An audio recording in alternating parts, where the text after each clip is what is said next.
Zhang Lap said, "Be careful, there is ambush." Trak Mok Kwong Ba shook his head. "I can't worry about that much. These steps are at least 75 degrees steep. If they're up there and shoot us with their heads, we can shoot them back as usual." Tang Min said, "I'm just afraid they'll throw stones down." The shaman Allah said, "The ladder is very wide, throwing stones can still be avoided."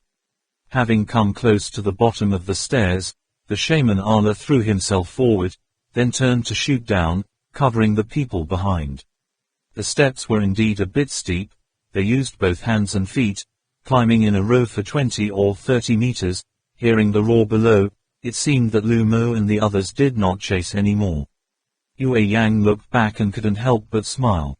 It turns out that the Lumo people have very strong legs, can easily climb trees, but cannot stand firmly on the narrow stone steps, and the solid rock layer also makes their claws slide, only climbing. After a few steps, the body swayed and fell backwards, rolling several times on the ground. Seeing that, Yu Yang immediately reminded, "Don't worry about below, they can't get up, just pay attention to the top." The rest of the people also turned their heads down to look one by one, just barely saw the Lumo people trying to crawl up, looking like they were climbing on the ice. The result was that each one of them rolled down. Looks ridiculous. So, do we need to think of any tactics before continuing to climb? At least this place is still some distance from the entrance of the cave above. It is not easy for the people above to shoot down. Trong Lap looked at more than 1,000 steps ahead, panting for breath, said. Trak Mok Kwong Ba glanced at Ba Tang, who was bowing his head, and said, "But I still find it very dangerous, not at the entrance to the monument above, nor below. It seems to be that feeling again, it's strange." Yu Yang also gasped, patted Trong Lap's shoulder and asked, "How many floors can you climb in a minute?" Zhang Li replied, 20 floors, what's wrong?" Yu Yang said, "Usually there are 9 stairs on a floor. If you count it as 9 steps, you can roughly climb 200 steps in 1 minute. Besides, the higher you climb, the more tired you get. This place has at least more than 1,000 steps, and it takes about 10 minutes to get there." Trong Lap said, "Yes, if we can climb there, we are exhausted, and exhausted, if the enemy is guarding above, it will be considered dead."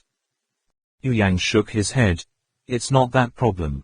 But now you have to climb up quickly, or else you will die worse than being eaten by the Lumo people down there. Take a look at the sky." Trong Lap turned his head and saw a few faint black dots floating in the sky, at first glance not much bigger than a mosquito, but in a moment he immediately understood: giant birds. The communists of the destiny that Dickon and Cat Mau talked about. Trak Mok Kwong Ba and Ba Tang also saw the source of the feeling of danger, hastily urged everyone, "Hurry up, while the birds haven't detected us yet." But just climbing a few steps, I felt bad. Wearing a backpack weighing nearly 40 kilograms, how could I quickly climb more than 1,000 steep stairs? Several times Yu Yang and Tang Min almost lost their focus and fell down like the Lu Moss. Fortunately someone was behind to help. Trak Mok Kwong Ba felt unwell, quickly ordered, "Put your backpack on the stairs, just bring light weapons, hurry." Yu Yang nervously looked up at the sky. The giant birds were still hovering in the air, as if they hadn't been detected. Tang Min said, "However, there is still in the backpack." Trak Mok Kwong Ba said, "Not in time, go up there and calculate later." After saying that, he immediately helped Tang Min take off her backpack and pushed her to climb up. All members of the team used both hands and feet, crawling in the literal sense of the word. Every now and then, Yue Yang turned his head to look, and when he crawled up halfway, he discovered that at least 2 black dots the size of a mosquito had grown, and now it should be as big as a fly. "They've spotted it, flying in. Hurry up," Yue Yang hurriedly reminded the rest.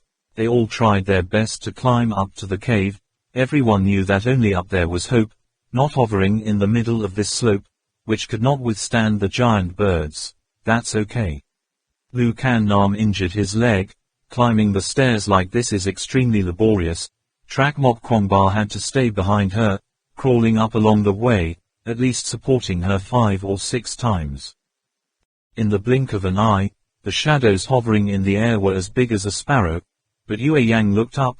Those straight steps still didn't see an end. Next to him only the sound of panting could be heard. Hurry. This was the first time they knew, so climbing the stairs was tiring. Yue Yang took a deep breath, exerted more strength to hold onto the stairs to continue climbing. His hand slipped. The automatic submachine gun in his hand fell down, only to hear young Master Kwangba's voice behind him. Mo, ignore it, climb up. Yue Yang looked back and saw that the shadow was as big as a falcon. Captain Ho Duang next to him shouted, stop looking. Climb up. Behind them, I could feel the wind whistling, the fearsome giant birds right above them, the black shadow over them. Yu Yang even began to feel discouraged, because his accurate judgment had concluded that before they reached the cave entrance to the monument, they would certainly be chased by those birds. But after climbing a bit more, why still no attack? Moreover, that fierce wind only passed overhead. Could it be that the target of the giant birds was not them, but the Lumo people below? Yu Yang couldn't help but turn his head to look again. Strangely enough, the 2 giant birds did not attack people, nor did they attack the Lumo people below, but as if they were fighting for something in the air. Their weapons and equipment. No, the backpack is still underneath. At this time, Ba Tang, who was climbing beside him, suddenly said coldly, no need to look anymore, it's an attractive bullet. Crawl quickly. As it turns out, Ba Tang has thrown a fascinating projectile. At times like these, calm is the most important thing. The gravitational bullet bounced and rolled down the steps, perhaps to the birds. The object glowed and cried out, you, it's a treasure too. The 2 birds even fought each other over the ball of light.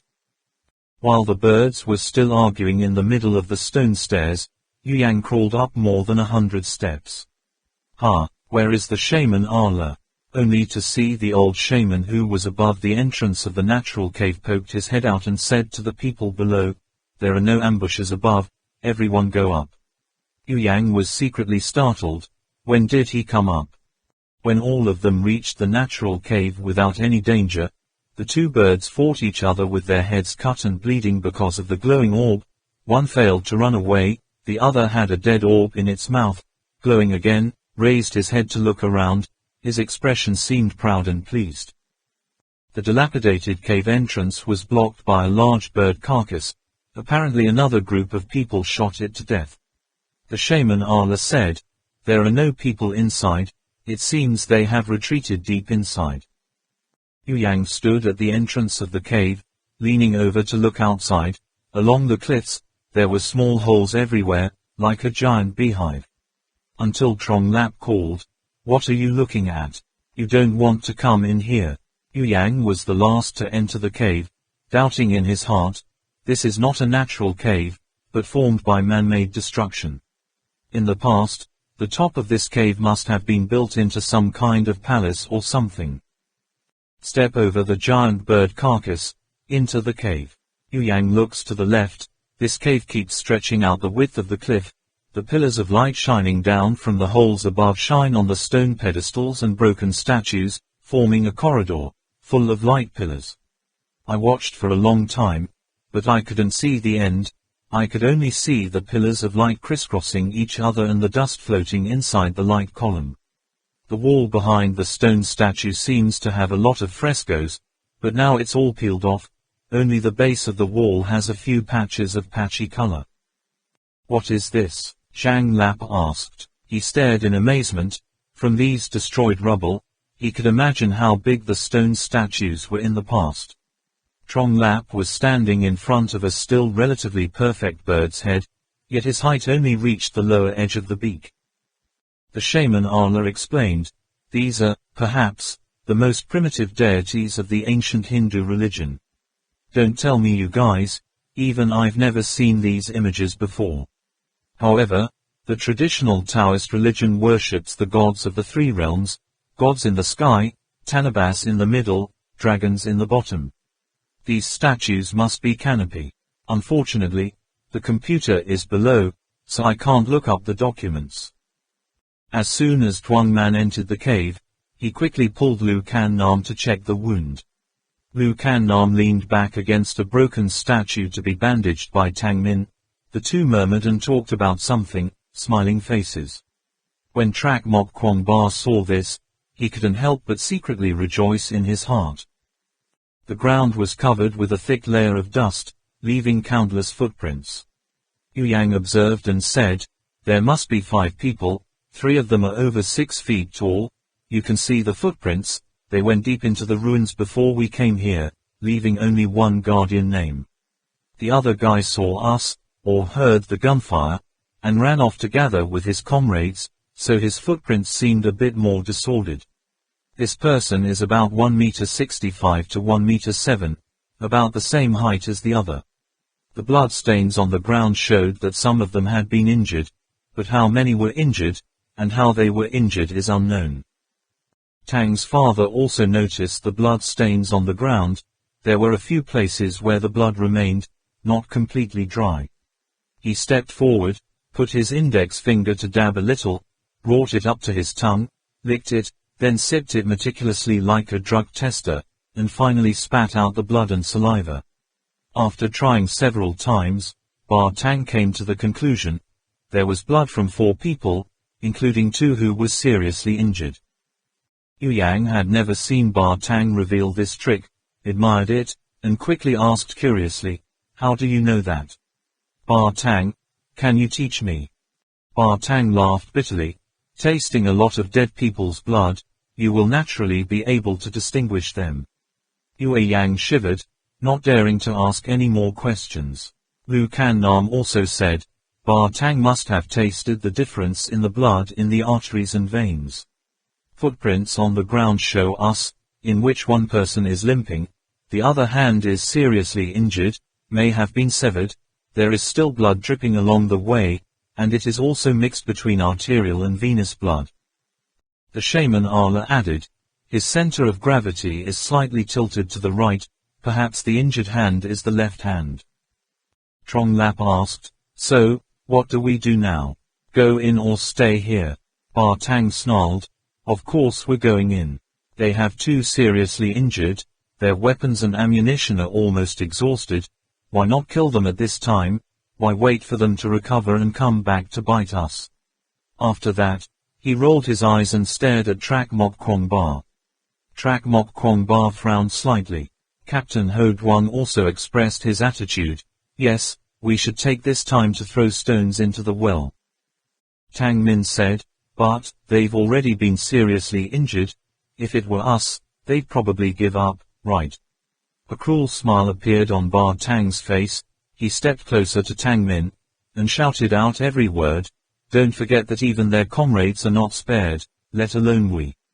Think about it, if they caught you, what would they do?" Seeing the smile like the wolf grandmother in Ba Tang's Little Red Riding Hood, Tang Min's face paled and lowered her head. Trak Mok Kwong Ba spoke up to stop him, "Enough, Ba Tang." He glanced at Lu Can Nam out of habit, but Lu Can Nam also lowered his head thoughtfully, not knowing what he was thinking. Yu Yang stared into the depths of the cave and said, "I don't know how deep. It's easy to ambush." He was standing next to a stone pillar twice his height, the diameter of which had to be hugged by 3 people to complete the circle. At first glance it looked like a segment of the arm of some statue. Father Tang said hoarsely, "I am also worried about this, they know we are coming. Well, let's see, what kind of ambush they can make." Looking at Ba Tang and Captain Ho Duong's eager appearance to rush in, heard sounds like horns coming from below the stairs and Trak Mok Kwong Ba pondered for a moment, then said, "If you rest enough, then let's go inside. Divide into 2 groups, keep a distance of 200 meters, everyone must be careful." The first group consisted of the shaman Ala, Yu Yang, Trong Lap and Captain Ho Duong. The shaman Ala went first. He did not move along the corridor, but danced among the ruined statues. Trak Mok Kwong Ba was worried, so it was easy to become a target for the enemy, but Lu Kan Nam barely noticed. Yu Yang also quickly noticed the strange movement method and trajectory of the shaman Allah. At first glance it seemed that he jumped from one place to another, paused for a moment, and then continued to move forward. But in fact the Major's body didn't stop moving even for a second. It was only when he raised his gun to aim at the Mage that he realized that it was impossible to aim right at him. Not going far, following the corridor of the pillar of light through an arc, the shaman Allah suddenly, let out a soft voice, and then accelerated. Yu Yang and Trong Lap quickly ran after them, just turned around the corner, and immediately saw a stone door in front. Now only 2 square doors remain, light pouring in from outside the door. Yu Yang looked around, the footprints went out, then came back, then turned to another direction. Could this door not go? He followed the shaman Allah out the stone door, his eyes suddenly lit up. This place is a hemispherical cave like the one they just climbed up, but several times bigger. Yu Yang stepped out to the edge. There were also steep stairs at his feet, but only a few steps remained, as if he had been smoothed by a sharp axe, forming a flat cliff several hundred meters high. Yu Yang stuck out his tongue and said to himself, no wonder the others turned around. Trong Lap also followed and asked, have you run away? Captain Ho Duong said, you can't get down here, right? Yu Yang nodded. The shaman Allah has turned around. Yu Yang is still standing at the edge of the cave, observing the large and small irregular holes running to the left of the cliff outside. What's wrong? Haven't you gone yet? Zhang Lap asked. Yu Yang slowly followed, saying, I was thinking, this place may not be a natural cave, but it has been completely destroyed by humans. Up here there must be an overhanging roof, with an angle. Most likely they are the palaces and floors we see in secret light Bao Jim. Trong Lap stopped, discovered that the shaman Allah was already a long way ahead, and quickly ran after him. Yu Yang said, they built in the middle of the cliff. At this height, if the scale is large enough, it can be seen from the sea. Vandalism is clean too. He recalled the cave outside the door frame leaving no trace of humans, and couldn't help but shake his head in admiration. At this moment, the shaman Allah stopped. Yu Yang, Trong Lap and Captain Ho Duong hurriedly hid in one place. After a long time still no movement, only saw the shaman Allah standing on a dog's nose with bat wings, staring down, on the ground, probably without encountering the enemy. Yu Yang came out from hiding. The shaman Allah slowly said, the footprints, the confusion is gone. Chapter 58 City. Sample stripping. Hearing Trao Lo's agitated words, Trak Mok Kwong Ba and others were secretly terrified. That's right, the invincible army of light. How could it be defeated by an ordinary army? However, why did they strictly separate themselves from the residents who had lived here before? Why do you have no respect to destroy the entire tribe? Could it be that the army has lost any humanity and has become a madman who kills? The narrow alleyway. The last person to report the news also seems to have discovered obvious footprints on the ground, intentionally stepping on a few more tracks on the existing ones, or moving his foot to erase it, looking as if there were so many people walking around here. Not only that, in front of this bustling crowd of footprints, the original footprints of 5 people suddenly only remained one, which was the one who was limping. Trong Lap said, they messed up the footprints, probably trying to make us suspicious. It's strange, the footprints of the rest have all disappeared. The shaman Allah pointed to the broken leg of a stone statue not far from where they stood. There are 2 footprints over there, the distance is very large. Yu Yang said, so it's clear, they haven't gone far. The one who stayed on guard had a meeting with the remaining 4 here. There were 4 guys jumping on the broken statues like the shaman Allah. Only the one with the other leg was unable to jump, so he walked on the ground. Be careful, the enemy might be right ahead. Thus, it will be much more difficult to follow the footsteps of the enemy, not knowing where the enemy will hide. About 40 or 50 meters away, the shaman Allah stopped again, staring intently at the wall ahead. A black line, drawn from the top of the wall to the ground, then extended to the other wall. On both sides of the black line were drawn two symbols, like a currency symbol. "This is?" Yu Yang asked in a whisper. "This is." The shaman Allah hesitated. "If I'm not mistaken, this is probably the Vajra line. Black is concentration, the surrounding symbols indicate body, dharma, mind. Well, to put it simply, in the ancient manuscripts, the black line with these symbols is like a warning, it represents danger, insurmountable." But, Trong Lap looked at the footprints running to the other side of the black line and said, "How far has it been? Maybe Quang Ba's group still hasn't started yet." Yu Yang said, "This black line must have been around for a long time. Graphite lines have the longest time to be preserved, but look, the fringes are faded and patchy. We didn't hear any screams from the front, we should be a little more careful, there should be no problems." The shaman Allah first frowned slightly, then looked at the severely damaged stone pedestals and statues, nodded and said, "Go behind me." 4 people, 1 ahead, 3 behind, 1 by 1, crossed the black line to warn of danger. The 4 people behind track mob Quang Ba saw them round the corner and started following. After crossing the warning line, there was a strange smell in the air, not easy to smell at all. Finally, Yu Yang couldn't help but exclaim, "What's that smell?" "Too rotten," Trong Lap replied. "Like the smell of chicken coop in the countryside, it must be chicken poop." The stench grew stronger and stronger, but the footprints on the ground continued to move forward. If the enemy wanted to do something, there would be no way to escape in this single passage. The front was bright, then the outer wall had completely collapsed, forming a giant French window. Light from the outside shone straight in.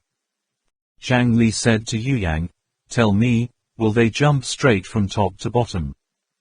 Yu Yang asked back, "Do you dare?" Seeing Zhang Li shake his head, Yu Yang continued, "I don't think they dare either." After walking for about 10 more minutes, along the way, having passed more than a dozen places where the whole wall collapsed like that, the shaman Allah said, "Attention, there is a fork." In front, still a long corridor with countless large and small sunroofs. On the right, there is a bottomless deep cave, about as high as a person's head. Footprints on the ground are still moving forward. They stood outside the door of that small deep cave and tried to peer in, only to see a dark and murky area. From the traces left, it seems that no one has gone into it, but no one dares to say for sure. "If only there were smoke grenades here," said Trong Lap. Captain Ho Duong said, "Let's keep going." The shaman Allah turned around the corner, walked towards the light, suddenly stared at it for a while, then said, "Not good. There's something ahead." The rock wall shook slightly, as if something huge was coming. Yu Yang was standing next to the collapsed wall on the outer wall, looked up and saw that there was a black shadow in the sky again.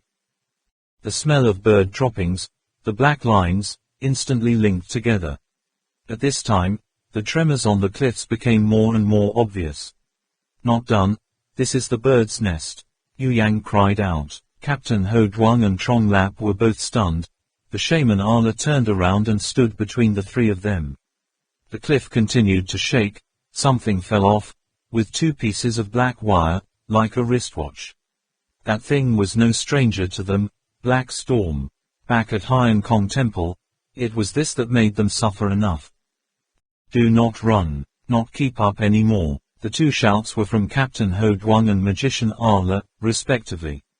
The timer displayed on the watch was still 2 seconds, only saw his 2 hands waved, his hand pressed on Yu Yang and Trong Lap's body, and at the same time launched a kick, and at the same time knocked the 3 people in front of him, far away, and he himself also used the counter-shock force to shoot himself in the direction of the rushing giant bird. A sound, the bomb exploded, but not only one, followed by a series of loud explosions like heaven and earth. Rock fragments were scattered everywhere, smoke made people breathless. When he opened his eyes, Yu Yang couldn't help but be shocked. The corridor they had just passed had exploded into several sections. The place where he was lying was less than 2 meters wide, into a stone pillar protruding from the cliff, accidentally rolling one and falling immediately. Trong Lap was wearing himself at the edge of the cliff, struggling to climb up. Yu Yang quickly reached out to give Trong Lap a hand. Captain Ho Duong was kicked to another fracture by the shaman Ala, about 15 meters away from Yu Yang and Trong Lap, apparently affected by the impulse of the explosion, so he flew so far. It looks like his foot was also pressed under a stone statue.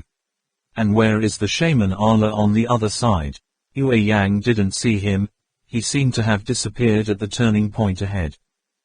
Captain Ho Duong, are you okay? Yu Yang asked loudly. Captain Hu Yang gritted his teeth, pulled his leg out of the stone statue, and replied to Yu Yang, I'm fine, you guys have to be careful, the bottom is about to fall. Yu Yang quickly looked down, where he and Trong Lap were standing. There was a broken stone falling down. It seemed that it could collapse at any time. But the front is 6 or 7 meters away, the back is still down to 20 meters, how can you jump over? The cliff was also blown to pieces, making it impossible to climb up at all. Are you trapped here? He looked at Trong Lap and asked, what now? Trong Lap swung his wrist vigorously. The hook rope was stuck in the wheel and could not be released. He immediately shouted angrily, the hook rope has been shaken, broken, and cannot be used. Yu Yang turned around and said, it will collapse, we have to think of a way. Look there, that little cave, we can jump over there. Zhang Li stood at the edge of the cliff, hesitant to jump, but pulled Yu Yang's hand and said, you know I have a fear of heights. How can I dance? Yu Yang said, it's time for you to stop joking. When you dance on Hainan Kong Island, you dance like that.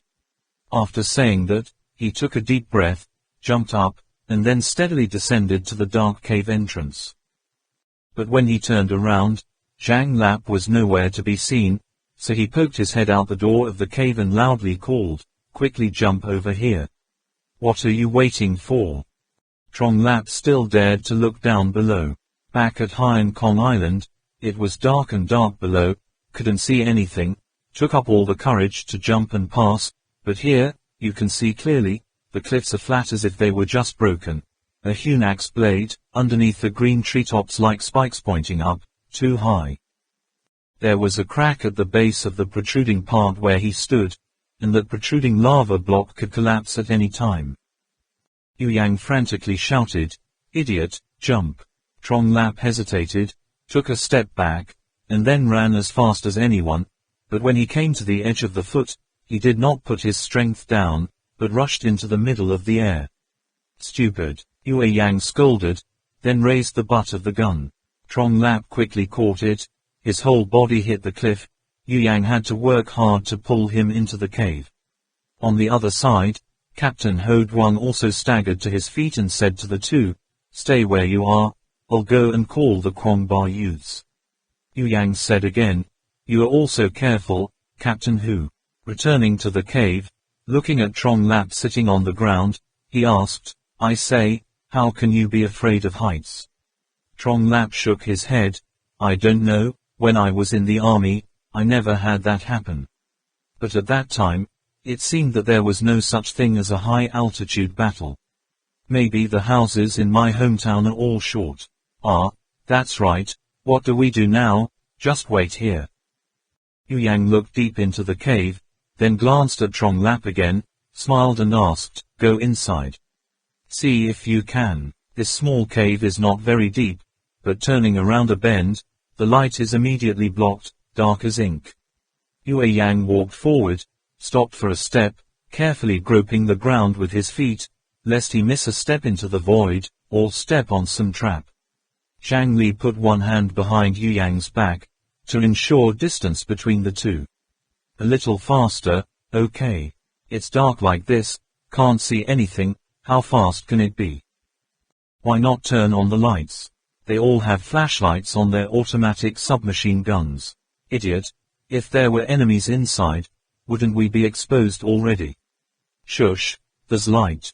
Oh, they seem to have come out of that little nook, in front of which was a great hall, or perhaps more like a storehouse, filled with a heap of golden things.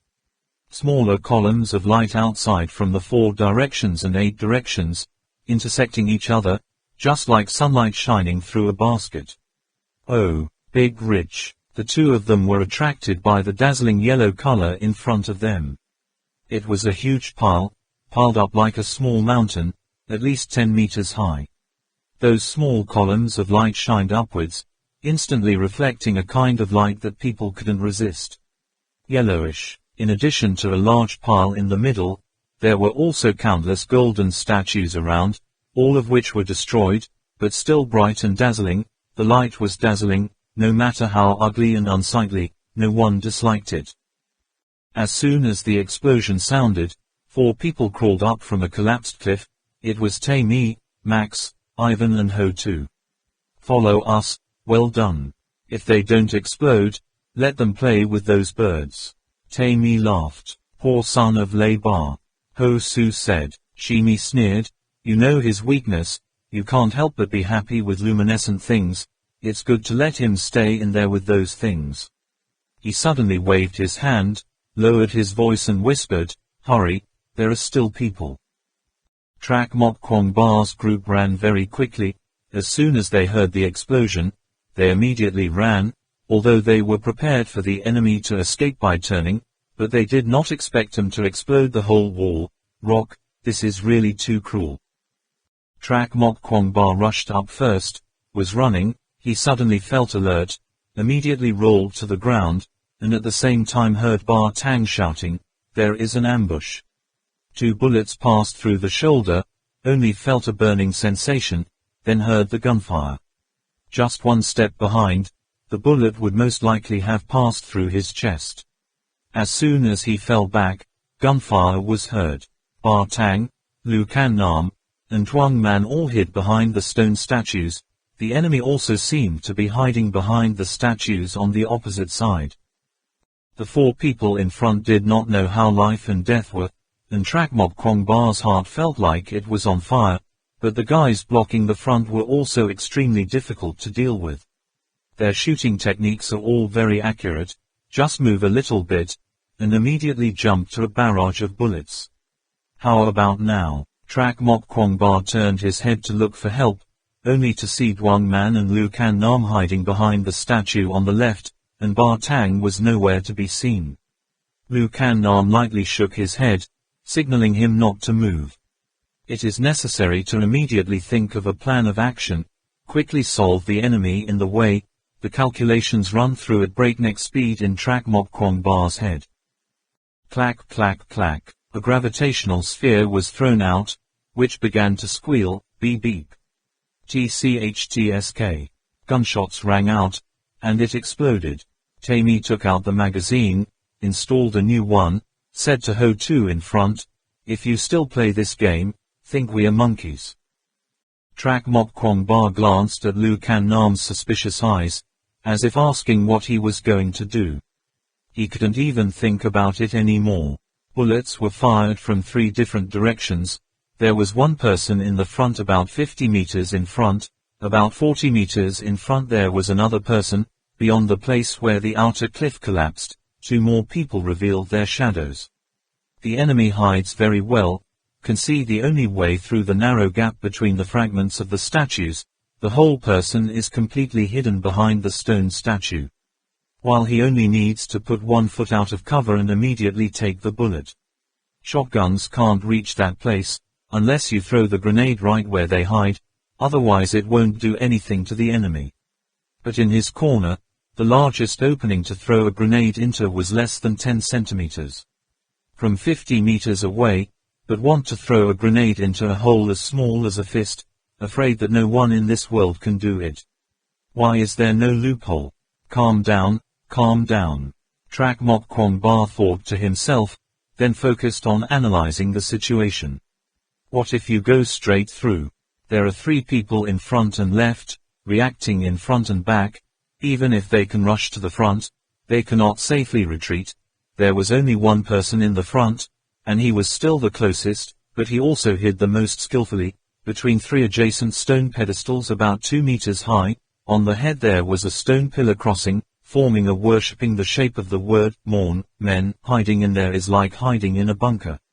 That worship opens behind. If combined with a few accomplices hiding on the left, his only loophole is probably the door frame.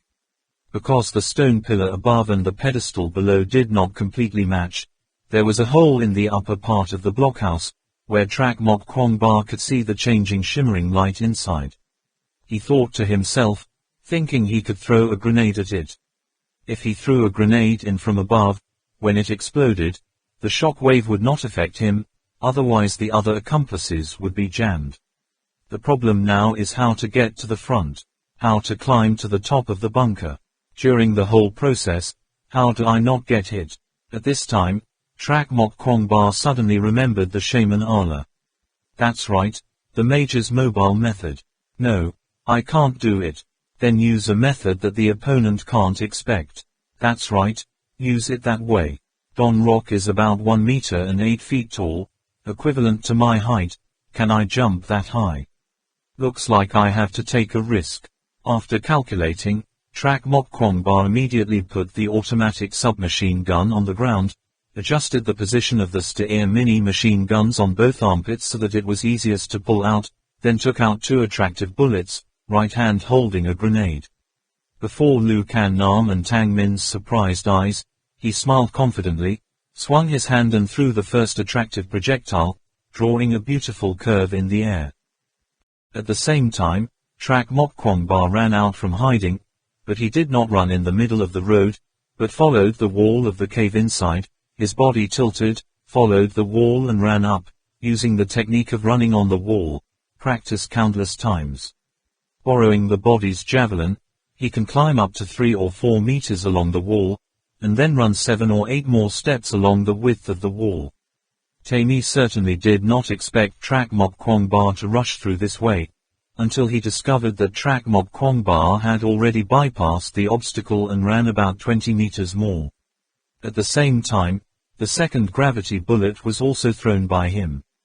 Taimi did not have time to guess Trak Mok Kwong Ba's intentions, but still had to glance to see if the opponent threw attractive bullets or something else. Taking advantage of that short time, Trak Mok Kwong Ba rushed another 10 meters, only a few meters away from where Ivan was hiding. Only then did Taimi realize what Trak Mok Kwong Ba was going to do, and Ivan's attention was all on the gravitational bullet. He was still raising his gun to shoot at that glowing ball. Ivan, he's on top of you. Shimi quickly turned the muzzle of the gun, and at the same time shouted to remind Ivan. However, Trak Mok Kwong Ba put all his strength into jumping. The whole person jumped up on the spot, jumped to the top of the stone pedestal nearly 2 meters high, stretched out his arm, and put the grenade into the blockhouse. This was the only moment he stopped. Unfortunately, the muzzle of Taimi's gun had not yet teleported. In that moment, Ivan had just shot the gravitational bullet. Hearing the screams of Western Mexico in his ear, his brain was still analyzing the meaning of that sentence. The muzzle of Taimi's gun moved, trying to chase after Trak Mok Kwong Ba's shadow. Trak Mok Kwong Ba put a grenade in Ivan's hiding place, immediately leaned back, his feet kicked hard, his body shot. Opposite is like an arrow leaving the bowstring.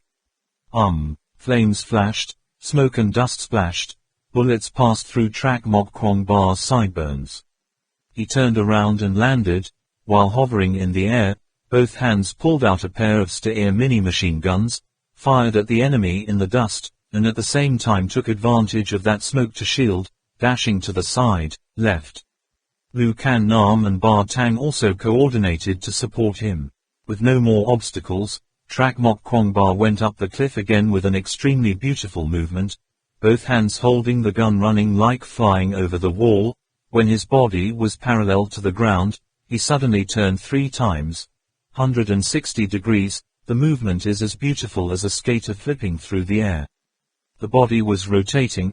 The 2 muzzles of the gun fired consecutively, hitting Ho Tu, who was still stunned before the explosion. While landing on the corner of the wall, the 2 hands were one in front of the other, firing at the same time, making it impossible for the enemy in front to counterattack. and also ensuring that the arrow behind had absolutely no chance of survival. Immediately after, two guns pointed forward, the body dived to the right, the body rotated in the air, the muzzle fired continuously, completely blocking the enemy's head from sticking out. When Taimi discovered Trak Mok Kwong Ba bursting out from the dust, just saw him making a 360-degree turn on the wall, and at the same time fired his sniper rifle. In the blink of an eye, Ho Tu was hit by a bullet, fall down. He was about to raise his gun to aim, a barrage of bullets swept towards him. Is the other party performing art? Shooting guns can also be as rhythmic as water flowing through the clouds, drifting uncertainly like dancing. Shimi suddenly felt that his decades of holding a gun were all wasted. As it turns out, shooting can also become an art, which can also cause people to give birth to that near-perfect illusion. The trajectory that rotates the muzzle, that kind of shooting while rotating, can he avoid it? Seeing that the enemy had approached, he did not hesitate for another second, jumping straight into the hole in the wall. Not only the enemy was shaken by surprise, Ba Tang and the others were also shocked. Accurate calculation, the time is not wrong by a second. Even the thick smoke after the explosion is carefully calculated. In the end, what makes them unbelievable are those movements, a series of movements, works seamlessly. It can even be said to be perfect without any defects. Black hair fluttered, eyes flashed with firelight, bullets flew, carrying warmth in the air. Those seamless movements like clothes made Lu Can Nam also change his color. If not now, if not here, she would have almost thought she was watching an aerobics performance. Each step is choreographed in advance, as if it has been practiced hundreds of thousands of times. Each movement shows the strength and beauty of the body. The only difference is, the athlete performed it twice. Two gun hands, when rotating in the air, no longer shoots bullets at the enemy. She muttered, "I didn't teach him this." As soon as Ba Tang saw Trak Mok Kwong Ba's movements, he immediately understood. Kwong Ba young master combined the movements of the young Russian parkour runners and the guns in his hands perfectly, only it was difficult. I can't believe he could do it so skillfully. Maybe. Is this an explosive power? It seems that there are times when young master Kwong Ba will suddenly become extremely tall and difficult to understand. Max's strength. Trak Mok Kwong Ba looked at the place where Taimi jumped and secretly panicked. You dared to jump like that? He stopped, carefully observing the place where Taimi was hiding. There was still one more. Lu Can Nam, Tuang Man, and Ba Tang all rushed forward and surrounded the last one. Tuang Man didn't say a word, just stared at Trak Mok Kwong Ba intently. In the moment when he stormed out, she almost couldn't help but scream, but what happened next made her feel like she was dreaming. The familiar figure so excited her, just want to cry. Tang's father noticed the shadow that had just jumped down. Why? What is that familiar feeling? Clack. The sound shocked a few people. Trak Mok Kwong Ba. He quickly turned around to hug Tuang Min and rolled to the side, only to find that someone behind the stone statue threw a gun. Then two trembling arms raised high, a slurred Chinese voice spoke. Up. Don't. Do not shoot. Head. Surrender. Surrender. That intonation also trembled as if she wanted to cry. Trak Mok Kwong Ba lowered the barrel of his gun and shouted, "Get out of here." Only saw Max staggered out of the hiding place, his legs soft like noodles. It seemed that one leg had been hit by a bullet, blood gushed out like a stream, only a few steps before he fell to the ground. He crawled up a few more steps, came in front of Trak Mok Kwong Ba, his hands clasped behind his neck, his butt was raised high, his whole body was shaking like a civet. "Do not kill me." That voice was enough to make people get goosebumps listening to it. Max cried and begged, "Don't kill me. Above me, there is an old mother crying for food, and below there is an 80-year-old child." It seems that Max is also aware that saying that is very rude. His voice, which had been heard before, was now filled with the sound of wailing, exuding an indescribable monstrosity, making Tang Min unable to hold back, bursting into laughter. Trak Mok Kwong Ba saw that the other party was a blonde with blue eyes, so he asked Lu Can Nam, "Isn't this person from Ho Lang's party?" Lu Can Nam recognized him, nodded and replied, "His name is Max, it can be considered as Merkin's butler." Max reluctantly understood that Lu Can Nam recognized him, saw the hope of survival, hurriedly smiled at her, yes, I was forced to." He was already in tears, but now he forced the corners of his mouth up. His appearance was filled with tears at the top, grinning below, a face divided into two halves. While saying that, Max banged his head and bowed to Trak Mok Kwong Ba like a star. Looking like that, if Trak Mok Kwong Ba spoke up, he might even be willing to lick the heels of his shoes for him. Tuo Mok Kwong Ba showed his disgust and said to the people behind him, "Everyone keep an eye on him, see if you can ask anything, I'll go and see how the Yuyang and the others are doing." After saying that, he didn't give Max a chance to please, strode away. Max cried loudly, looked up at the other three with teary eyes, immediately locked the target, swaggered to please, and appeared very pitiful to Lu Can Nam. Along the way, Trak Mok Kwong Ba met Captain Ho Duong. Ho Duong then narrated everything that happened to them. Trak Mok Kwong Ba saw the wound on Captain Ho Duong's thigh, so he said, "You go back and let Min Man treat the wound first, do you need me to help?" Captain Ho Duong shook his head and said no, demanding to take Trak Mok Kwong Ba to find Trong Lap and the others. Trak Mok Kwong Ba talked until he persuaded Captain Ho Duong to return for treatment, then continued to run forward. Yuyang and Trong Lap excitedly crawled up and down the golden mountain in the cave. When stopping to take a breather, Yuyang suddenly discovered a person buried in a pile of gold, only his legs were exposed, outside, occasionally twitching, blood splattered all over the ground, it seems unlikely to survive. The two guessed that this was a guy who was going to ambush in this cave, but the impact of the explosion had buried him here. The two then teamed up to lift the gold blocks. Yuyang recognized that this person was a guy named Lei Ba who was always next to Taimi. He had read through documents about this group of people before. Yuyang was thinking about it, when suddenly Lei Ba reached out and clung to the leg of his pants, and could only scream, "Yellow!" Then turned his head and stopped breathing. Yuyang still wasn't afraid, reached out and stroked his chest, suddenly heard someone outside the cave door asking, "Who's in there?" The two of them were ecstatic again, but immediately realized that it was the voice of the shaman Arla. "Mage, Shaman Arla," Yuyang and Trong Lap exclaimed. The magician Arla danced a few times and arrived in front of the two. "Mage, how did you get here?" Yuyang could not understand. Just now, they were less than 2 meters from the entrance of this cave, and the shaman Arla was on the other side of the fault, at least 10 meters from the entrance of the cave. Even if he ran on the wall, he could not go so far away. Usually, the distance limit of this wall jog is only about 7 meters. The magician's clothes looked rumpled and tattered. He nodded to Yuyang. "You guessed right, there is indeed a bird's nest. Those giant birds raise young birds here. I killed 3 children. It was very difficult to get out." Asian. Yuyang and Trong Lap both froze, reacting just like when Trak Mok Kwong Ba first heard Lu Can Nam said he had killed a giant python in the South American forest. Those birds weren't the kind that could only be described by the word, big, and yet the mage said he had already killed 3 of them. Now that I think about it, it wasn't such a big deal for the shaman Arla to reach this cave. Those giant birds that you even said to kill is to kill, what else can't be done? Trong Lap smiled bitterly and nodded. As long as he knew that the shaman Arla was very strong, he was absolutely not his opponent.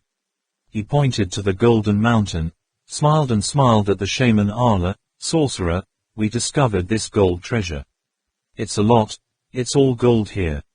The magician Arla looked at the two with strange eyes, then said a sentence that made both Trong Lap and Yuyang almost faint. Just hear him say slowly, "This is copper." Female. "What? Why copper, copper, copper? Why does copper have such a beautiful color? Did you see them glow?" Mage. "Can you take a closer look?" Zhang Li still carries a glimmer of hope. Mage, this place, it must have been at least a few hundred years, right? If it is copper, how can it be kept so perfect? It's still as shiny as new. Yu Yang also said nervously. The shaman Allah showed a calm smile and said, this, you can say is an ancient secret method, you can call it a copper alloy. How to explain it? Like the technique of plating swords at the same time as the warring states, this is a method used to ensure that copper does not oxidize. There are also records in the books of Tantric Buddhism, it's just that the refining method has been lost. Trong Lap and Yu Yang were shocked quite badly. They thought they had discovered the treasure, but the results turned out to be a bit of a shock. The shaman Allah picked up a staff that looked like gold and asked Yu Yang, if it's real gold, do you think I can lift it like this? After Yu Yang regained his composure, he thought carefully, yes, if it was real gold, that stick would be at least a few £100. The guy faltered. The shaman Allah held a bronze rod, looked at Leibar who was lying on the ground, and asked Yu Yang, is this person very powerful? I don't know, he was already crushed to death by the time we entered. Trong Lap replied. The shaman Allah nodded as if he had just answered the question in his heart, then it's not him. If he was that powerful, the two of you probably wouldn't be standing here. Sorcerer, do you mean?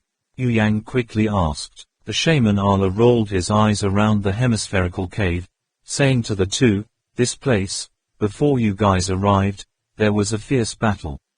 He looked around in all directions, then continued, these bronze statues may have been vandalized a long time ago, but that battle destroyed them even more thoroughly. You guys should feel lucky, because in front of them, I'm afraid you two won't even have a chance to fight back. The shaman Allah looked at the bronze stick in his hand and thought to himself, what happened in the end? Is it to compete for gold? No, it can't be. With the relatives of those people, probably won't be moved by gold and silver anymore. Besides, they can't help but distinguish whether these are bronze or gold after all. Yu Yang and Trong Lap looked at each other bewildered, not understanding what the shaman Allah was saying. What's so bad about fighting? Why don't you even have a chance to fight back? The magician saw that the two of them showed doubts, and immediately handed the short bronze stick in his hand to Yu Yang. Look, do you see anything? The shaman Allah showed Yu Yang 5 small hollows on the stick, different in size, the distance was as smart as a hand. Yu Yang was surprised to put his hand on it, the other's hand was much larger than his. You can imagine how big that hand would be when clenched into a fist. Besides, this stick is made of bronze, not a toy. How much effort does it take to leave such a clear mark on it? No way, this is copper. Could it be that a magician can do it too? Yu Yang cried out in horror. The shaman Allah shook his head and said, although I can't, I know that there are people who can do it, the real human power is capable of doing it. The shaman Allah himself assessed that his great power Eagle Claw can only crush hard objects such as bricks and stones, but wanting to leave such obvious traces on copper alloys is still a step lower. The shaman Allah put down the bronze staff, turned to search in the cave, tried to find traces on the bronze statues that had not been completely destroyed, stopping to think from time to time, as if imagining the match that took place here. The longer the shaman Allah observed, the tighter his eyebrows were, as if he had encountered an extremely difficult problem. Yue Duang and Trong Lap saw this, immediately got up, followed the magician to observe the traces that they had not noticed before. They saw the fist-shaped dents on the bronze statue, and also the very thin slashes, which at first glance looked like natural cracks, but if you looked closely you would realize that they were left by an extremely sharp weapon. Yue Yang pulled a hair into the crack, found it very deep, but the surface was very smooth. I don't understand what kind of weapon caused it. The shaman Allah said it was not wrong. More and more Yu Yang and Trong Lap discovered more and more traces of fighting, although they do not know when the war happened, but looking at the traces left behind, it is that the battle was so intense that it was hard to imagine. At first, the shaman Allah was just surprised, and later he became more and more frightened. He said to himself, the strength of these people, I am afraid, is no less than the elders in the Presbyterian Institute. Are those scary people the Quay Bar, or someone else? This match must have happened a few years ago. Moreover, these people have come from outside. On the other side, Yu Yang has drawn a conclusion. The evidence supporting this conclusion of his is a coin. The coin was stuck in a bronze statue. Because of the collision with the statue, it turned from round to oval. They couldn't read the inscription on it, but the number 1985 was clearly engraved. If this coin was discovered before the shaman Allah came here, surely Yu Yang would think it was caused by a weapon that specializes in shooting coins instead of bullets. But considering the current situation, it is very likely that this coin was thrown by someone directly using the wrist force. Trong Lap understands very well what that means. Although their special forces can also throw darts through the glass, but it's a sharp object anyway. If you want to throw a round coin and hit it so hard it's distorted, then the force of the right hand is so great. Which is enough. If it weren't for the shaman Allah's words before, he would have thought that this was absolutely not human behavior. The shaman Allah twirled the coin between his fingers, suddenly exclaiming, "Go." His wrist shook slightly, only to hear a ding sound. The coin collided with the bronze statue, emitting a crisp sound. Yu Yang hurried to the source of the sound to observe, only to see that the coin had hollowed a thin spot on the bronze statue, but it itself did not transform, but fell to the ground. The shaman Allah checked his guess and said to himself, as expected, with my current strength, I can only do so much. The outsider, unexpectedly, is the outsider. Since when did such a strong person appear in the outside world? It's scary. When you come back, you must tell the elders in the Presbyterian Institute. Musical 1. Trong Lap, Allah Shaman. At this time, outside the cave door suddenly sounded the shout of Trak Mok Kwong Ba. Yu Yang and Trong Lap quickly ran out and replied, Young Master Kwong Ba, we are here, we are fine. The shaman Allah is also here.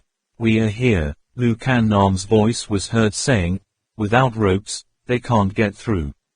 It turned out that after Captain Ho Duong returned, Lu Can Nam saw that there were 3 people guarding Max, and this guy also seemed to be seriously injured, so he also followed Trak Mok Kwong Ba here.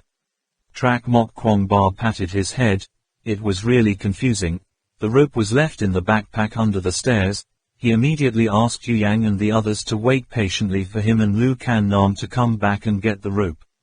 Tang Min said to Captain Hu Yang, it seems that my shin bone is broken.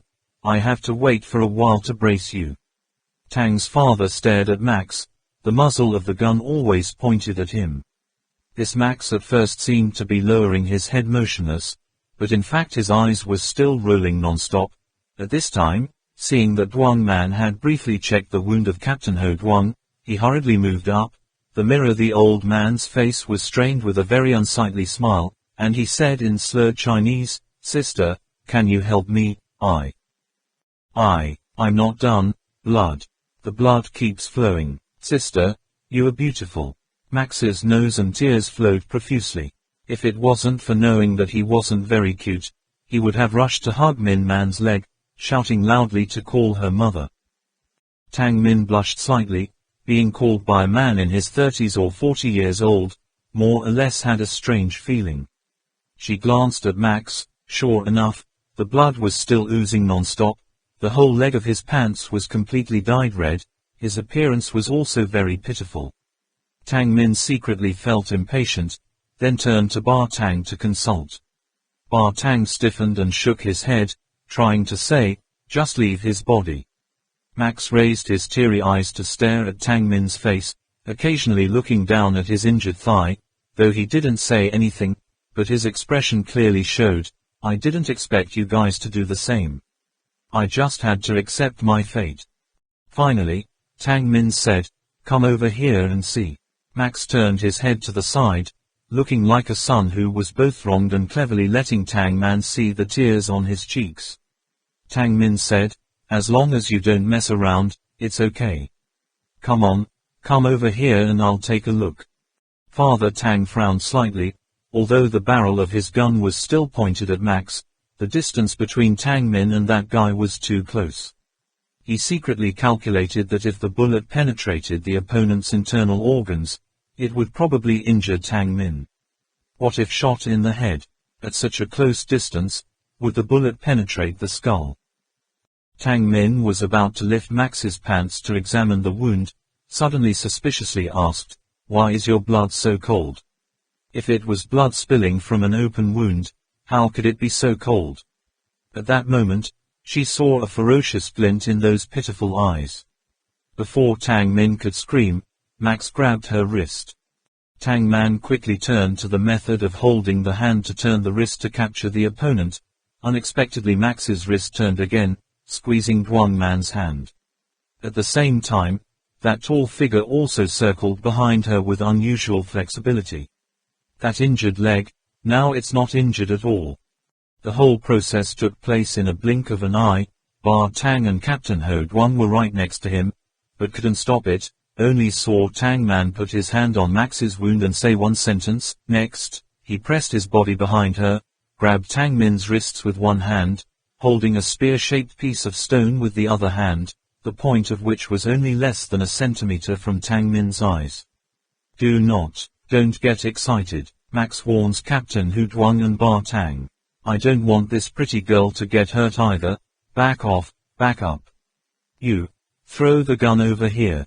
Bar Tang's hand holding the gun did not move. On the contrary, he shouted, you try to move.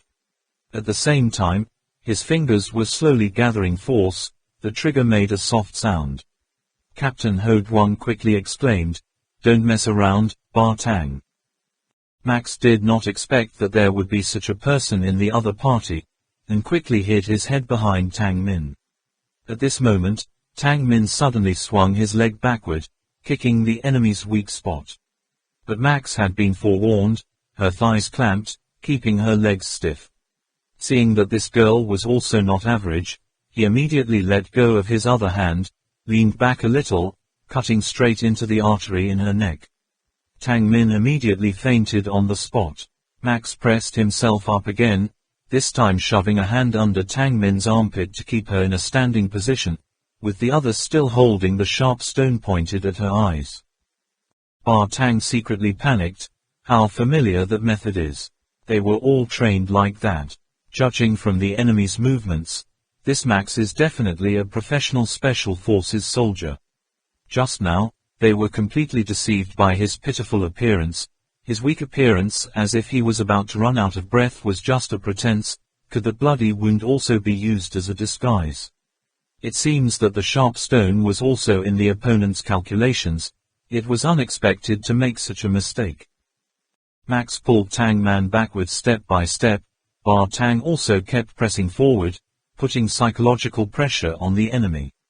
He doesn't worry much about Duang Man's safety like Captain Ho Duang. As long as Max reveals a little loophole, the gun muzzle in Bar Tang's hand will release bullets without any respect.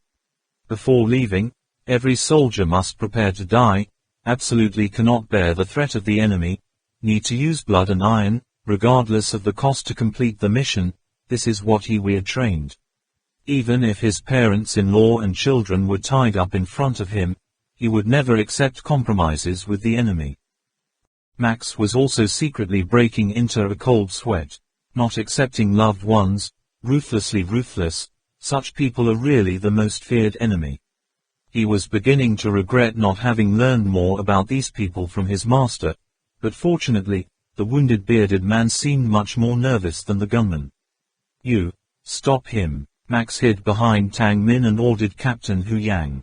At this point, Max had already backed up to the original entrance. He looked around at his surroundings, seeing that it was a bit too risky to go back down the stairs, but if he didn't go immediately, the dwarf certainly wouldn't let go. Forgive yourself. At that moment, Max's gaze swept over an object that looked like a semicircle of stone, just enough for him to cover above, and the possibility of escape flashed in his mind. At that time, Tang Min showed signs of waking up. Max recalculated everything one last time, then poked Tang Min with the sharp end of the stone to wake up Tang Min, shoved her towards Ba Tang, and then threw the sharp stone at Captain Ho Duong. Tang Man rushed over. Ba Tang secretly panicked. At least for the time being the other party still had the wisdom to give up the hostages. Tang Min regained consciousness when he fell against Ba Tang, scattering him again. Next, Captain Ho Duong was hit by a stone, and Ba Tang's attention was distracted once more. Although it was only 2 or 3 seconds, it was more than enough for Max. It only took him a moment to push Tang Min and throw the stone away, and then he kicked the semicircular shield-like object down the step, diving all over it. When Ba Tang glanced over, Max was already lying on his stomach on the stone shield gliding down the steps like a surfer. Tang's father couldn't knock Duong Man out. After he was able to put her on the ground and ran to the stairs, Max slipped more than 100 meters. Ba Tang opened fire, but unfortunately could no longer aim accurately. Max wore a bulletproof vest, and raised a block of rock above his head, heard a burst of gunfire, waved an arm, and signaled goodbye to Ba Tang. Ba Tang had fired all the bullets, but could not do anything to the enemy who had escaped a long distance, only angrily waving the gun in his hand. At the same time, he also realized that, from beginning to end, he had overestimated him, lower the true abilities of that blue-eyed blonde. At this time, Trak Mok Kwong Ba and Lu Can Nam just ran over, heard the gunfire, knew something was wrong, and then saw Ba Tang standing at the top of the stairs shooting and Duong Man, the captain of Ho Duong, lying down, underground. Brother Kwong Ba, Duong Man slowly woke up, saw Trak Mok Kwong Ba, the corners of his eyes turned red. Trak Mok Kwong Ba immediately hugged her, stroked her hair and comforted, "Okay, it's fine." Lu Can Nam stepped out onto the stairs, saw that Max's shadow had become very blurry, so he asked Ba Tang, "Is that the guy who was injured earlier?" Ba Tang nodded. Lu Can Nam was surprised and asked, "What happened?" She also did not understand. The three of them actually let an enemy wounded, unarmed to escape.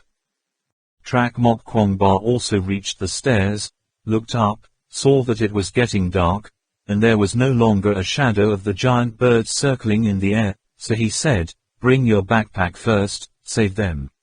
Zhang Lap and calculate later." Trak Mok Kwong Ba, Ba Tang, Lu Can Nam and Duong Man went down, only to discover that they had lost 2 backpacks, not sure if it was taken by the other Max, or taken away by the birds. There was no longer the cry of the Lumo people below. Max must have run away. The 4 then brought all 6 backpacks up. Duong Man immediately treated the wound for Captain Ho Duong, and Trak Mok Kwong Ba carried ropes for Yu Yang and Trong Lap out of the cave, preparing to spend the night, always above this. Listening to Ba Tang tell about Max's escape, Lu Can Nam sighed and said, "We despise the enemy." Trak Mok Kwong Ba also silently shook his head. If it wasn't for Ba Tang's own mouth and Captain Ho Duong's testimony, he couldn't believe that such a person, just shaking himself, suddenly turned into a completely different person. As for the mysterious wall that Yu Yang and the others told, it was completely beyond everyone's imagination. That coin, after searching in the computer, was found to be from Country I, and is still circulating on the market today.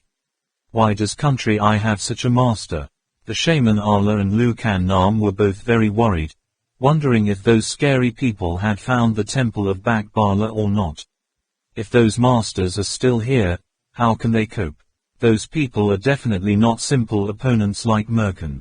At the same time, Trak Mok Kwong Ba was also very worried. Did those people come here after Tang Tho discovered 2 unicorn? Has the unicorn been led away by them? That night, everyone slept well. Kwok Nhat Nianqing early the next morning, when they were sure that the Lumo people had left, they immediately left the relic and continued to move towards Tuk Mau. This time, they did not meet them in large groups anymore. There were a few sporadic ones that quickly disappeared. Trak Mok Kwong Ba couldn't help but remember the strange feeling yesterday. Could it be that they were ordered by something to attack them? According to Dicko and Cat Mau, The place of that Muk people's relics is located between Confronting Lap and Tuk Mau villages, so it only takes half a day to reach Tuk Mau. But wandering around for half a day, still there was no sign of the Queen Mother. More and more streams in front, overflowing water, muddy roads, forcing them to leave the cliff and go inside, forest. Walking around in the forest for a while, suddenly realizing that they had lost their way, they used the red string to mark it again, tried again and again for a long time, and finally came out of that maze-like forest. As soon as they came out of the forest, they were surprised. There were dozens of people in front of them lined up in a neat team, respectfully waiting for them. Trak Mok Kwong Ba and others were dumbfounded for a moment, not knowing if it was an enemy or a friend. These dozens of people all have big shoulders and wide waists, and the upper body is bare and muscular like a bodybuilder. Especially the one who seems to be the other captain, almost as tall as Trak Mok Kwong Ba, but his shoulders are wider than his shoulders, his arms are also bigger than his. These people, at first glance, are known to be brave warriors. But they were standing respectfully in a line, unarmed, seemingly without hostility. "Who are you?" Trak Mok Kwong Ba stepped up and asked. Honored guests, finally waiting for you." The voice that answered him sounded shrill, but deliberately made it sound hoarse. If it was a female voice, it could be explained, but this was a male voice. Suddenly hearing that voice, even people who were good at enduring psychological pressure like Trak Mok Kwong Ba could not help but shudder. The person who spoke was not a boxer, but in the midst of those martial artists, suddenly a figure slipped out, less than 1.5 meters tall, probably just a little taller than Kat, his head shaved as shiny as a light bulb. His identity is also a die. Perhaps he was always standing in front of the other boxes, but his body was too short and small, so no one noticed his existence. This bald dwarf pretended to stoop, and then raised his voice that made people feel goosebumps. The hairs on the back of their necks stood up, finally waiting for you. "You're Mexican, aren't you?" The bald dwarf's gaze swept over the clothes and backpacks of Trak Mok Kwong Ba and the others, obviously unsure. However, it seems that he also quickly confirmed it, grinning, raising his head. That friendly appearance made Yu Yang and Tronglap excited, feeling like they were a valued guest being welcomed at the guest, 5-star hotel. But Trak Mok Kwong Ba is very wary of that kind of smile, because just yesterday afternoon, they met that smile in a man named Max. "Yes, we are Mexicans. How do you know?" Trak Mok Kwong Ba asked. The bald dwarf continued to laugh and say, "Aha, I told you, when I heard that you were coming, I especially served the king's orders to come here to wait." That voice that tries to pretend to be dead is full of flattery, plus the weird, half yin, half yang intonation, making people remember the male characters who always believe they are women in the movie. Tang Min subconsciously thought, could this be the Emperor Dai Wu of the Mother of God? This is so scary. As for Trak Mok Kwong Ba, they guessed that there must be some villagers who came to Tuk Mau first, bringing information about them here. Only Yue Yang felt that this dwarf spoke vaguely, not saying who reported the news, nor saying when he knew it. At the same time, he also noticed the opponent's left eye. The iris has been replaced by an opaque gray. That left eye is a fake. However, that bright smile concealed this small defect. If his voice hadn't deliberately pretended to be like that, sometimes Yu Yang would have just passed by without paying much attention. The dwarf patted his bald head, and continued, Forgot to introduce myself. My name is Kwok Nhat Nim Than. This is Tham Tu, Captain of the Royal Guard. Please follow us, honored guests. Our great king will receive you with the most solemn ceremony. Trak Mok Kwong Ba nodded. They were going to Tuk Mau. Now there is a guide, of course, nothing more. Lu Kan Nam quietly signaled to Ba Tang and Tronglap, telling them to be alert, and the two also signaled in response. The two sides introduced themselves through speakers.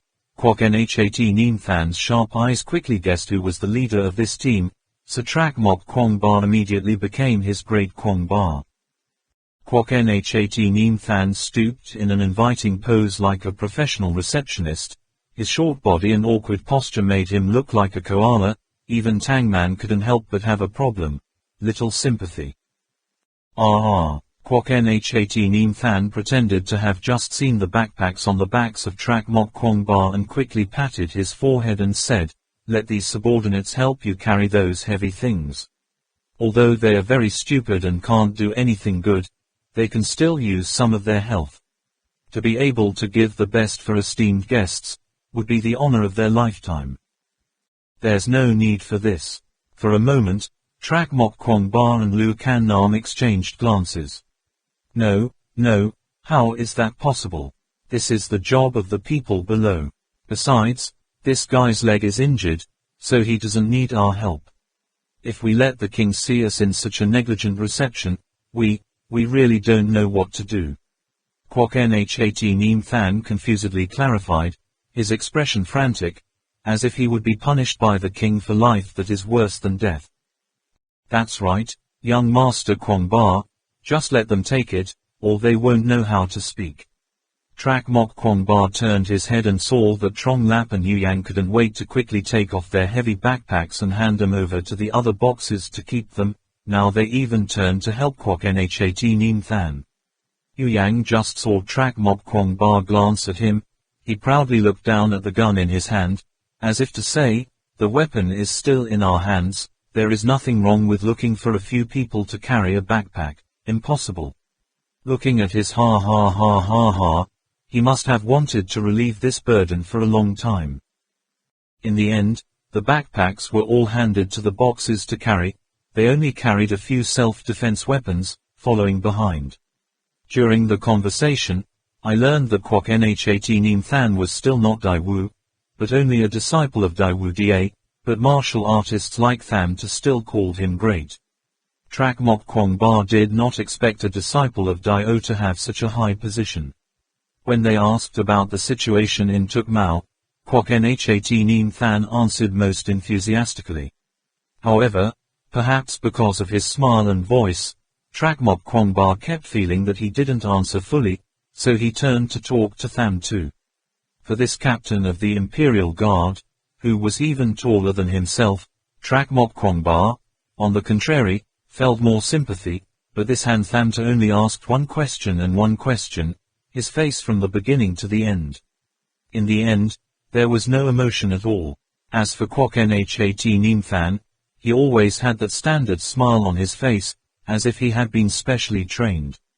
He hovered among them, reverently answering every question, and as his short and large legs moved, exuding an air of indescribable humor, often making people laugh.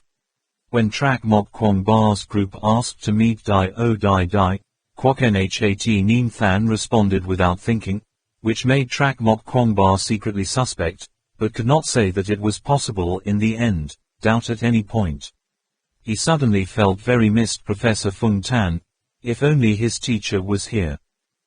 Going through the battlefield of traps in the forest, passing through the small hill blocking the front, the great change of space makes people speechless. The overcast sky of the jungle suddenly brightened. In front of it was a large lake spreading out into the vastness. This was the biggest lake they had ever seen in this Shangri-La. Compared to it, the lake where Trong Lap was. When Ma Cat and Ma met, they could only count as a large wash basin. Just above the lake is a cascade of waterfalls, yes, a strip, not a single waterfall. Trak Mok Kwong Ba had seen many waterfalls. In the Americas they had crossed an annular ladder-shaped waterfall. In Mak thought they had seen a waterfall in the middle of a ravine, and even a cluster waterfall on the U Min Ha stream, but if it's about magnificence, nothing compares to this waterfall in front of you. Looking from near and far, the white waterfall forms a strip with the lake. The water bubbles roll up into waves like thousands of snow dunes. The mist splashes out hundreds of meters, obscures the lake surface, as if half of the lake is boiling hot. It was no longer a white silk strip in the blue sky, nor was it a jade dragon gliding in the air, but thousands of white shooting stars crashing down into the gap between heaven and earth. Seen with the naked eye, the whole horizon, nowhere is not replaced by that avalanche-like White Legion. The most amazing thing is, standing by the lake, you can clearly feel the ground shake slightly, the moisture is entangled around you, but you can't hear the raw, resonating sound. That sound goes along the lake surface, drifting far away, feeling like an ancient symphony, melodious. According to Kwok Nhat Nin Than, the second stage of the Holy Land is divided into two parts by this natural lake.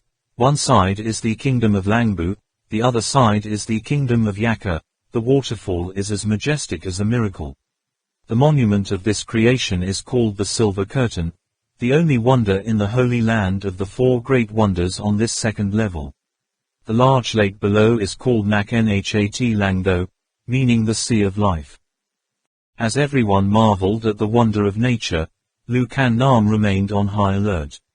She understood very well that beautiful scenes that easily made people forget where they were often the most appropriate circumstances to launch an attack. However, the other martial artists were standing still like wooden stakes hammered to the ground. On Kwok Nhat Nin Than's face still wore a gentle smile, showing no signs of instability. Lu Kan Nam subconsciously thought, could it be that I was too suspicious? Tuk Mau was built behind the waterfall. Looking at the shape of the caves, it must be the same architecture as the Muk ethnic relic that Trak Mok Kwong Ba and the others stayed last night. There were no walls on the outside, but instead were long pointed spears that pierced through, looking as if the cliffs had opened their mouths, with sharp teeth. That mouth stretches back forever. I don't know if it is connected to the other birds' nests. In the front, you get into the back of the waterfall, don't know where is the end. There are a few stairs of more than 1,000 steps scattered on the cliff, but they do not go to the stairs, but use pulleys to drop bamboo baskets down and pull them up. Looking at those zigzag stone stairs without railings, Yu Yang couldn't help but blurt out, this place is really an easy fortress to defend, but it's just too troublesome to go up and down. Kwok Nhat Nin Than smiled and replied, why do you have to go up and down? It was only to welcome our esteemed guests that we purposely went down there. Otherwise, there's no need for anyone else to go up and down, except for the soldiers who go to training, or the merchants passing by. Yue Yang was surprised and asked, what do you eat if you don't go up and down? Kwok Nhat Nin Than smiled, the top is very large, we can support ourselves. The hanging basket was slowly pulled up. Yue Yang quickly noticed that the rope tie in the middle of the hanging basket was not directly attached, but through a set of pulleys. The other end of the rope was also connected to a rope, another set of pulleys.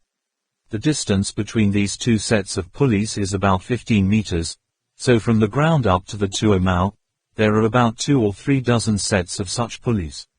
This is clearly a miracle created by the Kwei Ba people, both solving the problem of the length of the rope and also the problem of the load for the hanging basket. In this regard, they received an affirmative answer from Tham Tu. Legend has it that this type of hanging basket is really a miracle of the Kwei Ba people, but to this day, the Tuk Mau people have learned how to make this type of basket and carried out renovations.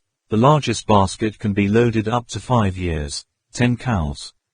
Kwok Nhat Nin Than secretly glared at Tham Su, as if blaming him for not telling the secret to outsiders. Yue Yang sensitively detected that facial expression, and at the same time noticed that, although Kwok Nhat Nin Than was always grinning, but every sentence he spoke, he carefully observed their reactions. Seeing this, he couldn't help but think to himself, this reticent attitude, is it because of fear of offending us? Or is there some other intention?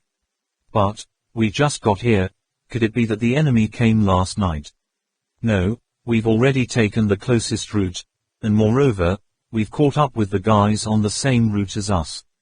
If there are other names, there is no map, and they are pursued by the Lumo people, their physical strength is not as good as ours, the chance that they can get here before us is almost zero, but even if they get here before us, it will only make the Marquis more wary. Whether they can speak the local language or not is still unknown.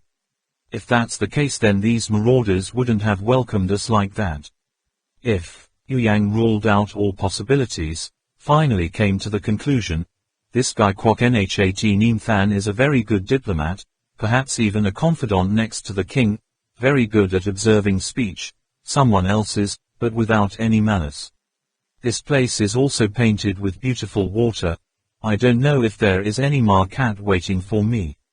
Hey hey. During the conversation, the hanging basket had gradually reached the top, and Trak Mok Kwong Ba and the others were surprised to realize that the crack where Tuk Mau citadel was built, looking below, was not very large, only up to here to discover the height of this crack, about 70 meters, the depth must be in kilometers, at least over 10,000 meters, the width spreading to both sides is even more immeasurable. Trak Mok Kwong Ba suddenly understood that these cracks were not created by human hands, but because the cliffs on the third platform were subjected to uneven forces, causing fractures, thereby forming a small vase is located between two floors. The whole Tuk Mau citadel is located on this small platform. This place can be called the Citadel of Miracles. Everywhere are relics of the ancient civilization of the Kwai Ba people. The rows of sharp spears pointed to the sky at the edge of the platform looked like normal spears from below, but up here, you can see, each tree is up to a meter in diameter, fringed with branches. At different heights, the longest tree is probably more than 60 meters, the shortest one is 40 or 50 meters, probably used to defend against the giant bird's attack. To make sure these giant spears were fixed there, the part buried in the cliff had to be at least as long as the exposed part. Looking at those giant metal blocks, they suddenly remembered the bronze pillars in Hainan Kong Island. Heaven only knows how people made those giant pillars. The outside of the spear was still as shiny as new, emitting pale golden rays. It was hard to believe they had been standing here for 1,000 years. Copper alloy, what a miracle technology. At the top of the rift, many circular objects, like large mirrors, could be seen. These round objects bounce light from the outside into the nooks and crannies inside the crack, making the entire vase almost always maintain the same brightness. According to Tham Tu, in the past, there were more of those round plates, but because some of them fell and couldn't be put back, no one knew how the Kwai Ba people put them on. In addition to the round mirrors, the top was covered with many tubular objects. Looking closely with binoculars, it turned out that it was not a pipe, but a plant that was tightly entwined with everything they had ever encountered in the island. Hainan Kong self, but here they are used for other purposes. This plant, one end reaching out of the crevice, crawling up the cliff, probably straight into the waterfall, thanks to their strange biological properties, sucking water from the waterfall into Tuk Mau citadel, then through a system of pipes carved into the cliff, bringing water to each house. Approaching the edge of the small platform, they saw soldiers moving the wheels to raise the hanging baskets. Unexpectedly, a whole crew of 50 people only needed 2 soldiers. The basket hung gradually higher than the edge of the platform. Tuk Mau, the capital city of Langbu Kingdom, also gradually appeared before their eyes. Looking at the vast grasslands appearing, Trak Mok Kwong Ba and the others almost couldn't believe their eyes. It turned out that this was Tuk Mau.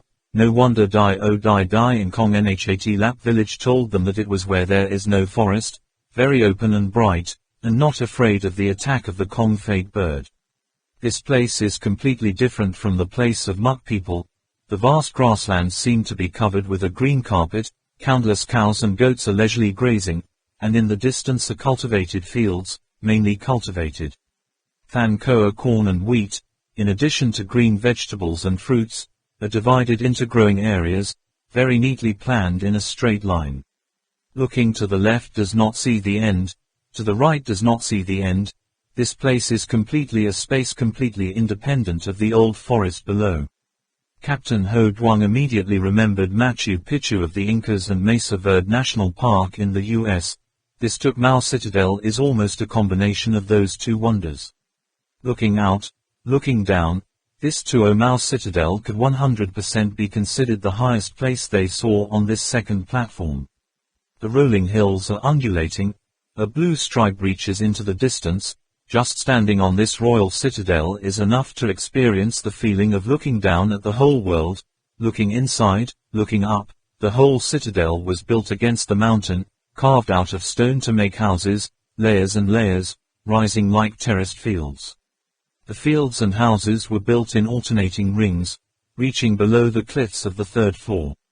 Turning to the left, I immediately saw the sea of life billowing with white foam, lapping the shore, birds turning upside down in the air, a silver curtain falling from the sky, a few rainbows hidden behind the waterfall.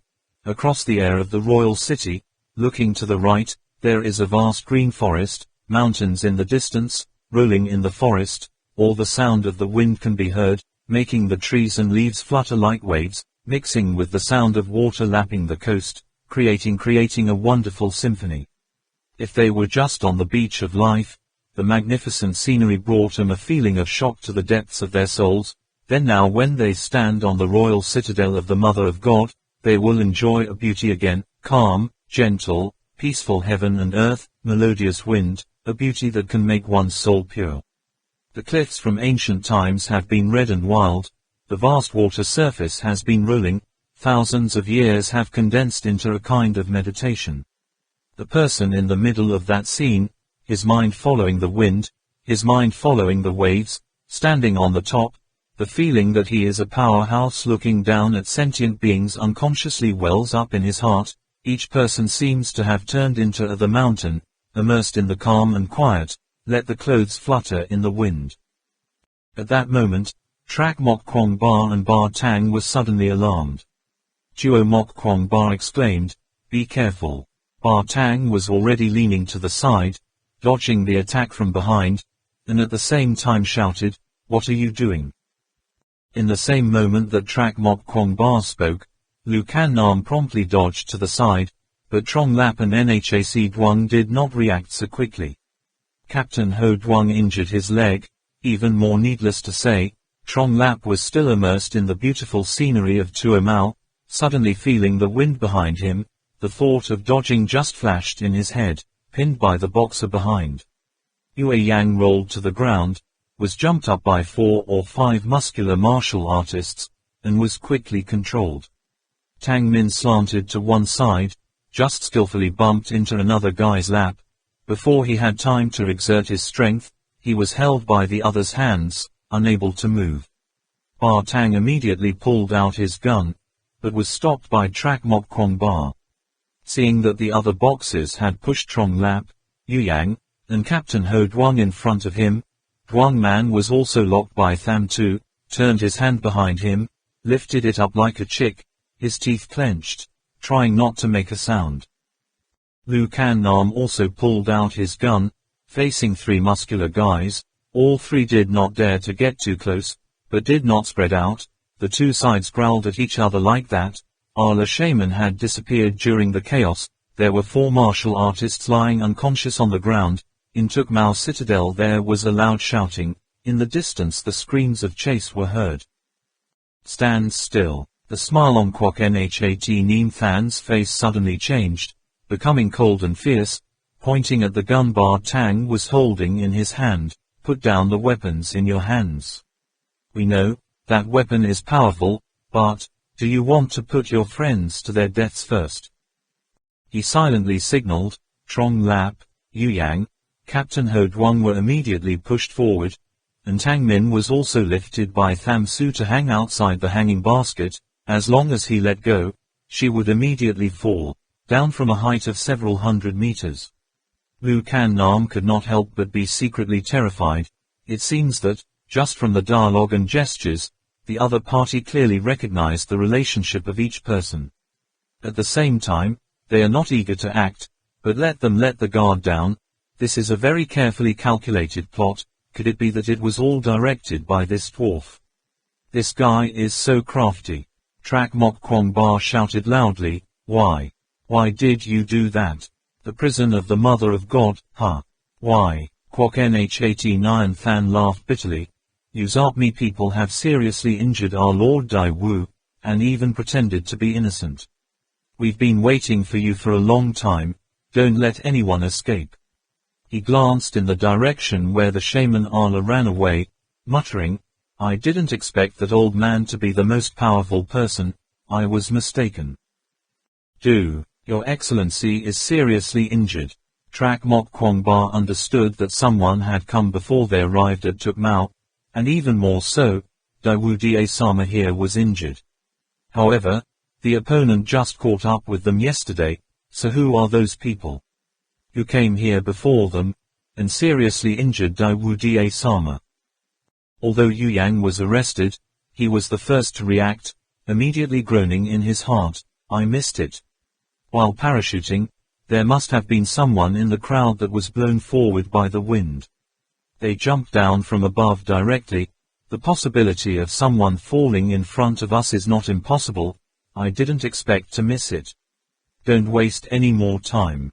Throw everything in your hands down. Don't play tricks, hurry. Kwok Nhat Neem Than suddenly gritted his teeth and hissed. The sudden high-pitched sound pierced the eardrum, making people jump. Lu Kan Nam said to himself, suddenly changing his voice to threaten the enemy. Psychological warfare. Did he draw it from the actual battle? What role does this man who claims to be a disciple of Lord Dawu play in Tuk Mau City? Kwok Nhat Neem Than did not give them time to think, only saw him raise his finger, slowly pointing towards Trong Lap. The boxers who were holding him suddenly lifted Trong Lap and prepared to throw it aside, below. Hold on. Trak Mok Kwong Ba hurriedly signaled to Ba Tang to throw the gun away. Lu Kan Nam also put down the gun. She quietly pulled out the magazine, putting the gun in a position where she could pick it up in time when the opportunity came. At this time, I heard Trak Mok Kwong Ba say, "Don't do that. You are wrong. We and the people you have met are absolutely not accomplices. Please believe us, make things clear first." Ba Tang looked at that dwarf with scornful eyes. He understood well. This Kwok Nhat Neem Than just wanted to make a bet, to see what their relationship was like. Even if they didn't let go of the guns, Kwok Nhat Neem Than must not have dared to easily throw Trong Lap down. It's a pity to let the other side win in this gamble, because no matter what, the young master Kwong Ba could not show his cold and cruel face. Trong Lap was lifted up in the air, looking down. His heart was about to jump out of his chest. Not comrades. Ha ha. The bag on your back is the same as theirs. The weapons are the same. How can we believe it?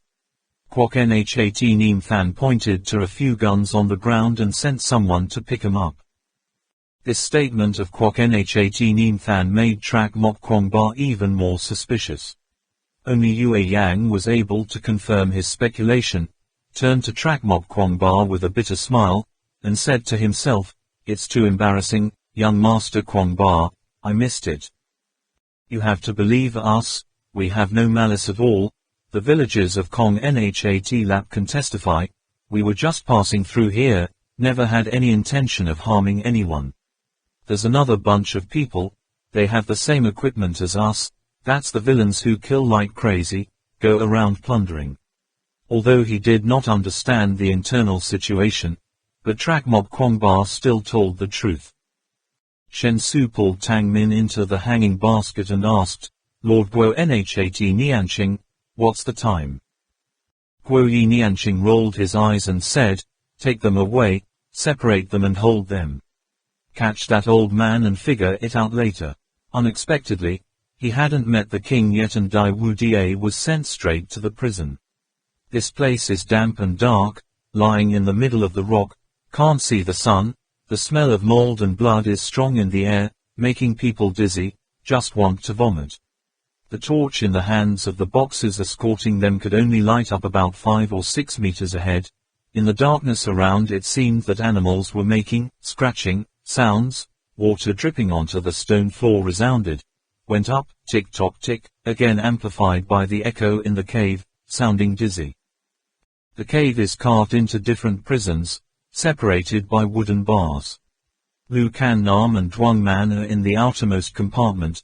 The middle two are Captains Ho Duang and Trong Lap, Trak Mok Kwong Ba and Yu Yang, and the last is Ba Tang and another person. Just wait here obediently. Lord Kwok Nhat Neem Than will clarify everything. Don't dream of running away. If found out, I'll throw you into that scorpion pit. Before leaving, the soldier threw back such a sentence. As soon as the torch was taken away, the prison immediately returned to pitch black. The surroundings could not even be seen, let alone running away. Is everyone okay? Only heard Trak Mok Kwong Ba's voice in the dark. Zhang Lap rubbed his chest and said, "It's still lucky. Yu Yang, are you not hurt? I was crushed by 4 or 5 big guys like that. I'm stronger than him." Yu Yang replied. "Minman, are you okay?" "She's here, fine." Lu Kan Nam replied instead. I'm fine." Min Min said. "Is the wound on Captain Ho Duang's leg still okay?" Captain Ho Duang replied. Unexpectedly encountering such a thing, it seems that the special treatment in Kong Nhat Lap village made them all let the guard down. After all, it was still due to lack of experience. After all, what is it? Those with backpacks and equipment like us can't get here first, can they? That's when they parachute down. Yu Yang spoke out his deductions and observations. Lu Kan Nam angrily scolded. "Why didn't you say it sooner?" Yu Yang could only laugh dryly. Hey, I forgot about this. The short guy named Kwok Nhat Neem Than is also not simple. What kind of person is he? Captain Ho Duang suddenly asked. The others also fell into contemplation. Yes, from the respectful way the soldiers addressed Kwok Nhat Neem Than, it seemed that his prestige in the eyes of the soldiers was not low, absolutely not simply an ordinary disciple of the great Emperor Dai Wu. Yue Yang clung to the bars and walked around, then estimated, "Each prison is 8 square meters wide, why should we separate us?" Lu Kan Nam said, "In order to prevent escape, it is better to make adjustments based on the difference in ability of prisoners." No matter which door was opened, young Master Kwong Ba and Man Man could not leave each other and run away, neither did Yu Yang and Trong Lap. Captain Ho Duang injured his leg even more, needless to say. And if Ba Tang wants to leave us to run away, then he is alone. The possibility of escaping from captivity is very low. But someone who knows about the agency's traps like Trong Lap was locked up with the injured Captain Ho Duang, so it was considered only one person. So, unless all the doors are opened, we can't escape. That way, they'll have enough time to surround us.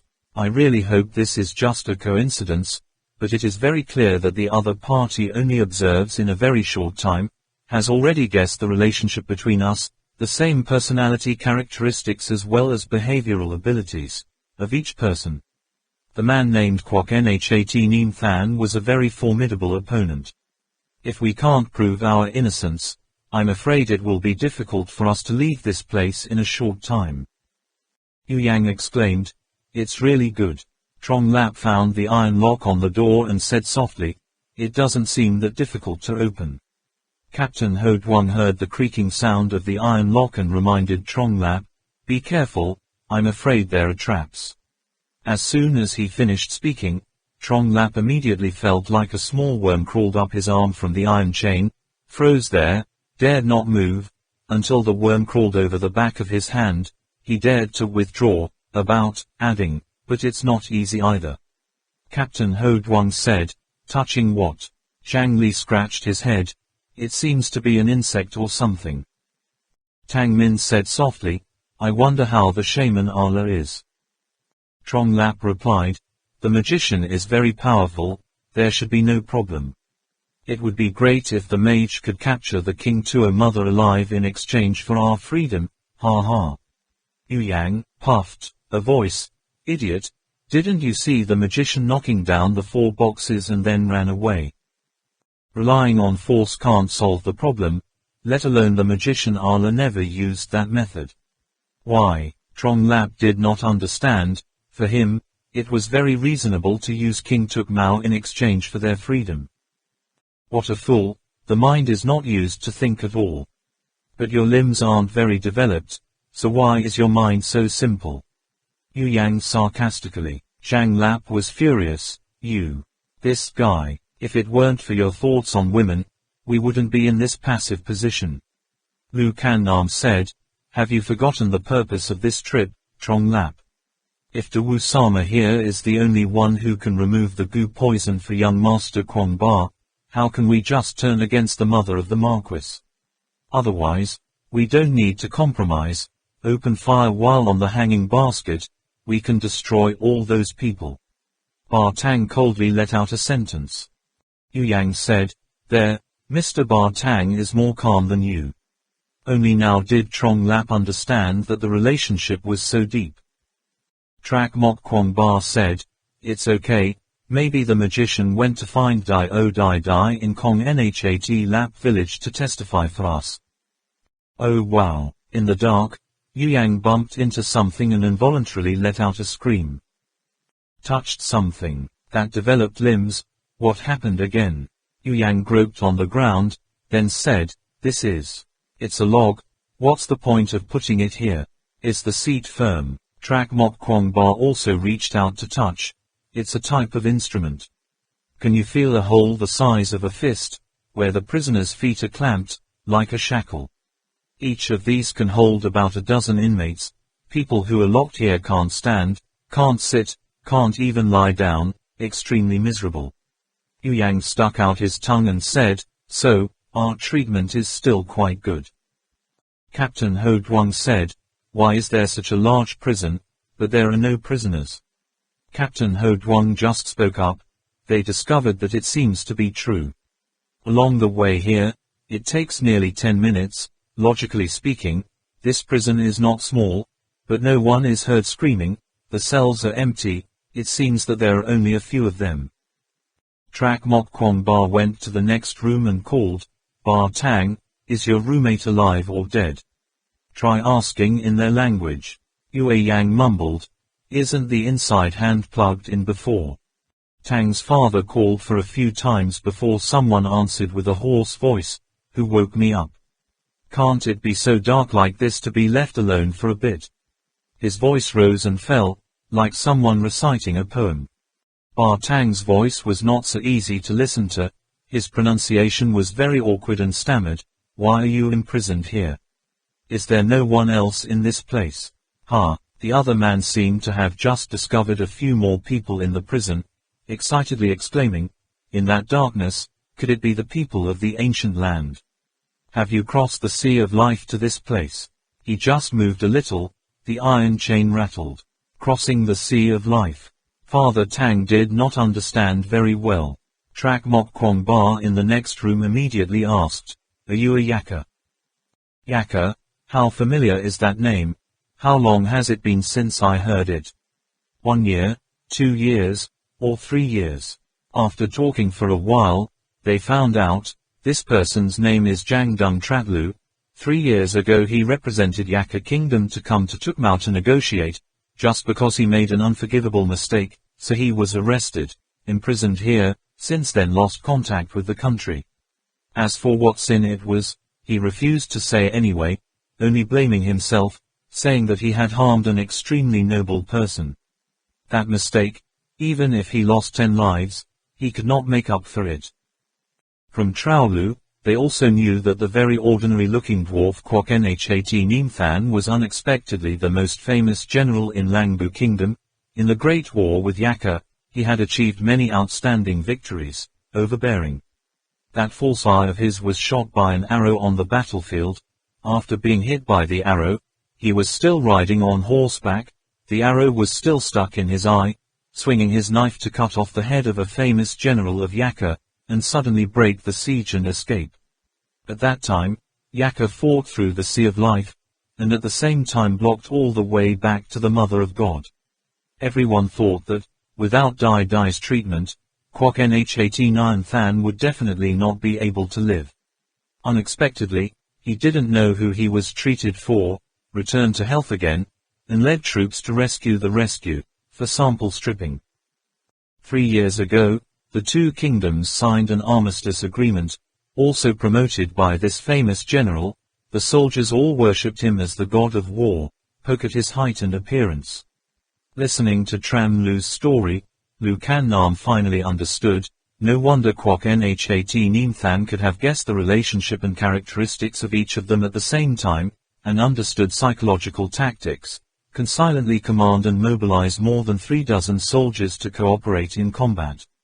All of that, having to sacrifice their lives on the battlefield to get it. It's ironic that from beginning to end they always think people are just a silly clown. Captain Ho Duong repeated the question, why are there no other prisoners in this prison? After hearing this, Jang Dung Tratlo burst into laughter and replied in his special voice, where do you think this is? Must be packed with people. This was originally a place to keep slaves and prisoners of war. Most of the men had died in battle. After the agreement 3 years ago, both sides also paid off prisoners. This place is strange to have new people. Quote. Tang Min asked, why are the two countries fighting? From the time in Kong Nhat Lap village, they wanted to clarify the cause of the war 6 years ago. What did it have to do with the destruction of Kong Bo village? However, that battle did not spread to Kong Nhat Lap village, and later fought as far as Yaka.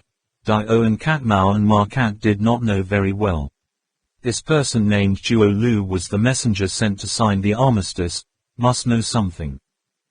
Ha ha ha. Jang Dung Tratlo's laughter sounded so tragic. Yes, why fight? Between people, why must there be riot wars? In ancient times, it was to compete for food, for space to survive. Tribal times, was to plunder slaves, women, and land.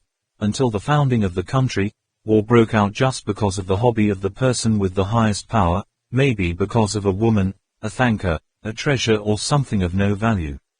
Human history, isn't it thanks to war that it moves forward?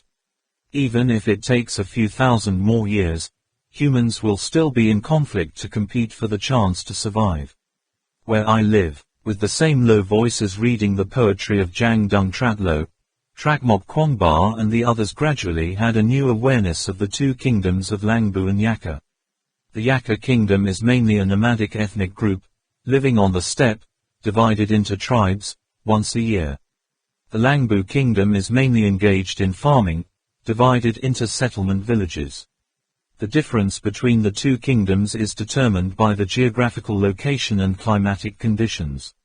Before the war broke out, each season had merchants specializing in the Sea of Life, exchanging Yaka's meat for Langbu's food, Yaka's fur and skin products in exchange for Langbu's textiles, and wool carpets. In exchange for silk, and other resources, each side has its own advantages, such as Yaka with a lot of salt, Langbu with lots of wood, Yaka with clay. As for that battle, as Ma Kat said, it can be considered as an extension of the battle 18 years ago. 18 years ago, the Kachung tribe in Yaka was suddenly destroyed by the Montagnat Kwei Ba, for unknown reasons. But at that time, the Kachung tribe was the third largest Yaka tribe. Since before that, the two kingdoms had always had disputes, constant wars, deep animosity. Langbu's side, seeing an opportunity, launched a war to attack Yaka to rob them of wealth. Unexpectedly, the Yaka people were all fierce and brave, fighting extremely tenaciously. Although they lost a large tribe, the Langbu kingdom could not win. Therefore, the war 18 years ago was started by the Langbu kingdom, but in the end it was dragged across the Sea of Life by the Yaka army, robbing all of its resources. 6 years ago, there was a natural disaster.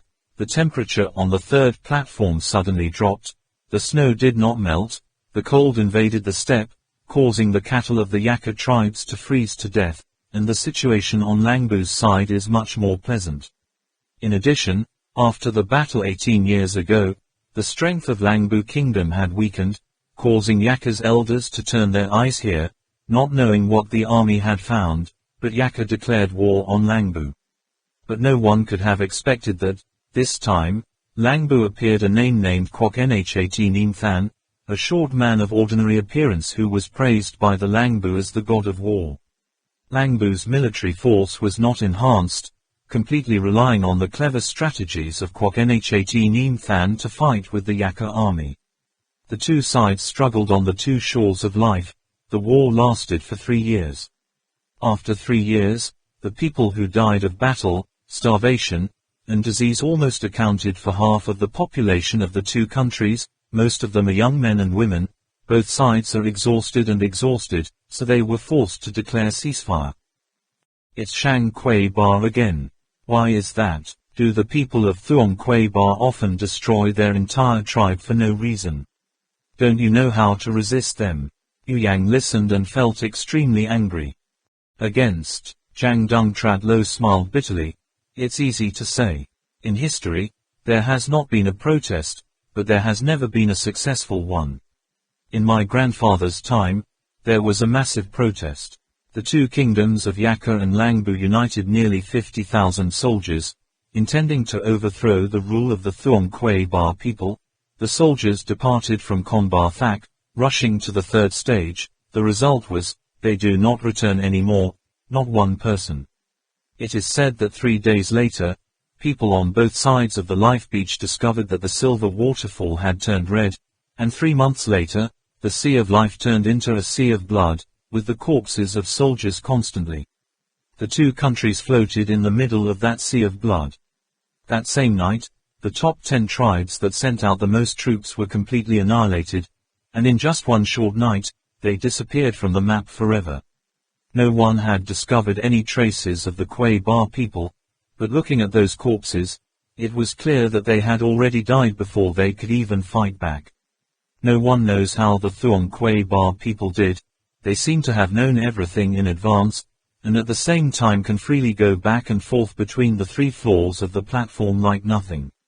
Against which tribe wants to be completely annihilated in one night? The Montagnards are the ones who cannot resist.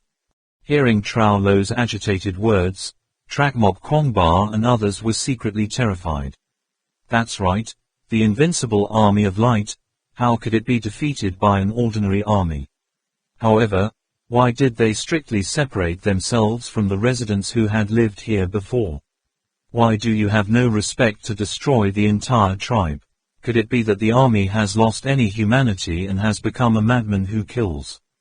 Even more frightening is that, in one night, they can destroy dozens of tribes that are tens or even hundreds of kilometers apart, and at the same time retreat to the third platform without leaving any trace. The only explanation is, those Kui Ba people can directly go up and down between the 3 platforms, but how can they do that? The Trakmok Kwongba using the most modern equipment can't even do it, right? Transaction. The next 3 days were all safe and sound. The other Guo Nhat9 Than didn't even bother to interrogate him, not sure where he went. On the 3rd day, Kwok Nhat9 Than brought a team of bodyguards to the prison.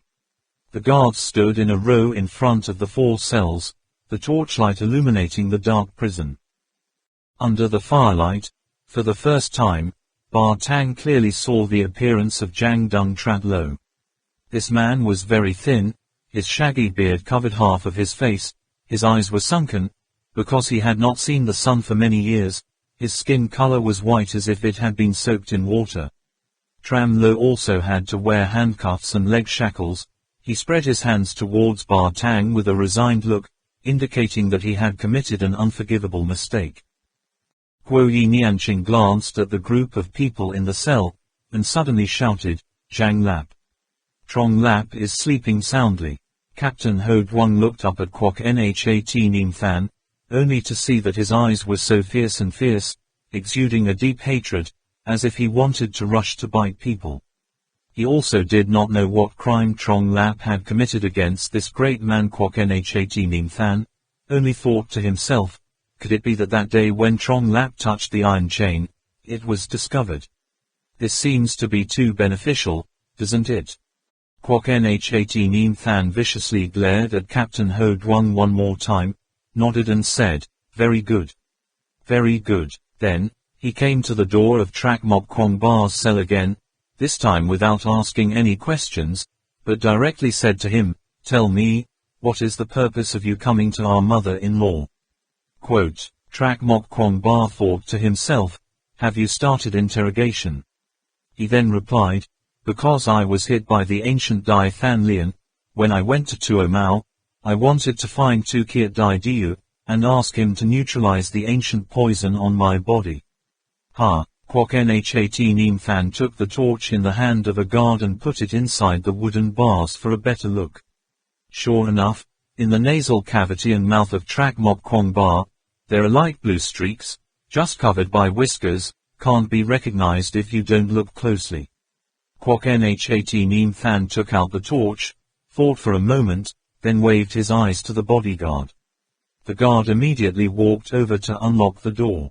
While dreaming, Trong Lap still noticed that, when unlocking, the guard used a strange method to knock on the lock dozens of times before. In the keyhole there was a red centipede, about the length of a finger, crawl out. He subconsciously recalled, this was most likely the same thing that had crawled through his hand in the dark, secretly terrified, immediately becoming fully awake. The guard opened all the prison doors, and Kwok Nhat Neem Fan said, "Let's go out, my king wants to see you." Trak Mok Kwong Ba and the others looked at each other. It didn't seem like an interrogation. More than half the magician Arla did something, causing the Queen Mother to change her attitude towards them. Tham To led the bodyguard team to the front, while Kwok Nhat Neem Fan accompanied the group of Trak Mok Kwong Ba. After walking for a while, I heard Kwok Nhat Neem Fan clear his throat and say first, about the previous day, it was because we didn't investigate clearly. I hope you guys don't take it to heart. His voice was very low, like talking to Trak Mok Kwong Ba, but it was like muttering to himself. Trak Mok Kwong Ba looked at the man who was only as tall as his chest and thought to himself, is this an apology? How could the shaman Arla prove our innocence? No, that's not enough, there must be something else, otherwise the king here wouldn't let this great general come personally to apologize like that. However, he is also a generous person, and in recent days, Kwok Nhat Neem Fan has not made it difficult for them, so he also let it go. Trak Mok Kwong Ba half-jokingly said, unexpectedly, the person who welcomed us that day was Tuk Mau's great general, but we couldn't see it. What a hidden secret, Master Kwok Nhat Nianching. Kwok Nhat Neem Fan heard Trak Mok Kwong Ba's tone and breathed a sigh of relief. That name Jang Dung Trao Lu should have made him unable to speak anymore. Trak Mok Kwong Ba asked, what crime did that person named Tram Lo commit? Been imprisoned for 3 years. Kwok Nhat Neem Fan replied, you'll soon find out, he made an unforgivable mistake. After saying that, he immediately changed to another topic, your belongings, I will return them shortly. Those weapons are quite good, let the fire potion flare up in a tight space, push the iron bullet to shoot in a certain direction, in order to collide strongly with the target. The technique of casting copper and iron reached a very high level, we had never seen anything like it before.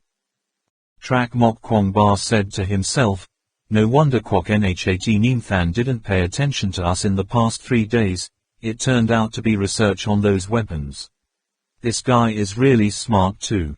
He looked surprised and said, how do you know? Not you guys. That familiar smile appeared on Kwok Nhat Neem Fan's face. The Zapmi people, you also look down on us too much. According to our historical records, more than 1,000 years before the Kwei Ba people came here, they already brought with them the knowledge of fire medicine. In the past few decades, our mother-in-law has also collected a lot of similar weapons. At first we didn't know what to use, but then we quickly learned. Your weapons are very good, both in terms of power and speed, far superior to the ones we found before. The most advanced thing is, your weapons after emitting, do not need to pull the latch with your hands, but can be fired continuously. There is another type of weapon, stuffing a large amount of explosives into a container, which after burning can destroy a certain range around it, almost as much as the weapons of the Montagnards. Quote, grandfather, what did he say? Trak Mok Kwong Ba jumped in surprise. Listening to Guo's words, their weapons are still not equal to the weapons used by the Kwei Ba people more than 1,000 years ago, how can that be? Kwok Nhat Neem Fan said, yes, in our legend, the Kwei Ba people also have much more powerful weapons, such as a type called Janji, which can also emit continuous radiation, but far more powerful than your weapons. It can shoot armored statues to pieces. Can your weapons do that? Oh, Trak Mok Kwong Ba felt somewhat reassured. It seems that Kwok Nhat Neem Than is talking about legends like Shangri-La's 7 legendary weapons, or something, usually with parts that are mythologized and exaggerated. Tham to led them to the palace of Langbu Kingdom. They also cut the cliffs to make caves and build rooms, just a little wider, but compared to the miracles left by the Kweba people, they don't exude any splendor. Shen Su just brought him to the door. Another soldier ran in to announce, and Guo Nhat Than smiled and stood in front of the palace door. That door was a trapezoid cut into the cliff, with no frame, no braces, no decorative carvings, but only a honed mark. It seems that the previous decorations have been removed at the request of the Kweba people. At this time, the soldiers who entered announced that they had returned, saying that they could go inside. Welcome, honored guests. The smile on Kwok Nhat Neem Than's face did not change, as if it had been molded. The palace of Langbu Kingdom is still very far from the word, Bo. The stone road leading inside is both small and narrow. The two people standing side by side have to be crammed, and there is no 2-step momentum. Guard station, 3 steps 1 sentry station. First go along the cliff, then turn inside. The space starts to get a bit dark. On both sides of the road there are small stone rooms, which at first glance are no larger than 10 square meters. They came to the front of a slightly larger stone chamber that looked like the king's office, and when they entered, they were almost completely disappointed. This is just a small living room of more than 20 square meters. A light column about 1 meter in diameter shines down from above, making this room a little brighter than outside. Yu Yang raised his head to observe, seeing that this light pillar was reflected by a circular object on the top of the cliff, drop down. Behind the light pillar there is a man sitting cross-legged. Indeed, the shaman Allah is sitting on his right, and Dio and Tuk Mau is sitting on the left. Seeing Trak Mok Kwong Ba enter, the shaman Allah and Dio and Tuk Mau both smiled and nodded in greeting. Kwok Nhat Neem Than bowed to the man, then said, "Great King, brought the guests." Then he turned to Trak Mok Kwong Ba and said, "Meet my great king, why don't you kneel down?" Said the man behind the light pillar, "The distinguished guest comes from afar, unfamiliar with our customs here, no need to kneel. Why is the reception so late? Would you like to invite your guests to sit down?" Guo Yi Nianqing glanced at them again, smiled and said, "Please." Trak Mok Kwong Ba sat down below the shaman Allah, relatively close to the great king of Tuk Mau sitting behind the pillar of light. You can see that the Queen Mother has a slightly fat body, a slightly stooped back, and her beard and hair are all white. Looks like he's quite old. The Queen Mother spoke again. "I heard that the guests have come from outside, the 2 female bodhisattvas who are the reincarnations of Triad Kim Ma and Enon Nai Kong Sai Ma, to meet today, is truly incredible. With pleasure." The king then said a series of polite words, mostly praising them, and skillfully expressed his apology. Trak Mok Kwong Ba and others felt so respected and pampered, but secretly terrified. I really don't understand what the shaman Allah and Dio and Tuk Mau said to Tuk Mau Vuong, why his attitude changed. Totally like that. After finishing the polite words, the Queen Mother immediately went on to the main topic. "I heard that these honored guests have the talent of Luke Du Mother, carrying countless magical medicinal herbs, can initiate death, revived, brought good news to the people of our Langbu Kingdom, and even cured people who were poisoned." Lu Kan Nam hesitated. "Actually, we just..." The Duke of Madam interrupted her again. "I really don't dare to hide anything. This king has a favor to ask, my daughter." The Queen Mother slowly recounted the story. It turned out that this king did not have many children, once had a son, but died a long time ago. Until the age of 50, a princess was born, considered as a pearl in her hand, but unfortunately, 3 years ago, I did not understand why the princess was hit by the black neck. According to Tu Kiat Dai Dio, The person who is hit by this poison neck will feel extremely itchy, then the skin will develop lumps, then gradually lose vision. Now the princess is almost see nothing anymore. Only then did they all understand. No wonder the old king was so polite to them. The princess also got poisoned. But then they were also embarrassed. There are hundreds of different types of poisons in this place, and they are not sure if they can cure the princess, so this is not convenient to accept immediately. However, it seems that the Queen Mother has a lot of faith in them, and adds a lot of beautiful words of praise. Trak Mok Kwong Ba secretly doubted. Just now Kwok Nhat Neem Than told him that the person named Tram Lu had committed an unforgivable mistake, and also said that he would know in a while. Could it be Black Neck that the princess hit? Is it related to Duo Lu? And what about Lord Tu Kiat? Don't even Lord Su Ji have a cure for the princess? Yu Yang asked. The Queen Mother let out a sigh. Kwok Nhat Neem Than stood next to him and explained, not all ancient poisons Master Tu Kiat can solve.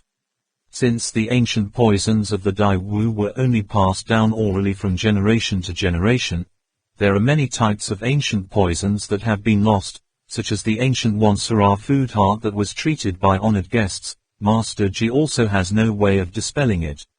Tang Min said, we are not sure either. That's it. Let us see the princess's condition first.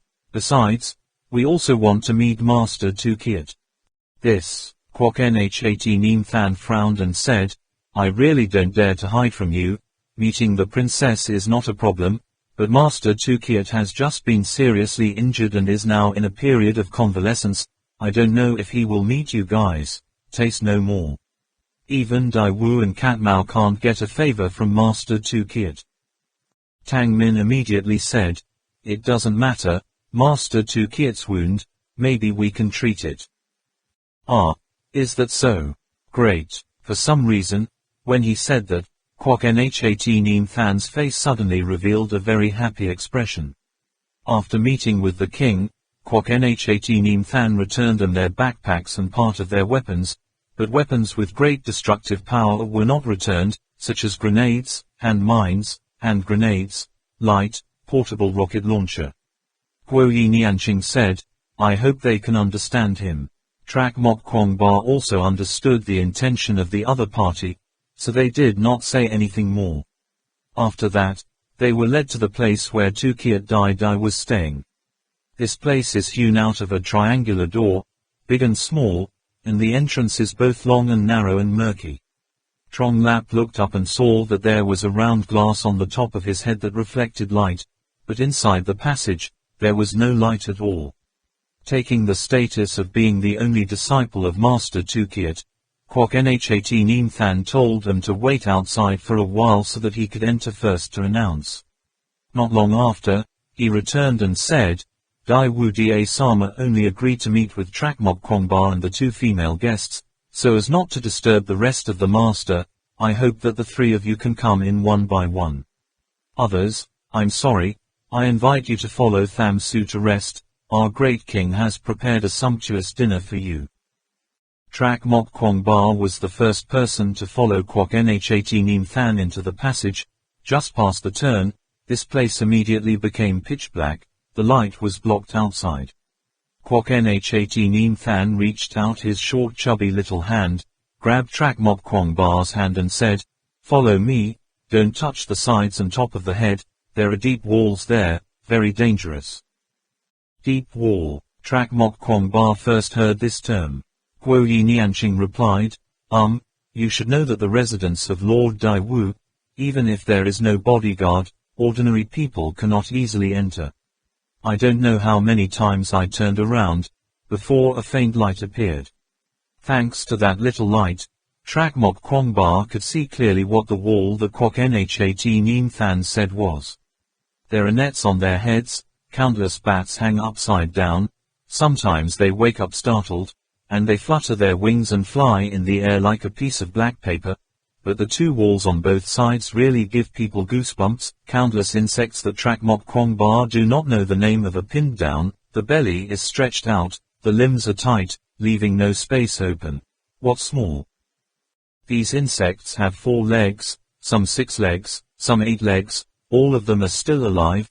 The wind blows gently and shakes those legs very quickly, struggling and writhing, making the whole wall look like come to life. Looking at the mottled colors on the bodies of those insects, you don't have to think about it, if you are scratched by them, or bitten for one, what the consequences will be. Entering the room, you can immediately smell the strong smell of herbal medicine. The wall is covered with wooden shelves, and on the shelf are all kinds of large and small bottles.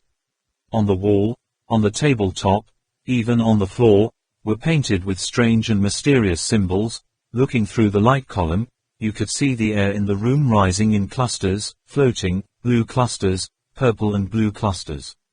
Trak Mok Kwong Ba couldn't help but secretly doubt, not knowing if the longer he stayed in this place, the shorter his lifespan would be. Dai Dawu Tu Kiat lay on the bed, covered with a black yak braided blanket. His age seemed to be older than the king. His face had no flesh. If it weren't for it, it was full of paintings, black symbols. At first glance thought he was a withered corpse. He waved to Trak Mok Kwong Ba and called, "Come closer, let me see clearly." For some reason, seeing the bony hands, the face painted with confusing totems, the sunken eyes emitting faint rays in the darkness of Dai Ngo Tu Kiat, Trak Mok Kwong Ba suddenly felt a little stress. It was not the feeling of danger, but more like the feeling of facing his father. He stepped under the pillar of light, then couldn't get any closer. Trak Mok Kwong Ba could not understand why, looking at this evil-looking Dai, he had a feeling of tension and urgency as if he was facing his father like that. Dai Dawu Tu Kiat squinted at him for a long time, then nodded and said, "Your name is Kwong Ba, right?" This is the ancient Dai Than Lian. We used it once when we were young. It was too cruel for that child. Although he has committed a crime worthy of death, it is still too much to use Da King Lian Gu really. Duo Mok Kwong Ba asked softly, then, can Lord Dawu be able to remove it? Maybe that's why I feel nervous, he thought. Dai Dawu Tu Kiat nodded, using silkworm can solve it. But, as soon as Kwok Nhat Neem Than heard it, he was a little nervous. Master Tu Kiat, we only have one last pot of silkworm, even the king can't bear two. Dai Dawu Tu Kiat waved his hand, turned his face to Trak Mok Kwong Ba and said, "You heard it too, poor child. If you had come here 60 or 70 years ago, it wouldn't have been difficult to solve the ancient Da King Lian. However, now that Tam Deen is used for detoxification, only one use remains. For our great king, it is a very precious thing. If given to you, the king will not be able to use it to prolong his life. Do you understand what I mean?" Kwong Ba. Trak Mok Kwong Ba just heard it and immediately understood. That thing called silkworm, it seems not only used to dispel the ancient Dai Than Lian, but also a great tonic with the same effect as a magic pill. There's no king who doesn't want to live a long life. He wants to use it to cure poison. It's like fighting for longevity with the Marquis Queen. But, 60 or 70 years ago it wasn't difficult, so what does that mean? Trak Mok Kwong Ba secretly laughed. 60, 70 years ago. I still didn't know where I was then. Then he asked, "What do you mean, Lord Dawu, to tell me to give up?" Dai Dawu Shuji shook his head and said, "No, I mean, if you can make the princess that the king considers as a treasure see the light again, the king will be very happy to use what is available. I can extend my life to detoxify you. But we haven't met the princess yet, so I'm not sure if I can help her recover." Trak Mok Kwong Ba felt that this proposal was very sudden. He did not expect this great Dawu to offer such an exchange method. "As long as you do your best, my king will judge for himself." Dai Dawu Tu Kiat tilted his head slightly forward, to a hidden corner that only Trak Mok Kwong Ba could see, suddenly revealing a very strange look. Kwok Nhat Neem Than standing behind Trak Mok Kwong Ba also silently revealed a thoughtful expression. Note. First, legend has it that the mother goddess Bodhisattva has 21 incarnations. Triat Kim Ma and Enan Nikong Sai Ma are the names of 2 of those 21 incarnations. Chapter 59 King. Mystic Yaka Kingdom. Duo Lu said, "Are you referring to Dai Dai Wukuk Ge Bar and Hyatt?" He was a very mystic man. His tent was always next to the king's tent. The top of the tent is decorated with a black ox tail. Innumerable dry human heads were raised above them, making the roofs of the tents, using human intestines still bloody as ropes to tie the tents, using dead people's bones to stick in the ground instead of wooden stakes. Makes people feel cold at first glance. Snow Spirit. Coming out from the room, Trak Mok Kwong Ba asked Kwok Nhat Nin Than, what happened 6 or 70 years ago? Kwok Nhat Nin Than forced a smile and replied, 60-70 years ago. I heard that at that time, both kingdoms became so big, so strong that they didn't know what the heavens and earth were, hoping to rebel against the Thuong Quay Bar people, sending out troops to attack the middle floor, the third station, resulting in the destruction of the entire army, and also the revenge of the Quay Bar people. Dozens of tribes and villages were completely annihilated, of which 3 villages were the only place, know how to nurture the silkworms of the whole kingdom. After they were destroyed, the silkworms became less and less, until now. It's almost extinct. Trak Mok Kwong Ba immediately connected with the protest event that Tram Lu told in the prison. It seems to be the same thing. He asked again, what is Tam Deen? Kwok Nhat Nin Than thought for a moment, then replied, a type of worm, called a pupa. I've never actually seen that thing used. Stepping out of the passage, Kwok Nhat Nin Than again led Duong Man and Lu Can Nam inside. Trak Mok Kwong Ba reminded, absolutely not to touch the wall, it is best not to look, especially Man. Then he followed a guard to another hall. The shaman Allah and the others were all waiting there. Everyone was chatting happily, but Captain Ho Duong was nowhere to be seen. Where's Captain Ho Duong? Trak Mok Kwong Ba asked. Yu Yang immediately replied, well, I've been taken to treatment. While in the prison, the wound on Captain Hu Yang's leg seemed to be infected. This time in detention, Lu Can Nam's wound was healed, but Captain Hu Duong became more seriously ill. De Wu and Cat Mao said, don't worry, we handle this type of wound very well. It turned out that as Lu Can Nam speculated, that day after escaping from the hanging basket, the shaman Allah ran around the Tuk Mau citadel, escaped from the pursuing soldiers, and returned to Kong Nhat Lap village, and at the same time invited Dicko and Cat Mau came to testify for Trak Mok Kwong Ba, and some villagers also came to Tuk Mau, and the story of Duong Man and Lu Can Nam being able to cure someone who had been poisoned by the poison, spread throughout the city. This time, the Queen Mother hastily sent Kwok Nhat Nin Than to the prison to invite the distinguished guests out, naturally hoping that they could cure the ancient poison that the daughter was hid.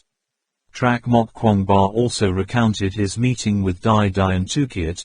Trong Lap pondered, that is to say, if we can't cure the princess's illness, young Master Kwong Ba is not. Dio and Cat Mao also said, if it was Tam Deen, it would be very troublesome. I heard that they have disappeared for a long time, unexpectedly in the palace they are still kept. Trong Lap curiously said, what is Tam Deen in the end? Your Majesty the Emperor, Yu Yang suddenly exclaimed, that's right, I remember the shaman of Thap Te once said, if you want to remove the ancient poison on the young Master Kwong Ba, you need another kind of creature, which has been lost for a long time. Could it be the right thing? This silkworm. The shaman Allah shook his head and said, I don't know, I've never seen it either.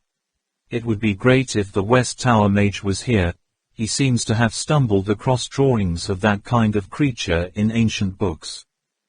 Dio and Cat Mao said, legend has it that Tam Deen is transformed into the souls of young children who died prematurely, because they have not yet paid back the mother's nurturing efforts, so they do not have the heart to leave, choose 60 years of hiding in the quiet darkness, only in exchange for a bright day, using song to express gratitude. Whether it's a larva or an adult, the silkworm's body is pure white, like jade. It will emit milky white light at night, a very beautiful insect. Ah, snow spirit, Trong Lap cried out softly, suddenly remembering the night before parting. This time Ma Cat has to take care of patients who have been poisoned by the poison neck, but not being able to come here, Trong Lap misses her more and more. Dawu and Cat Mau nodded and said, well, that's right, because their bodies are as white as snow. There are people who say their spirits made of snowflakes. In the past, there were many legends about Tam Deen, but most of them were tragic stories. I also just heard that it is a very strange small insect. Legend has it that their eggs are buried in the ground for 20 years before hatching, and the larvae also hide underground for 20 years before pupating. It took another 20 years to mutate a second time, and then emerge above the surface. Under the sun, they only live for 1 day. In that day, they will fly, sing, mate, lay eggs, and then die. Listening to the old people recount, Tam Deen's choir is the most beautiful music in this world. Their song purifies the human soul, dispels fatigue, and brings joy. They usually appear at times of good harvest. In the east of our village you must have come across a small lake where they used to like to congregate. At that time, after a year of hard work, the harvest was complete. People often gathered in the place where there were the most silkworms, made a pot of hot tea, sat under the corn tree to welcome the cool breeze, and was quiet, listened to their final hymn. They often sing and fly together in the air. After mating, the male will die immediately. The song is immediately silenced. When the echo is still in the air, their bodies fall down like snowflakes flying. The female will complete the last mission, fly to where they left the earth, lay eggs in the small cave they have crawled out. On this same day 60 years later, life will be reincarnated again. At that time, everyone brought the joy of a bountiful harvest. Bathed in the snow flowers of late autumn, everyone went home. If there are many silkworms that year, next year will definitely have a good harvest. Another legend has it that anyone who listens to Tam Deen sing will be happy for the rest of his life. Dio and Cat Mau sighed. Unfortunately, now the children almost no longer see Tam Deen. Yu Yang said, sounds like that. The silkworm is a wild creature. How could it be extinct? Dawu and Cat Mau hesitated. This matter, it is embarrassing to say, I don't know since when. Dawu discovered that the larvae of the silkworm can be poisoned. After eating it, into the body will be more healthy, clear mind. Moreover, their taste is very cool, sweet but not boring, so they immediately became the favorite food of kings and nobles, even replacing buffalo meat as the main dish on the table. After many generations of trying, people finally discovered a method to harvest a large number of silkworm larvae, know how to find the caves where the silkworm lays eggs, so the wild silkworm gradually disappeared. Fortunately, there are a few tribes that have developed an artificial method of raising silkworms, from selecting soil, digging holes, pupae, forming a relatively large scale, only however, it is still not possible to shorten their breeding time. However, about 60-70 years ago, a terrible event happened. Trak Mok Kwong Ba smiled bitterly. I know, about 70 years ago, two great kingdoms joined together against the Thuong Quay Ba people, resulting in the destruction of the entire army, and even made the Quay Ba people the same night. He sent out troops to destroy the tribes with the most participants. Moreover, those tribes were both clever and the only ones who knew how to raise Tam Deen, so the method of artificially raising Tam Deen was also lost. Is that true? Your Majesty the Emperor. Dawu and Cat Mau explained. As far as I know, that's the truth. In the past, great kings and nobles who ate Tam Deen could live to be more than 90 years old. Even if a person was about to die, eating a bowl of Tam Deen porridge could also live for a few more days. Since those secrets were discovered, it all happened in a very natural way. Until now, it can't be said that the silkworms are extinct. In the wilderness, sometimes they can still hear their lonely cries, only, there is no longer the sight of the large herd of silkworms singing, but only the males sing alone, unable to call the female silkworms to mate and lay eggs, so they slowly die. 60 years of hiding in the dark, just in exchange for a day of singing in the sun, is such a small right to be taken away. Yu Yang suddenly felt, these Shangri-La people are disgusting, but thinking about it, have I never done similar things? Is there any right to criticize others? Hey, how's everyone doing? At this time, Lu Kan Nam and Duang Min had just returned. Seeing that everyone in the room was in silence, their faces were sad, and they thought something had happened. Nothing. Trak Mok Kwong Ba walked towards Tuang Man. Dai O Dai Sama just told a sad story. Tang Min looked up at Trak Mok Kwong Ba and said, I'll tell you later.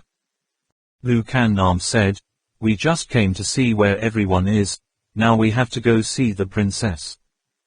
Trak Mok Kwong Ba said, how is Dai Dai's injury, Tu Kiat? Lu Kan Nam said, there was one place where the bullet was shot through, and the other places were just scraping. They have handled it very well, I see. In just a few days, Master Tu Kiat can get out of bed, back to normal. That thing, his business, Master Tu Kiat also told us, we know what to do. Trak Mok Kwong Ba wanted to say a few words of gratitude or express friendliness, but looking at Lu Kan Nam, he couldn't say it out loud. He could only half smiling, and finally turned his head and said, to Tang Min, aren't you afraid? Tang Min shook his head and said, it's okay, although Master Tu Kiat looks a bit cruel, in fact, his heart is very kind. If he could use Tam Deen, he would probably have treated you for the poison neck already. At this time, Kwok Nhat Nim Than appeared at the door and said to Lu Kan Nam and Tang Min, you two, please follow me. Tang Min looked up at Trak Mok Kwong Ba again and said, don't worry, we will find a way. Duo Mok Kwong Ba nodded and forced a smile. Originally, the princess's jade body could not be arbitrarily examined by outsiders, but Tang Min and Lu Kan Nam were two Lu Du mothers, of course, they couldn't be judged by common sense. The princess's palace was illuminated by 6 or 7 light columns about 1 meter in diameter, very bright. Princess Akat Lap Mao knelt on a goatskin rug, safe and dignified, exuding a calmness that was not very suitable for her age. Can I trust you guys? This was the first sentence the princess uttered. After learning that these people came to visit her, the princess was very cooperative. Even some relatively stimulating behavior she also tried to endure, palpably, the princess's desire for light. This has surpassed them all. The princess was very thin, her face pale and sickly. Places such as lips and fingertips are no longer blood. Looking at the situation if not treated, I am afraid that it is not only a matter of losing sight, her body is really too thin. According to Kwok Nhat Nim Than, the main reason is because of the person named Trat Lo. 3 years ago, he was a clerk in the Yaka Kingdom's envoy to peace talks. Originally thinking that he only developed admiration and infatuation with the princess after a chance meeting, he thought that the two countries were holding peace talks, so he did not arrest him for sneaking to the princess's flower garden loudly, read love poems, but only warned to chase away. Unexpectedly, that name Jang Dung Trat Lo approached the princess with evil purposes. Not long after, the princess's body began to change. After checking, Dai Dai Wu Tu Kiat had guessed that it was caused by black neck. As expected, the princess's eyesight started to decline. By now it was almost completely invisible. Duo Lu is just a literate name. According to the law, he can't use ancient poison. Kwok Nhat Nim Than speculates, is Dai Dai Wu of Yaka Kingdom. Kung Ba Sia and Hyatt has used ancient poison on Trao Lu's body, making him become a carrier of poison. When Trao Lu approached the princess, the poison girl immediately ran over, causing the princess to be poisoned. But after that, Kuk Chi Ba and Hyatt refused to admit that this was related to him, and loudly declared that he had never been in contact with black goo, nor did he know how to get rid of it. Jang Dung Trat Lo also insisted that he was completely unaware. Relations between the two countries almost fell into tension again. Kwok Nhat Nim Than had to spend a lot of effort to maintain the situation today. Duo Lu was imprisoned indefinitely in the prison of Langbu Kingdom. Dai Dawu of the two countries joined forces to think of a way to restore the princess's eyesight, but until now, no suitable way had been found. At the place where Dai Dawu Tu Kiat, Lu Kan Nam and Duang Man had preliminary research on the evolution of the princess's illness, there were still some details that needed to be verified by the princess. The princess agreed to the answer, full words. At the beginning, the princess used to have symptoms of itchy skin all over her body. This is very important, because Duang Man and Lu Kan Nam both know that this is a typical reaction of the defense mechanism in the body. When a foreign organism enters the human body, it is medically called an allergic reaction. After that, the princess began to lose weight, proving that the nutrients in her body were absorbed by the parasites, so there was a lack of nutrients to maintain the body. About a year ago, the princess discovered that there were some bumps under her skin. It was painful to press, but she could move again. Then she noticed that there were large tumors the size of seeds everywhere under her skin. Peanuts, as small as a grain of rice, can also feel some long, string-like objects. Listening to the maid speak, from then on, the princess' urine also began to be as white as rice water. After checking the signs of illness, Lu Kan Nam and Duang Man respectively confirmed that the princess had a disease caused by a parasite. The eggs of the parasites, after entering the body through infectious animals such as flies, will cause the skin to itch and peel. Then they will proliferate inside the body and absorb nutrients. Then the dead parasite remains in the body, forming a ganglion. In addition, some parasites penetrate the lymphatic vessels, causing festering and clogging of the lymphatic vessels, producing cord-like objects under the epidermis, and milky white urine. After coming to this conclusion, the two girls breathed a sigh of relief, because after all, for modern medicine, diseases caused by parasites are also relatively easy to treat, if the princess is genetically modified. If so, then they really just have to give up. In addition, the princess also suffered from severe keratitis. If not treated in time, the cornea is punctured. If she wants to restore her vision, it will be even more difficult. But they still need to do more tests to clarify the cause of the parasite that caused the princess to go blind. First need to determine the type of parasite. Tang Min and Lu Kan Nam analyzed that if it was a large parasite, it would have been detected before, but this parasite is very small. If Micromeria or Streptococcus larvae are already relatively difficult, there is also the possibility that Sparganum larvae penetrate the brain, then it is even more difficult to handle. Although Duang Man and Lu Kan Nam are not medical experts, fortunately they also have Professor Feng Tan's computer. After entering the collected symptoms into the system, ordering the search for known diseases, the system eventually came up with more than 10 different diseases. When they saw a disease on the screen, the two people almost simultaneously exclaimed, "River blindness 1." They hurriedly went back to the princess's condition, and finally confirmed that the princess had river blindness or a parasitic disease very close to this disease. This is a disease that was first discovered in Africa, and once raged in this continent, causing nearly 300,000 Africans to lose their light every year.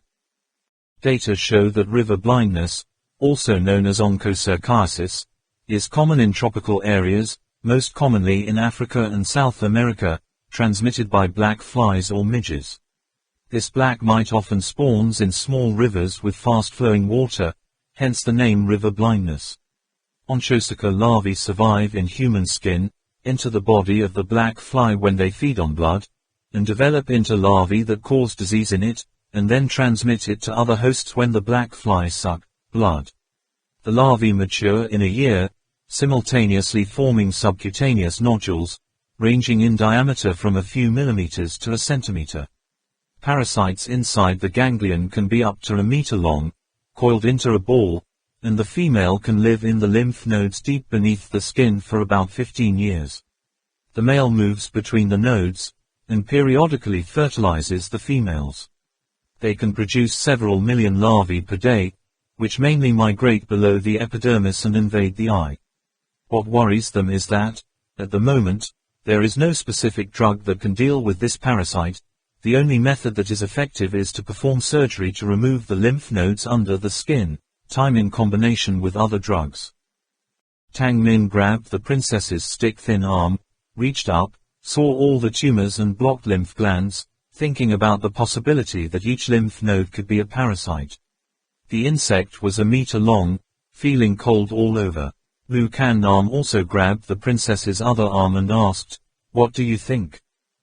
Tang Min was stunned, then immediately understood, shook her head and said, "Surgical surgery, I can't do it." "Why? You know, I can only work as an assistant.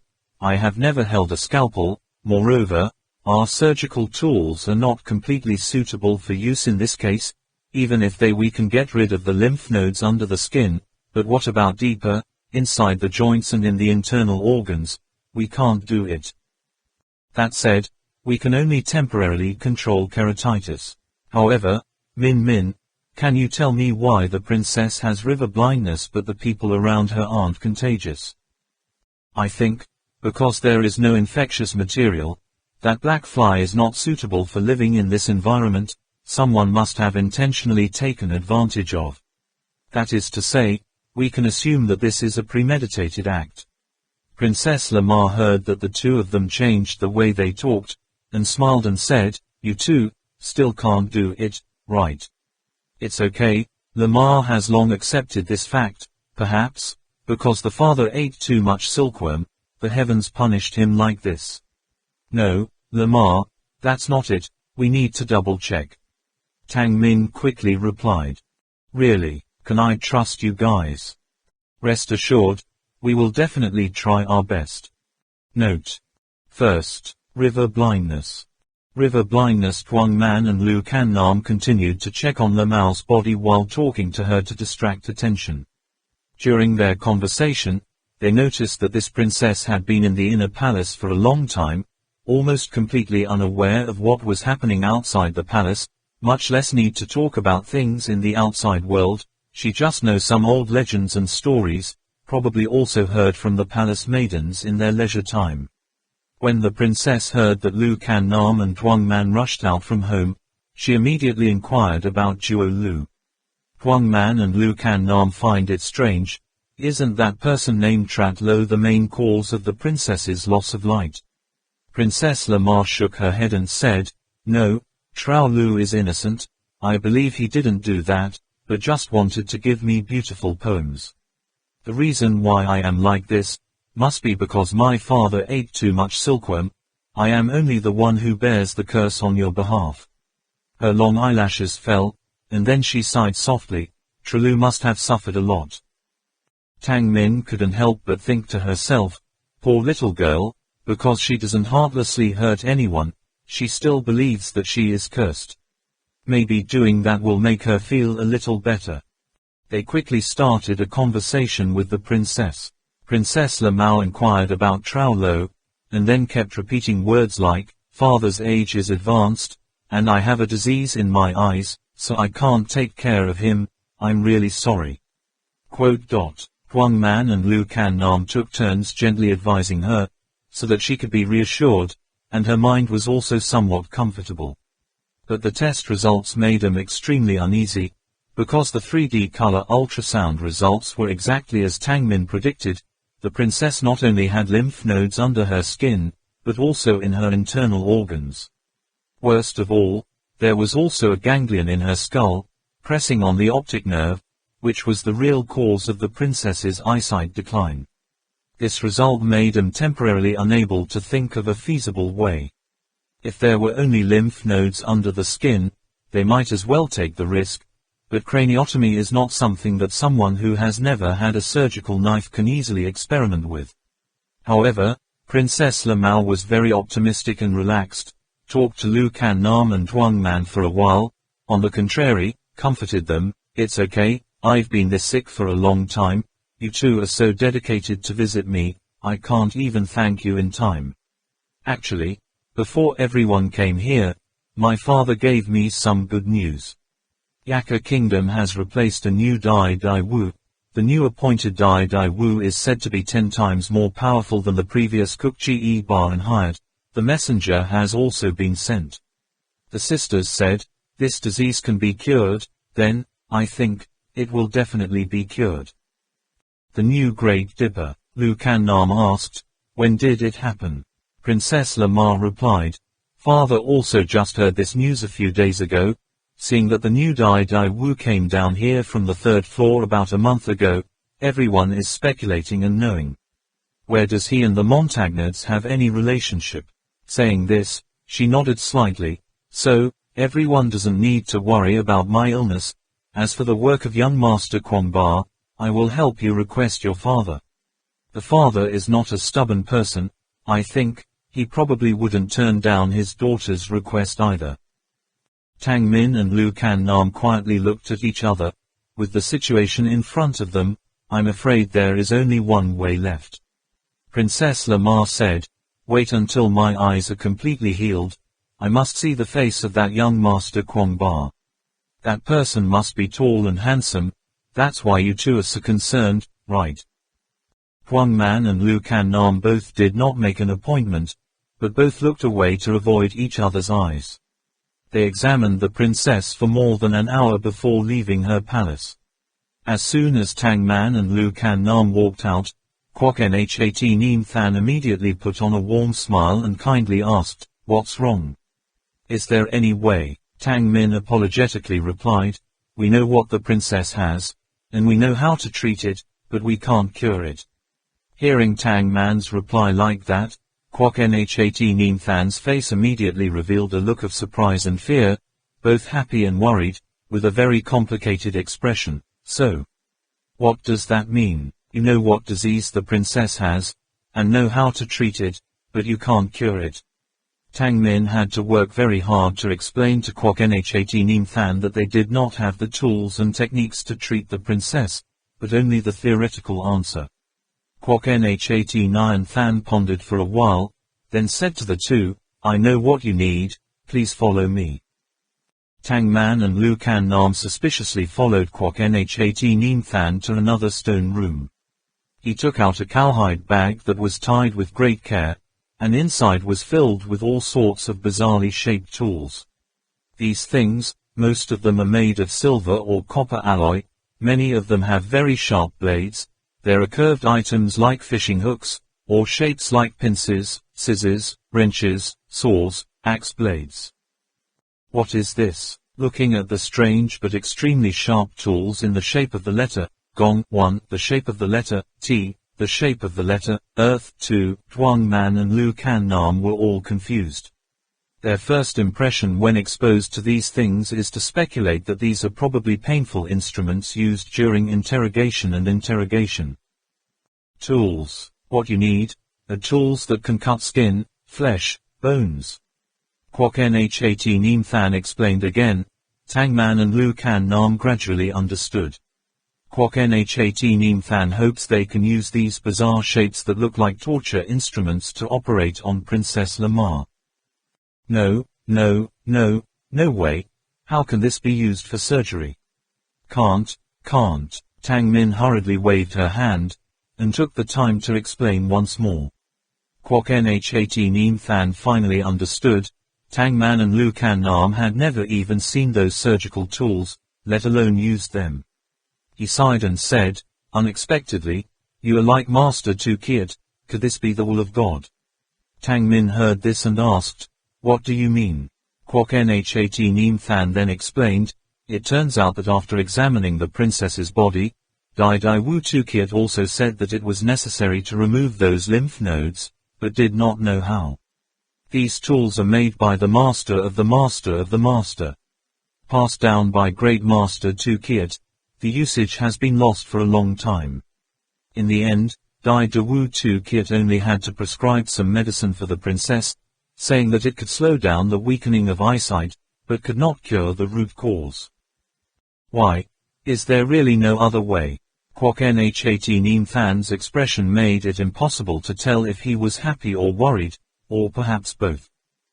Lu Kan Nam said, of all the drugs we carry, now there are only drugs for keratitis, and anti-parasitic drugs that work on a large scale, to have no effect on the princess's illness. Sorry, we did our best. Quo NH89 King sighed. Well, that's fine, I will report everything to the king. It would be great if the princess's condition could be relieved somewhat. Now we just have to wait and see if the other envoys going to Yaka will bring back any good news. Maybe the king will be happy and agree to treat Trak Mok Kwang Ba. Tang Min said, that's right, Master Guo Nhat Nianqing. We don't know anything about the emissaries. If we sent people to Yaka to invite the Dai Dai Wu to come, then why do we still want them? What else do I do to visit the princess? Guo Yi Nianqing replied, even if there is only a glimmer of hope, our great king will absolutely not give up.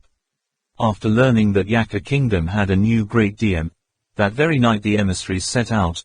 From here you can see how worried the king was about the princess's illness. Kwok Nhat Neem Than led the two of them to the palace. Tang Man and Lu Can Nam explained the princess's illness to King Tuk Mau, looking at the old king's worried expression as if there was fire burning in the heart of the old king, not reciprocate sympathy. Finally, she said, our medicine is also useful for the princess chronic keratitis, just need to apply the medicine on time as we told, maybe. The princess's eye disease will soon be over, somewhat relieved. The Marquis' mother, who had been frowning and frowning, heard her words, her eyes brightened, and said with joy, very good, if you really make my daughter's illness better, the king will also. I will do my best to save your leader Trak Mok Kwang Ba, determined not to break his word. Tang Min and Lu Can Nam were also very happy. Both of them could not help but hold each other tightly. Finally, there is a glimmer of hope. While the two were still jubilant, Duke Mother and Kwok Nhat Than seemed to have exchanged something. The king's face changed slightly, and then asked, can this king trust you? Tang Min said, don't worry, king. Tomorrow you can go and ask yourself how the princess feels. Duke Mother nodded and said, well, then you can retreat. General Guo Yi Nianqing, you stay here. On the way, Lu Can Nam asked Tuang Man, do you feel that there is something wrong with Princess Lama and Queen Mother? Nothing. I feel that our cat Lama seems to be suggesting something to us. She repeatedly mentioned her father's advanced age, asking again and again if we were trustworthy. It felt like there was something left unsaid. You are too suspicious, teacher. For the princess, we are just outsiders. She is in the inner palace all year round. Naturally, she has to be more cautious. Just now, the Marquis' mother also said the same thing. Could it be that he also has something he doesn't dare to tell us? Perhaps I'm a little too nervous. Tuang Man and Lu Can Nam returned to the rest room. Captain Ho Duang also returned here. The leg wound was properly treated and bandaged. After testing, Tang Min discovered that the medical qualifications of these marquis were not lower than them. River blindness, is it really that difficult to cure? Listening to Lu Can Nam and Tuang Man describe the illness of Princess Lamau, Yu Yang tilted his head back and leaned against the wall. Tang Min said, it requires surgery. The ganglion mass pressing on the optic nerve is still in the development stage. Once the nerve is severed, vision will never be restored. Unfortunately, this place is completely unfit to perform surgery. If you want to perform craniocerebral surgery, it must be performed by a leading high-end hospital. The shaman Allah asked again, is there any news about the new messengers and the new great DM of Yaka Kingdom? Lu Can Nam shook his head and said, it seems that they were only heard a few days ago, and there is not much information. It seems that, in the end, what is the attitude of the Queen Mother? We will have to wait until tomorrow to see the results. Why? Trong Lap asked. Tuang Man explained, we prescribed the princess a drug that specializes in acute and chronic keratitis. The effect in a very short time is very obvious. As long as the princess drops the medicine on time, tomorrow we'll see the effect immediately. Early the next morning, Duke Mother invited him to have breakfast, making everyone happy. This proves that the eye drops have been effective. The attitude of the Queen Mother is gradually changing. The ancient poison in Trak Mok Kwong Ba has hope to remove. In the dining room, the Queen Mother sat in the middle, squinting at them and smiling. The princess was helped by the palace maid to sit next to her, and on the table were all kinds of very rich food. For a bunch of people who are constantly eating compressed foods through the day like them, this is truly the most hearty breakfast in a long time. Please don't be polite, this is just a little way to express my appreciation to you. The Queen Mother smiled. Early this morning, my daughter said, her eyes felt very comfortable, as if she could dimly see things. Your elixir is indeed very effective, this king is truly grateful. During the meal, the Queen Mother did not regret praising him, which was the shaman Arla, who was highly virtuous, the Captain Hoduang was visionary, Yu Yang, Trong Lap was exceptionally handsome, and Trak Mok Kwong Ba Tang is mature and attractive, Duang Man and Lu Can Nam are even more unnecessary. Words like a fairy descending to earth, a heavenly fairy descends like that, but just absolutely does not mention the story of silkworms. Only Dean. Seeing that the party was about to end, Tang Min finally couldn't help but ask, Venerable King, may I ask, sir? Can you help Kwong Ba, the poison inside him? Neck. Honored guests have also heard of our ancient wall. It's a powerful weapon on the battlefield.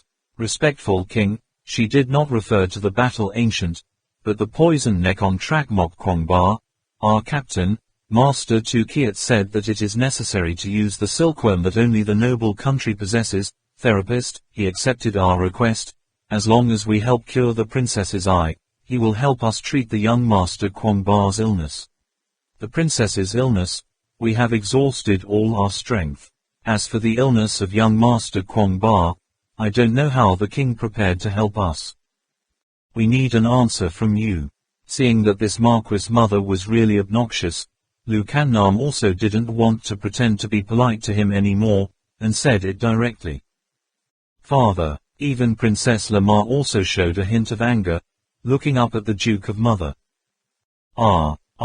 This. TSK, don't you think my ears are bad, old? The Queen Mother smiled wryly and said, this is how it is, honorable guests, please listen to me first.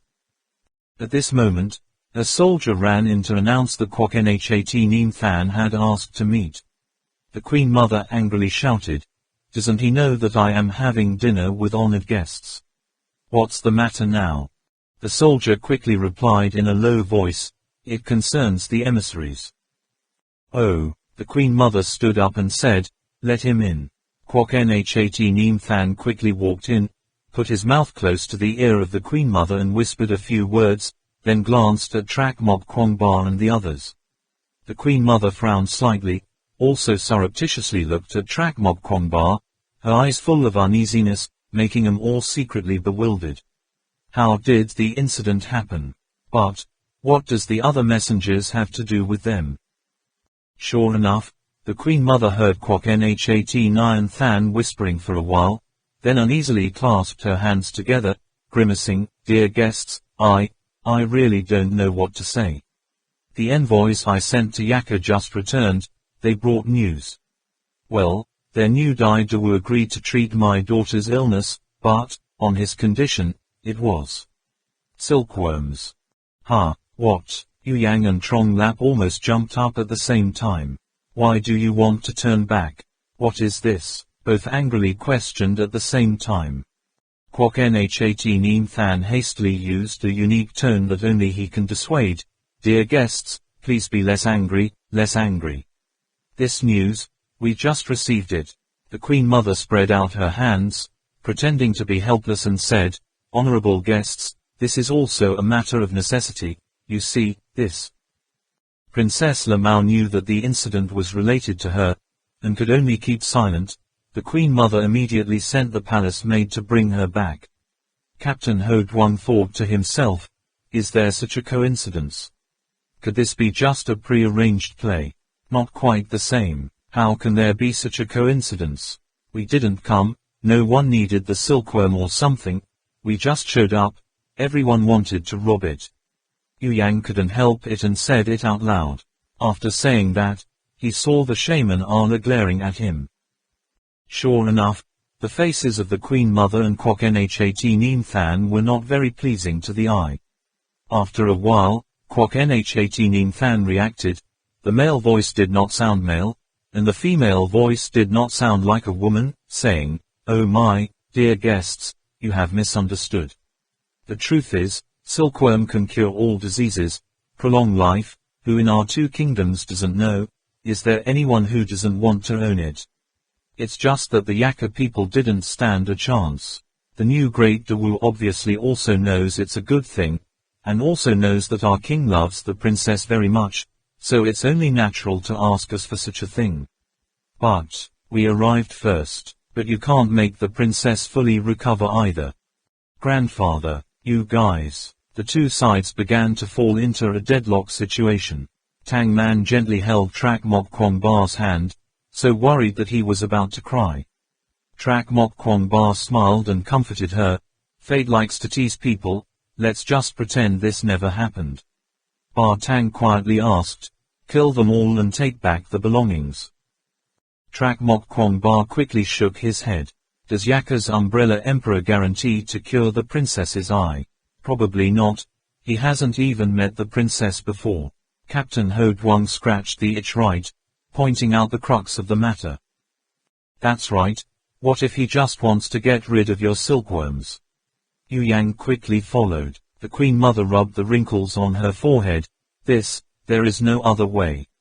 For this girl, I have to try. As long as there is a glimmer of hope, I will not regret any treasures. These words sounded like cutting nails and cutting iron, as if the previous Queen Mother was still stammering when she mentioned that Tam Deen had completely turned into a different person. Kwok Nhat Neem Than, who was standing beside him, also said, "Because that Dai Wu seriously injured his leg and couldn't walk, we have to take the princess there first, and then form a divine alliance with them. Before the Dai Wu cures the princess's illness, it's impossible to get silkworm." Trong Lap, softly, thinking to himself, "What the hell is a holy wish? If Yaka has enough military strength, it won't work. If the Yaka people brought the princess out to threaten you, would you dare not change people with Tam Deen?" At this time, the shaman Allah suddenly asked, "What is the name of that new great DM of Yaka Kingdom?" Kwok Nhat Neem Than shook his head and said, "Well, this matter is not very clear. The Yaka people all call him Kwei Ba Dai Dio, because they heard that he came down from the third stage." Note 1. Gong 2. The condition of the Mother King. The shaman, Allah asked again, "Do you know when the new appointment of Dai Wu came to Yaka?" Relatively a little more accurate. Kwok Nhat Neem Than frowned and said, "We have only heard that the Kwei Ba Dai Wu came to Yaka's kingdom about a month ago, and now they are camping in Nhat Marcia Song.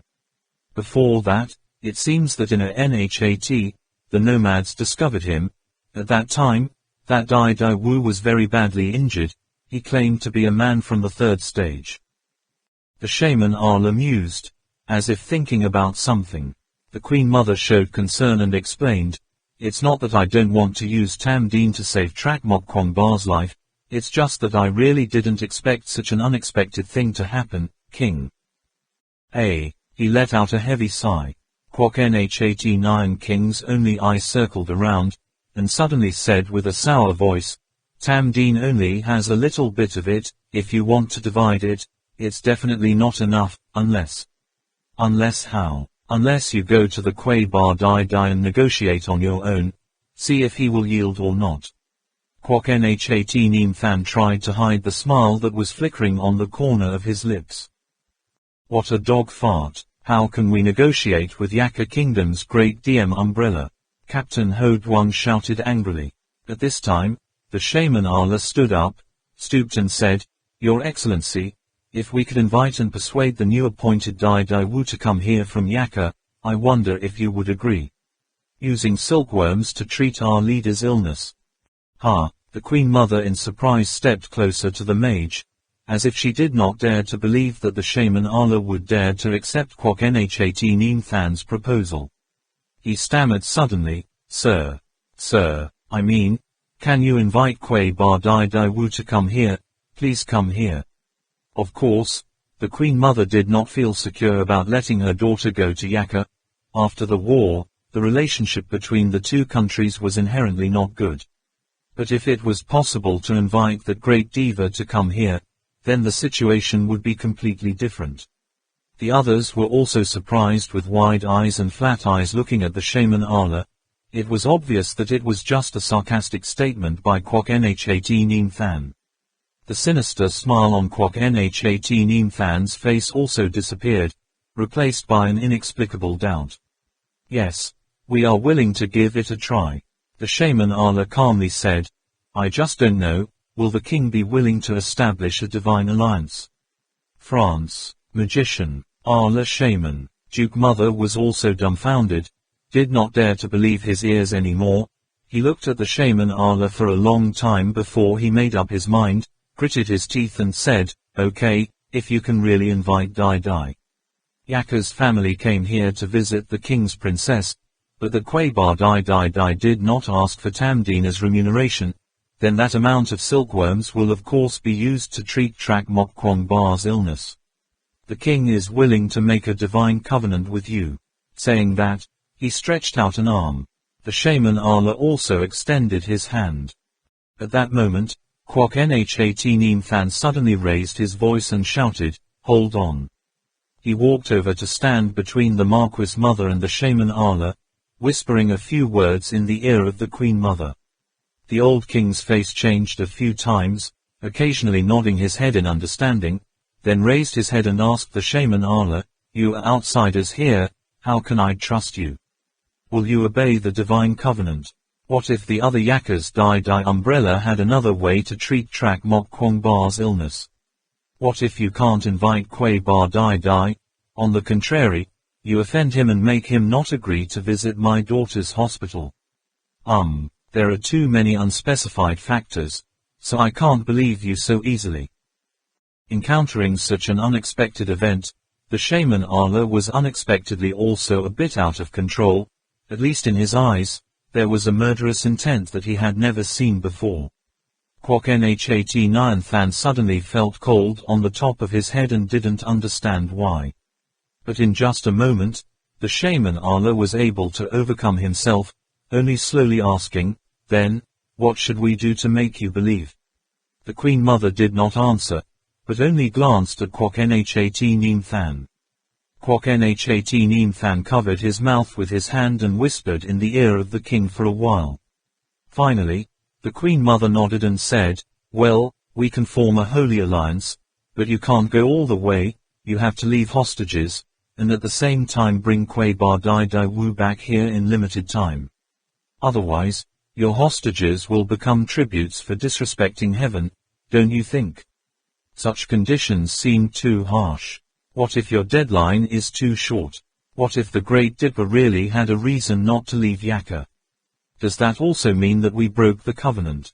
Lu Kan Nam has no tolerance for criticism.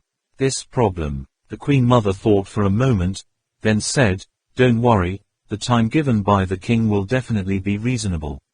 If the three Great Dippers really can't leave Yakka, well, if you really can't, that's it, as long as you return within the time limit, and bring along documents or witnesses to prove that the three great divas cannot come here, then it will be considered no, break the covenant, is that okay? Seeing that the Queen Mother had given up, Lu Kan Nam thought for a moment, then turned to look at the shaman Allah. Yu Yang and Trong Lap also competed with each other to ask the shaman, a magician, is that okay? Isn't it a bit too risky? We don't even know the Japanese horse. Where is that CA tongue? That's right.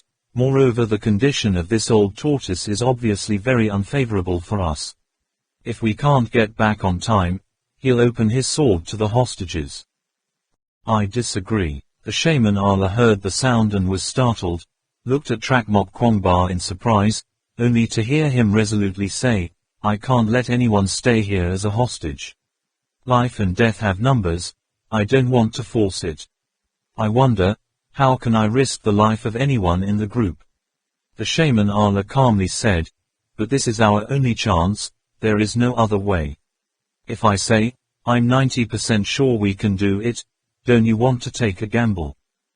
Yu Yang was surprised and said, 90%. The shaman Allah, Huang Man suddenly told Trak Mok Kwong Ba, Brother Kwong Ba, maybe this is our last chance, it's about time, how can you give up? If you really, so I know what to do. I know what to do. She sobbed and sobbed. Trak Mok Kwong Ba stroked Huang Man's hair, suddenly feeling a pain in his heart. The shaman Allah said, how can anyone not appreciate their own life? Is there a life that is not given to you by your parents or by heaven and earth? Is such a decision a bit too bold? Don't let the appearance of things fool you, and don't make judgments because of a momentary impulse. For a group, everyone's opinion is the most important. Trong Lap said, that's right, young Master Kwong Ba, we have worked so hard to go this far, isn't one of the purposes of treating you sick? If it were me, I'd bet a bit too. Yu Yang nodded in agreement.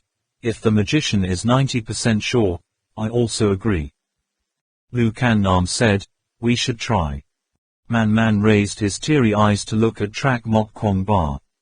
Ba Tang also said, if it weren't for you, I wouldn't have come here for anything.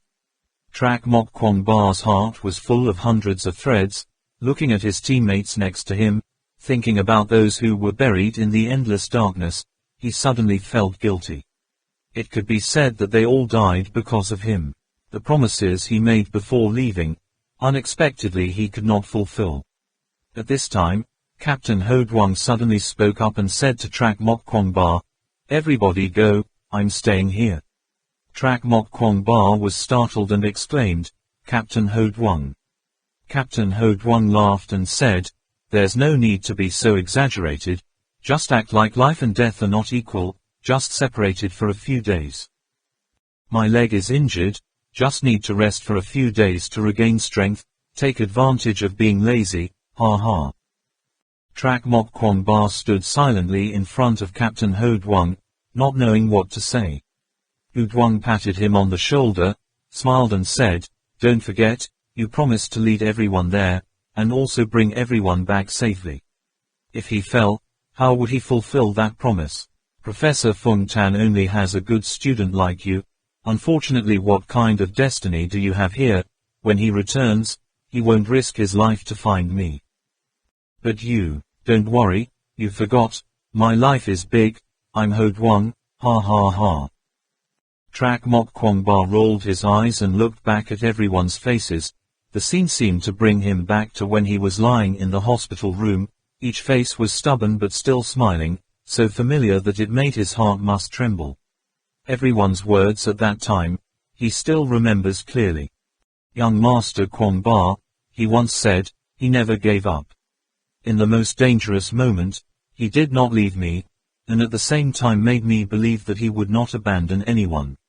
So please, don't give up on yourself. Young Master Kwong Ba, you always help us carry our burdens. But don't forget we're a team, no matter how hard it is, if you can't handle it, we'll do it together. His eyes blurred, and between the silhouettes of his friends, a clear image appeared. A pair of big round eyes that can talk, a delicate and flawless face, a gentle smile, a sincere voice, brother, don't give up. Okay, I promise, I won't give up. Very good, young Master Kwong Ba agrees. Yu Yang shouted, making Trak Mok Kwong Ba startled awake from the dream. Trak Mok Kwong Ba doubtfully muttered, me, what did I say? Yu Yang said, young Master Kwong Ba, you just promised us that you won't give up, could it be that you didn't realize it? Trak Mok Kwong Ba looked at Man, his radiant face still rolling those tears like a pear flower after the rain. He whispered to another girl in his heart, thank you, sister. The shaman Allah concluded, then, let's just decide. Saying that, he turned to the Marquis Mother, we agree to your terms, let's make an alliance. The Queen Mother glanced at Guo Yi Nianqing, then hesitantly extended her hand. The shaman Ala grabbed Trak Mok Kwong Ba's wrist, letting him high-five to make an oath with the Queen Mother. After taking an oath, Kwok Nhat Neem Than stood next to him and asked in a sinister voice, "Gentlemen, who are you leaving as a hostage?" Captain Ho Duong puffed his chest out and said, "I will stay as your hostage." Kwok Nhat Neem Than frowned slightly, then lowered his voice to smack soak for a moment in the ear of the Queen Mother. The old king nodded, then said, "That's okay, one person can't." "What? Don't get an elephant asking for a fairy." The Queen Mother held out 2 fingers and said, "At least leave 2 people hostage." Guo Yi Nianqing's unique eye stared at Tang Min unblinking. Man secretly startled, immediately understood, they needed someone with an important position in Trak Mok Kwong Ba's heart, someone who made Trak Mok Kwong Ba definitely come back. With Kwok Nhat Neem Than's brilliance, the others were not strong enough. It was clear that he wanted her to stay. While Yu Yang and Zhang Li were still arguing loudly, Tang Min gathered up the courage to say, "I'll stay too." "Min Man," Trak Mok Kwong Ba grabbed her shoulders and shook her, "What do you say?" Tang Min smiled calmly, "I'll stay too." Her hand lightly brushed Trak Mok Kwong Ba's hair, softly said, "The wound in Captain Ho Duong's leg is still not completely healed, he needs someone to take care of him, and his ancient Tibetan is not good either, very much. Besides, if I stay, you'll be able to come back sooner, right?" Trak Mok Kwong Ba turned his head to look and saw a cold smile on Kwok Nhat Neem Than's lips. He understood immediately, keeping Man to restrain himself, that was the real intention of that Kwok Nhat Neem Than. He understood the relationship between them very well, so if he changed it to someone else, he certainly wouldn't accept it. Moreover, Min Man said it was not wrong. If she stayed to take care of Captain Ho Duong, their speed would increase significantly. Although, Man has never dropped out of the team, but after all, her physical strength is also the weakest in the group. It's just that Trak Mok Kwong Ba couldn't believe that this time Man took the initiative to make that suggestion. In the past, such a thing was absolutely impossible. It seems that Man is no longer a little girl who has been away from him for 3 or 4 days and is sad to the point of crying and swelling her eyes. Now, she has grown up, becoming a woman who understands what true love is. He looked at that delicate face, big, shining eyes, as if he heard his sister's voice cheering him on, "Brother, you have to do your best."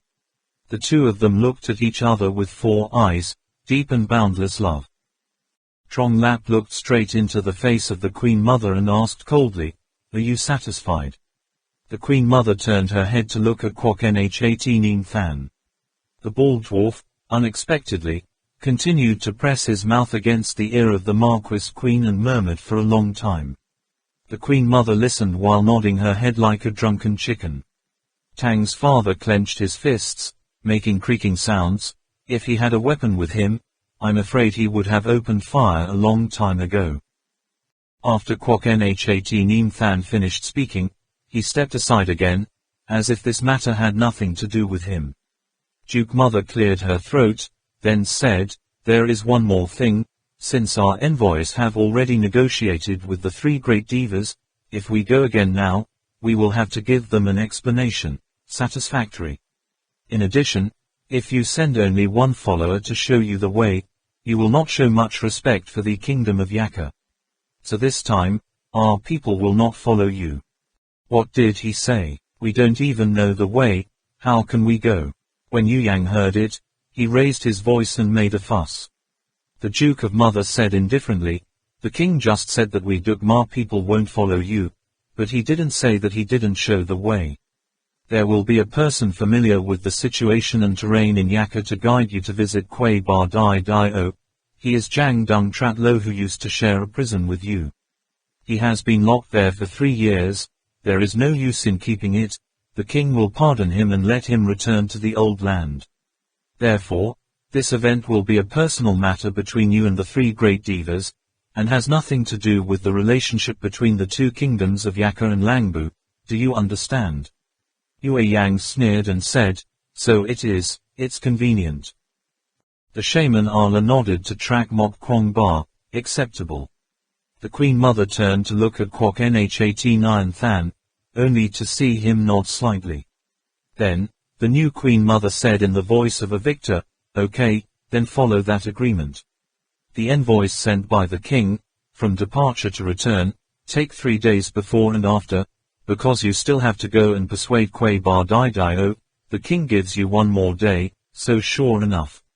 As for the hostages, the 2 of you are fine, the daughter of the king, you still have to ask her to take care of you." Returning to the rest room, Yu Yang and Trong Lap was still very dissatisfied. Yue Yang angrily said, "Things are going well, it's like this after being told a few sentences by him, so angry. Even that old Marquis mother, turning his face like a hand, without even knowing it, what's the point of being a great king?" De Wu and Cat Mao had to speak up to make peace. Okay, Lord Kwok Nhat Neem Than is the guardian god of our Langbu kingdom. It can't be just because he used a scheme to arrest you and detain a few people, the day when you considered him an infamous villain. "No," said Captain Ho Duong, "the name Kwok Nhat Neem Than is not simple. Although on the surface every time he plotted his scheme was for the sake of the Marquis, I always felt that he had a different mentality. At least he makes me feel that everything he does is intentionally aimed at us. But there is no reason at all. We have already proven that we are not the accomplices of the people who injured Dai Dawu Kiat. Moreover, there are no old and new grudges with Kwok Nhat Neem Than, he can't just see them. I already hate the face, right?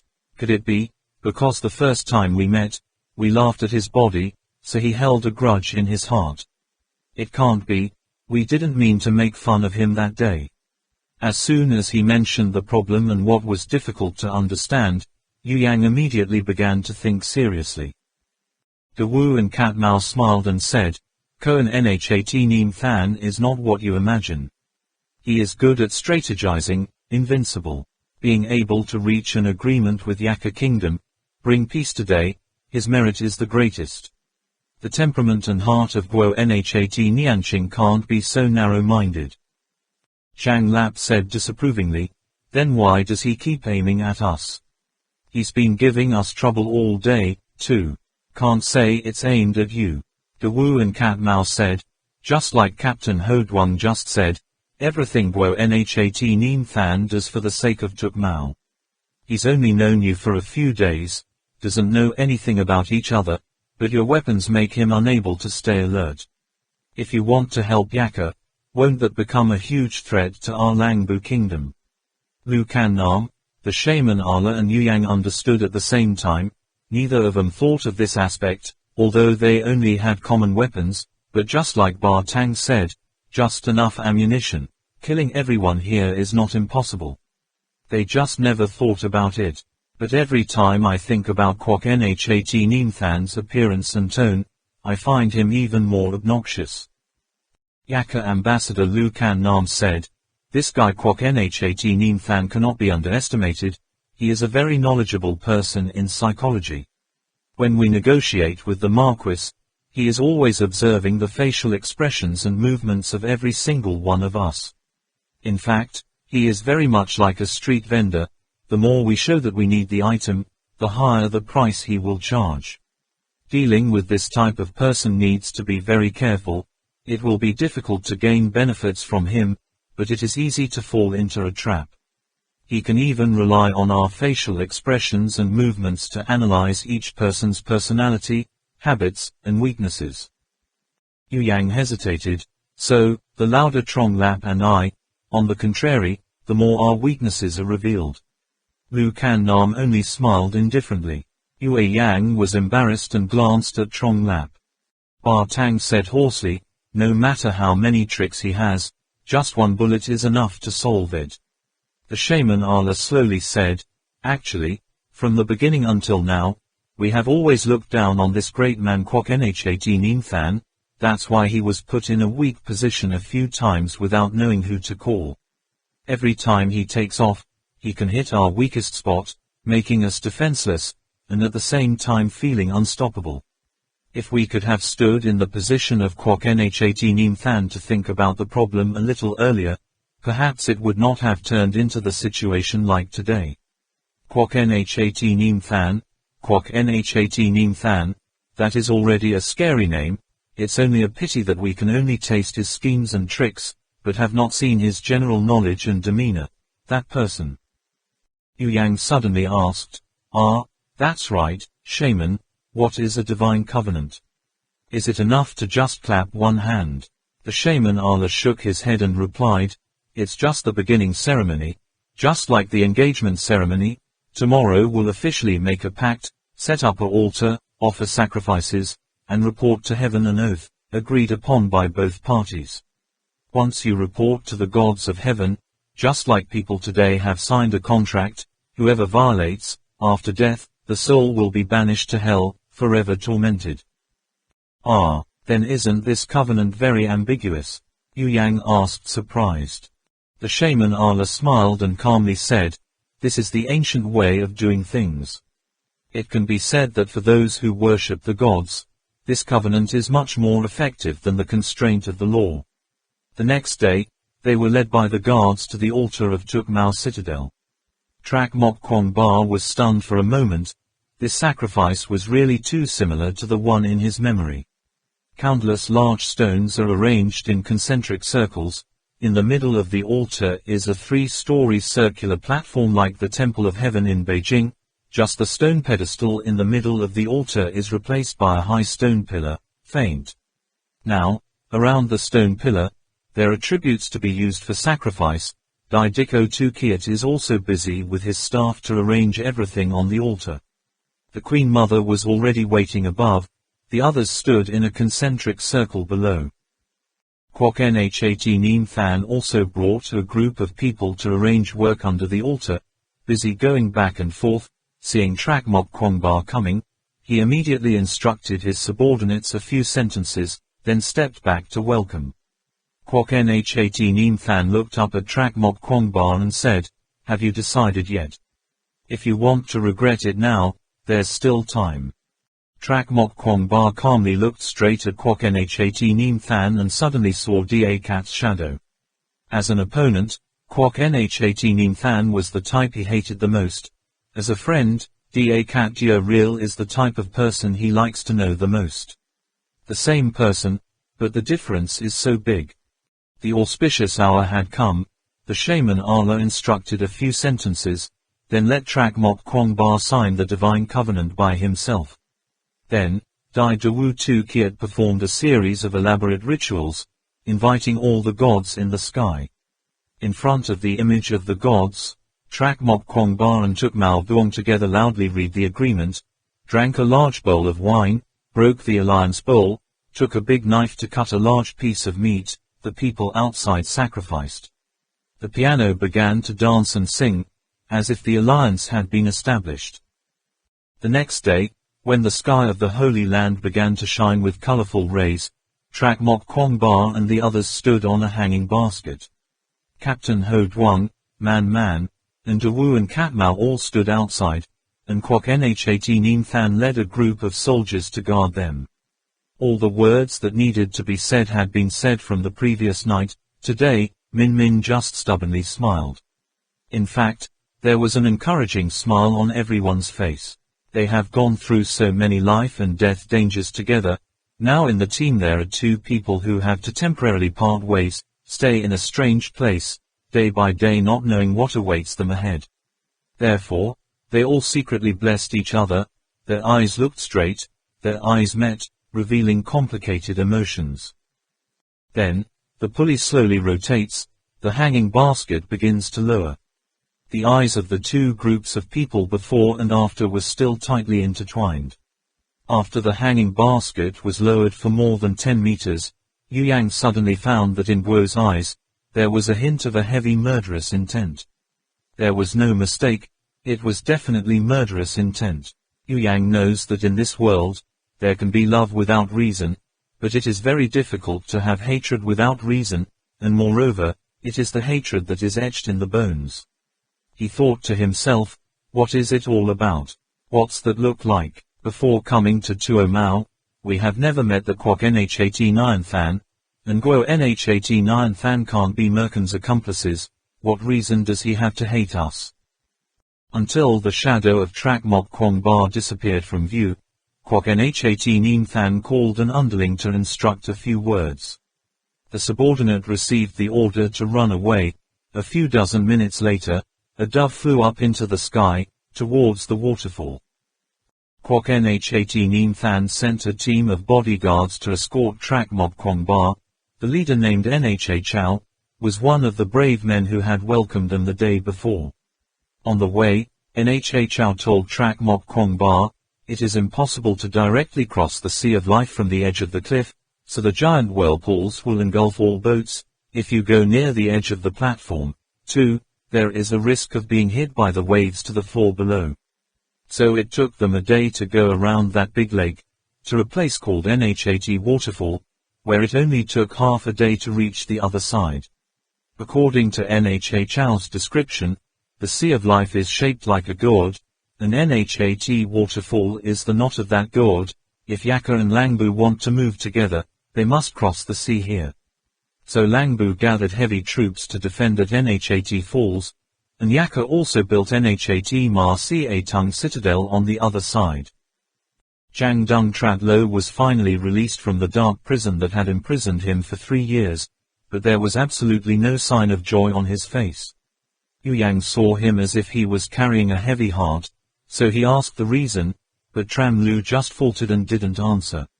Seeing that the other party had something difficult to say, Yu Yang turned to another matter and asked what Trapo's position in Yaka was. Then Trout proudly replied, "You must know, national writers like us must have literary talent, not only write beautiful letters, but also need to know how to compose beautiful poems. Even in terms of physical appearance, there must be a strict selection." Trao Lo has not finished speaking, heard Nha Chao interrupt, "Stop it, you guys are called clerics. What the hell do you do in Yaka? You people on horseback only talk about who is faster, whose horsemanship is better. Men who drink strong alcohol and have strong martial arts are the heroes who are respected by people. People like you who only know how to hide in a songwriting tent like you, there are basically no girls willing to marry. If it weren't for the mission to our Langbu kingdom, there would be no reason for a bunch of weak people like you to exist." Hearing Nha Chao's harsh and angry words, it was clear that he really hated the person who harmed his princess. Tram Lu was mocked by Nha Chao for a moment, unable to speak, just looking down, embarrassed that he was a secretary promoted by the king, the best compared to his peers, but the volume is too low. Obviously there is no reason to fight back. Trak Mok Kwong Ba consoled him, "Don't be sad, your beautiful poems will be remembered and handed down by people. Isn't that a great thing?" Yu Yang couldn't help but be surprised. Nha Chao said it was not wrong. Yaka is a kingdom under the patriarchal regime, formed by countless nomadic tribes, so it must be very similar to the Mongol Empire that they too familiar. They only worship warriors who can fight on horseback. People like Trat Lo are just a kind of scum that people despise. If Yaka's king really valued him, he wouldn't have left him locked up in the prison in Langbu for so many years. Then, it is necessary to reconsider the fact that Zhuo Lu made Princess Lamao blind. A pawn that can be abandoned or destroyed at will like him, can he take on such a great responsibility? Then the whole thing related to this princess, I'm afraid it's not as simple as they imagined. Why make the princess blind? Who benefits the most? The lines of thought moved quickly in Yu Yang's mind. It was just that there were some issues that were not convenient to say in front of Nha Chao. He secretly memorized it, planning to go to Thak Nhat, get on the boat, and then ask Trao Lu. The part bordering the Sea of Life is an area of swamps, mud and seawater that meet here. Different from that barren stone forest, this place is a whole other sky. The fertile soil makes the trees in this place very large and dense. The vitality is as if it wants to burst out of the muddy land, soars high into the sky. In order to adapt to the weak soil structure, the roots here are very strong. Sometimes the roots extend from the trunk, Sometimes the roots hang down from the branches. The root system grows like an octopus's trunk, clinging to the muddy soil, allowing the large trunk to continue to grow. The mangroves and parrots here are about 50 meters high. The luxuriant foliage spreads over an area of hundreds of square meters. The roots are further divided into hundreds of thousands of small branches, a tree that looks like a forest, a natural scene absolutely magnificent. There was not enough oxygen in the swamp, so the countless mangrove roots that had penetrated the swamp popped up like bamboo shoots, as if a new tree was growing, with the roots still almost half the height of the trunk, trees, opening countless respiratory holes, greedily sucking up oxygen in the air. Yu Yang's enemies going around the Sea of Life for more than half a day. The scenery in front of him is constantly changing. The beach of life has no sand, but is full of solid lava. But the lava here is different from other places. Looking into the distance, the surface of the whole area is washed and smoothed by water. Every few meters there is a deep and narrow trench that stretches out into the distance. There are horizontal, vertical also. The flat surface is like being cut down by the hammer of heaven to form regular lines.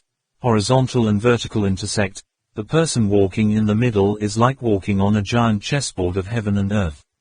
In that chessboard, countless lava rocks rise up toweringly on the shore, more and more like chess pieces with different shapes, extremely strange, some like mushrooms, others like a deer, human head, like a tree, like a bird. Each stone is a piece of chess, each piece is different, all are carved by the miraculous hand of nature, completely without any trace of human honing. There are also small holes between the stone pillars. In the pits there is standing water, and even fish can be seen swimming. Nha Chao said, these holes don't look very big, but are actually extremely deep. Many holes still go directly to the Sea of Life. At high tide, they will erupt like hot springs.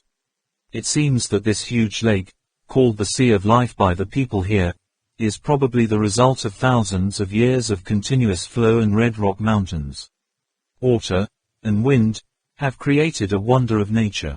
Nhat waterfall was getting closer and closer. Yu Yang couldn't contain his curiosity anymore, so he asked the shaman Allah, magician, why do you seem so sure? The shaman Allah smiled and said, you must know that there is also a way to use literature and use martial arts. Tang's father took out a pistol and fiddled with it softly, thinking to himself, as expected. Yu Yang glanced at Nha Chao, secretly knowing that the shaman Allah said so for him to hear. Trak Mok Kwong Ba asked, is Nhat waterfall still far away? Nha Chao replied, not far, right in front. That big rock is the landmark of Nhat waterfall. After walking a few steps, he heard a scary scream coming from the nearby mangrove forest, and Trak Mok Kwong Ba hurriedly asked, what's wrong? Nha Chap replied, someone must have stepped on a trap. The traps around Thak Nhat are all designed based on the drawings left by the Thuong Quay Ba people. Let's go there and see. Yue Yang secretly said, the person who stepped on the trap is definitely someone who is not familiar with the terrain here, so it must be those people. Trong Lap also thought, the trap agency left by the Quay Ba people, it's also worth going to see. After running for a few dozen steps, I heard a terrible roar, like that of a wild beast waiting to die. The sound spread throughout the mangrove forest, making the animals run and fly. Nha Chao reached out his hand and said, stop. Seeing his serious expression, Yue Yang quickly asked, what's wrong? Nha Chao pulled out a roll of goat skin from his back, saying, we have already entered the office, run too fast and we will step on that trap. Trong Lap stood behind Nha Chao and glanced at the map of traps, only to see the two sides of the winding road full of red dots. The whole map looked like a giant minefield.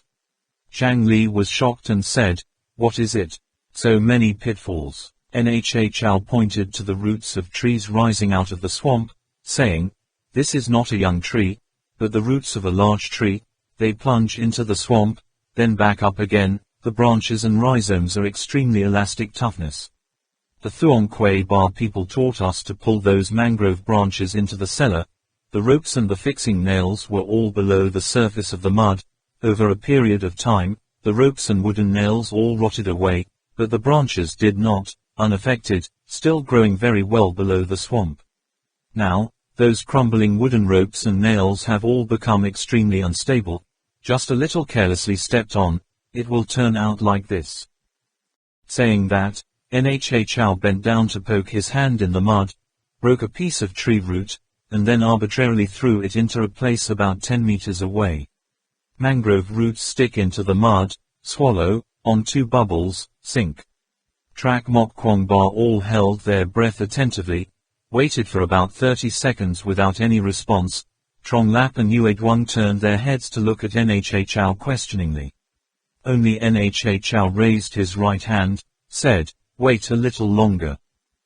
Almost a minute later, I heard a scratch sound, and changes began to appear in the swamp.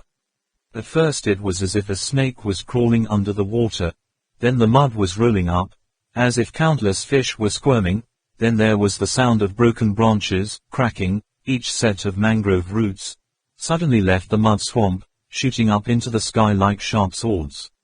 The trees seemed to have turned into crystals, each branch and tree branch trembled like snakes, the muddy water splashed like a shower. Trak Mok Kwong Ba and the others were secretly terrified at the scene unfolding in front of them, looking at the branches flying like grasshoppers. Would you be certain that you could avoid it? Waiting for the battlefield of traps to completely stop, Trak Mok Kwong Ba and the others were shocked to realize that the mangrove forest in front of them had happened unbelievable changes. The shape, the route had almost changed, the water was muddy, still falling, reminding them of the horrors of the place. Nha Chao put the map away, said, "Okay, now this road is temporarily safe, let's go." In that cold, gloomy forest, they saw Dat Kiat lying on the ground, breathing heavily.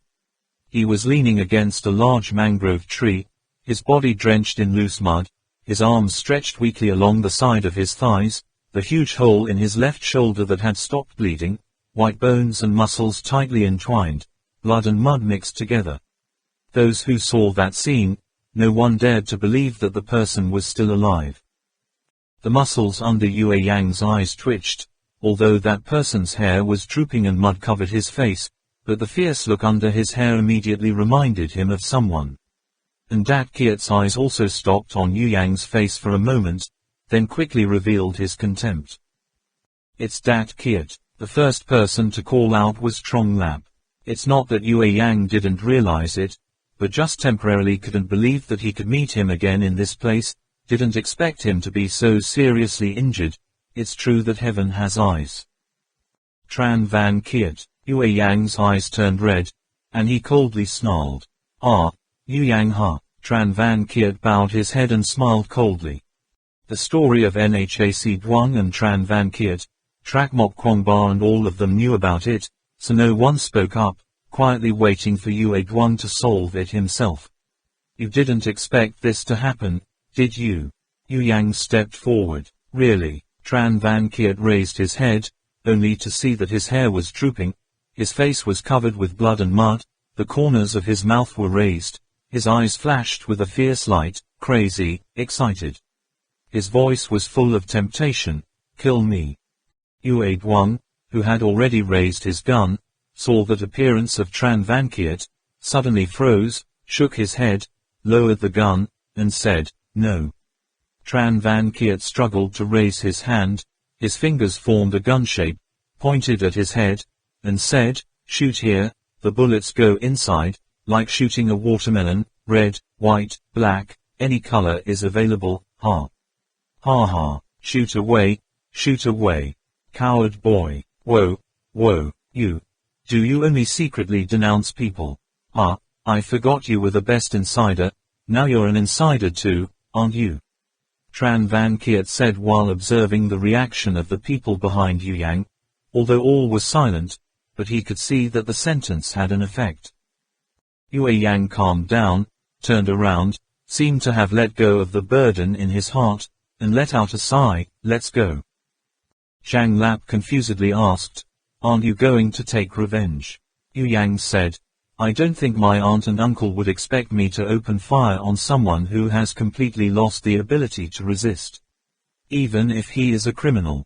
They often tell me, don't do illegal things, don't take the road of no return. Doing unscrupulous things will result in retribution, so let's just let him die here on his own. Tran Van Kiet's hysterical eyes finally showed a look of fear. He angrily shouted, coward, coward, kill me. Not understanding where to get the strength, he suddenly jumped out of the mud and dived towards Yu Yang. Tak, GCHTSK. Yu Yang is turning his head back, but the others are extremely alert, afraid that something will happen to him. Bullets from the muzzles of Ba Tang, Trong Lap, and Lu Can Nam hit Tran Van Kiet before and after. Tran Van Kiet collapsed in the mud and struggled to raise his head, but his eyes were still extremely fierce, his teeth clenched as if he wanted to rush to bite Yu Yang. He mumbled something, but his voice grew weaker and weaker. Careful, Ba Tang suddenly sensed a dangerous smell. All of you, die with me. Tran Van Kiet laughed madly for the last time, then stopped breathing. But Ba Tang discovered that the feeling of danger had not disappeared. On the contrary, it became heavier. Why is that? Suddenly, he discovered on Tran Van Kiet's bulletproof vest, the mud seemed to wrap around a raised circular object, like a coin. Lay, black tornado. Along with a scream, Ba Tang jumped forward, hugged Yu Yang, then knocked Trong Lap down, rolling around on the ground. Lu Can Nam and Trak Mok Kwong Ba also reacted in time, and the magician Arla did somersaults, pulling Nha Chao and Tradlo down, but the other guards were still standing there. An earth-shaking explosion sounded. Nha Chao thought that the second floor had collapsed. When he raised his head, he saw that the mangrove forest, which was cold and damp, was suddenly filled with hot flashes. The forest with several large trees in front was now empty, only the stumps of the trees remained. The guards standing closest to them were all blackened, and the others were thrown away, struggling to get up. In the distance, the sound of tree branches, whispering, as if other traps had also been affected by the explosion, had already been activated. Yu Yang turned over and got up. Tran Van Kiet disappeared from the world. The blood-colored traces on his body were probably left by him. Tran Van Kiet has become a pile of shredded meat, just like he used to tear apart the bodies of others. If I turn to ashes, you will absolutely not notice. Tran Van Kiet's scary, frantic laughter seemed to still echo in his ears. The black corpses around, the splattered pieces of meat made NHAC once seemed to go back in time to the past. Each scene reappeared before my eyes. Yu Yang could not help but hold his chest and open his mouth to gape out into a large yard. Trong Lap stepped over to comfort. Okay, it's over, that nightmare won't appear again in the future. Yu Yang raised his head sadly. Did you see? Did you see? In his eyes, there was no remorse. He did not think he was wrong. Why is that? Why is it like that? Trong Lap Chi was speechless. Lu Can Nam standing next to him said, the truth is, there are people in this world who, after making their first mistake, their moral and ethical limits will be completely over, completely collapsed. They no longer have the concept of right and wrong. All humanity and common sense will be thrown away. Behavior will not follow common sense. Cruel extreme tricks. They hate normal people, and at the same time can't live in the society of normal people anymore. However, the life of these extremely cruel criminals is actually like a rat crossing the street, never having a happy ending in the end. Nha Chao and the other bodyguards were supporting each other. He tilted his ear to listen to the sound coming from afar, then said to Trak Mok Kwong Ba, the explosion just now has made the battlefield of the agency extremely difficult, unstable. We must leave this place immediately, reach the Japanese waterfall to be safe. Let's go, follow us. Chuo Lu said indignantly. So, what about the others? He pointed to the dead and wounded guardians who couldn't move. The others. This forest is their resting place. Nha Chao coldly replied. seeing only the bodies of the dead and those who are still alive but no longer able to act slowly sink. The swamp is like a giant peristaltic creature, slowly swallowing everything.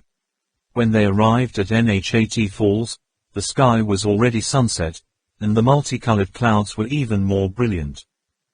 Nhat Waterfall is an important fortress on the beach of life, standing on a vast empty field. This rocky beach is about 20 meters above the water surface. Below there are countless reefs, the waves billow up high, the watchtowers rise like ancient giants, the deer in full armor stand looking at the sea, far away. This place was very heavily guarded, the armored warriors divided into small groups to patrol. Nha told Trak Mok Kwong Ba, the people who hurt the Dai Dai O once ran here to steal a boat going to Yakka, so now they have to strengthen their precepts even more. Nha introduced Trak Mok Kwong Ba to the defense officer in Thak Nhat, then told him, "My mission is completed, tonight will lead you back. You stay here for a night, they prepare the boat, Trao Lu will lead the way. If you get on the boat early tomorrow morning, you can go to Nhat Ma Ca Song by noon." After hearing this, Trak Mok Kwong Ba said a few polite words, expressing his gratitude. The next day, in a light breeze, Trak Mok Kwong Ba and the others boarded a wooden boat with no markings on it, led by Langbu's 2 boats, left the reef harbor of Nhat Waterfall, and arrested, head to the Kingdom of Yakka. The waterway out of Nhat Waterfall is a strip of lava that, over the course of years, has been cut by heaven and earth into a spacious and airy ravine, with countless sharp stalagmites emerging at the bottom, hidden under the water. Only a little careless, the boat will run aground or have a puncture in the bottom. There are 2 boats leading the way. The small boat that Trak Mok Kwong Ba and the others are sitting on is of course unharmed. It's just that the further forward, the deeper the trench, the higher the cliffs on both sides. The scenery is very similar, with towering cliffs blocking both sides of the Trongjiang 3 gorges. The red and yellow cliffs gradually rose, and the waterway that was tens of meters wide gradually narrowed, revealing a horizon. The mountains are majestic, the atmosphere is overwhelming, it can't help but make people feel afraid, like the cliffs on both sides can close at any time, burying their small boat. Going forward, the landscape changes again, the waterway gradually widens. The 2 sides of the cliff appear countless different large and small shrines with Buddhist statues, strangely shaped Buddhist statues, towering on both sides. Sure, at first glance as if he was slightly bowing his head to watch 3 small boats pass below. Those statues are unusually tall, solid like the volcanic cliffs here. It is unknown that they have stood there for thousands of years. Many statues of even the shaman Allah are also unknown. The further forward, the higher the cliff, the larger the sculptures on it. Suddenly, in front of him appeared the 2 tallest statues, one standing, one sitting, measuring by eye at least 50 meters. Standing statue with 3 eyes, 2 arms, legs kicked out, angry face, hat with tibia and bone, skull strung together as a necklace, left hand holding a skull-shaped bowl placed in front of the chest, right hand folded, holding a sword pointing up to the sky, stepping on a man lying on his side, surrounded by dozens of small statues with different postures, sitting yes, kneeling, sitting on his side, sitting cross-legged, a cross-legged statue with 3 eyes, 8 faces, 18 arms, a bun tied with a head, a hat with a bunch of flowers, a skull chain around his neck. 2 hands in front offer bowls shaped like human skulls. The remaining 16 arms hold different types of magic tools. Next to them are also 7 or 8 small statues about 10 meters high. Fa stands on 2 legs, Fa stands on 1 leg, Fa dances. The closer they get, the taller the 2 statues look, not angry, but exuding majesty. The atmosphere is like swallowing mountains, sky and sea, and it is like sitting in the town of Jiangshan, conquering all things. The boat passed at the foot of the stone statue, just like a grain of sand in the desert, making everyone feel ashamed. Just passing these 2 giant statues, the front suddenly opened wide, the sky and sea connected into one, then out of the cliff area, all around was only the white sea and the sky. Langbu's boat took them off the reef, then turned back. Seeing that Langbu's boat was far away, Yu Yang impatiently asked, "Magicians, they're all gone, now we can say, what should we do?" The shaman Allah looked at Tram Lu, then smiled and said, "Actually, I only took a risk once, not as sure as people think." "Ha!" Yu Yang exclaimed in surprise. But Trak Mok Kwong Ba was very calm and seemed to have predicted this. The shaman Allah, despite Yu Yang's surprise, turned to Trao Lu and asked, "Tro Lu, what kind of person was Yaka's former Dai Da Wu?" Duo Lu said, "Are you referring to Dai Da Wu Kuk Ji Bar and Hayat? He was a very mystic man. His tent was always next to the king's tent. The top of the tent is decorated with a black ox tail. Innumerable dry human heads were raised above them, making the roofs of the tents, using human intestines still bloody as ropes to tie the tents, using dead people's bones to stick in the ground instead of wooden stakes. Makes people feel cold at first glance." The magician Allah frowned slightly. Yu Yang quickly asked in a low voice, "Did the magician hear anything?" The shaman Allah nodded and replied, "A typical magician's tent." Duo Lu continued to say, "Dai Dai Wu has shining silver swords that can turn cows and goats into white bones in the blink of an eye." The shaman Allah said in a low voice, "Anatomical art." Duo Lu said, "He can call the wind to call rain, he can also make the lake water dry, and the high mountains can shake." The shaman Allah whispered in a low voice, "Heavenly Chi, Master. When angry, he can call down the god bird from the sky, help him bring down his enemies, can also command wild horses to show him the way, carry him forward. The beast master. He also knows how to transform. Some people have seen Dai Da Wu transform into a cow or a horse, sometimes see him transform into a rainbow, and in the blink of an eye, he flew from the far north to the king's tent. Master magician. He can understand the sounds of birds and insects, and can send rats at night to the enemy camp to listen to the situation." Duo Lu kept saying one sentence, and the shaman Allah next to him mumbled a word. By the time Trat Lu finished speaking, the two eyebrows of the shaman Allah were tightly furrowed. In the end, Duo Lu asked proudly, "Is our Dai Dai Wu beneficial?" The magician Allah thought deeply, seemingly not listening to his question. Yu Yang also wondered, "Mage, what were you mumbling just now?" The shaman Allah said, "Those are some of the ancient occupations, so ancient that today people have forgotten their existence. Each profession represents the different abilities of the Dai Dai, that umbrella." Yu Yang hurriedly asked, "So, the Great Dipper named Ku Ba or something must be very powerful?" Mage Allah nodded, "Extremely powerful. So can the magician win against him?" Sorcerer Allah shook his head. Yu Yang couldn't help but shiver. If the Dai Dai Wu named Q Bar Canhi was so powerful, then, how could they deal with the person who defeated him to take the position of Dai Dai Wu? It seems that the shaman Allah uses literature or martial arts, both of which are difficult to achieve. Do you have to use a trick? What ploy to use? The magician said to take a risk. After all, what did he want to risk? From the waist of the gourd, crossing the immense sea of life, we can only see the coast full of jagged monsters, 100-meter-high cliff, which is also an extremely dangerous place, but there are no soldiers, guard anything. Trak Mok Kwong Ba was surprised and asked, "It's Nhat Ma Ca Tung above, right? Why aren't there any defensive soldiers?"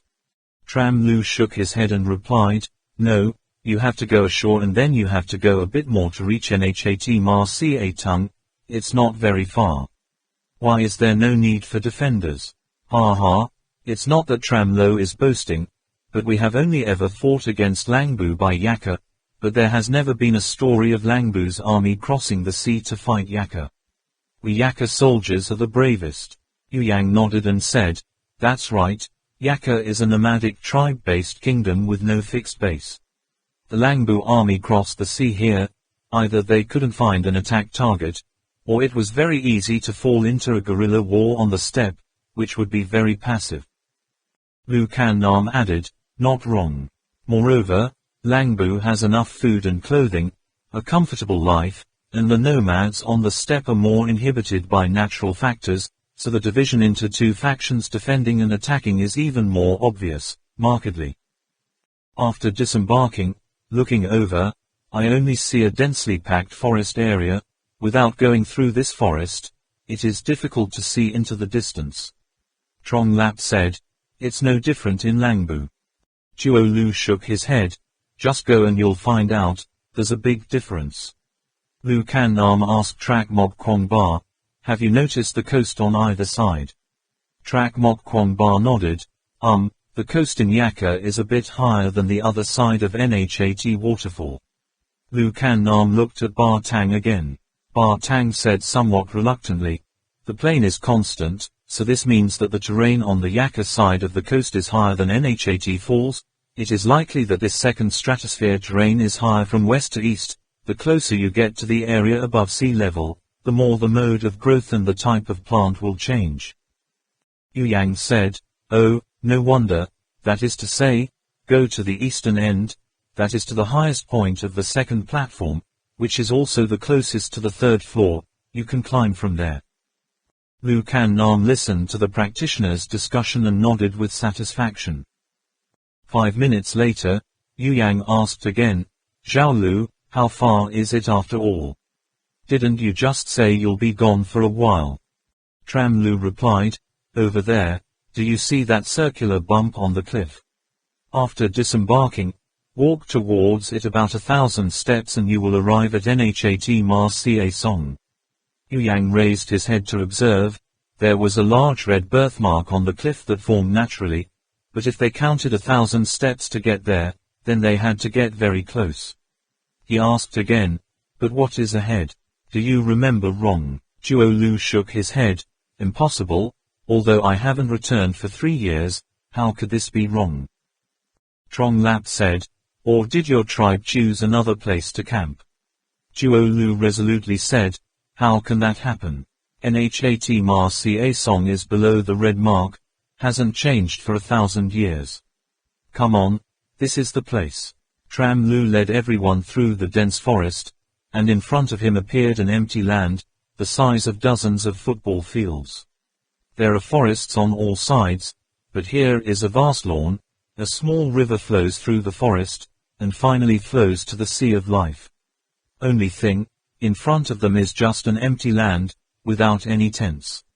Standing on that green grass, Yu Yang spread his arms, took a few breaths, then turned and asked, what is this? Where are you? Duo Lu hurriedly replied, we don't know, how can that be, why isn't there anyone? The shaman Ala came to Trak Mok Kwong Ba's side and said, they're gone. Trak Mok Kwong Ba was briefly moved, and immediately looked at that empty space again. This place had a lot of cow and goat dung, and the tire tracks were poorly covered. He rummaged through the knowledge he had learned, then took a wooden stick and turned the cow dung over, saying, cow dung is still quite soft, they probably haven't been for long, maybe it was just yesterday. Quote. Listening to Trak Mok Kwong Ba's reminder, Yu Yang's group also discovered in turn. Trong Lap said, the car tracks were covered up very sketchily, the tracks were very messy, it felt like deliberately seduced the pursuers, but in the end, they still went to the west. Yu Yang also said, based on the distribution of wooden stakes and ashes, this place used to have about 300 tents, the size of which can accommodate about 10 people, probably the King's Guard, about 3,000 people, mainly cavalry. The number of cows and goats is not much, in addition there are dozens of large tents, must be the King's tent, about 5,000 people in total, no trace of old people or children. Duo Lu said, no, our tent is very big, by standard it is a tent of 20 to 30 people. Lu Kan Nam said, then the guard team has about 5 to 7,000 people. Duo Lu nodded, that's right, the King's Guard usually has about 7,000 people, plus the concubine and maids, a total of 10,000 people. Ba Tang said, "There are so many people, definitely can't go fast, we can catch up with them." Duo Lu said, "But they have carts, we only have 2 legs." Trak Mok Kwong Ba pulled Trat Lo's shoulder and said, "Just show the way, we will definitely catch up with them." In the forest, there are tents made of dyed nylon canvas and camouflaged on an open ground. The search radar moves quietly. The alarm device uses red lights to mark the location of the minefield. The monitoring device life monitors continuously measure the content of Code 2 gas within 500 square meters around, and sometimes there are automatic disinfectant sprays, emitting sizzling sounds. Unbelievable that this place is a primeval jungle. At first glance, it seems to have come to a perfectly camouflaged military barracks. In fact, in this barracks, there was only one person. He was both a commanding officer and a soldier at the same time. He lay on the canopy, holding his favorite gun in his lap, carefully wiping every inch. Once, he was just an ordinary hunter who joined the poaching party with his brother. In that group of poachers, the 2 brothers of his family were just errands, doing whatever they wanted, neither being cruel nor having any special skills. We originally planned to do that job for a few years, earn some capital and then go back to our hometown to buy a woman as a wife, a few buffaloes to work in the fields, did not expect an unpredictable fate, and his brother was killed by a guy named Trak Mok Kwong Ba killed. Every time he thought of this, his eyes lit up with a fierce fire of hatred. Now, after being trained and fostered by Merkin, he is no longer the brutish loser he used to be. He is completely confident that he can defeat Trak Mok Kwong Ba with this gun. That's right, he is Niu Nhiwa, a thief who once clashed with Trak Mok Kwong Ba in Kar Tay Lai, later brought by Merkin to the training camp for special forces of the Navy and Air Force. This time he also joined the parachute vanguard, only, as soon as he reached the top of the mountain, he encountered a hurricane, and the 7 people who were blown away by the wind with him were all dead. 8 large iron boxes attached together placed under the tree. Niu Nhiwa came here, for no other reason, but because of those 8 boxes. When he was skydiving, he discovered that there were 8 chests that were blown north by the wind. Based on the instructions on the navigation device, he found the iron box, set up a barracks nearby, his own barracks. Why? That's right, there's another person, who treated him for the poison neck, who is still helping him continue to heal his injuries. Wei, Niu Nhiwa suddenly turned upside down and hooked up to a tree branch, holding the M110 sniper rifle in both hands, aiming at the sound in the forest. Don't shoot, it's me. Kak Ba and Hyatt, wearing a black cowhide coat, stepped out of the luxuriant bushes. Niu Nhiwa's legs relaxed, jumped from the tree, asked, "What's wrong?"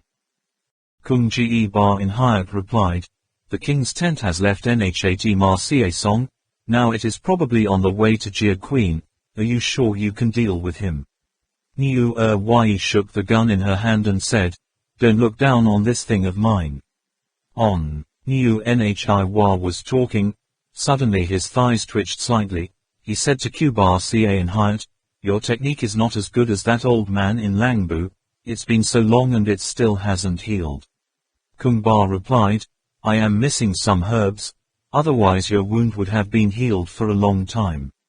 As it turned out, Niu Nhiwa was the name of the injured Zarp Mi who was rescued by Dai Dai O of Tuk Mau. When he parachuted down, he was swept away by the strong wind and flew close to Tuk Mau, was seriously injured, was saved by Dai Dai Wu Tukiat, then shot and wounded Tukiat, robbed a boat in Thak Nhat, and ran to him. Yaka. In the jungle of Yaka, he happened to meet Kubar Ca in Hyatt, who had just been defeated by Kwai Ba Dai Dai and was forced to leave the kingdom. Kung Ba is still hanging around in the surrounding area, waiting for an opportunity to take revenge.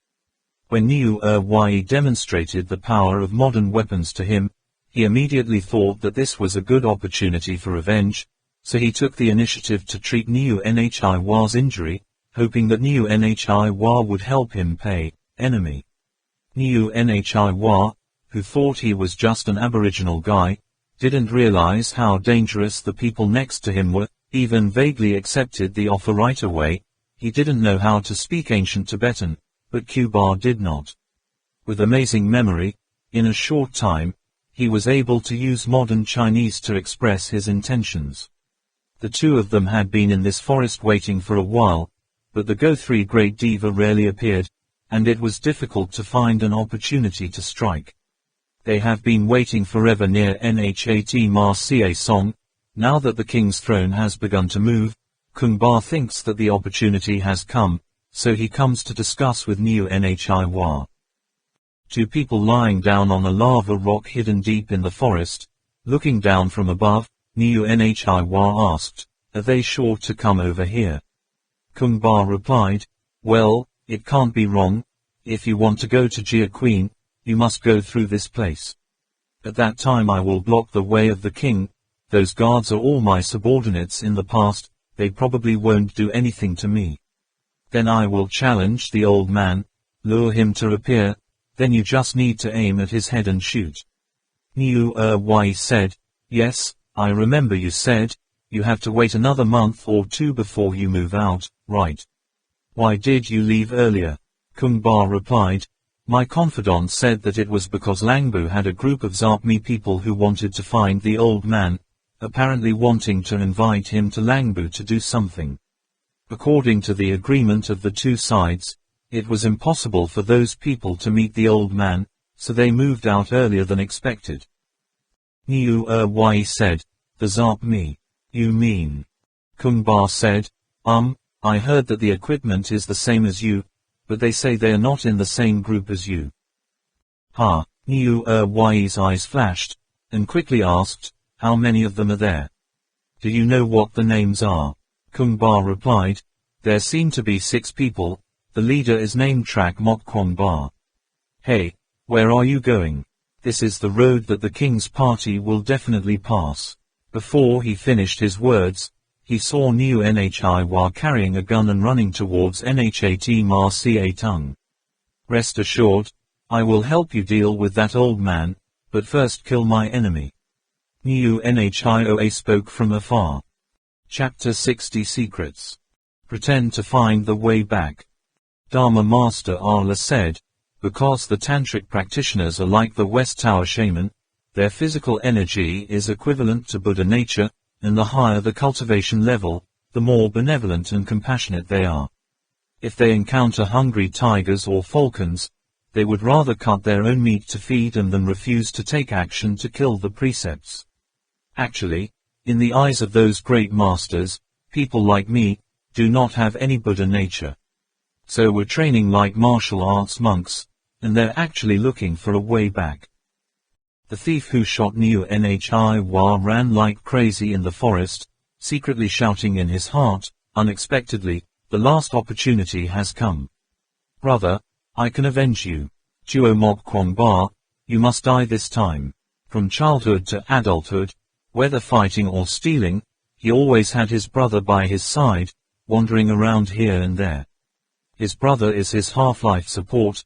The two brothers are always hanging around on the line of life and death, so the guy Trak Mok Kwong Ba killed his brother, must die.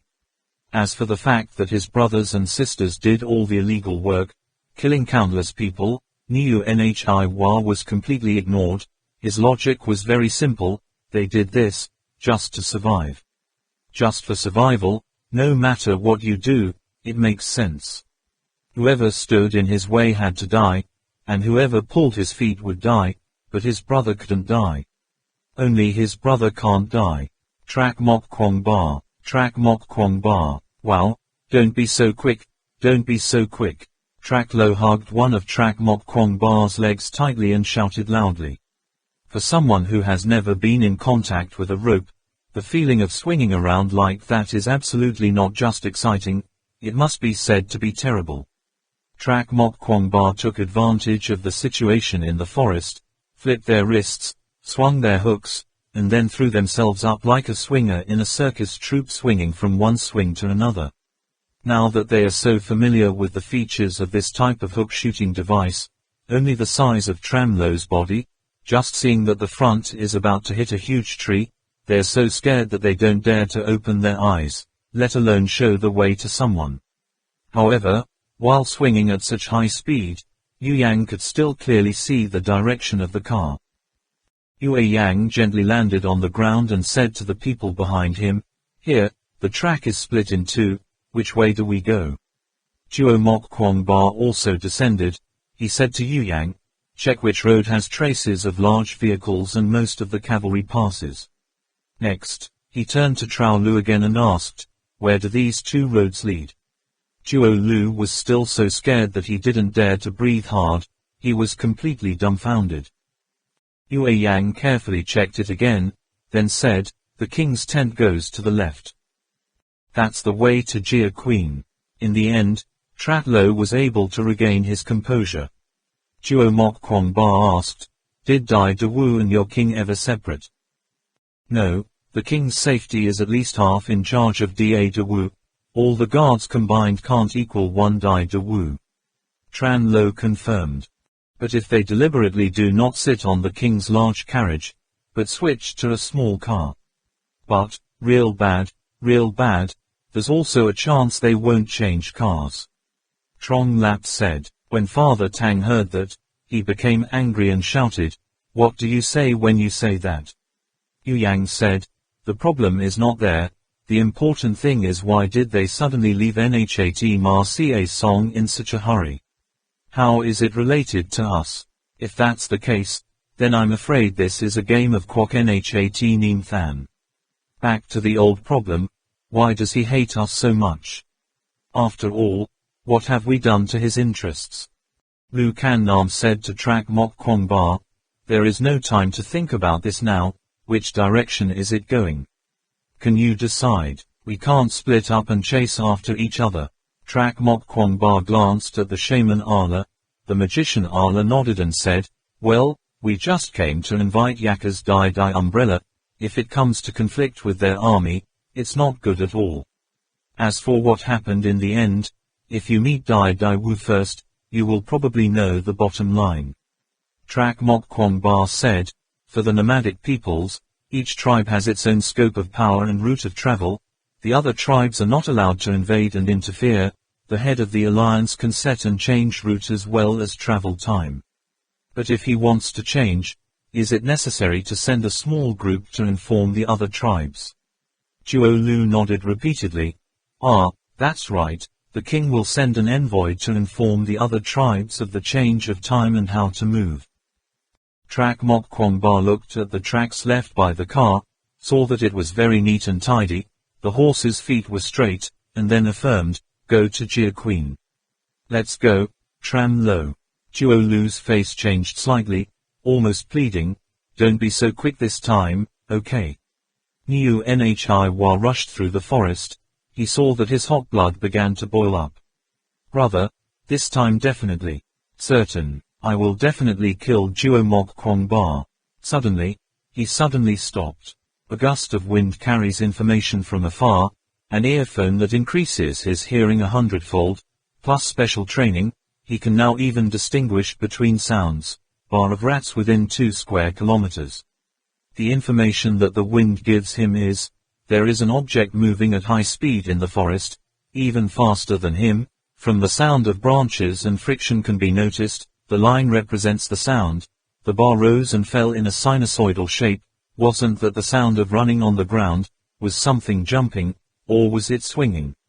Flying squirrels. A knot. These objects are quite large, but not chimpanzees. There are no chimpanzees around here. The sound is getting bigger and bigger, but there is not only one, there are 4, 5, 6, 7, 8. No, 7, 6, 6. There are 6 of them in total. Kung Ba's voice echoed in his ears. Niu Nhiwa immediately chose a good hiding place, fully camouflaged, eyes glued to the electronic viewfinder. The Trak Mok Kwong Ba are swinging in the forest with a rope, not realizing the danger is near. Trak Mok Kwong Ba's shadow appeared in the crosshairs of the electronic viewfinder. Niu Nhiwa could even clearly see every single strand of beard on his face. Wai licked his lips. The gun barrel moved in the direction of Trak Mok Kwong Ba's movement.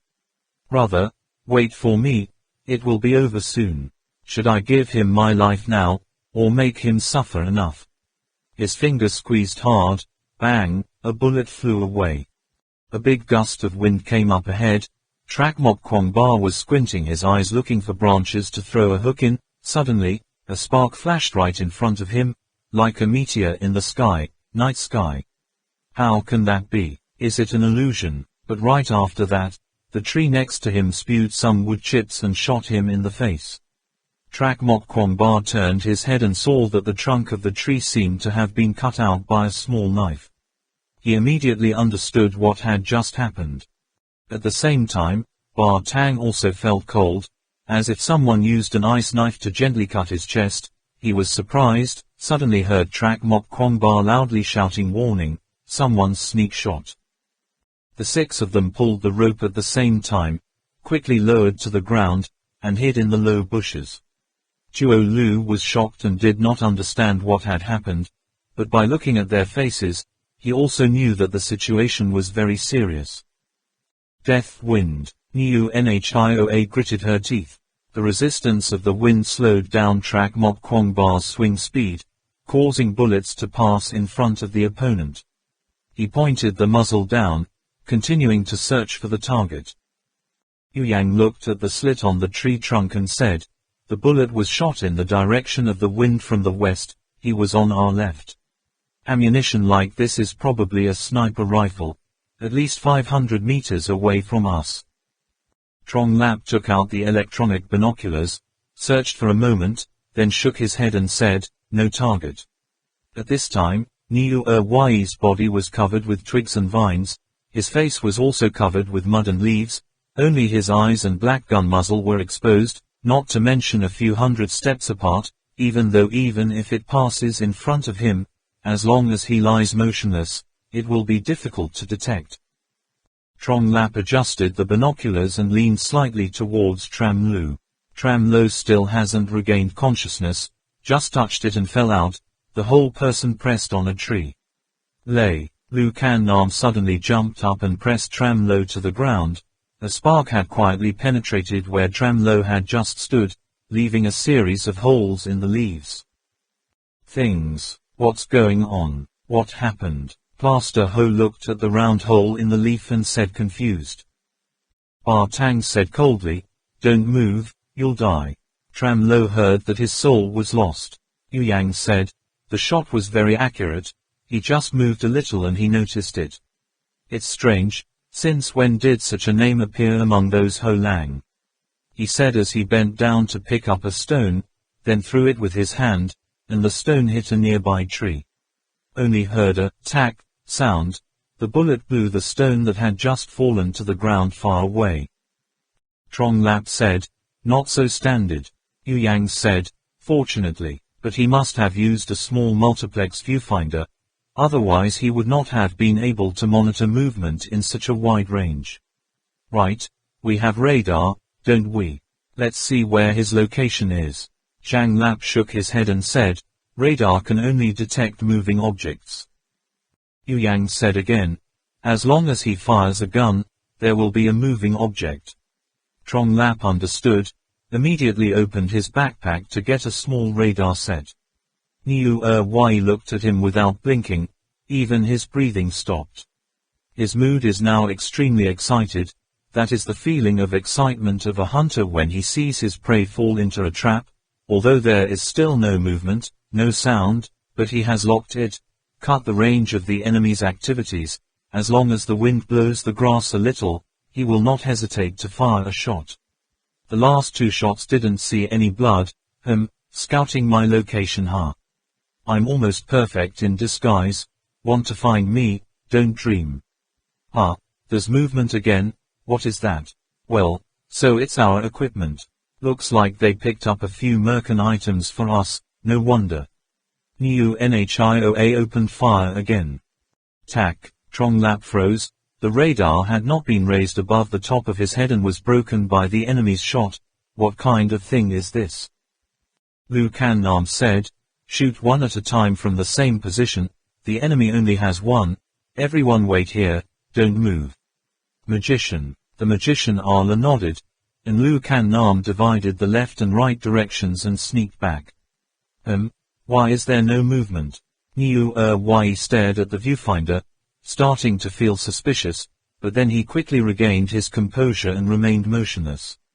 He understood very well, between the sniper and the person being targeted, it was a duel of will and patience, whoever was calmer would win in the end.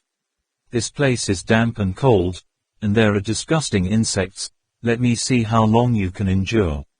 Niu Yi thought to herself. Suddenly, there was a very soft rustling sound in the recording device, as if something was approaching this place. Going around to the rear to attack her. I knew you guys were going to do this, I've prepared a present. Niu Nhi's left hand holds an explosive device, at the other end of the line is a grenade, just press lightly, the disguised man will give the sneak attackers a surprise. From the back to the left go around, up in the tree, no. There's still the sound, the movement is so light, almost inaudible, in the back right, want to surround me. They've stopped, good, they've discovered my offering. Niu Nhio's hand gently squeezed the detonator, just waiting to hear the sound of the enemy leaving the tree. Lu Kan Nam and the shaman Allah who were hiding on the treetop, had indeed seen a bulge covered with branches and leaves. If not closely observed, it would be difficult to notice, no matter from any angle. It was easy to assume that it was a pile of fallen leaves that had been swept in.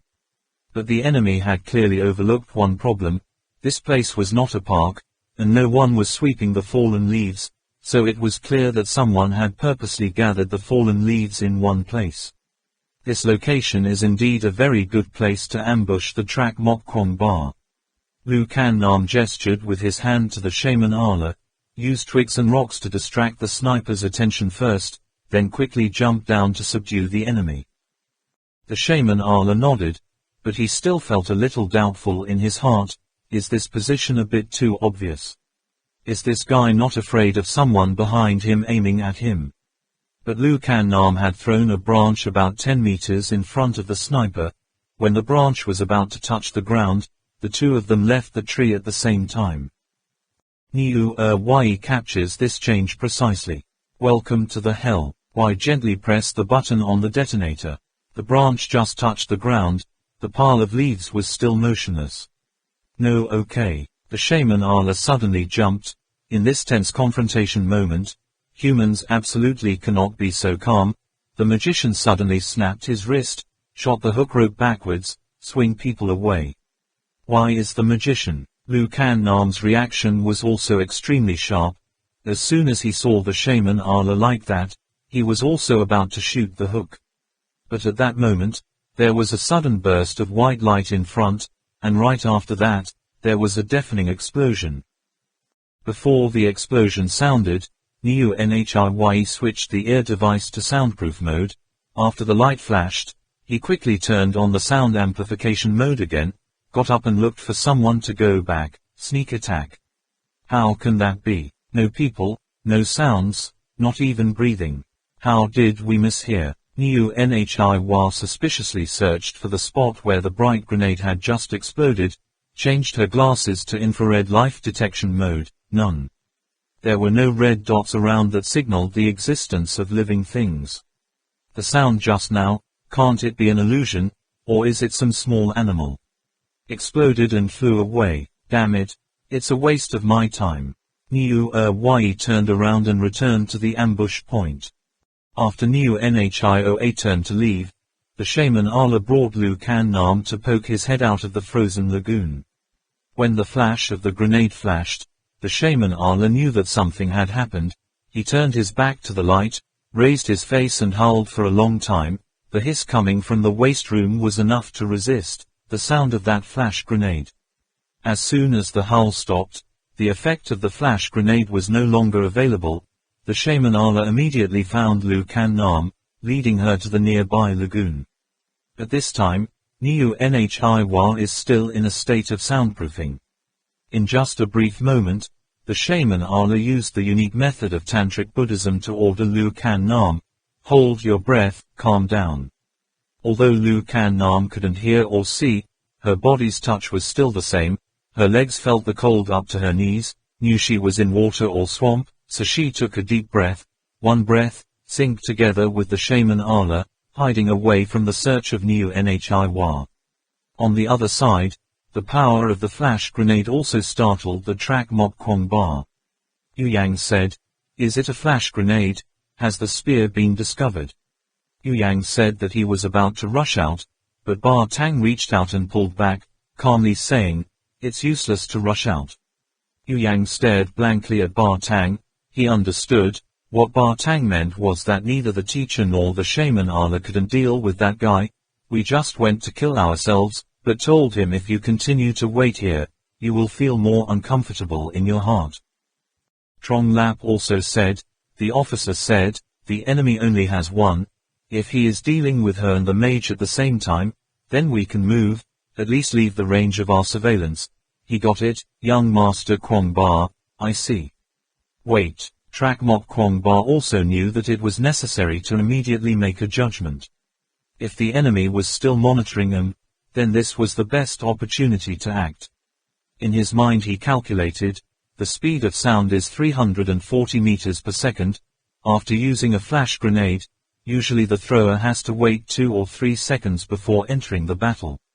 From there, Trak Mok Kwong Ba judged the time the sound reached here and the time when the enemy and the magician Ala and Lu Kan Nam fought.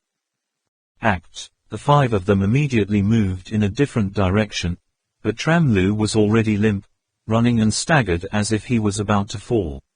Niu Yi returned to the ambush position, immediately saw a mobile phone ahead, and without hesitation raised the gun and fired a shot at the slowest mover.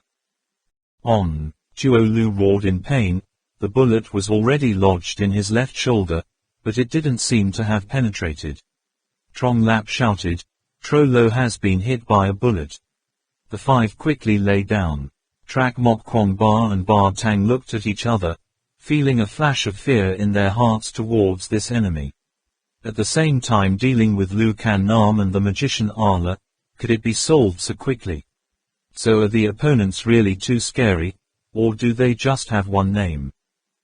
The magician Ala did not dare to leave Lu Kan Nam behind, because she was temporarily losing both her eyesight and hearing. If she encountered an enemy holding a gun, it would be completely defenseless. He had to wait for Lu Kan Nam to get some help before he could subdue the other guy. But time did not wait for people, just helped Lu Kan Nam to hide, immediately heard the sound of gunfire. The shaman Ala thought to himself, the young masters of Kwong Ba acted too early. It is not good, they need to protect his safety. He ordered Lu Kan Nam to hide in place, protect himself, and then quickly rushed out. Niu Nhiwa only fired one shot. All the enemies were lying down. There was a slight smile on the corner of his mouth, only if it was difficult to stimulate. He relied on his memory to find the location of a few people just now. At this time, in the device attached to his ear, a sound suddenly sounded behind him, indicating that there was a moving object behind him. What is it again this time? Wild boar. Through the 3 great divas, the shaman Ala had completely located the hiding place of Niu Nhiwa. When he was about to approach him, Niu Nhiwa suddenly turned his head. The magician immediately threw out a branch. He knew the enemy's ability to shoot is very accurate, so hopefully this way can distract the attention of the enemy. Tack. A bullet from Niu Nhiwa had broken the log, but the shaman Ala had already rushed in front of him. Niu Nhiwa raised the muzzle of the gun out, only to see the body of the magician Ala tilted slightly. Cup. A bullet flew into the air, and the leg of the shaman Ala flew right in front. Y quickly raised the gun horizontally to block that kick. The shaman Ala immediately used his position to knock the gun away. Niu Nhiwa hastily flipped backwards, and at the same time pulled out a sharp dagger from her hip. When she touched the ground, she went from left to right and swung a blow. The shaman Ala immediately retreated. Niu Nhiwa holds a dagger in his hand, stabs it 2 or 3 times, the blade emits a whirring sound. He thought to himself, This is the Red Beret's melee dagger technique. No matter who you are, it's good to test its power once in a while. Thinking so, but his legs suddenly jumped up.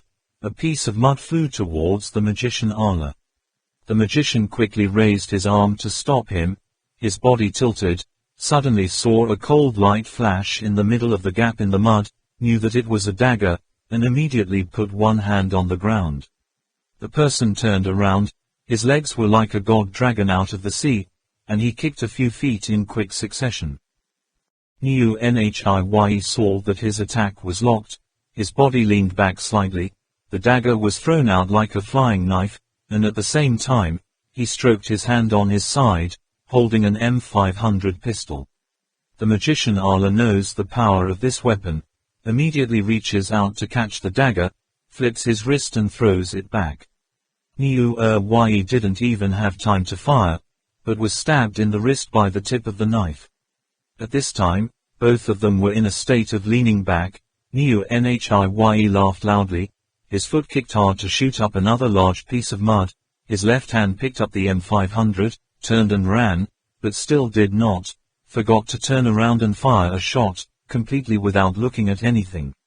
The shaman Allah saw that the direction he ran was not where Lucanam was hiding, nor did he pursue, turned his head to look, only to see that the other M110 had also sunk into the swamp, no longer seen, so he sighed. An hour, back to Lucanam. When Lucanam and the shaman Allah returned to track Mok Kwangbar and the others, the shaman said in a low voice, "He's run away, no more sniper rifles, he probably won't dare to get too close to us for the time being." Father Tang asked, "Who is that?" The shaman Allah shook his head. The whole body is camouflaged and cannot be seen. But when he ran away, there seemed to be one leg that wasn't very flexible, probably injured before we got here, most likely the one who ran away from the Marquis. It's a pity that he couldn't get his weapon. Yang and Trong Lap saw Lucanam being brought back by the shaman Allah, and hurriedly asked, "Is the official okay? Officer, is it okay?" Lucanam shook his head. "It's okay, just a little careless." Her eyesight and hearing are also slowly recovering. Track Mok Kwangbar said, "Nothing is good. Chuo Lu is injured. I saw only Trao Lu lying next to him crying and crying. I'm dead, I'm going to die." His arm was bandaged. In fact, the wound was not very serious, just the blood kept flowing continuously. The shaman Allah walked over and said, "Be excited, you'll be fine." He squeezed a few times around Trao Lu's wound, the blood stopped immediately. After that, the magician thought for a moment, then broke a branch, stabbing several places on Tram Lu's body. His cry also dwindled, but after a while, Trao Lu cried again, "My hand can't feel anything anymore, is my hand broken?" The shaman Allah patted his arm and smiled and said, "No problem, if you can find the Kwai Bar Dai umbrella in time, you will be as healthy as if you were never injured. Let's go, I don't know if there are other enemies around here, besides, the other guy can come back at any time." Yang nodded and said, "Yes, fortunately he didn't know that we didn't have any weapons." Track Mok Kwangbar said, "Trao Lo, can you still go?" Chuo Lu nodded, "Go. Heard that Kwai Bar Dai Dawu can heal his wounds, he is no longer so scared as before." 7 people continued to move towards Jia Queen, only, because Tram Lo could not fly with a hook, the speed was greatly reduced. Neutralizing was extremely indignant, running while thinking, who is the mud-covered person in the end? The techniques I learned during special training seemed to have no effect on him. Could that Merkin guy play me? No, that guy is too strong. Track Mok Kwangbar, you're lucky this time, but I won't give up like that, just wait. Neutralizing returned to the forest where he had been hiding for a few days. Kungbar was already waiting there, and when he saw him coming back, he hurriedly ran over and said, "The great king's head has already passed through the ravine." "Ah, why are you injured?" Neutralizing laughed bitterly and replied, "It's just a silly wound." "No problem, that's right, do you know what those Duo Mok Kwong Ba are here to do? Kung Ba bandaged Neo Nhi's wound and said, they came to find that old man. Find that old man, why? I don't know about this, but I think it's most likely related to the Princess Marquis. Ha ha, the princess should be blind by now. Kung Ba laughed sinisterly. Neo Yi also smiled coldly. HMPH, this plan of yours is also cruel. Kung Ba suddenly said indignantly, if it weren't for that old man who suddenly appeared, our plan would have been completely flawless. Neo Nhiye withdrew her bandaged arm, took out an AW-338 sniper rifle, and said, I am not interested in your plot at all, but the name Trak Mok Kwong Ba wants to meet the old man. Well, then we definitely won't let him like that. Let's go to your king's tent. He glanced at the minefield marked with countless red dots on the map, thinking in his heart, if I can lure them to this place. Young Master Kwong Ba, the tracks are getting clearer and clearer, we're getting closer and closer to them. After Yu Yang observed, he immediately reported to Trak Mok Kwong Ba. Duo Mok Kwong Ba nodded and said, very well. Duo Lu, can you still try? Tram Lo was drenched in sweat, still being helped by Trak Mok Kwong Ba. He gritted his teeth and said, okay. Trong Lap asked, how far is it to Jia Queen? Trao Lu replied, not far away. Jia Queen is not a town, but just a garrison, and the distance between 2 points never exceeds a day's journey. Walking like this for a while longer, Yu Yang's footsteps gradually slowed down, the others also slowed down, only Duo Lu did not feel anything at all. On the ground, there are footprints of horses covered with 4 hooves, and in the depths of the forest, there is a faint sound of a horse breathing, the surrounding is so quiet that it is unusual. Yue Yang quietly said, there is an ambush. No, Trak Mok Kwong Ba said. A green leaf fell from above, he ordered, hide. 6 people were like 5 arrows radiating in different directions, each of them hiding under a large tree, looking up. They all understood, the enemy was hiding in the trees. The stealth ability of these guys isn't that great. Tram Lo was dragged away by Trak Mok Kwong Ba and brought under a tree. He asked, what is it? Trak Mok Kwong Ba whispered, don't speak up. Enemies on the tree were obscured by leaves, unable to see Trak Mok Kwong Ba's group below, and some of Trak Mok Kwong Ba's group could see through the leaves and see a few exposed arms and legs. Go out. They exchanged opinions from afar for a moment.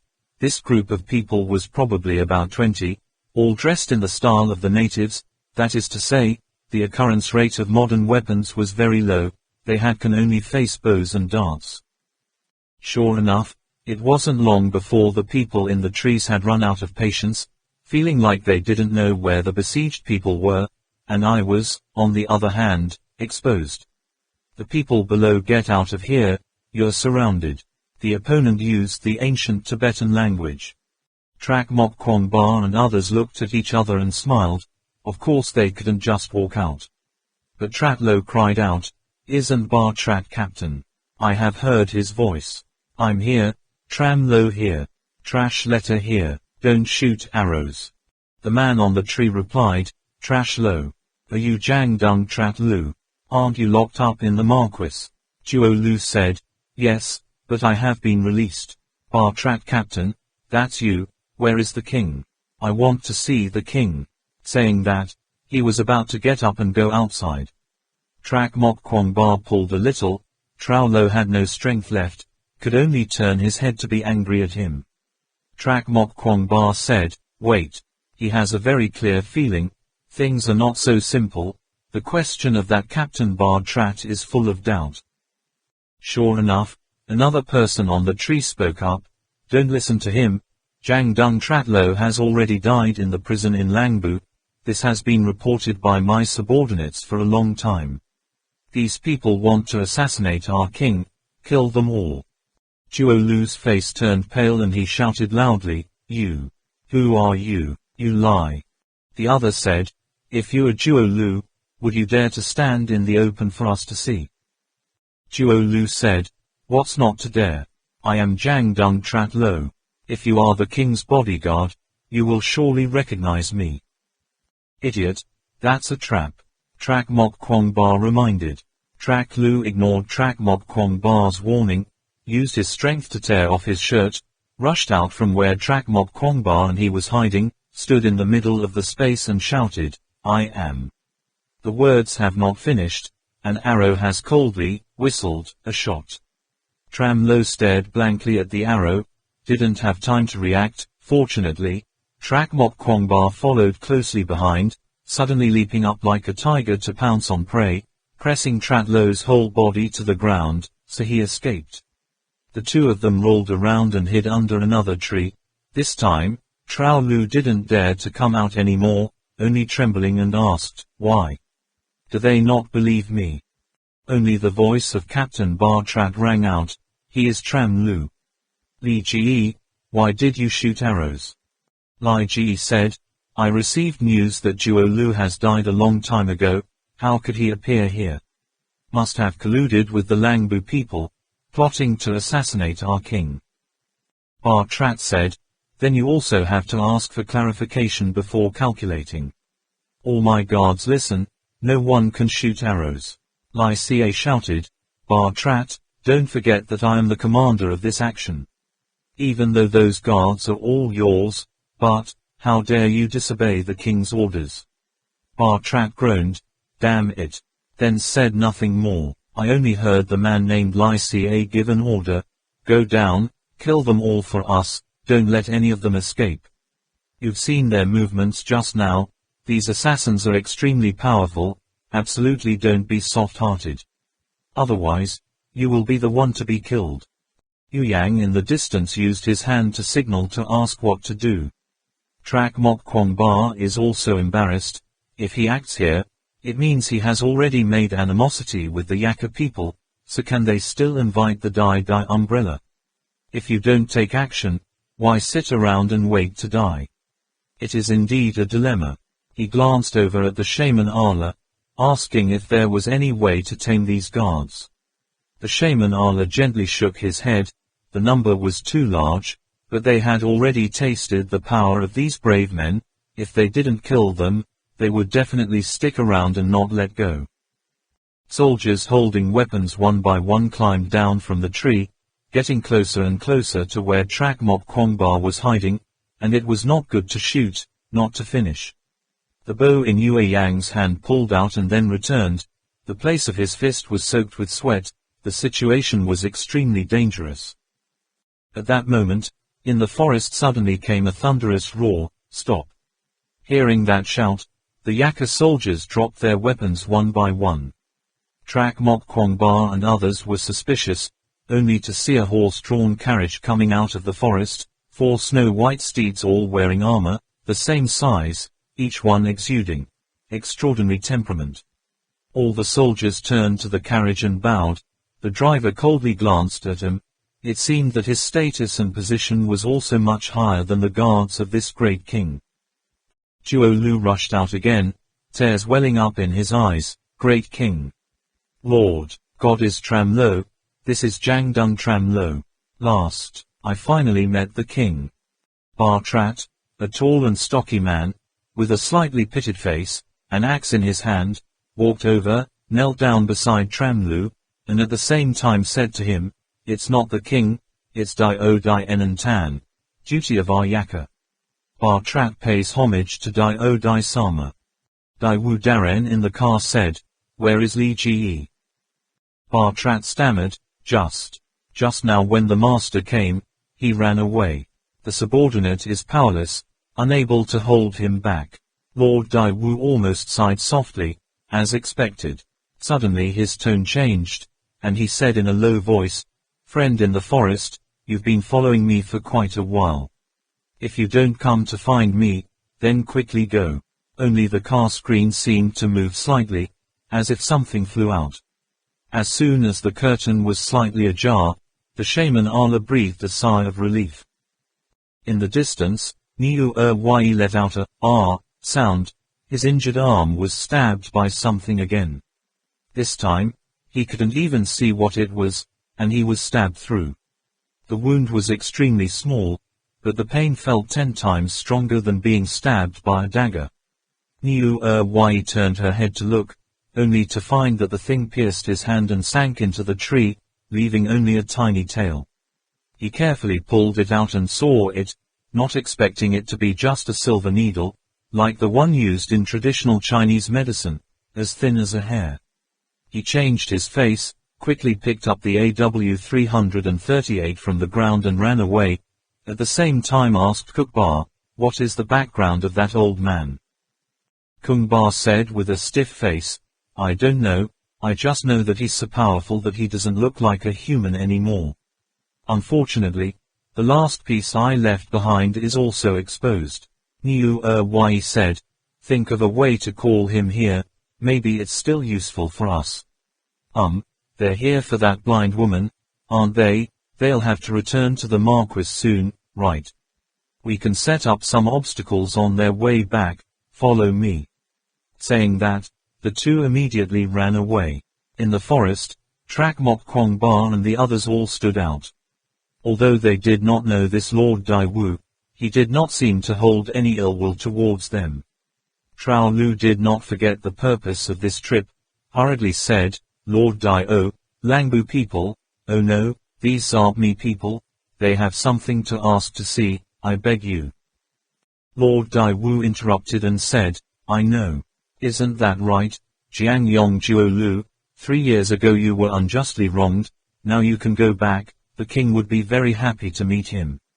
You and Bar Trat go back to the king's tent first." Bar Trat stammered in surprise, "Dai Wu Sama, then you." Lord Dai Wu said again, "I'll talk to these aren't me people for a while, you don't need to protect me." Sun Ma stayed, everyone else went back.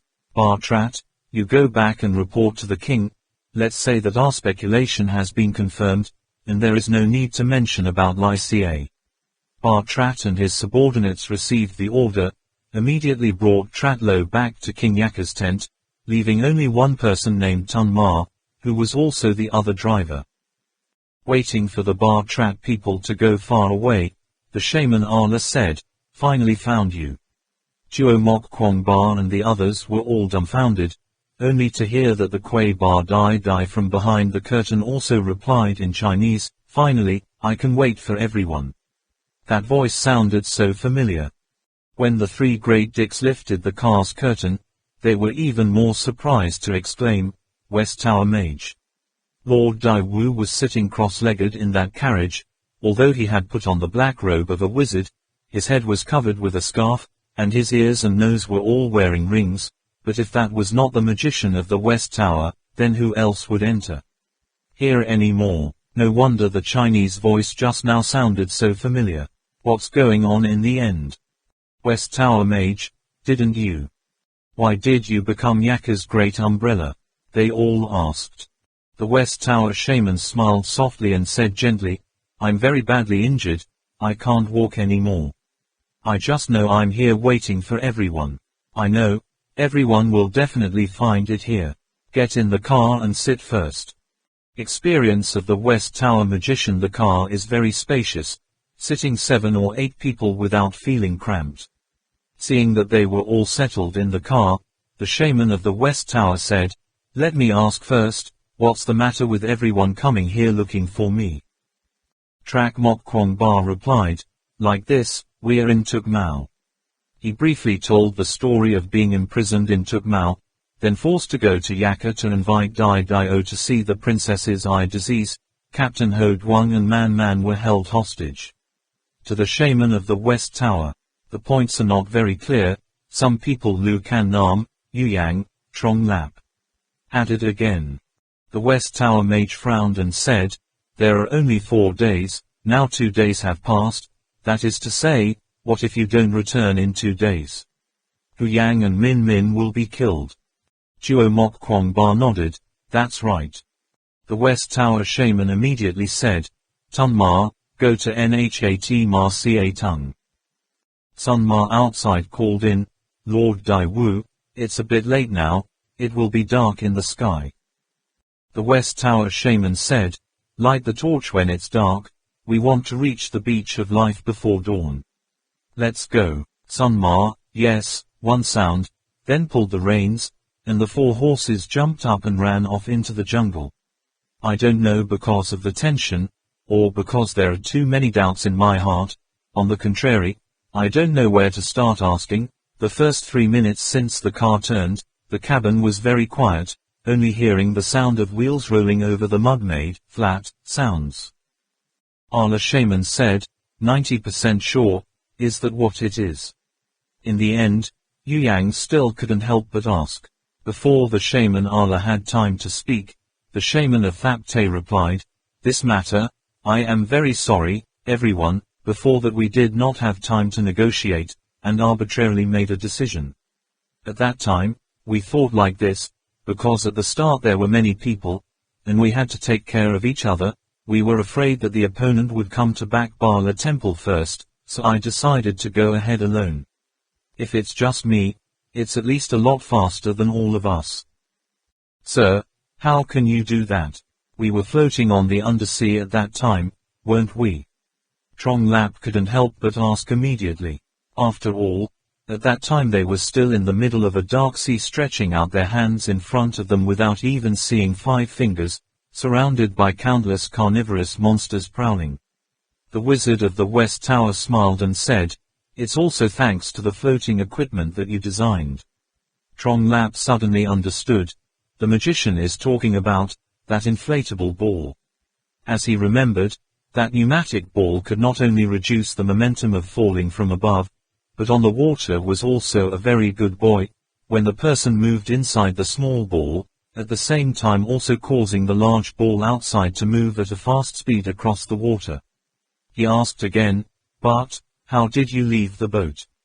We weren't paying attention. The West Tower shaman continued. At that time, everyone was so hungry that their eyes were dizzy. The will was still struggling on the line between wakefulness and coma. In that darkness, I quietly left the room. Go. People naturally can't detect it.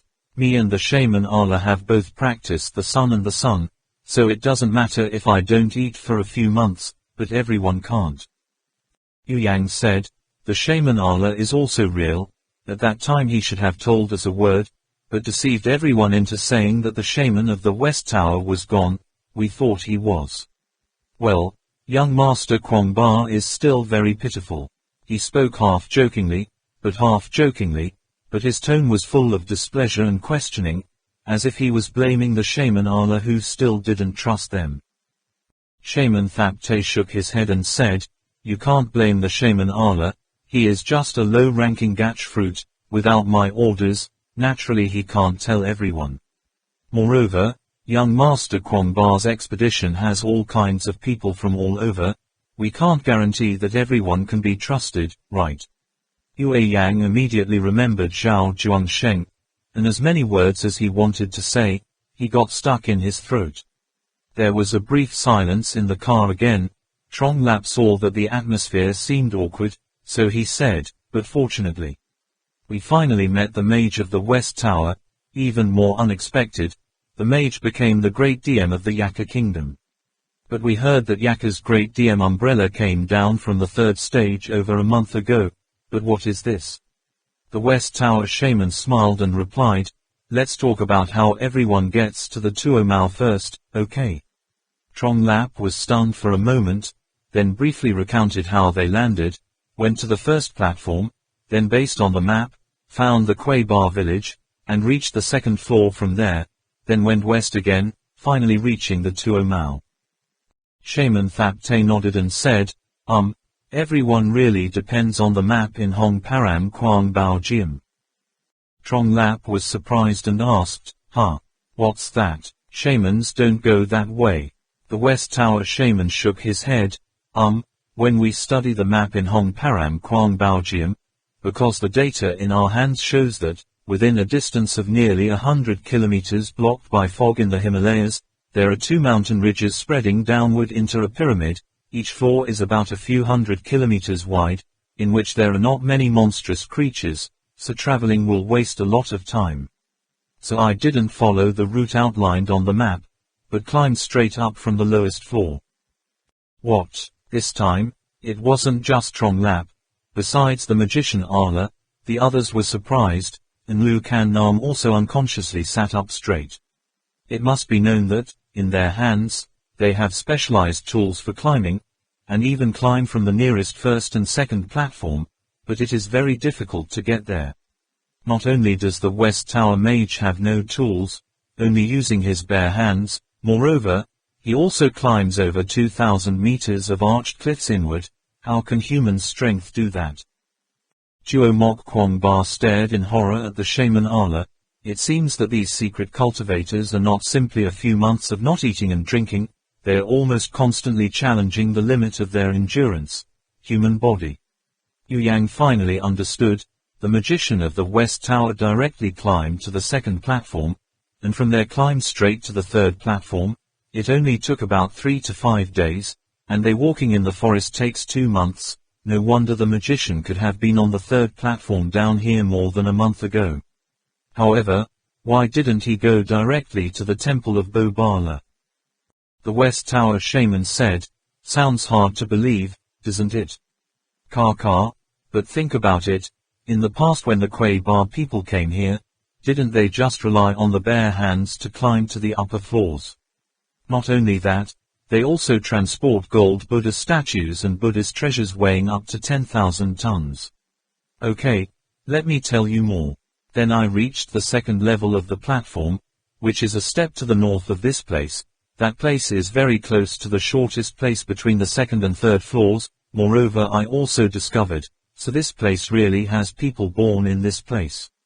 They have lived on this land for more than 1,000 years. It's just that they don't seem to have changed much, still retaining the customs of thousands of years ago, completely unaware of the changes that have taken place in the outside world. The place I went to at that time, called Kon Barthak, a land of this Yaka kingdom. Trak Mok Kwong Ba nodded.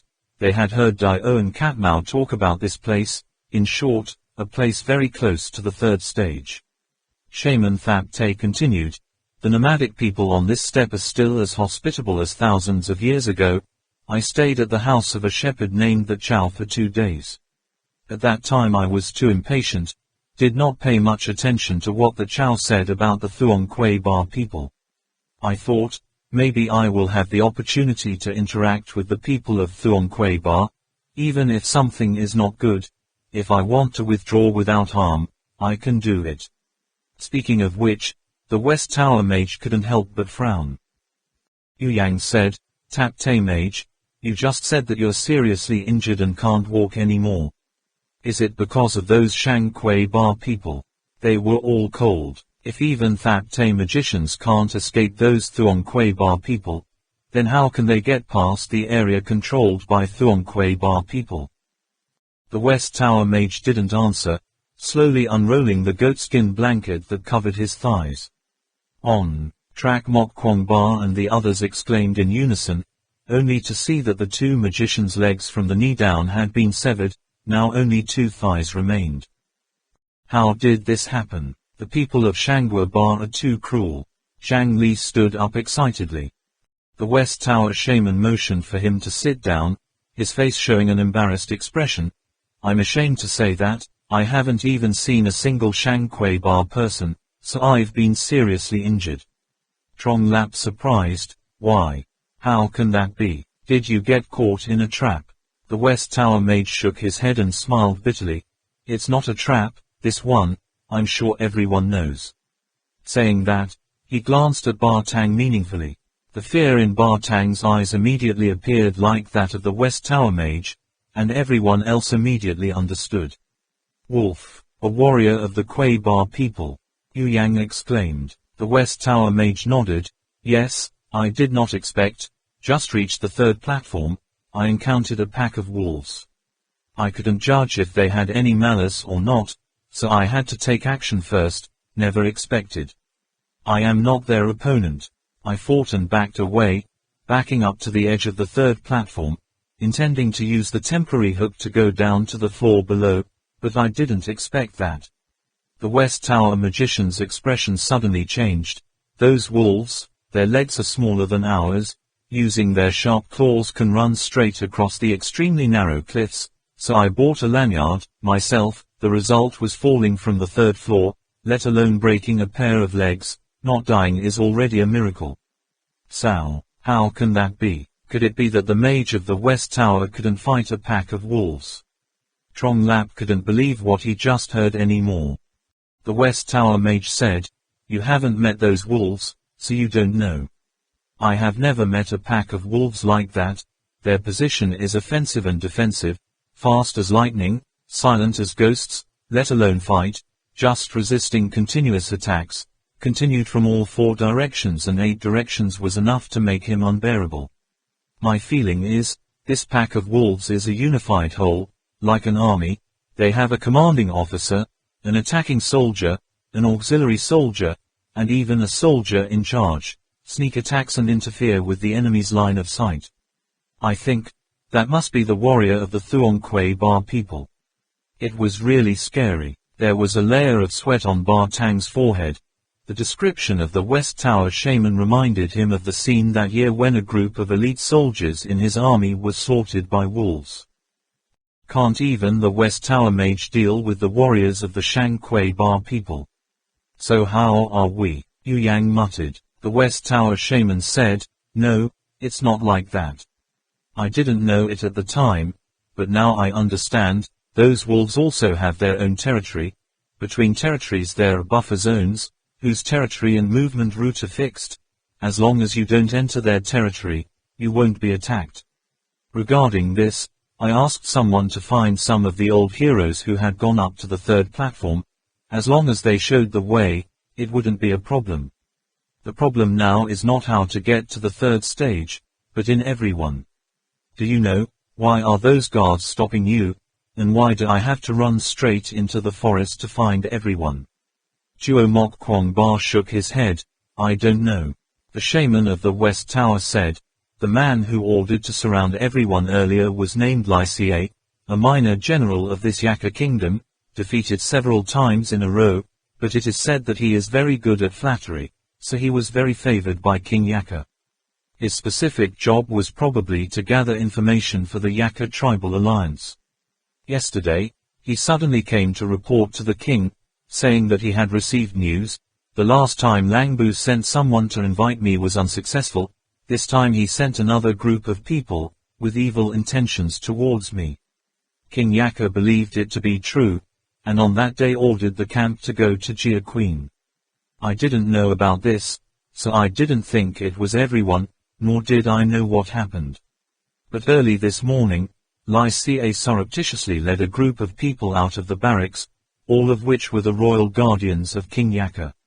I wondered, so I went to ask the king to find out. Then, Lai Xie asked the king to send troops to ambush and destroy those who wanted to harm me.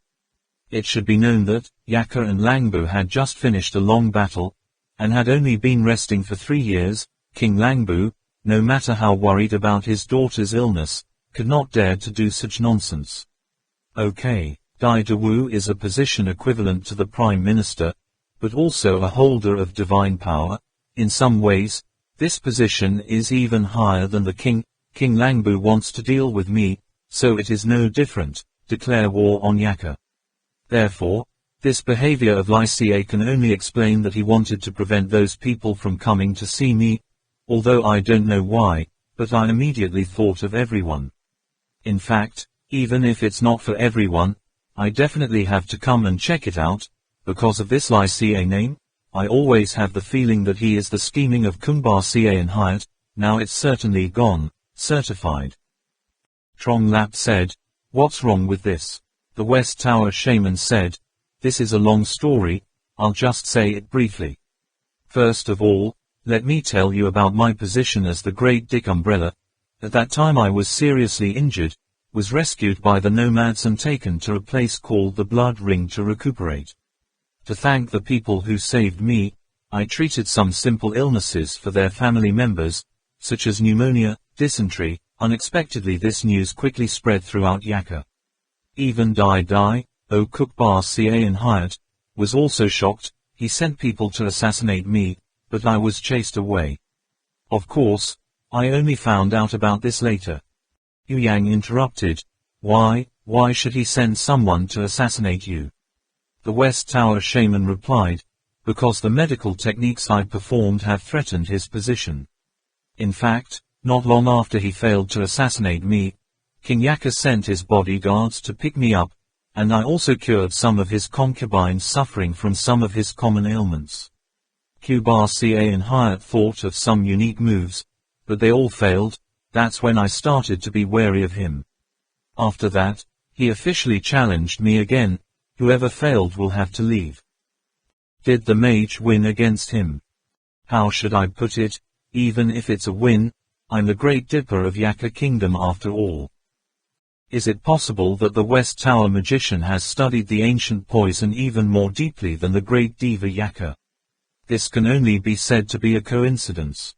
The vast majority of ancient poisons also follow the tradition of Chinese medicine, only focusing on the results, not clarifying the cause.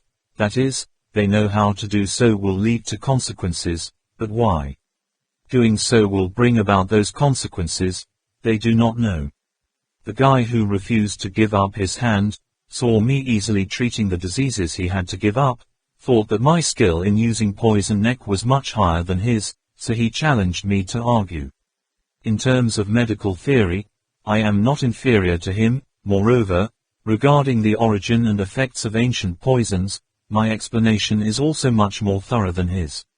To him, the ancient poison was created because of the war, but the truth is, the ancient poison was born to cure illness.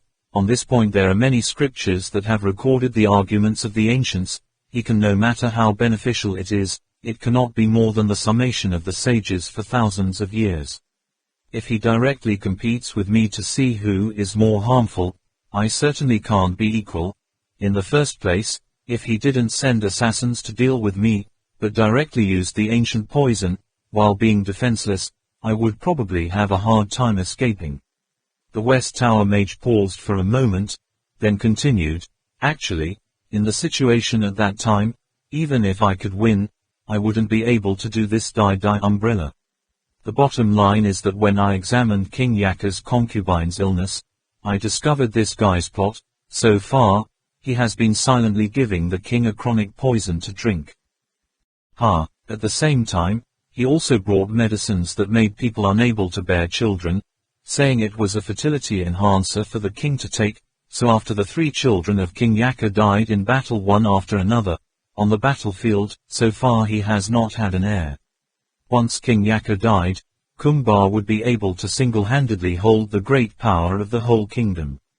Therefore, Kubar's biggest fear is that King Yaka finds someone who knows how to treat diseases like me, afraid that I will expose his plot.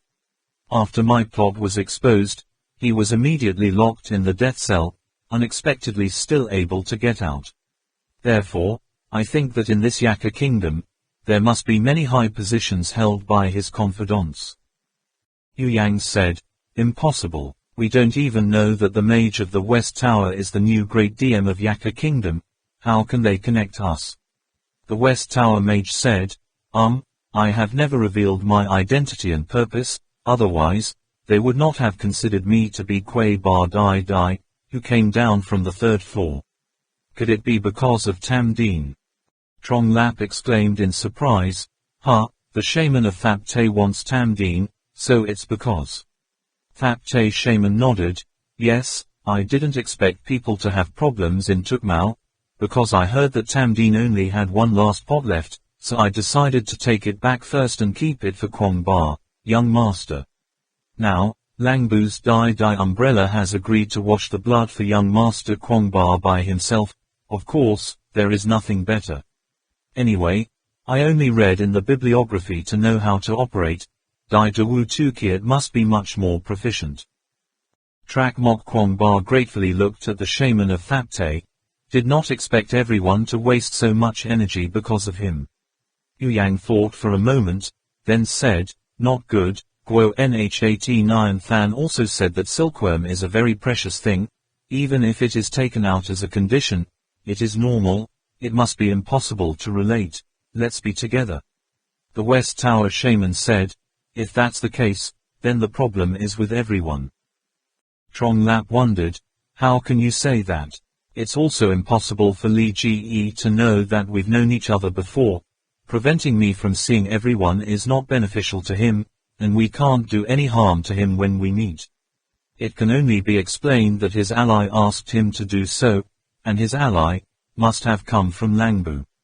If you connect these points with everyone's encounters in Langbu, this whole incident is very likely to have been arranged by a man named Kwok Nhat Nim Than.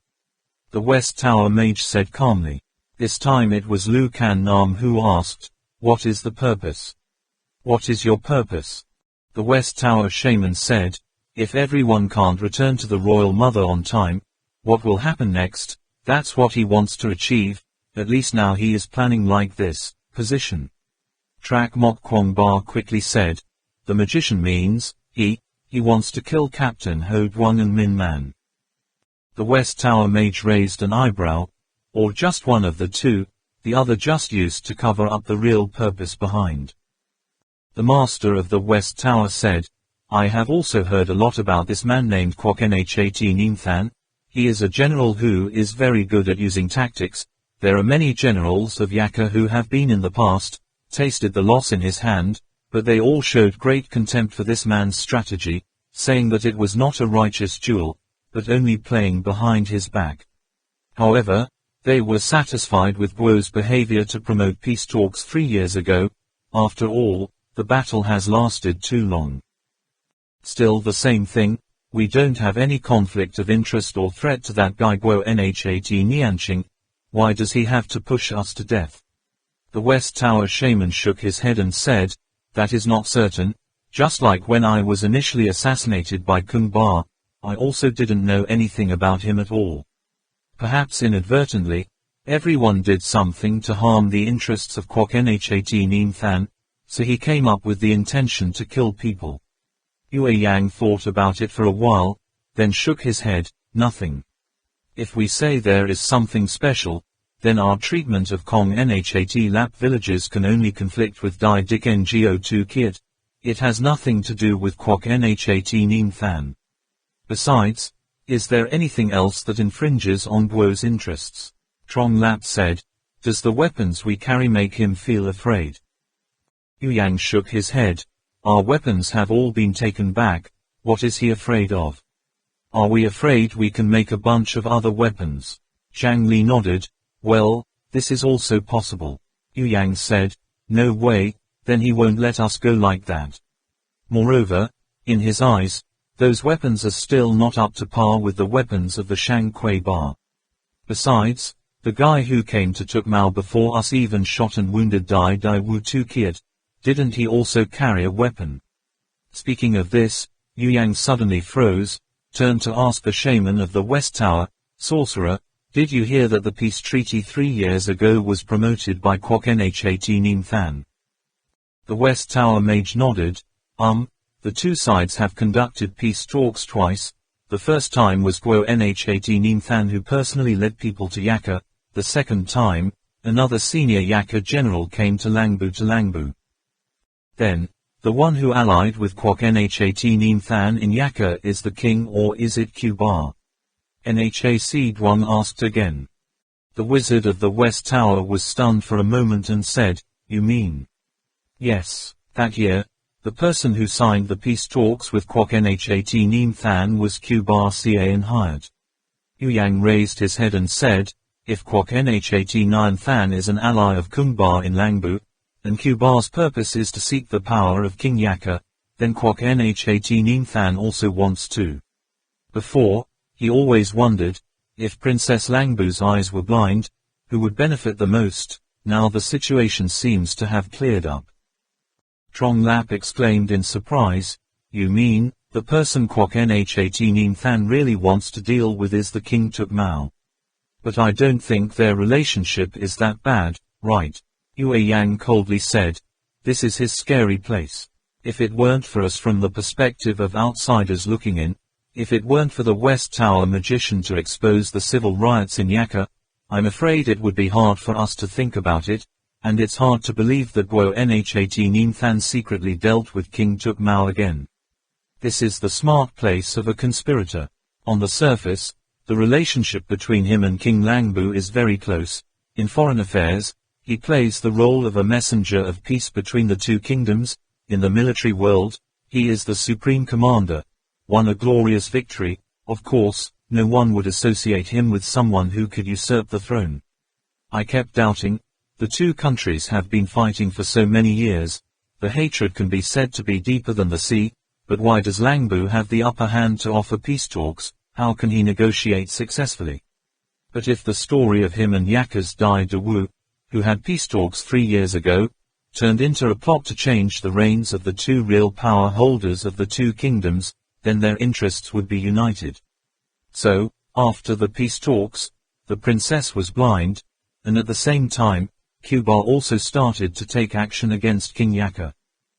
The shaman Allah thought for a moment, then nodded and said, "It makes sense. Guo Nhat Neem Than is a disciple of Dai Ngo Tukiat, and is a general who holds all of Langbu's military power. If he wants to control it, the whole kingdom, replacing the monarch is also very easy.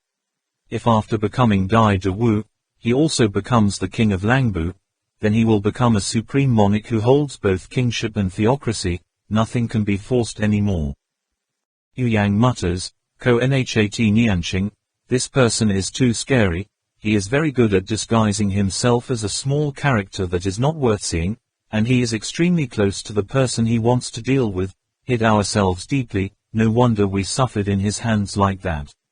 Now, the only thing that I can't understand is, what benefit have we committed to him in the end? Also, why did he only blind the princess, moreover leave her with a hope of restoring the light? What is he planning to do?" Lu Kannam said, "Perhaps, he hopes to be able to sit on the throne and keep himself clean. After the king's death, Langbu wouldn't be able to let a blind princess rule, would he?" Yu Yang suddenly understood. "Ah. How come?" Hearing that tone of Yu Yang, Trong Lap immediately asked, "Have you thought of something?" Yu Yang said, "The wound of Dai Dio Tukiat. We did not ask, nor did we ever wonder, why did Dai Dio Tukiat save that Zapmi man? On the contrary, he was injured and then fled. Remember Kwok Nhat Neem Than once told us, he also has some understanding of modern guns. He couldn't help but recognize the weapon in the other's hand. How could someone with a gun get close to Dai Dawu Tukiat? Moreover, the whole Langbu kingdom is probably the only one who can speak English, so the only explanation is that it was Kwok Nhat Neem Than who instigated the Zapmi to take action against Dai Ngo Tukiat. He wants to thwart all the plots related to him. Borrowing the hands of Zapmi to assassinate Dai Ngo Tukiat is the best method. Dai Dawu Tukiat is the first obstacle to prevent him from approaching the throne. Lord Tukiat is no more. He is a disciple. Of course he will inherit the identity of Dai Dawu. In this world of theocracy, being the only person who can communicate with the gods also means having a passport to go straight to the king's throne. As for the other Zapmi, maybe he asked him to deal with us in exchange for what he did to help Kwok Nhat Neem Than. This is probably a pretty reasonable explanation. The people in the car took a deep breath of cold air. Unexpectedly, Yu Yang was able to connect all the events together like that. The shaman Allah and the shaman of Thapte looked at each other, then both stared at Yu Yang, thinking to themselves, have you made such inferences based on just a little bit of information? Yu Yang, you're scary too. Kannam, the proud disciple you trained has already surpassed his teacher in a way. Yu Yang was still mumbling as if speaking to himself, but the princess's eyes, I'm afraid it's not simply because of the righteous words. As a master conspirator like him, every step of the arrangement must have its own meaning, but the information we know is still too little. Trak Mok Kwong Ba worriedly said, Tapte Shaman, can you tell us to drive the cart a little faster? I'm very worried about Captain Ho Duong and Min Man. The West Tower Shaman nodded and told Tun Ma, run at full speed. Time is very fast, Sun Ma replied once, then shouted loudly for the horses to speed up. Trong Lap said indignantly, after returning to the Mother of God, We must definitely expose the plot of that bastard Guo Nhat Nim Than. Yu Yang smiled bitterly. It's useless, just like the official just said. Guo Nhat Nyan Than does everything to keep his hands clean. Everything I just said, it's all just speculation, there's no proof, whatever. Besides, Kwok Nhat Nim Than had a foundation for many years in Langbu, deeply rooted, and wanted to overthrow him, not saying that he could do it. Now, we just hope we can return to Tuk Mau in time, hope that he abides by the agreement and doesn't strike first with Captain Ho Duong and Min Man. Rest assured, said the West Tower shaman, don't forget, no matter what I say, I'm considered a great dick, who is here, to someone who can communicate with the gods. Suddenly the horses neighed, the carriage stopped abruptly, the people in the carriage were all moved a long distance according to inertia. Yu Yang sat next to the car door and was almost thrown out. Fortunately Ba Tang was in time. Keep. What's going on? The West Tower magician asked loudly. Yu Yang also lifted the car's curtain to observe. Sun Ma replied, a big tree fell across the road. Yu Yang jumped down and asked loudly, who did that? Trak Mok Kwong Ba also got off the carriage one by one, only to see on the road there were a few big trees that 3 people hugged and scattered, completely blocking the way ahead. With their strength, they couldn't move these trees at all, and surrounded by dense forests, 4 horse-drawn carriages couldn't even go there. Tang's father looked at the blackened broken part of the tree trunks, coldly said, Black Storm. He stood up, looking around like a falcon stalking his prey, with no sense of danger. The enemy seemed to just want to prevent them from coming here. Trong Lap said, how can that be? Or are there other enemies? The West Tower shaman lifted the curtain and said, no, the road is winding, and the horses are not as fast as those who run straight through the forest. Maybe it's the person just now, he has a hot weapon, just appeared around here for about a week or 2, also wanted to assassinate me. Maybe it's the Zarp me who ran from Tuk Mau to here. Yue Yang angrily said, damn it, if I knew that, I would have hunted him down from the beginning. Lu Kan Nam said, don't forget our time is very limited. He seems to have realized this too, so he thought of a way to buy time. Moreover, he has a weapon, we don't. Zhang Li frowned and asked, what do we do now? Yu Yang said, the West Tower mage, or we can take the carriage off and make it into a stretcher, and carry you around quickly. Lu Kan Nam shook his head, no, then the West Tower mage will become a target for the enemy to look at. Don't forget, that's a master sniper. Trak Mok Kwong Ba handed the bow and arrow to Lu Kan Nam, saying, I will carry the magician, everyone will pay attention and support. Ba Tang glanced at Trak Mok Kwong Ba and said, we take turns. Trak Mok Kwong Ba smiled and nodded. This cold-blooded man who has never cared about others, now has begun to see the appearance of humanity. Shaman Thap Te instructed Tun Ma a few sentences, told him to drive the car back, then lay on Trak Mok Kwong Ba's back, and they continued to run towards the Sea of Life. Turning around the blocked road, running for more than 10 minutes, suddenly saw a person in front of him, not moving. Yu Yang said, let me see. Trak Mok Kwong Ba told him, be careful. Yue Yang stepped up and said, dead, it seems to be Yaka's soldiers. Trak Mok Kwong Ba and others also approached. The shaman Thap Te said, it's Lai Ca, how can he die here? Yu Yang observed and came to a conclusion. Just died, the body is pale, maybe it was bitten by some poisonous insect. Zhang Lap suddenly exclaimed, Yue Yang. You stand still, absolutely do not lift your feet. Yue Yang looked down and saw that between his feet and the corpse, there was something like a hair. One end was severed, lying under his heel, the other end extended to the inside of the corpse. If you lift this foot, you don't know what will happen. He couldn't help but feel a little nervous. What is this? Zhang Li carefully knelt down next to Yue Yang's feet, looked at the corpse carefully, then sniffed sharply. I don't know, but this is not a mine or a bullet, a damn trap. He took out 2 arrows from his backpack, inserted them into the ends of the thin wire, then gently touched with the tips of his fingers, cautiously saying, "It's too thin, a little bit of force will break it, everyone back away." I only saw Trong Lap take out a few bamboo slats and pieces of cloth from his personal bag, arrange them for a long time, then reach out his hand to Yang. "Yang, hold my hand." After clasping their hands together, Trong Lap said again, "Wait for me to count, 1, 2, 3. We will fall out together, then immediately roll out." How hard can he kick? My other things probably only lasted about 0.2 to 0.5 seconds. If it's a grenade or a mine, there is about a second from the time of the detonation to the actual detonation, and the first second the corpse will absorb the shock wave caused by the explosion, so a total of 2-3 seconds. Are you ready? Yue Yang smiled. Zhang Li began to count, 1, 2, bar. The two of them simultaneously put a strong force, leaned out of the corpse, and then quickly rolled 2 more times. But the other explosive trap did not explode directly as Trong Lap imagined, but the enemy seemed to have arranged something below the corpse, resulting in a directional impulse, sending the corpse into the air like a rocket, only 7 or 8 meters above the ground to stop. Zhang Li and Yu Yang were still rolling around, the others were all standing in the distance observing the movement.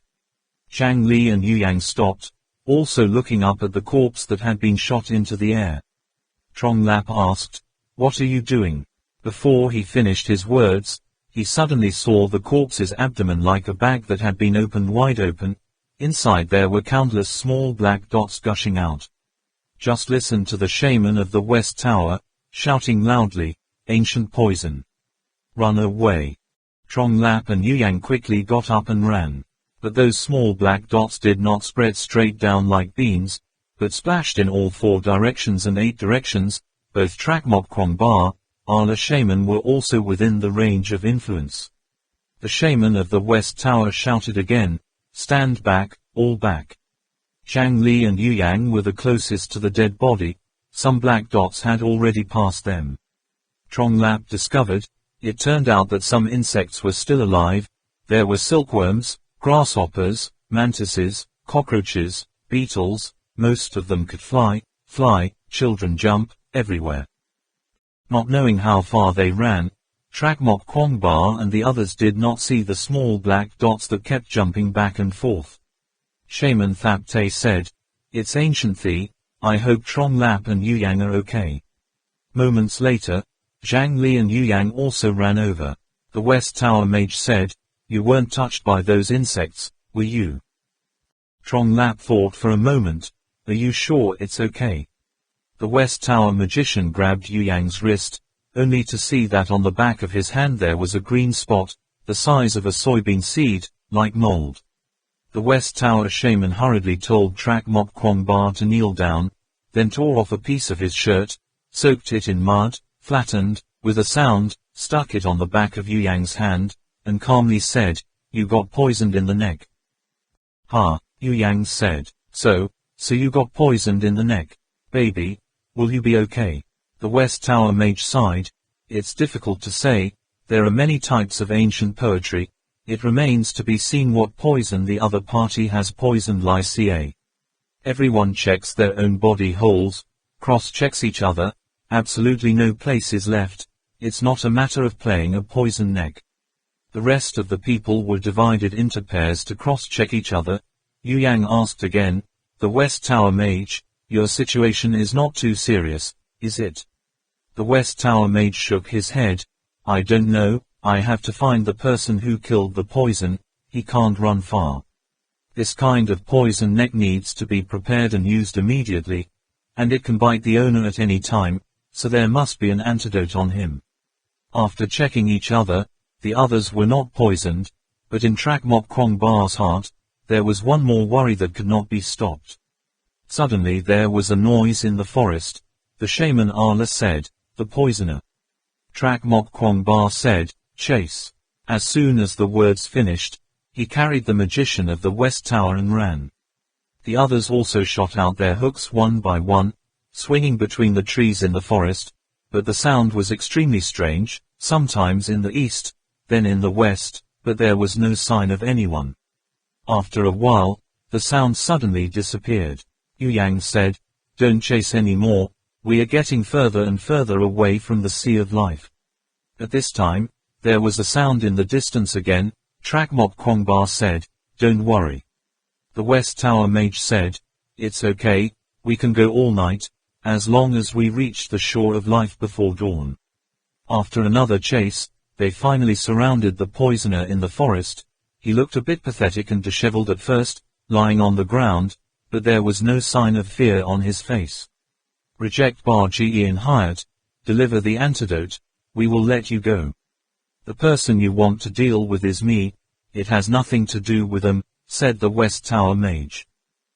Q Bar Ca and Hyatt, the predecessor of Dai Dio of the Yaka kingdom whose name Trak Mok Kwong Ba had only heard of but never seen his face, laughed bitterly and said, "HMPH, that's right, it's the poison of the old man. That's me, do you know what it is? 3 corpses are excellent, no harm, no antidote here, only effective for 12 hours. He took out a small porcelain vase and shook it proudly. Yue Yang saw a slight change in the face of the West Tower mage, and couldn't help but secretly panic. Lu Kan Nam said, "You have no way to escape, why are you so excited?" "I have no way out." Q Bar Ca and Hyatt smiled sinisterly. "The antidote is here, if it's good, go get it." Trong Lap suddenly noticed the small piles of leaves scattered about, pondered briefly, then picked up a stone the size of a volleyball and threw it. As he expected, a bang resounded, the whole forest, all shocked. Minefield. Trong Lap's face became very unsightly. After that big bang, the sound still didn't stop completely. Only on the big tree in front of the left suddenly emitted a few headings, warning sounds. The right side immediately scratched and fired. A series of sharp arrows, huge wooden stakes that suddenly emerged from the surrounding mud, stabbed 2 or 3 times and then slowly dived. Behind them, to their right, a net of rattan rope attached to them, full of spikes suddenly shot up into the air. That's still not the end. A series of tac-tac gunfire echoed in the forest. It's not clear where the muzzle is, but the bullets have swept into a curve in the air. This time, Lu Kan Nam also turned pale and said in a low voice, "Not only is it a minefield, everywhere in the forest is full of traps, we've hit the mark." Yue Yang grumbled and cursed, "Where did he get so many weapons?" Q Bar Ca and Hyatt said, "Do you see it clearly? It is you who are surrounded." You laugh, ha ha. Behind Trak Mok Kwong Ba, there were loud explosions again. A few big trees fell. Obviously their way back also had countless more pitfalls. Q Bar Ca and Hyatt smiled proudly and said, "If you don't come over, I will go first. Lord Dai Wu, this place is your burial ground." At that last sentence, he gritted his teeth and hissed. As soon as the words finished, the man got up and rushed into the depths of the forest. Trong Lap was about to give chase, but was stopped by Bar Tang. Bar Tang whispered to Trak Mok Kwong Ba, "We've been targeted by that sniper." Tuo Mok Kwong Ba nodded, "I know."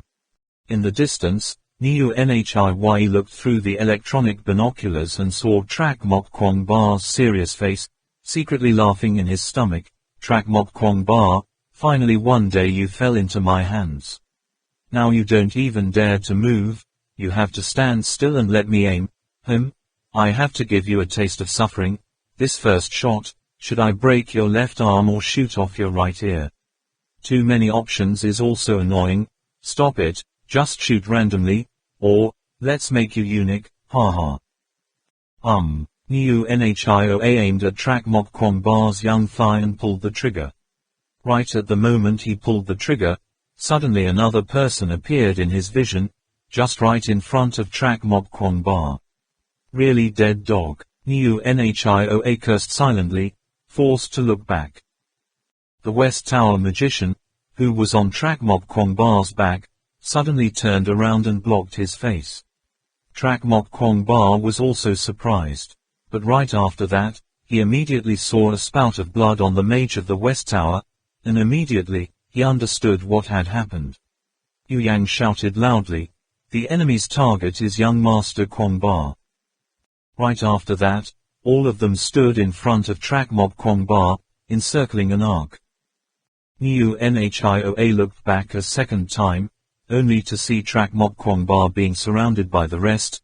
The proportion of his body exposed less than 5%, couldn't help but chuckle. "Ha ha, there's also the game of forgetting yourself.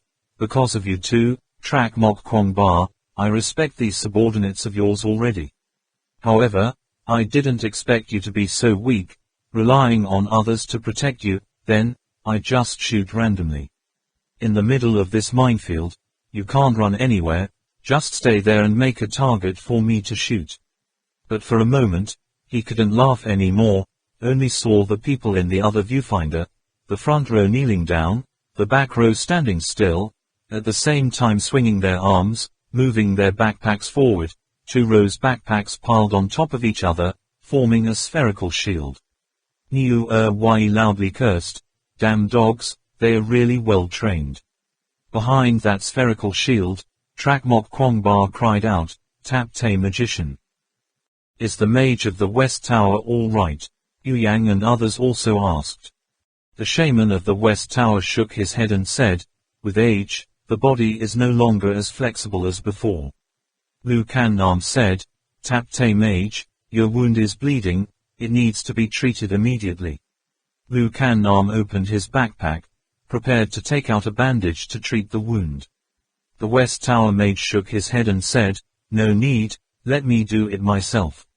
Only his 10 fingers were bent, pressed on both sides of the muscles on his thighs, lightly exerting strength. Boom, with a sound, the bullet was forced out. Immediately after, the West Tower magician's fingers quickly formed seals around the wound, pressing several times in a row, the blood stopped flowing. The people around them all widened their eyes and opened their mouths. This technique even the magician Alala had never used. Looking up at the West Tower magician, he was always smiling from beginning to end, his face did not show any pain, as if that leg was not his. Ba Tang finally understood what an iron will is like. Compared to other people, his willpower through rigorous training cannot be called resilient. After stopping the bleeding, the Wizard of West Tower said, unexpectedly, "The enemy would come up with hundreds of thousands of plans to harm us like this. It seems that if we don't take action, we will not be finished. Everyone's lanyard is still there, lend me." Thap Tay's shaman's voice was still very calm. Just as the words had just ended, he reached out and put his hand on track mob Kwong Ba's wrist and shook it lightly. The hook shooting device, which was attached so tightly to his wrist, somehow got into his scrawny hand. Yu Yang immediately said, "Tap Tay Magician, you are not convenient to walk, and you are injured, let us go." Lu Kan Nam also intended to speak up to advise, but the shaman Ala quietly signaled her to be quiet. It seems that he himself did not intend to rush through the trap-filled battlefield. The West Tower shaman smiled at Yu Yang, then said, "Okay, if I'm not okay, you can go up and respond immediately." With that, the arm swung up, leaping out of the shield folded up with a backpack. Niu Nhiwa had changed several directions, but still couldn't find any loopholes, thought grudgingly, "Anyway, you're all trapped in the forest and can't get out, you'll die of hunger after a few days."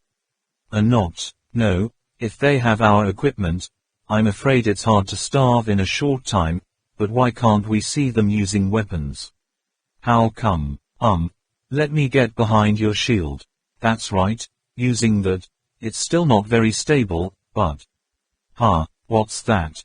He suddenly saw something fly out from behind the shield. Niu Nhiwa raised his gun to shoot, but the object's movement speed was really too fast, and it changed direction suddenly, so it didn't hit a single shot. The people behind the backpacks were attentively observing the West Tower mage through the gap, only to see the rope in his hand shoot into the branch. That branch sank, then broke off and fell. The West Tower mage still did not, panicked, retracted his hand, raised his wrist, swung in another direction. The arrows shot past. The West Tower mage's left hand waved, 3 arrows were clamped between his fingers, another one in his mouth. Right in front, there was a large log full of thorns that was rushing towards him, only to see the magician of the West Tower swing his hand and throw the arrow away. The arrows with small feathers unexpectedly cut the 2 hanging logs. The whole big log fell down, making a roar, and at the same time detonating countless mines planted around. The sound of machine gun, tac-tac, resounded for a while. At this time, the mage of the West Tower showed his true bravery, only to see that he had just waved his sleeve, avoiding the debris and mud that shot up after the explosion. On the other hand, he was still constantly piercing the interlaced space, nets with blades and bullets whirring, reaching out to catch the incoming hidden weapons, and at the same time throw them to destroy another trap. While dodging, he also looked at the exact position of the branches, so that the rope would not miss, and promptly avoided before the automatic machine gun's bullets swept. Bullets from Neo-NHIY's sniper rifle occasionally passed through the mage of Thapte, but he didn't seem to care about him. In an instant, explosions, gunshots, and the whirring sound of mysterious air were mixed together, and the magician of the West Tower was like a tern fluttering in the stormy sky, spreading his wings and drawing sharp curves, beautiful song in the air, creating almost perfect motion trajectories, not letting a single drop of water stick to the body. It's unbelievable. This is an old man who has been so badly injured that he can't walk anymore. Yu Yang looked at him and could only gasp.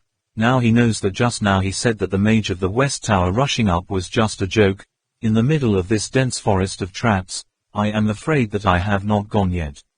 After taking 10 steps, he died heroically. This Allah shaman, let me ask you, who is more powerful with you and the shaman of the West Tower? Zhang Lap asked indifferently. The shaman Allah calmly replied, if you fight in one-on-one, 10 Allah are not opponents of a West Tower. But like today, I'm afraid that in a lifetime, the West Tower magician will only show up less than twice. Why is that? Yu Yang asked curiously. Dharma Master Allah said, because the tantric practitioners are like the West Tower shaman, their physical energy is equivalent to Buddha nature, and the higher the cultivation level, the more benevolent and compassionate they are. If they encounter hungry tigers or falcons, they would rather cut their own meat to feed them than refuse to take action to kill the precepts. Actually, in the eyes of those great masters, people like me do not have any Buddha nature. So we were trained like martial arts monks, and they were, in fact, looking for a way back. At least as far as I know, in this life, the West Tower mage has never killed a life. Healing and saving people is what he likes to do the most. For example, the guy named Qbarcan hired earlier, if the West Tower mage wanted to take action, he would have died a long time ago. He wouldn't be alive to shout in front of us. Trak Mok Kwong Ba couldn't help but blurt out, so, the position of the West Tower magician must be very high. I don't know, in the world of tantric practitioners, he is. The shaman Allah did not wait for him to finish, and continued, oh no, when I left that place, the shaman of the West Tower was also a gach fruit, only that I was an upper catch, and I was a lower gach. It's just that, now I don't know if he has had any new breakthroughs. Trak Mok Kwong Ba was silent, secretly terrified, and said to himself, what kind of person is that person? Qbarcan hired did not run directly to New Nhioa, but went further and further. Because this minefield was arranged in a very complicated way, the road was winding and winding, if there was no map of the pitfalls caused by the mines. If he drew it himself, he himself is not sure he can get out of here. Behind the resounding explosion, Kumbar could not help but secretly fear the power of modern firearms brought by Neo Nhiwa, if not according to his suggestion to add more firearms to the trap, afraid that it is still quite difficult to deal with those Zarp Mexicans. After a while, the explosion behind him quieted down. Kumbar turned his head and laughed sinisterly. HMPH, this is a trap battlefield that I arranged for 10 years, plus those fire medicines, you guys. If you want to rush through, you will only end up dead without a body. but just ran a few more steps. Kung Ba suddenly felt that the sound was not very good, seemed a bit too close, turned his head to look. Immediately his soul flew away, only to see the West Tower shaman shooting a javelin hook towards him with incredible speed. Only heard him sternly shouting, "Ko Ba Cain Hiat, you assassinated me 3 times 4 times, I ignored them all. But now, you use evil magic to harm innocent people, it's unforgivable, quickly bring out the antidote. Otherwise, I'll send you off to see that ancestor today." Looking at the shaman of Thap Te, rushing through a forest full of traps and agencies, Kung Ba Cain Hiat thought that his ancestor had come to earth. His mind was in chaos, he couldn't think at all, and hurriedly knelt down on the ground, both hands raised the porcelain vase above the head, trembling and stammering, I. After a few, sounds, he felt like death was getting closer and closer. In that life and death moment, he finally couldn't help but exclaim, "I know it's my fault. Please forgive me, I don't dare anymore, the antidote is here, please don't kill me. I do not want to die. I do not want to die." Moments later, the rumbling had subsided, the sound of traps being broken in the distance still echoing. Q Bar Canhi opened his eyes suspiciously. It was strange, who was there? Could it be that I was so afraid of that old man just now that I was hallucinating? He staggered to his feet, stroked his face, and said to himself, "The face is still so scared during the day. Someday I'll trample you underfoot." Ha, ha, he suddenly realized that his hand was light. Where was the porcelain vase earlier? Was it stolen? He quickly rummaged through his body, his face instantly pale as a sheet of paper, plopping down on the ground, his heart pounding like crazy in his chest. After a long time, Kung Ba Canhi was able to stand up, looking up at the sound of distant echoes, secretly knowing that Neutralizing would be difficult to escape this time. This base area for many years is afraid that people have already taken it. Could it be that I have nowhere else to go? He thought for a moment, then turned and ran towards the Sea of Life, thinking, looks like I have to go to that old ally. But just a few steps, he stopped again, thinking to himself, but that guy has such a deep heart, now through that, will he take me as a sacrifice? No, I might still be of use to him, right, so be it. The intention was decided. Q Bar Canhi immediately ran away. The magician of the West Tower put the antidote in his body, did not stop even for a moment, directly rushed to the most dangerous place in the middle of the trap, which is also where Neutralizing hid to shoot them. Seeing the figure getting closer and closer, Neutralizing couldn't help but have a hand and foot, but every time that figure just passed through the viewfinder in a blink of an eye, he simply couldn't keep up with the speed of movement. That move. Really dead dog. Seeing that the mage of the West Tower was only about 200 or 300 meters away from him, Neutralizing angrily removed the scope and raised his gun to aim. Tack, tack, tch, just like a person shooting a flying saucer, the bullets rushed towards the West Tower magician. The latter was faster than the previous one. However, it was clear that the opponent was still avoiding all kinds of traps, but he still couldn't hit it. He thought to himself, is that a human? Monsters are right. With a scratch sound, the West Tower mage caught a dart from unknown where it was shot, although the position was not very accurate, but he also vaguely grasped the range of Neutralizing's hiding place. The dart shot out of the hand, followed by a few more arrows, a few darts. The magician caught something and threw it at Neutralizing. At the same time, Neutralizing was also forced to frantic limbs. Avoided a few times, he finally got an upside-down hook pinned to his left shoulder, painful to gnash his teeth, and the AM-388 also fell. He immediately pulled out the M500, intending to fight back to the end. Suddenly heard a click sound. The gun was hooked through the trigger, only to see the wrist of the West Tower mage lightly flicked. The M500 was gently dropped into his hand.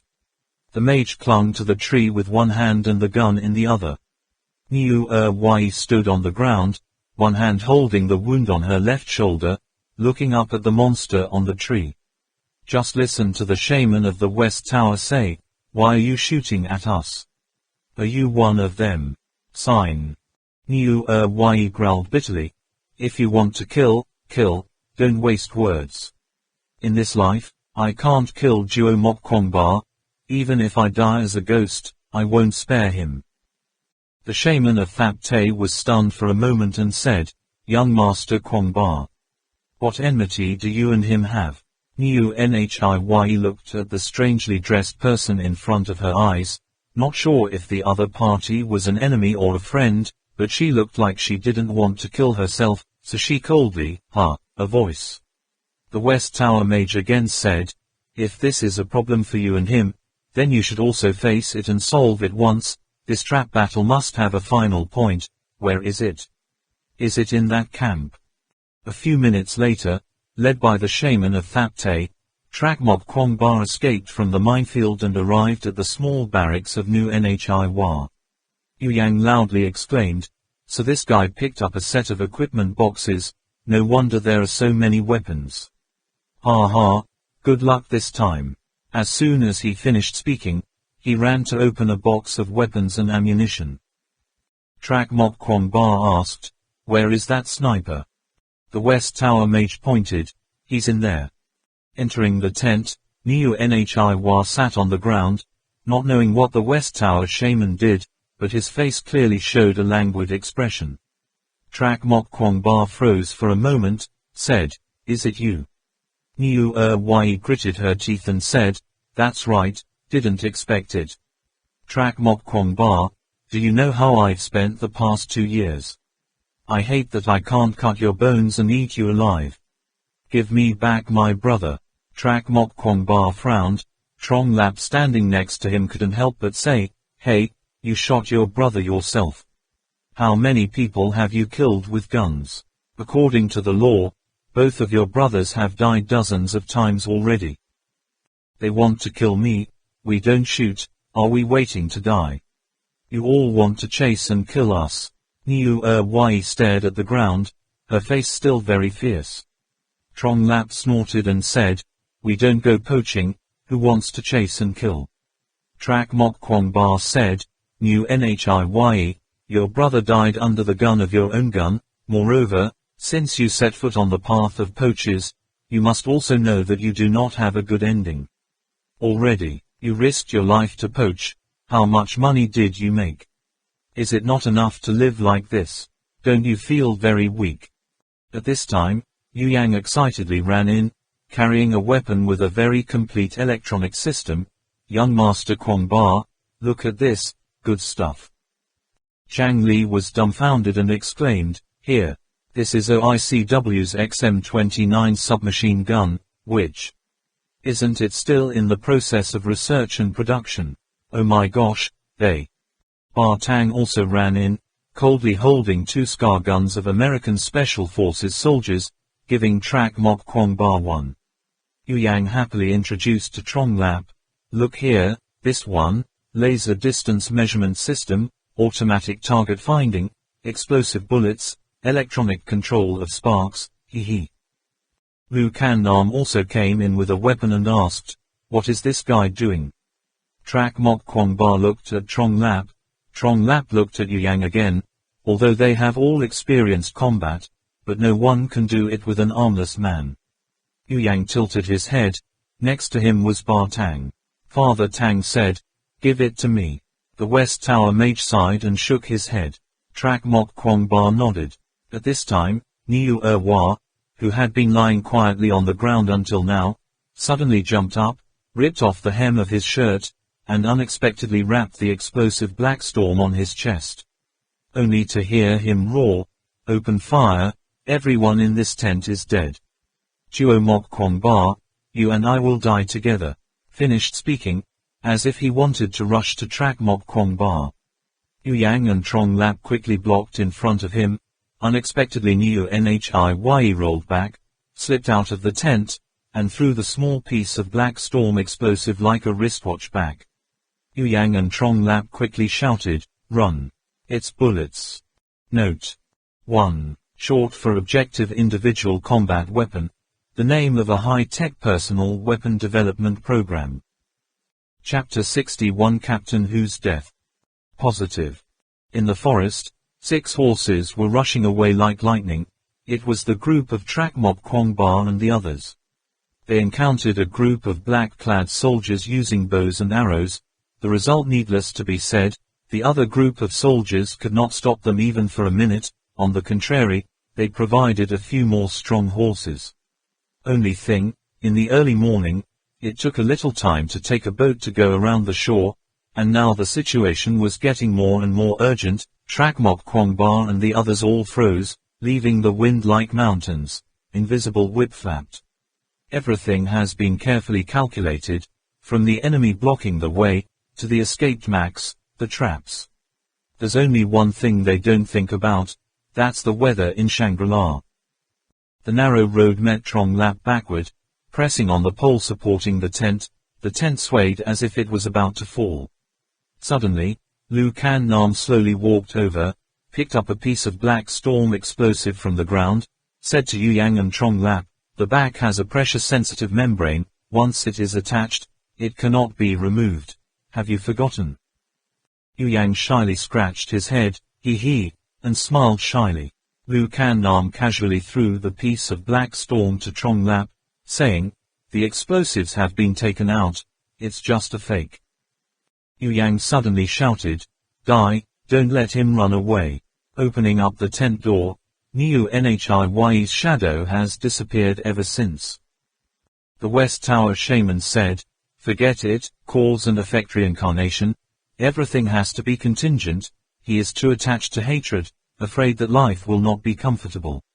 Zhang Lap said, "This kind of person should have died a long time ago." When Yue Yang heard that, he scoffed, "Why didn't you shoot just now?"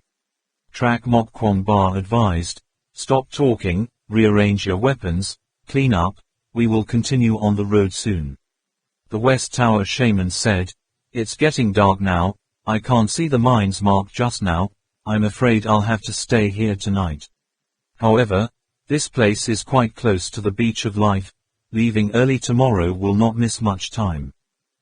Trak Mok Kwong Ba looked in the direction Niu Nhioa ran away, sighed, "I still can't be reassured, unfortunately something happened." Trong Lap said, "Don't worry, young Master Kwong Ba, we still have 2 days, but the route has a day and a half, no matter what."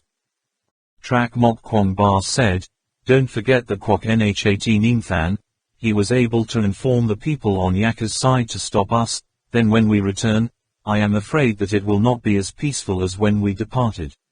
Yu Yang said, "No, young Master Kwong Ba, you forgot that he is a very good man with plots, he has to keep his hands clean, wouldn't taking action in Langbu expose him? Besides, we're not the same as when we came here, we have weapons." Saying that, he raised the gun. Tang's father also suddenly felt a sense of excitement, gently stroking the gun in his hand, coldly said, "I'm afraid they won't come." Lu Can Nam also advised, "Take care of the chaos, don't worry too much, Man and Captain Ho Duong know how to protect themselves. It's just that, leaving early tomorrow." Trak Mok Kwong Ba sighed, deep inside, he still felt unwell, and had to tell himself that maybe he was too worried. Zhang Lap said quickly, "I'm going to check the equipment." Yue Duong saw that and ran after him. The types of equipment confirmed Trong Lap's thinking. As expected, the weapons inside each combination of iron boxes dropped by parachute were different. If in the first iron box complex they picked up mainly restraining weapons and medical equipment, the weapons of the Western Mexican group were mainly for exploration and control in a wide range. As for Niu Nhi's iron chests, they are mainly used to set up traps, surveillance cameras and automatic machine guns that can be controlled remotely. Mines can also be detonated from a distance, and all are all new weapons. The vast majority have never appeared on the market. I really don't understand how Merkin got these things. However, after Trong Lap checked, it was discovered that most of the weapons had experimental product signs in English, and as expected, they had not yet been put into use. They found in the weapon box a lot of dark energy bullets that could penetrate even bulletproof vests. Fortunately, New NHIWA had not used them yet. On the beach of life on the side of Langbu Kingdom, there were two people holding each other, using guns as walking sticks, and strolling through the mangrove forest. It wasn't anyone else, it was Max and Mexico. Tammy's cheekbones are raised, imagining emaciated, looking even more sinister. When he was at the ruins of the Mu ethnic group, he saw clearly that there was a hollow under the cliff, so he dared to jump down, because he thought that he didn't necessarily have to take one enemy for, but more importantly, he plans to leave Max there, stay there forever. But unexpectedly, this Max was extremely lucky. In that situation he still managed to escape.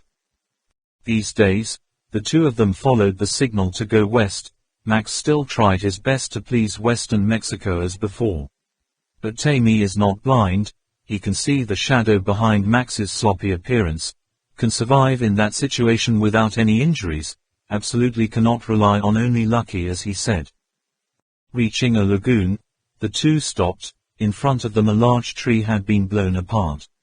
Shimi raised her head to look around and said, "This place seems to have a lot of pitfalls, but it's partially destroyed. The great brother of Western me. Look at you." Max pointed to the fork of the broken trunk, which contained a human arm, slightly rotting.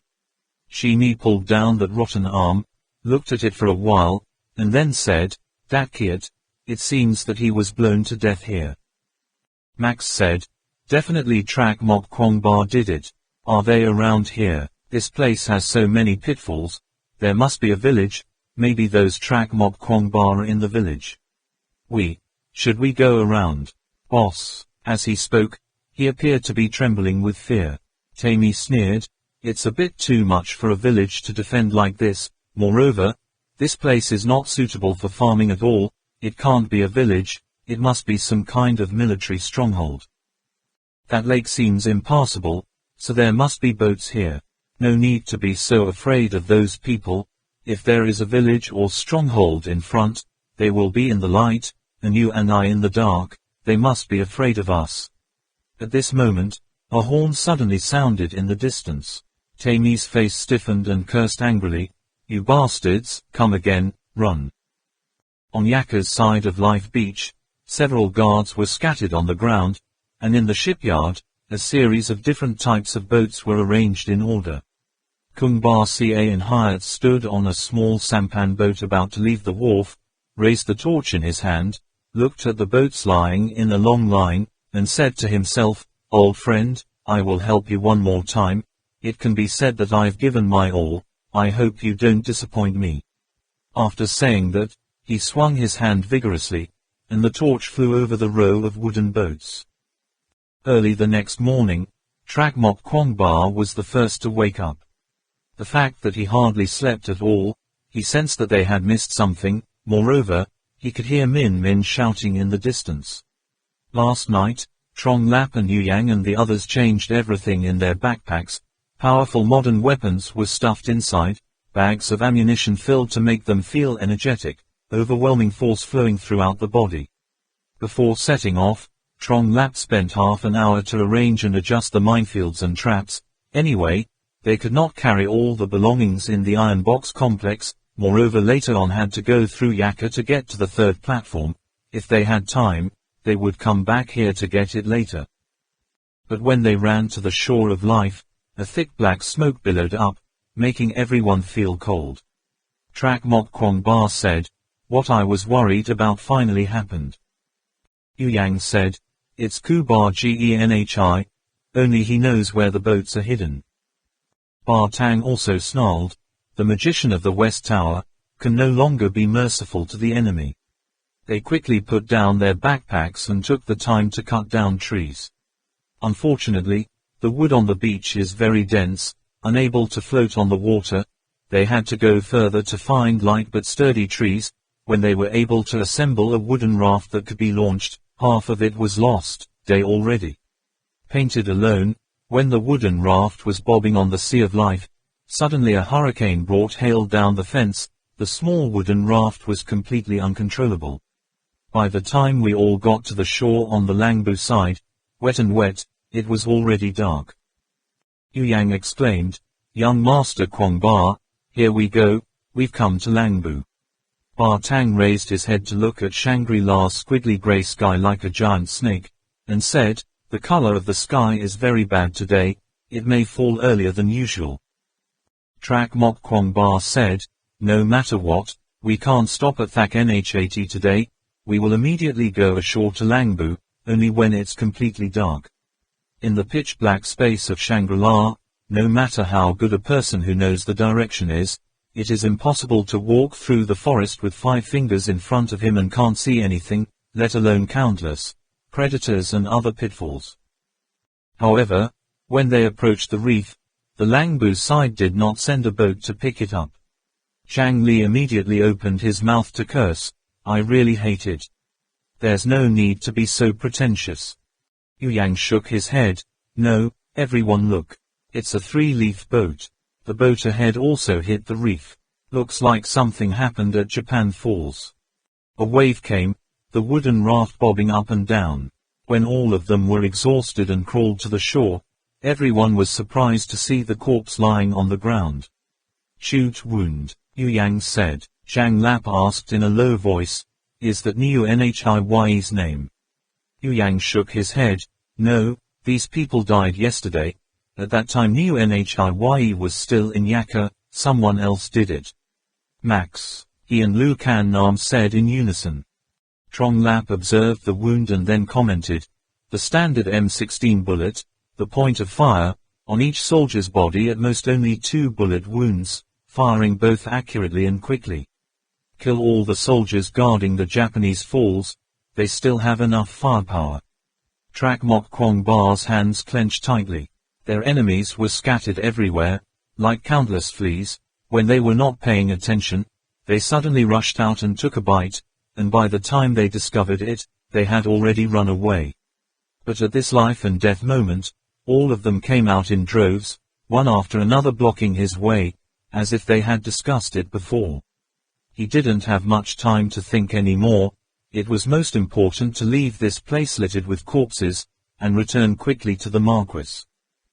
Just when Trak Mok Kwong Ba and the others had just set foot on Thak Nhat, in a simple row of houses opposite, Max softly exclaimed, "There are still people." Shimi jumped up from the bed, both of them holding M4A1 rifles, looking through the viewfinder. Max said, "Did you shoot?" Zyme said, "You pig, look closely. Those people are not soldiers here, but the ones who are against us. The risk of shooting just got their attention. They outnumber us, have better guns, have a neat formation, the one who reacts most agilely on the outside, the old and the wounded in the middle, and at such a long distance, our bullets are unlikely to penetrate the bulletproof vests anymore. If we use sniper rifles, they'll be dead for sure. AM-338, MX-20, electronic viewfinder, hard to deal with." Max said, "That name is Trak Mok Kwong Ba. They were certainly one step ahead of us. Strange, why did they come back? In their hands is that experimental weapons series. Could it be, they crossed the sea just to get those weapons?"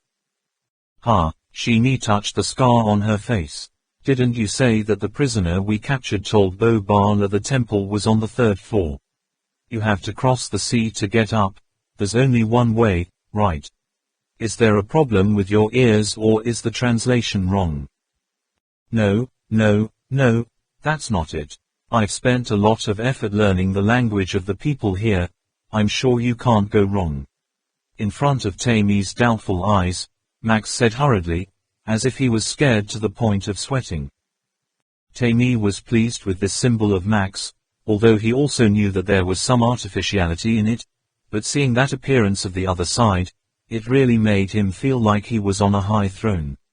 Time said slowly, "Look, they have injured people, the other guys also look miserable, must have encountered something over there, so they went back to ask for help. Maybe they just randomly found those weapons." Is it him?" He saw a familiar figure in the scope. Trak Mok Kwong Ba was preparing to tell everyone to ignore those corpses and continue on the road, but Yu Yang's words made him unable to help but change his strategy. Young Master Kwong Ba, these soldiers did not run from Thak-Nhat side to the coast, but all ran back from the coast to defend here. They are probably the ones who set fire to all the boats in the area, on this side of Japanese Falls. Trong Lap continued, so our enemy hasn't left here yet. They don't have a boat. The people standing on the open ground immediately became alert. The scene of Niu Wai ambushing them was still in front of their eyes. Trak Mok Kwong Ba understands that now their small wooden raft is the only tool that can cross the sea. At this time, the enemy has not left Langbu. This purified Japanese waterfall is of course the most suitable place for them to rest and recuperate. Where are they hiding? Watchtower? No. If they were on the watchtower, they would have discovered them early and opened fire. They must be in a house somewhere. Or, being in the woods outside looking for wood to make rafts. No, in the mangrove forest, there is no wood that can float on water. But no matter where the enemy is, they will definitely pay attention to this only entrance. If they want to cross here, they will definitely be secretly ambushed by them. Moreover, in a situation where the number of enemies is unknown, standing in such an open field is really too dangerous. All these thoughts flashed in his mind for a brief moment. Almost at the same time as Trong Lap finished speaking, Trak Mok Kwong Ba immediately ordered, "Lie down." They all fell on their knees, blending among the bodies. In the opposite block, the muzzles of Tammy and Max still did not leave the window. Max said, "We were so quick to react. We got in the middle of the corpses, we were nowhere to be seen. Strange, how can they confirm we're not on the watchtower?" Shimi said, "These survivors are all the strongest among them, not only familiar with our fighting style, but also very good at taking advantage of the surrounding environment." Max asked again, "What time?" Tammy calmly replied, wait for them to appear loopholes. A whole bunch of people moving on the open ground, there will definitely be mistakes. Remember, every time I shoot, you will shoot, you are in charge of the rear, I am in the front, shoot a magazine, then immediately withdraw. The mangrove forest on the left-hand side is very dark and damp, below is a reef, very suitable for hiding. From there to the coast, we can take advantage of the reefs and trees to protect us. They probably won't dare to risk chasing. As long as we can find the boat they used to get here, you and I can make it to the other side."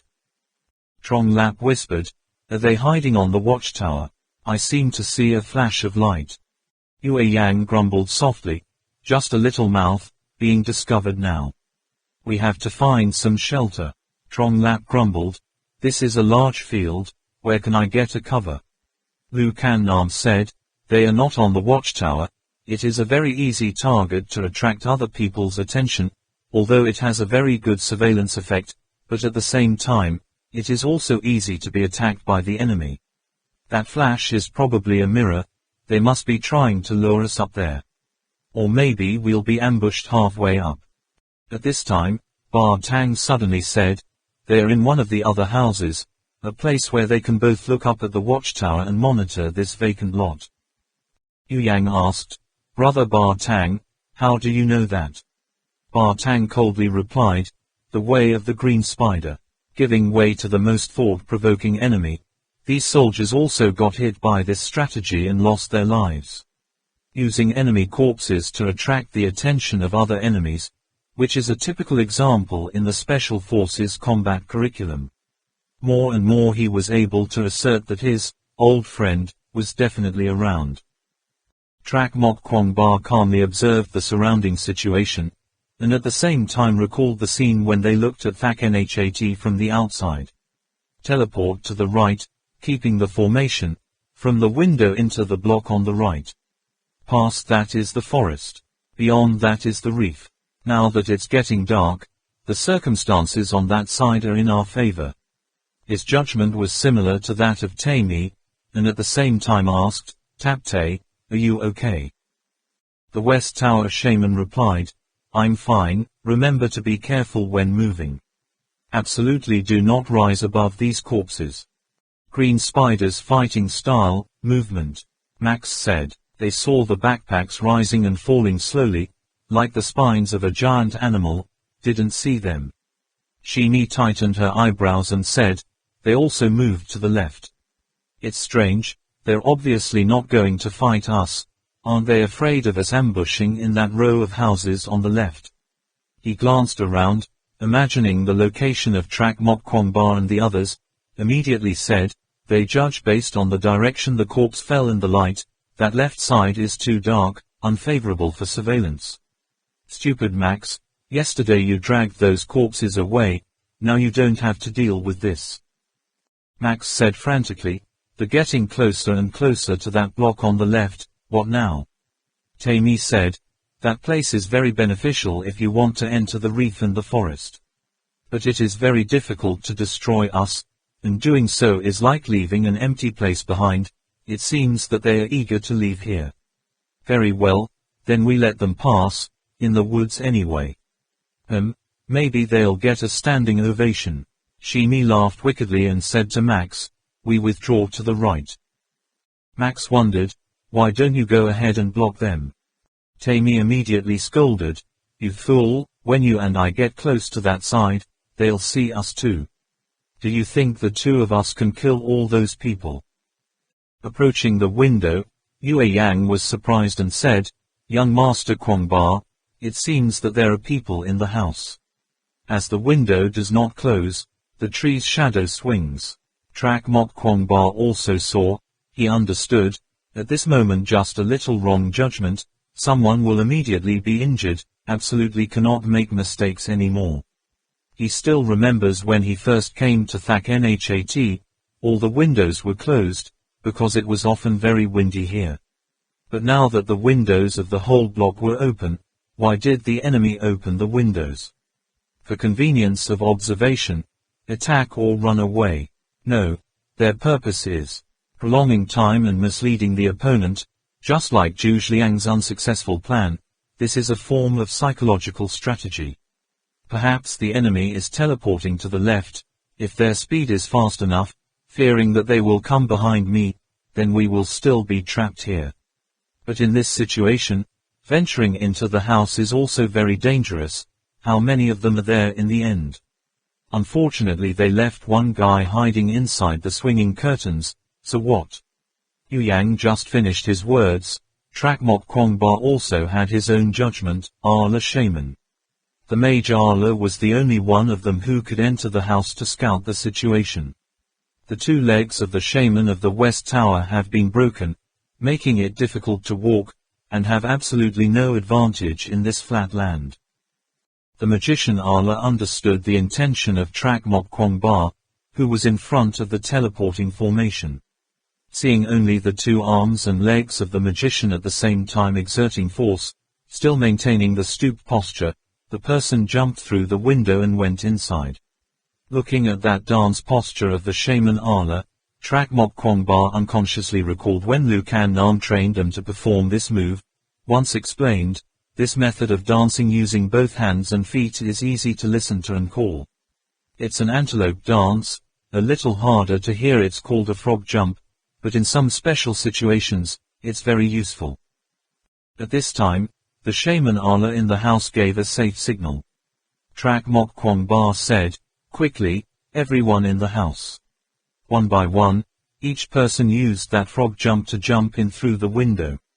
Trak Mok Kwong Ba unconsciously pondered again, the enemy didn't let the guard in here, which also means that the defense is not much, even less than ours. They are moving to the left, so we can both restrain us and have the opportunity to retreat to the outer reef. How should we deal with this? If they leave these houses, go straight into the forest, and only meet and pass the people who have slaughtered all the soldiers in Thak Nhat, the most important thing is that they will become a threat. Their potential, just like the other Neo Nhiwa, maybe they should hide somewhere and shoot them, but if they stay here to destroy the enemy, then they will have to miss the last light of the day, can't help but spend the night at Japanese Falls. Even though it is said that there is still a day to go to Tuk Mau tomorrow, no one can guarantee that nothing unexpected will happen along the way, like now they're stuck in this Japanese waterfall, so counting the lives of Captains Ho-Dwang and Man will be extremely dangerous. One more problem, after killing all the soldiers in Japanese falls, why are they still here? What are they waiting for? Obviously this is very problematic.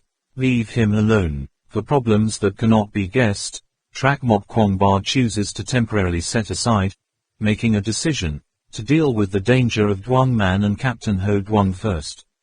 These enemies, let them run to Yaka, I'm sure they will meet again. However, suddenly in the forest came a long howl, like the whistle of a train about to leave the dock, or the sound of a horn and signaled that war was about to break out. The hissing sound in that sunset made Trak Mok Kwong Ba fall into a dilemma again. At this time, entering the mangrove forest, waiting for them is not only a dense battlefield of traps, but even more terrifying are those ferocious animals. He suddenly understood, no wonder the other guys didn't leave Thak Nhat.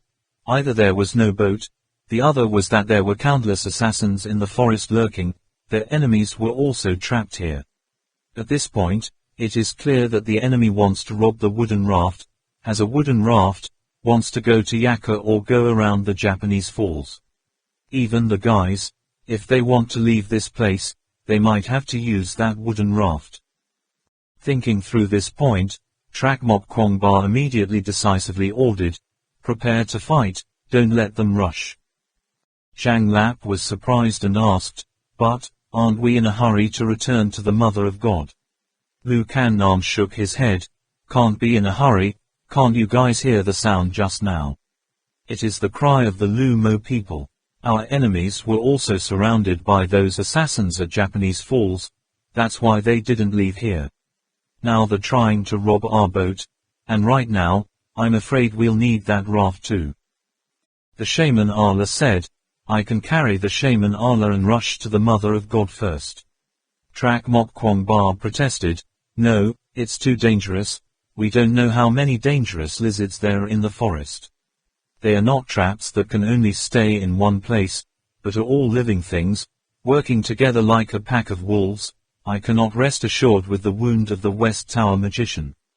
Captain Ho-Dwang once warned him that he couldn't make up for it with the lives of 2 others for saving 1 person, so even if he could be saved, it wouldn't make any sense. The shaman Allah thought for a moment, then nodded in agreement. So what do we do now? Trak Mok Kwong Ba glanced at Lu Kan Nam and said, arrange the battle plan a bit. First of all, we have to take advantage of the terrain. The whole area is only that big, this row of houses faces us like a U shape. Below are the steep cliffs and reefs, only the place where we go ashore and the left and right edges of the block can get down below. Now that the enemy wants to go down to the reef, this left slope is their only way. We're standing at the end of the block so we can probably see them. Ba Tang, you've set up a sniper spot here, outside the watchtower. The horizontal surface of this U shape is the climax to control the situation. Yu Yang, Trong Lap and I, the 3 of us will pass there. The roof obviously has a wider view than these windows. If there's no one on the watchtower, it's much easier to hide. The shaman Allah and Kannam, the 2 of you up there, pay attention to stay safe. Trak Mok Kwong Ba said while drawing a topographic map on the ground. Within 30 seconds, the staff was arranged. Tammy and Max also heard the screams like those of the devils from hell. Both of them remembered the miserable life these past few days. Tammy suddenly stopped running, as if caught by that sound. Terrify human gods. Max also hurriedly stopped following. He obviously didn't have the courage to run forward alone. Asking professionals about issues related to their profession, this is the forte of the medical boss. With this skill, Max is also very well educated. What's the matter, Big Brother Tammy? What's wrong? Max respectfully asked a series of questions. Zyme said, did you hear those sounds? Of course, now every time I hear that sound, I get goosebumps.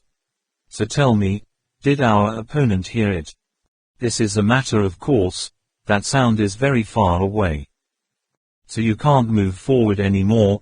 If you rush out now, you will only get bullets.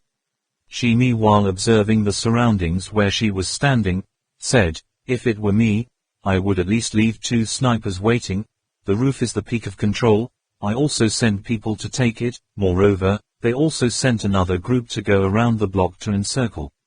If Trak Mok Kwong Ba heard the completely similar thoughts of Taimi, I really don't know how he would feel. Max said, so, shall we go into the woods? She looked out of the window. The dark mangrove forest was like countless beasts bearing fangs and claws. He shook his head and said, no, there is Death's dining table in there, but if it is possible to lure, it's not bad if Trak Mok Kwong Ba goes into the forest. However, our enemies are very clever. It is difficult to make them trapped. Now the best way is to stay here. Prepare them for a preemptive strike. That's right. How many pieces of Black Storm do we have left? Max rummaged through his pocket and said, 3 pieces. She nodded. I have 2 pieces left. Order a piece here. Set an hour timer. Put something on top to cover it. Don't let the light of the timer come out. An hour. Max doesn't understand. Time said, yes, an hour later, whether we run away or die, they will all let the guard down, and this place will be completely pitch black. Until then, giving him a surprise gift, wouldn't it be fun? Max was able to immediately cheer up. This move is really clever. If it were me, no, I'm afraid that even if I were the boss, I wouldn't be able to figure it out. Trak Mok Kwong Ba felt like there was something throbbing in his heart. That feeling of insecurity made him even more careful. He used the communication device to ask Ba Tang, did you see them? A not. Ba Tang's voice was still as cold as that. La Shaman. No one showed up. Trak Mok Kwong Ba raised his hand. Trong Lap and Yu Yang also stopped and hid in the dark. Trak Mok Kwong Ba said, they don't appear behind the block, so it means they have thought of our ability to arrange this. Maybe they're waiting in front to attack us. Slow down, Zhang Lap. Did you get the amplifier from New Nhiwa? Amplify the sound in that block. Let's breathe easy, slowly move forward, must find them. Trong Lap changed the headset. In the blink of an eye, all the sounds in the house were magnified. The sound of breathing, footsteps very light, the sound of the wind blowing. Zhang Lap carefully distinguished each sound one by one. The 3 of them took small steps and slowly moved forward. A moment later, Taimi suddenly said to Max in the dark, how long do you think it takes to get here from the other end of this block? Max replied, about half a minute. Time immediately said, that's right. They hesitated to advance. They must have known we were ambushing in the middle of the road, damn it. They have communication equipment. Of course they know we're not out of this space. Max wondered, how do they know we're not running out into the woods? Taimi angrily shouted, you fool, do you think those damn lizards know who is an enemy and who is a friend? But you're not a Taoist or something. There is another pitfall battlefield. They must have tasted it. Go, get out first. After saying that, Shimi rushed out the window, stepped on the mud a few times, used a very strange method, stooped and ran along the wall. Trong Lap heard a series of crunching noises, but he had not been professionally trained like Nu Nhiwa, so he couldn't even tell if the sounds were footsteps stepping on the grass or the wind blowing leaves. Seeing that he was almost at the end of the block, Trong Lap put down his headphones and shook his head, indicating that he could not find the enemy anywhere. Taimi and Max hid behind a tree closest to that house. Taimi said thoughtfully, must think of a way to distract the sniper's attention. But roofs and windows are like spears and contradictions that can change hands at any time. Defense and attack are complementary. In order to attack them, it is necessary to occupy a higher place. But the peak is already occupied by them. We can only. He raised his head to look at the watchtower. Max said quickly, but, didn't you say, it's a very dangerous place? That's where it's most likely to be the target of an attack, isn't it? Taimi smiled coldly, yes, but sometimes, the most dangerous place is also the safest place. this trip has to take a risk. They think that the color of the sky is getting darker and darker. The place that rises like a watchtower is like a focal point, easy to attract all eyes, otherwise, they will ignore it. Well, if you capture the watchtower, finish dealing with the enemy on the roof, it's not impossible to immediately withdraw. Only, we can't act at the same time. Max's expression seemed very tense. Big brother me, you say, are we separated? Tammy stared at Max. Are you scared? People like you are also considered to have followed Merkin in birth and death for many years. I really don't understand, how can a guy like you live to this day? Remember this, if you don't do what I say, most likely, this place will be my burial ground for you. Only one way to take a chance, to have any hope of winning the final victory. Max looked at the sky, nodded, still showing terror in his eyes. Shimi looked at him with satisfaction, then squeezed the tall man's shoulders, giving him some courage, and cheered, rest assured, you will do it.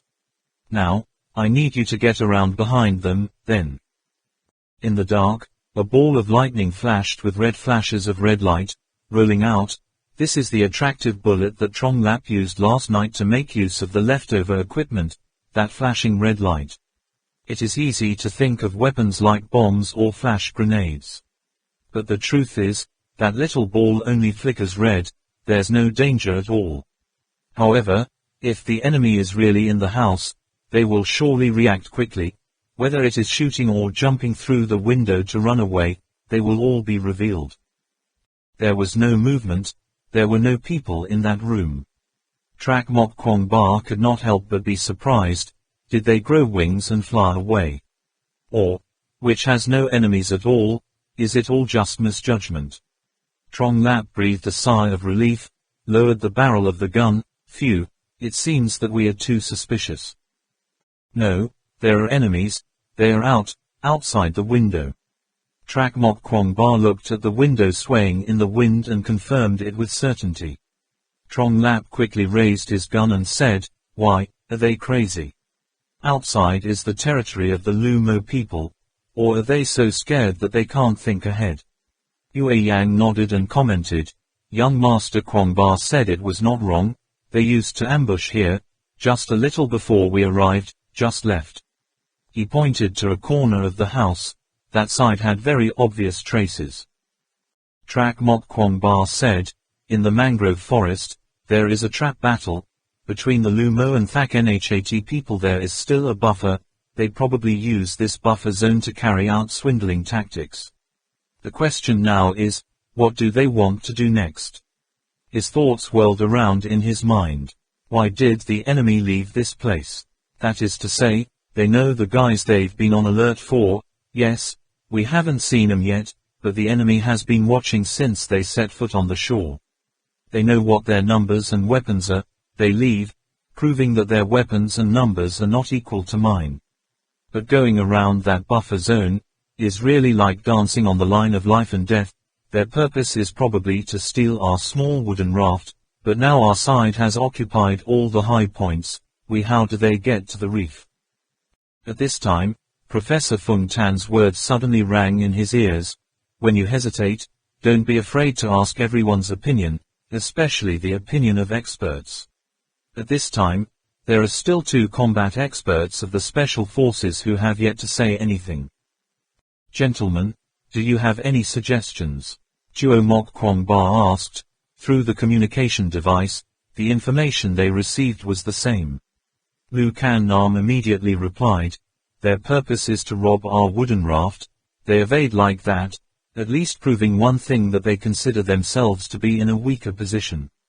If a weaker group wants to win while surrounded by us, they will have to distract our attention first, and before long, the darkness will become a great shield for them. At that time, the advantage in weapons as well as in numbers will be lost. As for Yu Yang, after several explorations, he had judged that the enemy was not hiding in the woods outside and looked in the window. He jumped out of the window to observe, Zhang Lap inside covered. Yue Yang bent down to the ground to examine for a while. The footprints are very chaotic, can't judge how many names there are, Wait a minute.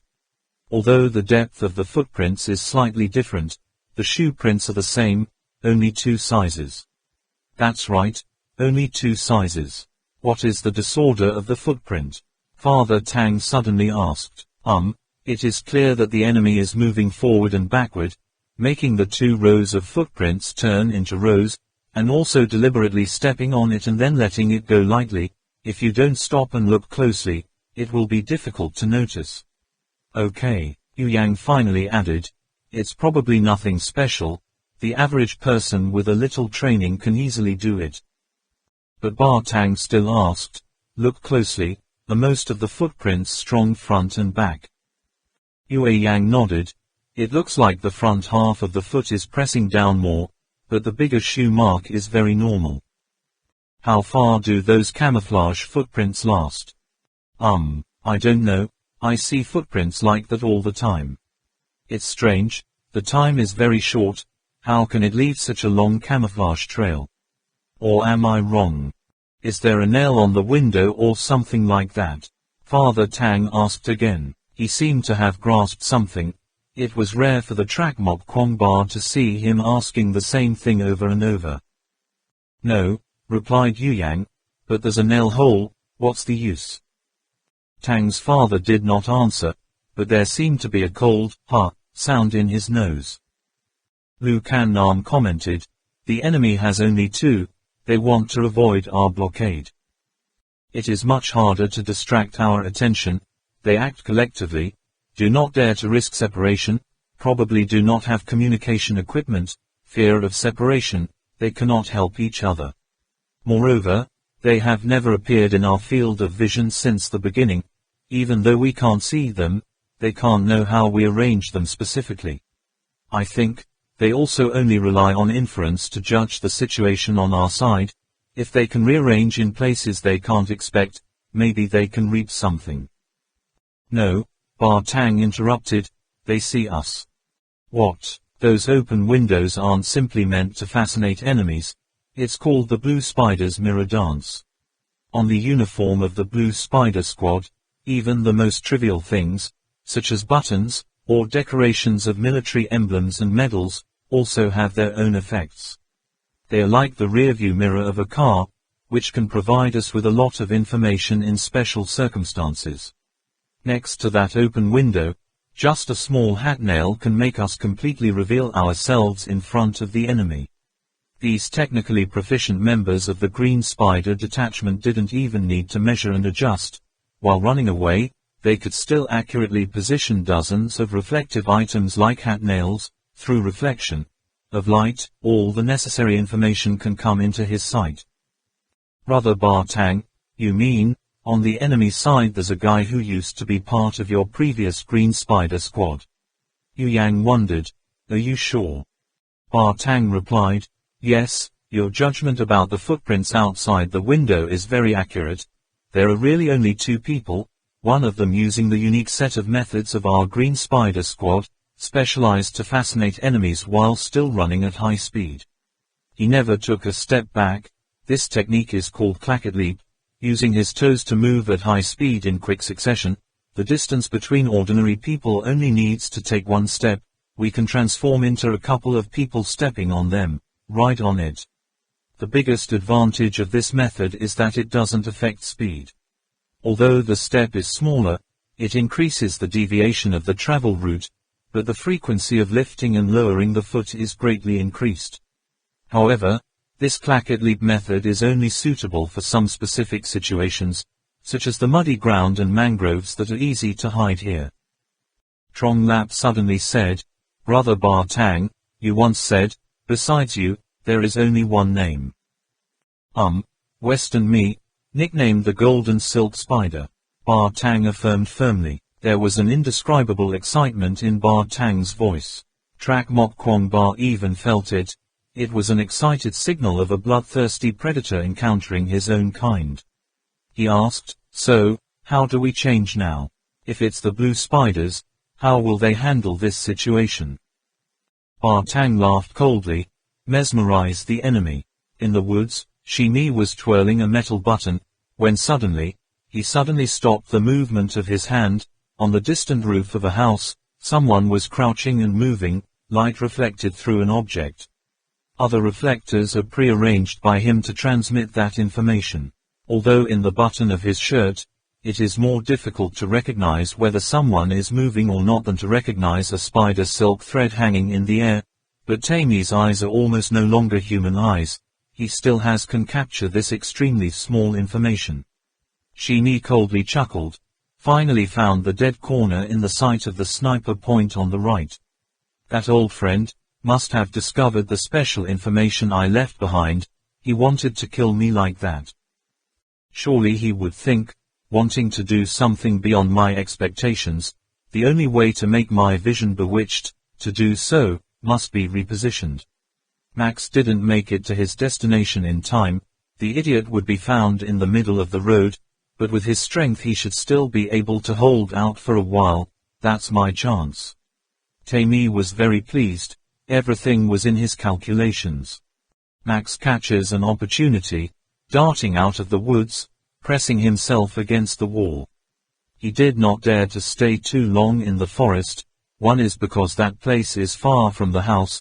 The closer to the right of the block, the greater the possibility of being detected while moving in the forest. Second, the sounds in the forest sounded closer and closer, making him shiver with fear, real fear without any pretense.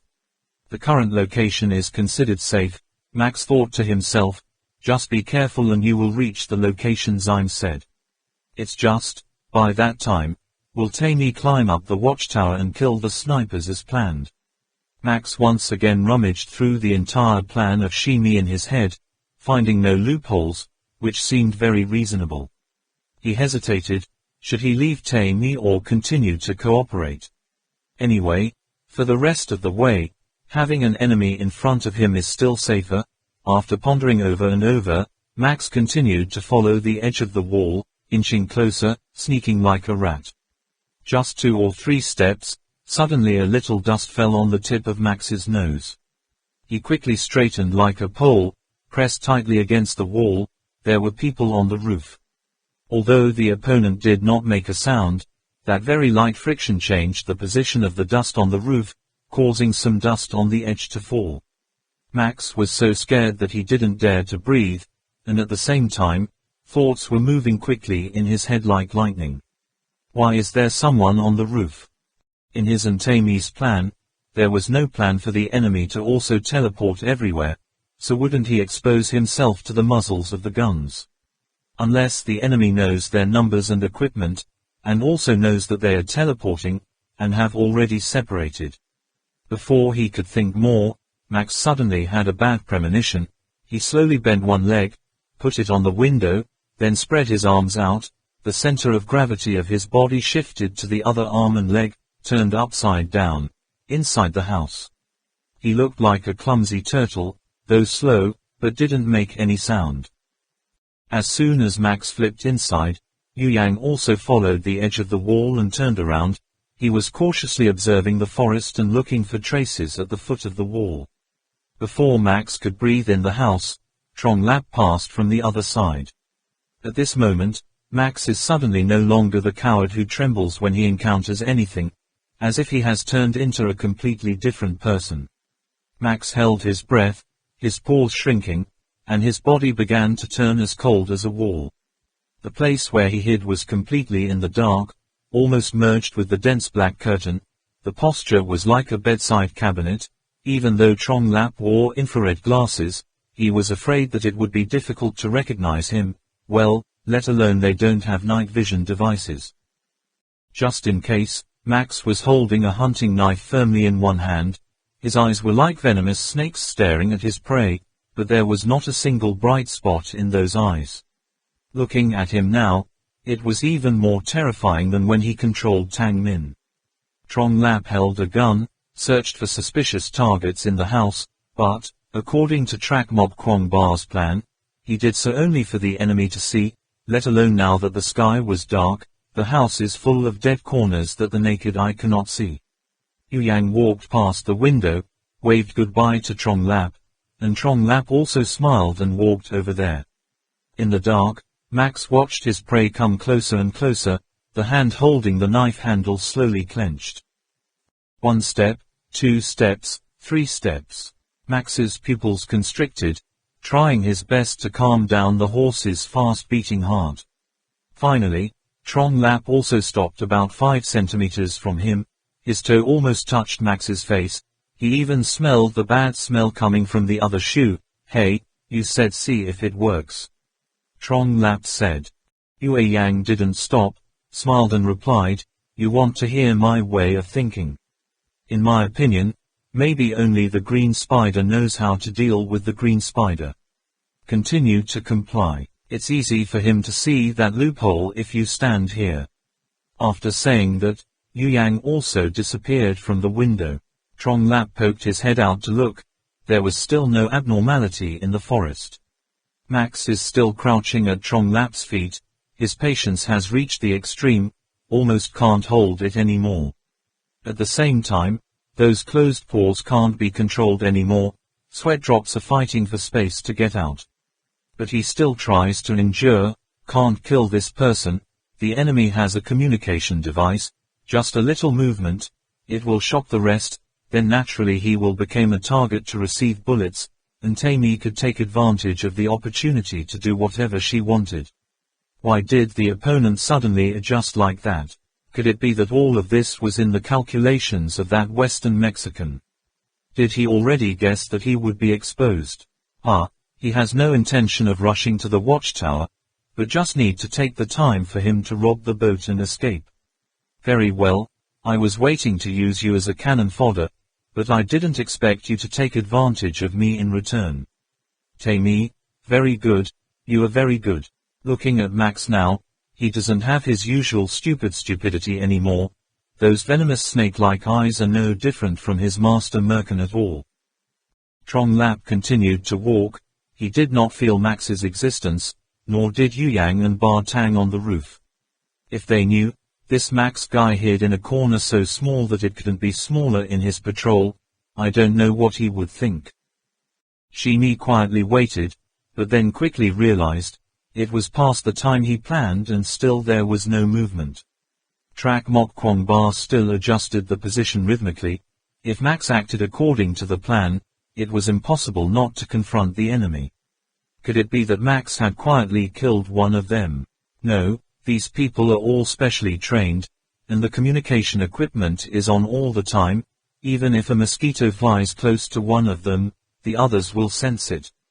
Then there is only one possibility left. Max dodged them. Tammy couldn't help but sneer. This Max is, unexpectedly, a little better than I imagined. However, that's okay. We still have another plan. That Max guy can be said to be very stupid. If he avoids Track Mob Kwong Bar and reaches the ambush point, both sides should be at the same time, make a ruckus, but if we don't act, then Max will get everyone's attention, too. At that time, if he didn't win 1 against 5-6, he would have to hide in the deep forest. Pray for yourself, Max. Lu Kan Nam and the shaman Ala remained in their original positions, focusing their minds on the right row of houses, which was the last line of defense that the enemy wanted to break through. Suddenly, there was a very soft sound behind him. The shaman Ala said in a low voice, "Let me go and see." Lu Kan Nam nodded. "Be careful." The shaman Ala fell off the roof like a ghost. This time even Tammy could not rely on the metal button to detect the change. Not long after, the major's voice resounded in the communication device. "I discovered an incomplete trap left by one of them. Obviously they want to make the whole forest make noise at the same time, attract our attention. But this guy failed. He didn't dare to confirm whether the sound would alarm us or not, so he ran into the forest." "Not that spider," Bar Tang affirmed. "The Green Spider Squad will never run away like that. If he suspects that he has been exposed, he will hide in place, waiting for the right time to attack." "Then, that fugitive must be a coward," Yu Yang said. "This forest will become his resting place." Trong Lap breathed a sigh of relief. Now they only need to face one enemy, and the other party is still stupidly waiting for his teammates to complete the plan, not knowing that the other guy has already run away.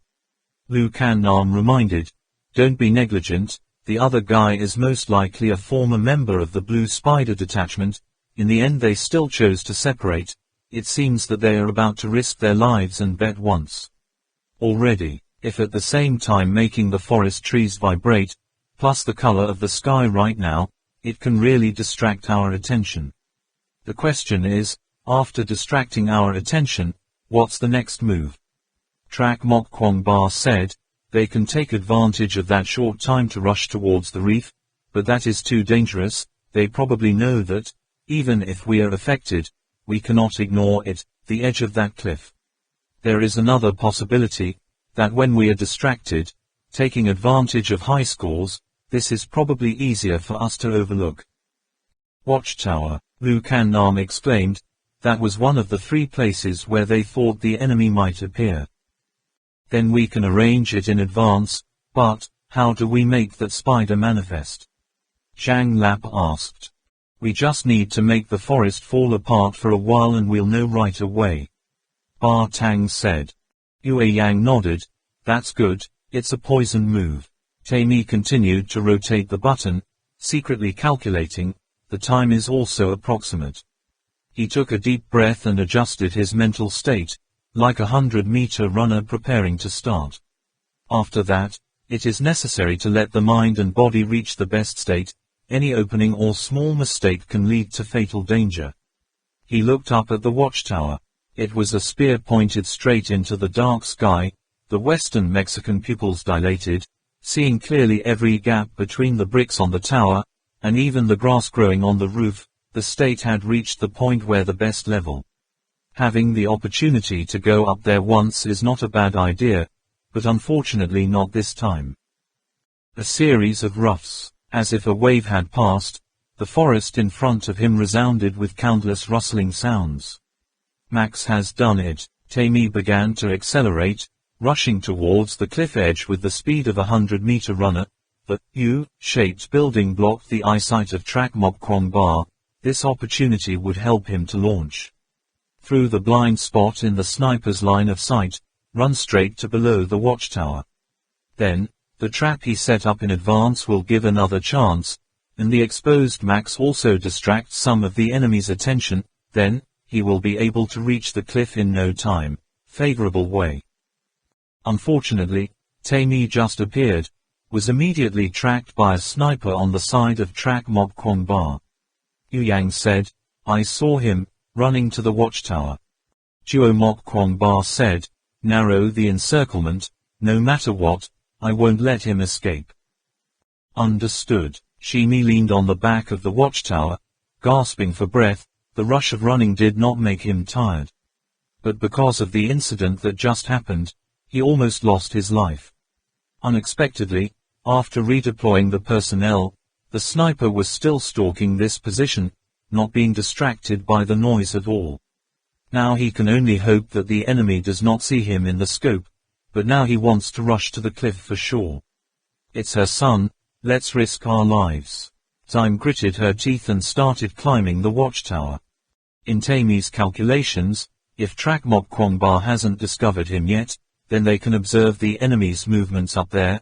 As long as Max is discovered, he still has a chance. If the other sniper has seen him, then shoot the enemy first, then try to find Max. If you help him deal with 1 or 2 tails that are following him, the brat will be in debt. Why, but for the man in this high position, it was nothing more than a trivial matter. After that, it will be an offensive and defensive battle. Fight hard. We have to see who is faster, whose heart is more poisonous, whose hand is stronger. When I saw that I was about to climb to the top, suddenly a bald man popped out from above. He's the most powerful of the bunch, and he even holds a weapon. Tammy almost didn't have time to think, immediately gave up the idea of climbing, directly jumped from a height of 10 meters down, just touched the land and followed the stone to roll a few more rounds to neutralize gravity. This jumping method, any paratrooper should know.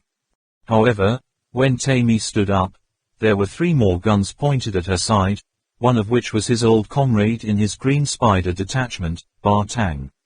Tammy laughed miserably. He understood that this time he had lost, completely lost. However, In the end, where is the omission? Can't think of it. Taimi dropped the gun on the ground. Trong Lap quickly walked over to pick it up, then looked at the other side, those eyes rolled as if recalling something. Taimi suddenly understood. It's Max. That Max did not follow the plan. He must have played something, made these people pay attention to my intentions, and at the same time planned to prepare a circle to wait for me to fall into the net. But, what about himself? The only place he could go was the forest full of man-eating lizards. Could he not be afraid? How come? How come? That bastard was pretending from the start. Cowardice, stupidity, lack of outdoor experience, no thinking ability, not relying on stronger people can't survive, are all these expressions just disguises? Damn it, he's been following Merkin for so many years. And what kind of man is Merkin? I forgot to notice this point. No. It's just because that bastard's disguise is too similar. Even the Taoist beast master he knew, maybe he knew how to avoid those lizards. From beginning to end, he always followed me, and ran with me miserably, all because he wanted others to notice me, but ignored him. This bastard is scary. He's not human anymore. He and that Merkin aren't human anymore. Ba Tang said coldly. You lost. Shimi closed her eyes. Her throat rose and fell, and said in a low voice, You're late. Father Tang said, Yes, I am 18 years late. You should have died 18 years ago. Why do you still keep that mark of humiliation, living your days without shame? Are you still the golden silk spider? Shimi's eyes suddenly blurred, and she said in a loud voice, Because I don't want to die yet. What motherfucker would want to die in the mouths of those beasts? Immediately afterwards, his tone revealed a surprised expression. Ma Longqi, do you remember everything? Green Spider confronts Ba Tang. Although not all, but the things you have done, I remember them all. 18 years ago, it was you who secretly caught the wolf cubs to eat, causing the whole pack of wolves to attack us madly. After that, it was you who sold out your comrades, so you have survived humbly until now. It was you who led us into the siege of the wolves. It was you who left a trail to guide them. It's all your fault. Zyme roared, Nonsense. Then the voice suddenly became sluggish, muttering as if explaining itself. It's not what you think. Those wolves absolutely don't attack us because I eat the young wolves. I've been searching for 18 years now. There must be other reasons, otherwise, I wouldn't have survived, neither can you. Father Tang said like cutting nails, I'm dead. Since I came back from living in the snowy mountains, I have forgotten a lot. There is only one thing that is still engraved in my heart, that is to kill you. Shimi's triangular eye twitched slightly, and finally sighed and said, Okay. It must end. Do you think I've lived a decent life these past few years? Scorpio, leopard, Arctic wolf. Their appearance before they died, I still can't forget it, living in nightmares every day. Being able to die in your hands is the same as talking to those spiders. Ba Tang suddenly roared, Young Master Kwong Ba, give him to me. He's yours. Trak Mok Kwong Ba could see the fire of anger rising up in Ba Tang's eyes, then he turned his gaze to the sky behind Taimi. The sky of the Holy Land is like narrowed eyes, a dark blue color. It is impossible to walk tonight. Tang's father snatched the sword Trong Lap had just taken from Taimi, a teardrop-shaped blade from Nepal, and threw it at his feet. I give you a chance to live again. Shimi picked up the sword and laughed mockingly, like before. I allow this to die as a member of the Blue Spider. Ba Tang nodded. Aren't you afraid I'll run away? If you can really run, then just be a deserter for the rest of your life. You are no longer a green spider. Where is our battlefield? The scar on Taimi's face twitched slightly. Ba Tang's words just now seemed to make him severely humiliated. Ba Tang's gaze was thrown at the row of houses. In the dark night, it looked like an ancient bronze sacrifice, ancient and mysterious. Ba Tang and Taimi began to check each item on their bodies, and at the same time observed each other's things. Even a button of a shirt, a thin thread of silk did not miss. At this time, everyone else had gathered. Lu Kan Nam asked, "Ba Tang, what are you going to do?" Ba Tang replied, "This is the green spider's method of life and death, fighting with knives, teeth for teeth, blood for blood." Taking the other door as the limit, he and I each went to the other side of the U-shaped row of houses. Apart from the sword in hand, everything inside can be used as a weapon, no matter what. Whether it's ambush or a sneak attack, only one can get out of there alive. Trak Mok Kwong Ba and Lu Kan Nam looked at each other. They had never heard of such a duel. This is probably a unique method that only the Green Spider team has. At this time, Trong Lap suddenly stood up and said to Ba Tang, "I also want to participate in this battle." Ba Tang raised his head to look up at Trong Lap. His voice sounded like it was coming from the world of ice and snow. "I also have a reason to kill this guy." Shimi sneered arrogantly, "I don't play with children." Ba Tang said, "The reason?" He had never seen Trong Lap so angry, yet so calm and cool. "This is a sign of a grown-up assassin." Trong Lap stared at Taimi, and said word by word, "Do you remember, 18 years ago, at the foot of the snowy mountain, there was a person named Trong Hoi Than. Trong Hoi Than, that guy in the scientific investigation team that saved me, then was killed by me." Taimi showed a scornful smile. "It's so real, but I don't recognize it." "What's wrong, brat? Do you have any right to talk to me about a duel?" "Chinese Special Forces," Zhang Li slowly replied. Shimi's smile disappeared. He understood what these 6 words meant. But just for a moment, that mocking expression reappeared on that scarred face, and heard him say, "However, don't think that with Ma Long Kai's help, you can win against me. In such darkness, mainly sneak attacks and assassinations, crowds are not an advantage." In contrast, Taimi arrived here a day earlier than Trong Lap and Ba Tang.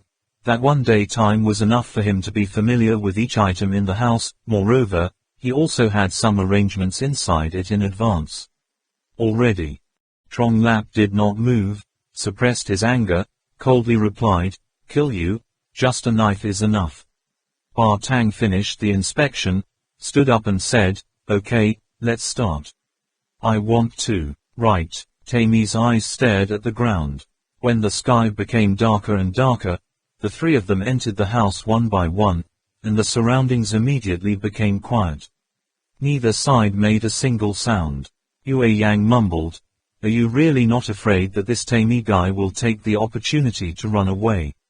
Trak Mok Kwong Ba shook his head and said, "No, I get it, this is a duel between Green Spider and Green Spider, they bet with their honor. For them, that thing is even more important, even lives." Yu Yang still doubted, "Is it really for honor to defy everything?" Lu Kan Nam calmly said, "This is a professional soldier." Yue Yang shook his head. At this point, the other people are completely different from the scouts lying in the area like him. He is trained to be able to change the alarm flexibly, to ensure his safety in the most complicated situations, so that he can attack the enemy most effectively. The war had just begun, and the whole Shangri-La was completely engulfed in darkness. For the next half hour or so, there was an occasional sporadic bang in the darkness, at times also the sound of broken furniture, but mostly an atmosphere of absolute silence, just like the night of this Shangri-La land is so quiet that it makes people feel insecure. Finally, there was a loud explosion in the house. The light of the fire rose up. The tongue of fire licked the whole house.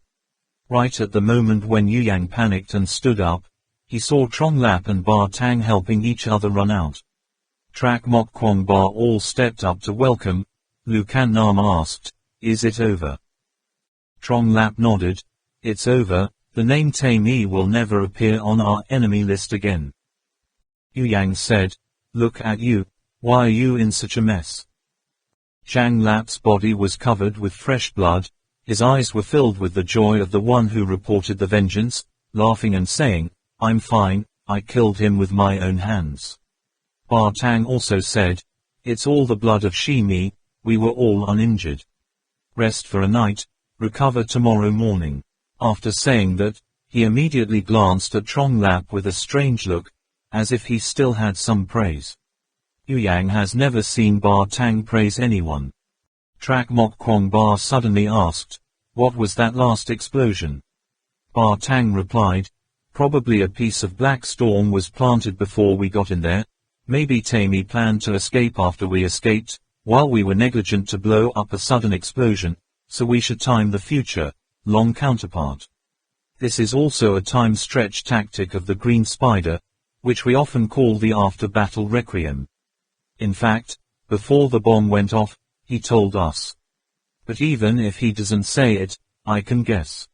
Yue Yang couldn't help but shudder and exclaim, "The plan is so cruel, fortunately he's dead." Trong Lap said, "That's right, before he died, Tammy told us something, I don't know if it's true or just scares us. He said, be careful with who goes with him." Ba Tang added, "Max."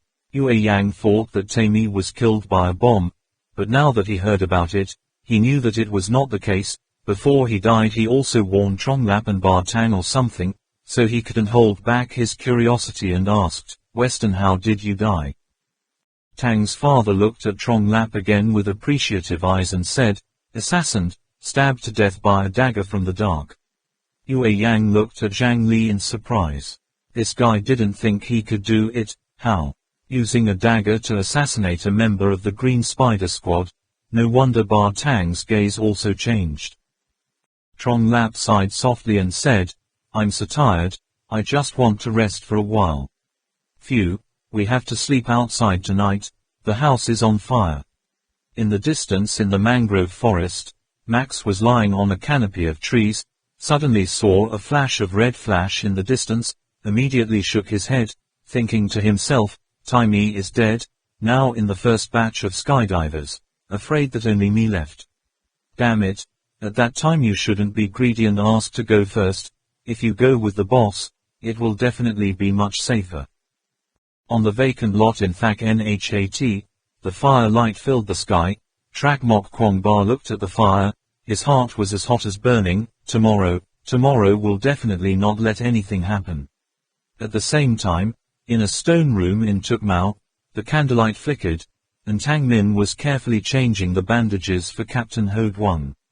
"The wound has closed, the condition is very stable, it only takes a week or two to heal completely, although it will leave a scar, but surely Captain Ho Duong will consider it as a medal of victory, on the contrary, he will take it as his pride." Moat.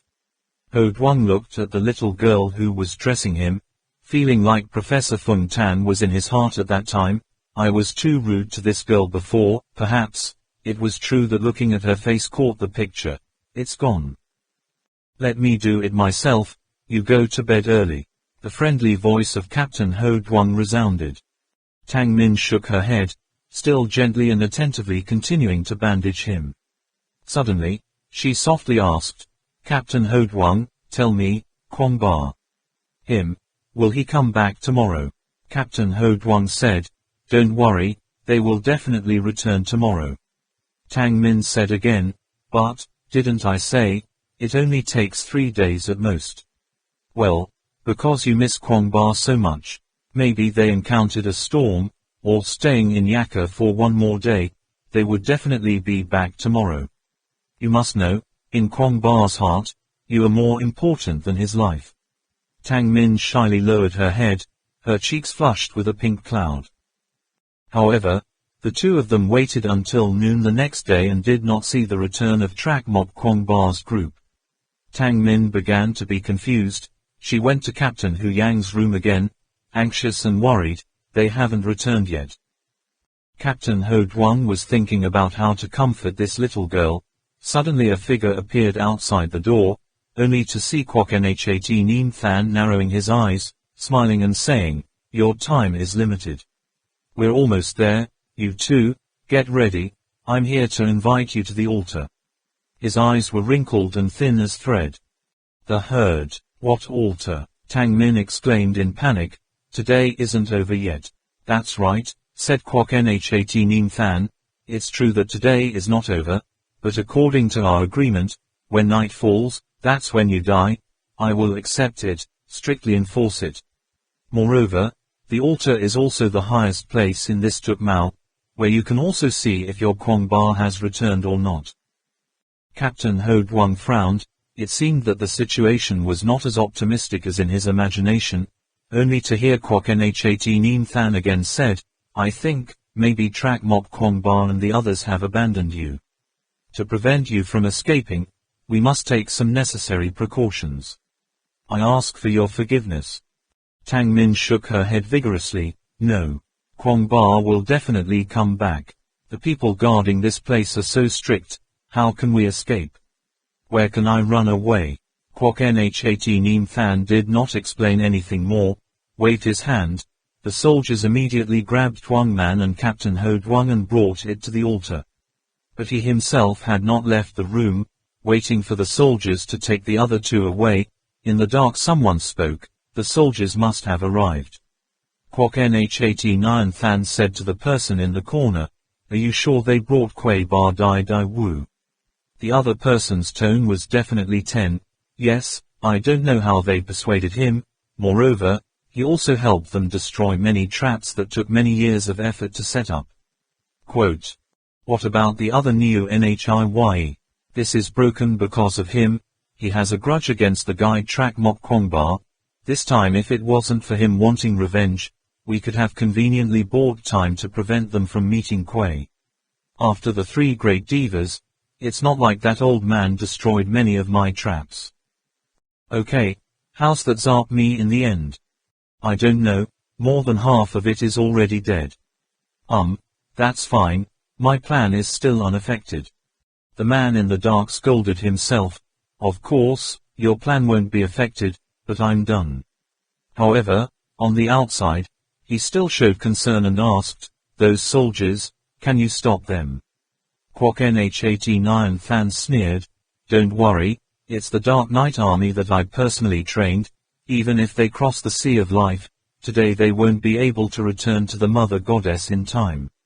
Well, it's time to prepare for execution. Anyone who wants to confront me, can't be forgiven. His smiling face suddenly became strangely cruel and cruel, changing so quickly, that the people in the darkness could not help but shiver in horror. The death of Captain Ho Duong on that circular stone altar. Duong Man and Captain Ho Duong were tied to a stone pillar with ropes. From this place, it is true that you can see the forest and the vast lake below the Tuk Mau citadel. Kwok Nhat Neem Than slowly walked in front of the two, glanced down, then smiled and said, the scenery is not bad, right?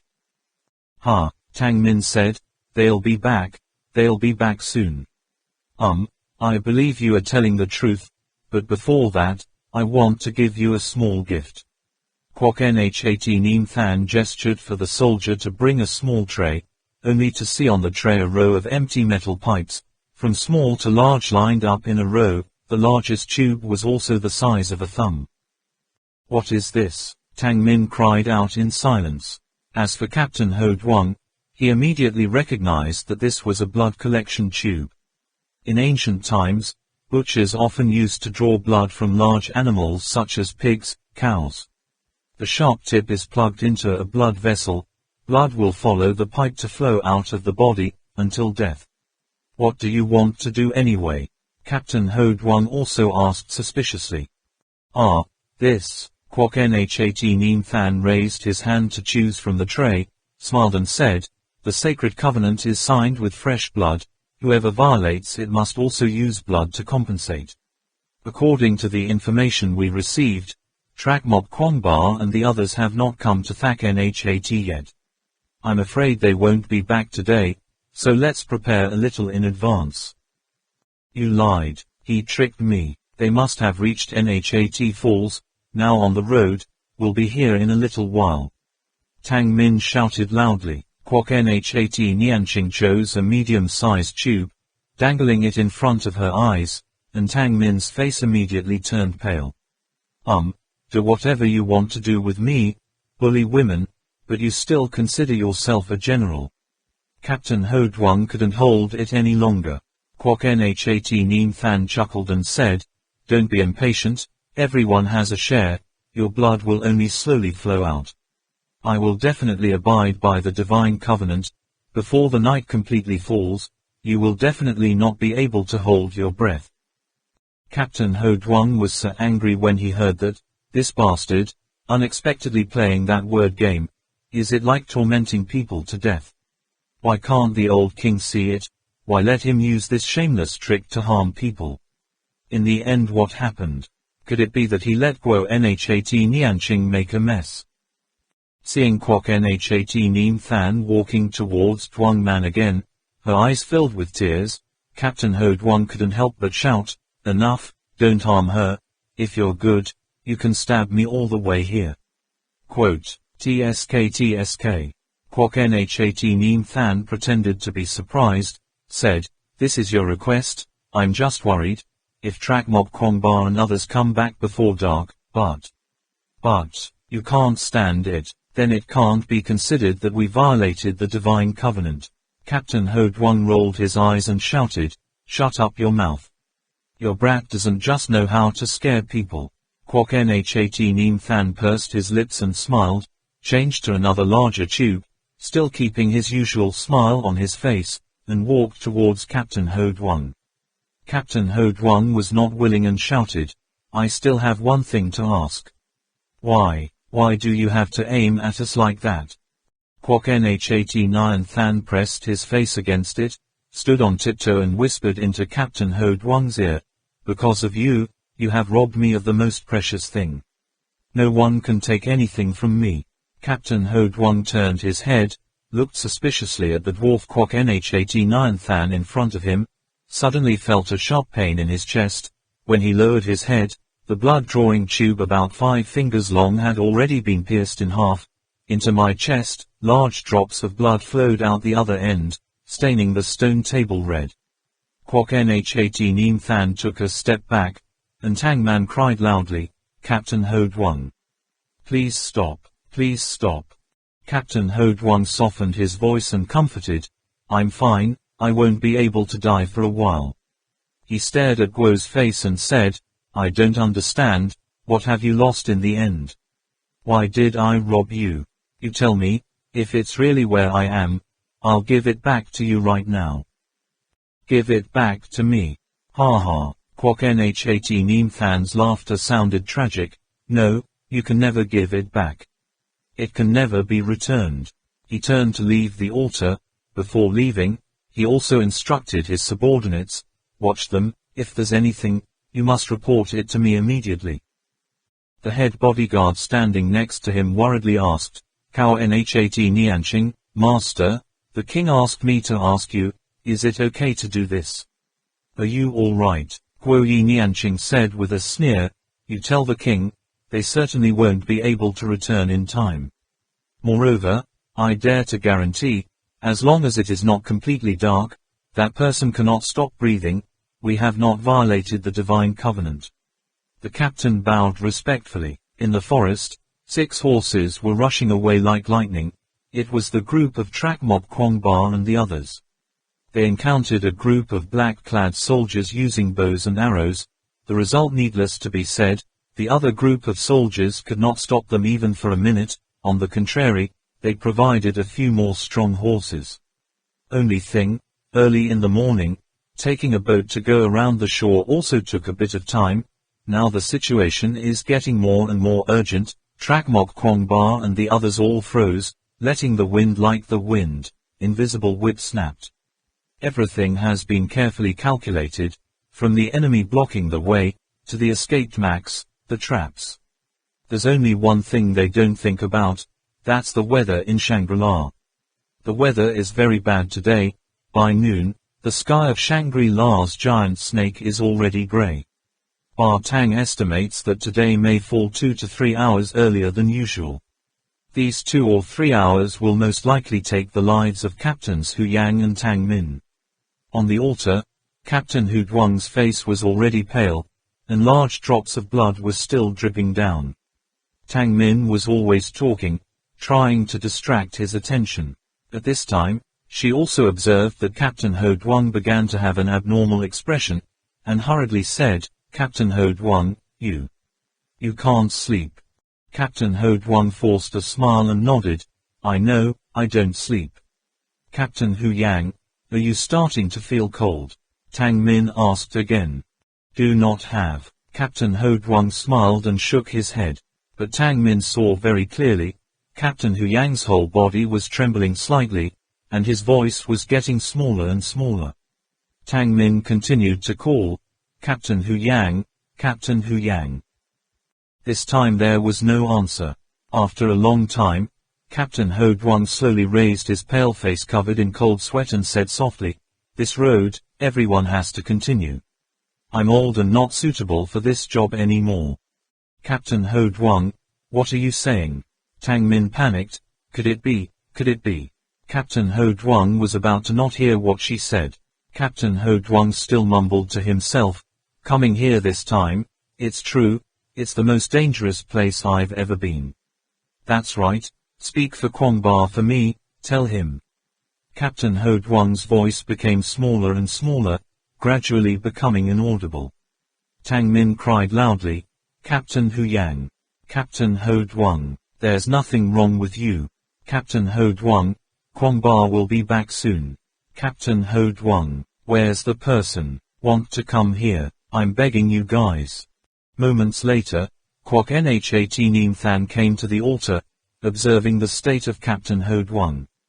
Tang Min was tied next to him, crying and screaming, He's not done, hurry and save him. I beg you to save him. Kwok Nhat Neem Than pretended to think and asked, Why can't it be done? He raised his head to look at the color of the sky, then as if he had just remembered something, so it's going to be dark. After saying this, he immediately turned to Duang Min. Don't worry, it will be your turn.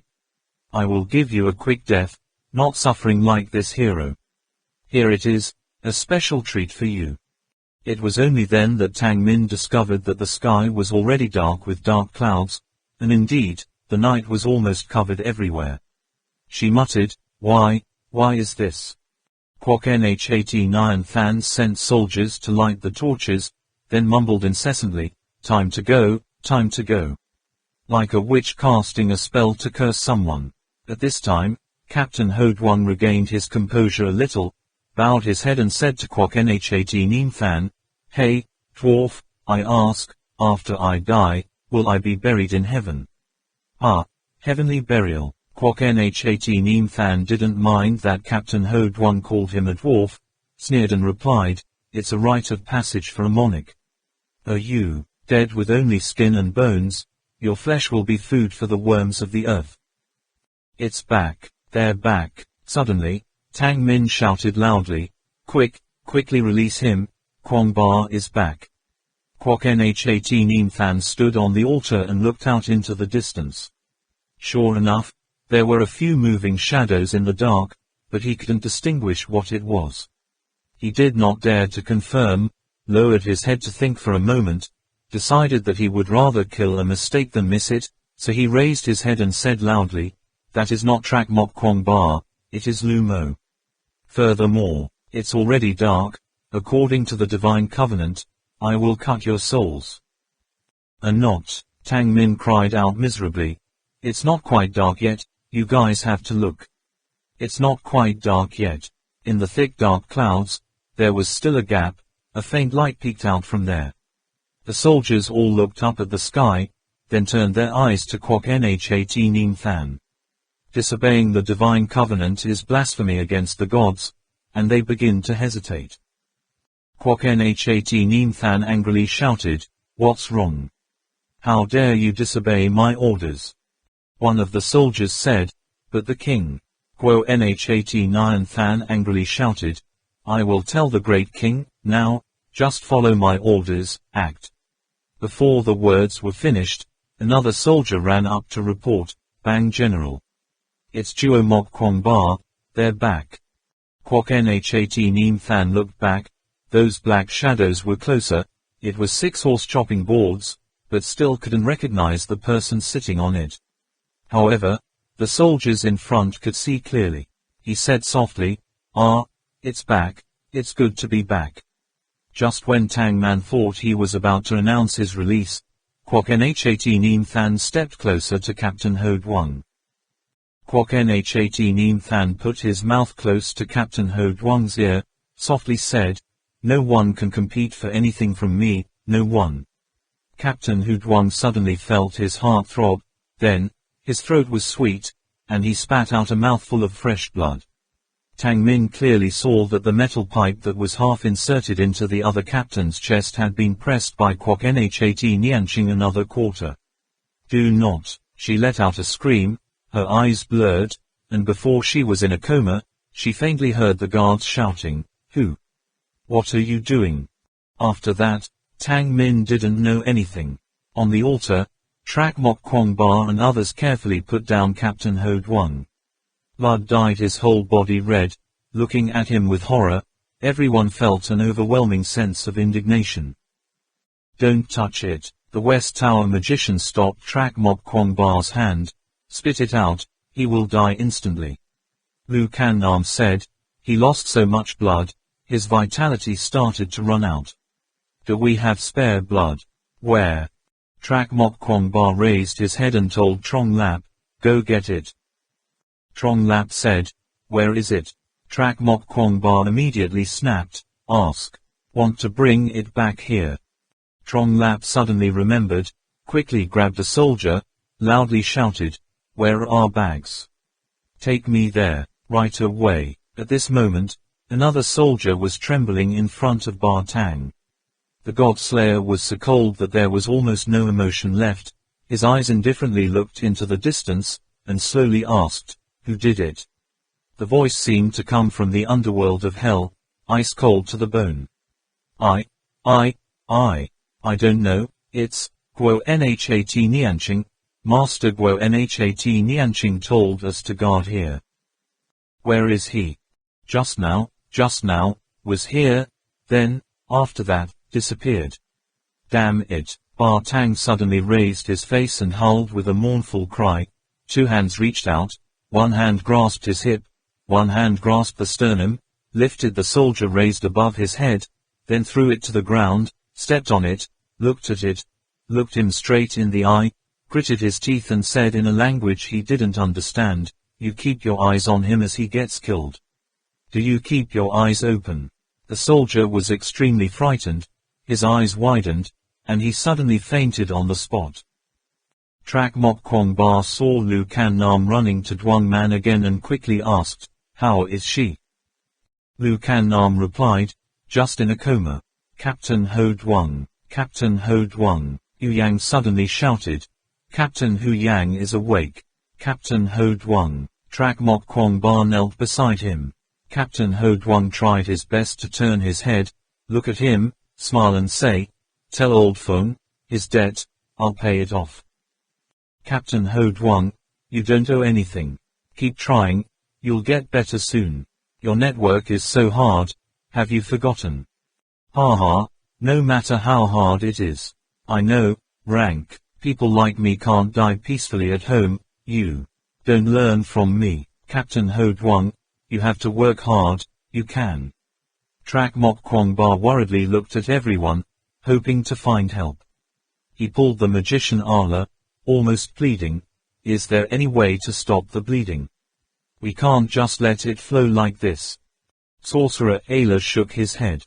"This type of blood-drawing tube has been inserted into a blood vessel and cannot be stopped. Let alone the situation of Captain Ho Duong at this time is like a light that is about to go out one last time. Stopping the bleeding cannot solve the problem." "What?" Trak Mok Kwong Ba became more and more impatient. He loudly roared, "Where is Trong Lap? Why so slow?" Captain Ho Duong said softly, "Okay, you're so hot-tempered, it will affect others. Wait a while, the Queen Mother comes, remember to help me ask, a person like me, after death, has the qualifications. Qualified to be buried. From the first day I set foot in Tibet, I have heard that in the hearts of Tibetans, whoever is buried in heaven, their soul will go to heaven, but unfortunately in Tibet for so many years, I have never met him, Chief." "Don't talk nonsense, you will be fine, I promise the teacher, I will definitely bring everyone back. Captain Ho Duong, we still need you to guide us. No, I know, you let me finish. Yes. There are only a few sentences. Remember carefully, never cremate. By that time there will be ashes lying around. It is not convenient to take it away. And now, the price of land in the cemetery is more expensive than that of the house, your Captain Hode Wang. So poor, ha ha ha. Trak Mok Kwong Ba suddenly couldn't hold back the anger in his heart, tears poured out. Finally, just listen to Captain Hode Wang say, autumn leaves fall, spring shoots grow, the road in the future, everyone please go by yourself. Remember, successful people are successful because they're constantly working hard every day. Don't give up, don't give up, don't. Captain Hode Wang's voice gradually subsided, the dark clouds in the sky also dissipated, and the seven-colored brilliant light shone down from the crack, gently wrapping his body. On that pale face, a peaceful smile appeared. We invite you to read. Chapter 62, Mysterious Soul Transfer. Position. When Dai Dai and Tu Kiat opened the Tual package, the eyes of the West Tower mage lit up. He carefully stroked each dish with his hand, and whispered in a low voice, "It's been over 1,000 years, and it's still so perfect. This is a set of barbarians, a total of 313 items, now in the world. I am afraid that there is no such complete set of tools anymore." That's great, the princess's illness can be cured. Blood purification. Captain Hode Wang. With a bang sound, the blood reserve bottle in Trong Lap's hand fell to the ground. Captain Hode Wang, crying, he rushed over. Trong Lap couldn't believe it, that rude but generous bearded man, the tough man who seemed to be forged from iron and steel, how many times had he pulled them back from the line of death, who came even the snow mountain couldn't hold it down, and now it's quietly gone like that. At this time, the new Queen Mother hurriedly ran over, looked around and assessed Trak Mok Kwong Ba's group, and asked, "I heard that Kwei Ba Dai Dai Dai has been invited to come. Which one is the Kwei Ba Dai Dai O?" His gaze turned around, and immediately locked onto the mage of the West Tower in jet black robes. Trak Mok Kwong Ba stretched out his hand and lifted Tuk Mau Vuong to his chest, pointed at the remains of Captain Hode Wang and shouted, "Is this your holy covenant? How is this thing? What's it like in the end?" Only then did the Queen Mother discover that a person was lying on the ground, and he opened his mouth for a long time, unable to utter a single word. The guards around saw that the king was arrested, immediately pulled out their weapons, but met Ba Tang's cold eyes, and saw Lu Kan Nam and Yu Yang all holding weapons in their hands. They did not dare to move, just stood in place and shouted loudly, "Let go of the king! Tagan!" Disrespectfully. Let go of people. Trak Mok Kwong Ba tried to suppress the burning anger in his heart, but the muscles on his arms were not under his control, kept shaking. The Queen Mother was lifted off the ground by him, her body also began to tremble with those arms, until Trak Mok Kwong Ba dropped to the ground, her legs were still trembling slightly. Just listen to the Duke and Duchess say, "Quiet. All quiet for me, the king is okay." He looked at the body of Captain Hode Wang, and didn't know what to say. After a long time, he spoke, "I don't know this, it's because of Kwok NH89 Than, it's all done by Kwok NH89. Than does it all." Then, the Queen Mother shouted again, "Where is Kwok NH89 Than? Call him to come see me." Initiating the king, Guo NH18 Yanqing has just left the mother of the emperor, I don't know where to go. A guard immediately responded. Guo NH18 Than. Why should he do that? Trak Mok Kwong Ba's hands clenched so tightly that he cried out, as if he wanted to crush the bones of the other Kwok NH18 Than into powder. But the answer he received was only the stupid shake of the head of the Marquis of the royal family. No one knows why Kwok NH18 Than did this, even Yu Yang was confused. If he said that his goal was the Marquis of the Queen, then why would he have to risk destroying the Divine Covenant? It was almost as if he had given up on everything to kill Captain Hode Wang. Moreover, he had to kill himself personally. What was this? The Queen Mother knew well that destroying the sacred covenant was not a small matter. This involved both royal power and prestige, and immediately ordered, "Find. Even if I turn this Langbu upside down, I have to find him here." The soldiers hurriedly obeyed orders and ran away. In front of Kuei Ba Dai Dai Wu, the Queen Mother suddenly became extremely respectful and polite. Her attitude could be said to have changed by 180 degrees, and Trak Mok Kwong Ba and the others almost got whatever they wanted. Even the execution of the heavenly burial rite for Captain Ho Duong is also met immediately and always. It seems that as long as he cured the princess's eyes, even if he told him to immediately abdicate and cede the throne, he would not regret it. In the palace of Tuk Mau, Man Man woke up from a coma. Knowing the sad news of Captain Ho Duong, she buried her head in Trak Mok Kwong Ba's lap and cried for a long time. She told them all. Captain Ho Duong once told her a very strange reason. Kwok Nhat Neem Than insists that Captain Ho Duong has robbed him of the most precious thing. But in the end, what that thing was, everyone had no clue at all. According to Langbu's heavenly burial custom, Captain Ho Duong's body was tightly wrapped with many layers of pure white silk, like a silkworm releasing silk to make a cocoon. His body is fixed in a position like a fetus lying in the mother's womb, hands cupping his chest, chin touching the pillow.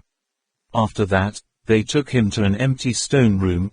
There was no altar, no incense, candles or paper money. That pure white cocoon remained there until the end of the intermediate period. 1. The people in charge of the new rites chose an auspicious day and a good time to conduct the heavenly burial. About this empty room, Yu Yang wondered, is the funeral rites only enjoyed by the king, but is it that simple? The Queen Mother replied that it was the regression of rotation. The shaman Allah also said that heavenly burial corresponds to no burial, in the 4 basic human burial methods, including cremation, water burial, and no burial. The basic meaning of this ritual is to return to nothingness, all according to the realm of no self. All worldly ornaments will become obstacles to the return of the soul. After Kwok Nhat Nyan Than escaped, the Queen Mother seemed to have lost her mind, hesitated in everything, and the attitude towards Duo Mok Kwong Ba's group changed even more by 180 degrees. Respectfully, if outsiders don't know, maybe even think that he is just a servant serving tea and pouring water. This humble and polite attitude is, of course, reserved for Kuei Ba Dai Dai Wu first. In fact, during the time that Captain Ho Duong's remains were laid in an empty room, the Mother King also mentioned his poor daughter many times. The answer of the magician of the West Tower is always, you have to see it to know. In fact, on the way, he asked Lu Can Nam very carefully about the condition of Princess Lamau, and at the same time, the messenger Langbu also brought much more detailed information. For this disease of the princess, he also had a belief in a cure. However, is there any treatment for the princess? Should cure the Princess Lamau first, or tell Tuk Mau Buong to take out the silkworm to detoxify Trak Mok Kwong Ba first?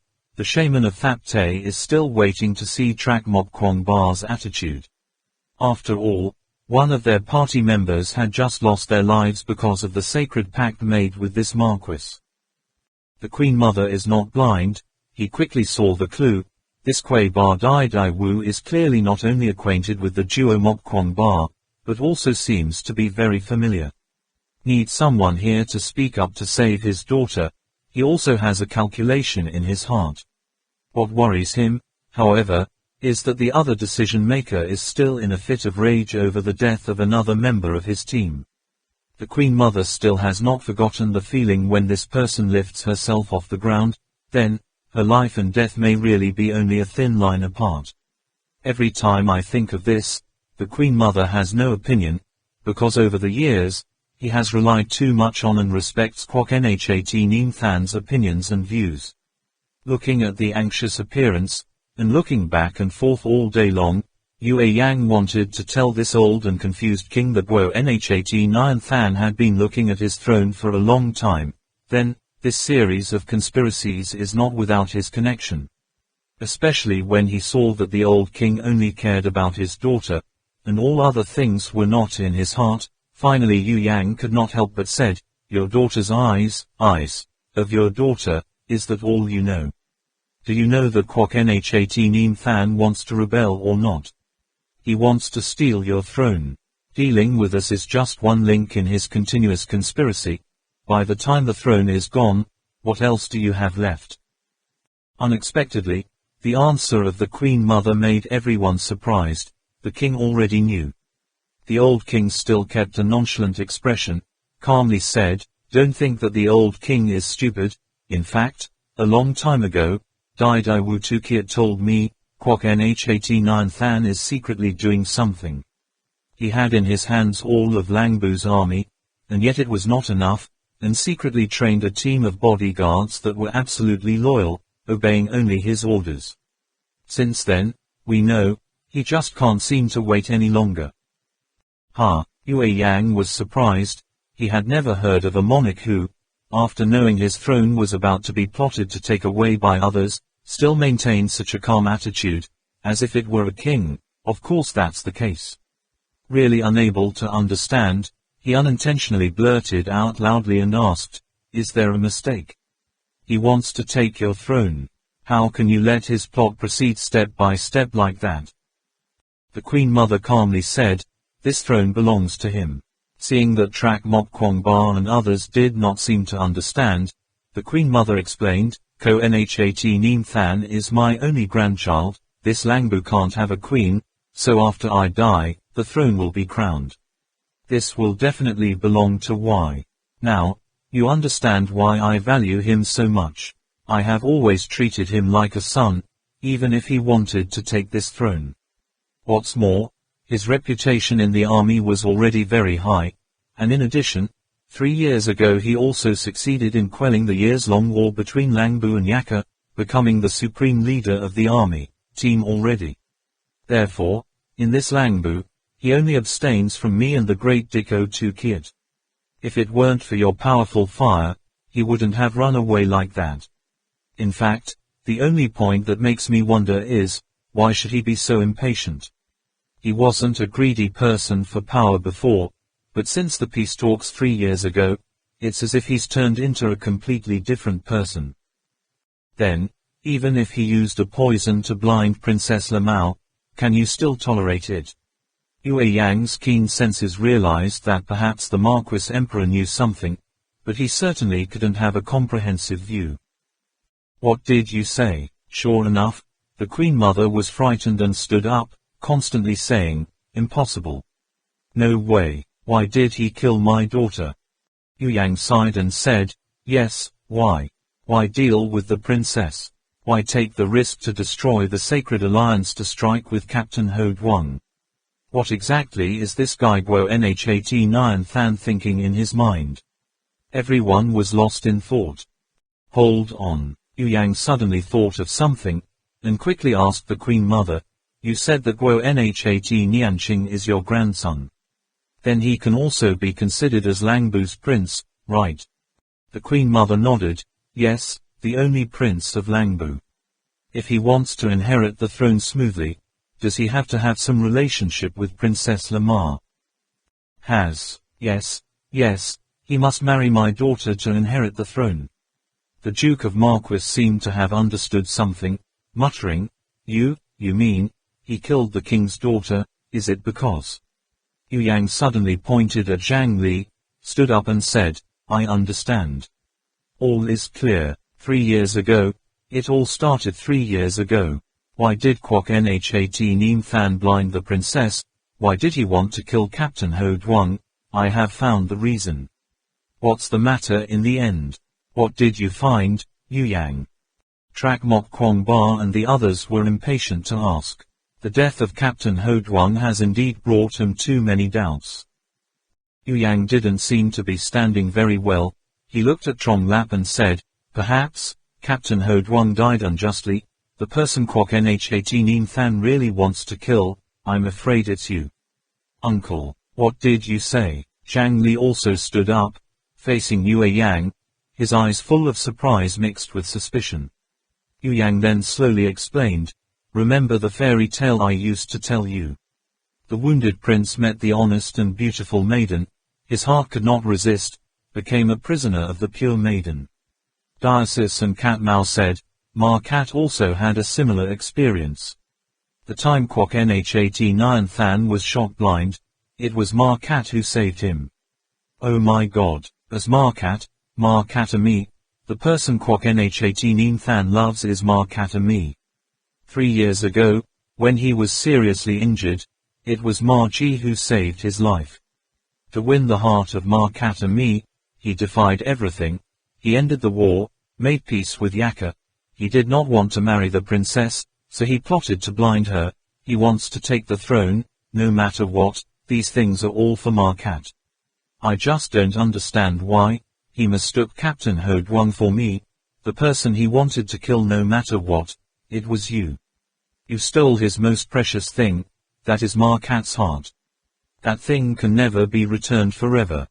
Yu Yang's words were like a thunderclap resounding in the hearts of everyone present. Duke Mother, Trong Lap, all stood dumbfounded in place. Everything was linked together, unexpectedly. Even Yu Yang himself did not dare to believe that this was true. The reason why he had never thought of this possibility before was because he couldn't really associate the image of Kwok Nhat Nyan Than with the prince in that fairy tale. Trong Lap was stunned for a long time, then suddenly shouted, "Captain Ho Duong! Captain Ho Duong!" While shouting, he rushed towards Captain Ho Duong's funeral room. "Zhang Lap!" Yu Yang frantically called, but Trak Mob Kwong Ba stopped him. "Don't chase him, let him be quiet for a while." Yu Yang told Trak Mob Kwong Ba, "Young Master Kwong Ba, the fact that Kwok Nhat Nyan Than killed Captain Ho Duong, I am afraid there is another layer of meaning. He wants to make us angry. If we don't heal Princess Lama out of anger, then it's just fine with his intentions. He wants to push our relationship with the Marquis Mother on the verge of collapse. This is really the strategy of a conspirator. Like playing chess, every step has been calculated with great care." Trak Mok Kwong Ba stared blankly at Yu Yang. "Without this guy, I'm afraid no one would have thought that far." At this time, the Queen Mother hurriedly said, Die, then you see, when will you go see?" Trak Mok Kwong Ba secretly sighed. The first thought that popped into his mind was that he couldn't let Kwok Nhat Nyan Than's plot succeed, so he said to the shaman of Thap Te, "Mage." The West Tower mage nodded. "Let's go, take me to the princess." In the brightly lit stone room, Princess Lamau was sitting on the edge of the bed. The shaman of Thap Te was examining her, and Dai Wu Tu Kiat was also beside her. River blindness. On the way back to Tuk Mau, the shaman of Thap Te heard Lu Can Nam telling about the princess's illness. Now it's just a confirmation once more. He also uses a 3-dimensional ultrasound machine. Dai Wu Tu Kiat said, "Is there any way?" The West Tower shaman asked, "I heard that you still have the tools left by the Kwai Ba tribe." Dai Wu Shuji nodded, "That's right." The West Tower shaman immediately said, "Take me to see." When Dai and Tu Kiat opened the tool package, the eyes of the West Tower mage lit up. He carefully stroked each dish with his hand, and whispered in a low voice, "It's been over 1,000 years, and it's still so perfect. This is a set of barbarians, a total of 313 items. Now in the world, I am afraid that there is no such complete set of tools anymore." "That's great, the princess's illness can be cured." "Mage, are you saying this is a surgical instrument? Are you using these to perform surgery on Princess Lamar?" Tang Min still couldn't believe that these terrifying things in front of her were actually surgical instruments. The West Tower shaman smiled and said, "Yes, this is the most complete set of surgical tools I know of. Don't look at their strange, ancient shapes. In fact, each type of shaping has its own use. It can be said that they are much more complete than the surgical kits commonly found in modern medicine. Those who really know how to use and hold these things will find it much more convenient than modern surgical instruments. Modern tools are now divided into groups such as knives, scissors, pliers, tweezers, tongs, hooks, needles, saws, and miscellaneous types, while the tools of ancient Tibetan medicine are classified based on the three major elements of the human body. According to the theory of medicine today, it is divided into types: poking, surgery and exploration. Master G, do you remember the names? Dai Dawu Tu Kiat nodded and said, although I don't know how to use it, I can still remember the name. The West Tower Shaman said, very well, I am in need of an assistant like you. Wing Nan and Min Min, you two can watch from the side. Lu Kan Nam asked, do the surgery right now. The shaman of the West Tower nodded, well, the three-dimensional ultrasound image earlier showed that the tumor not only presses on the optic nerve, but also has the risk of rupture, delayed by a minute, and also has the potential to cause damage to the optic nerve. The princess will lose her light forever, become paralyzed or even die.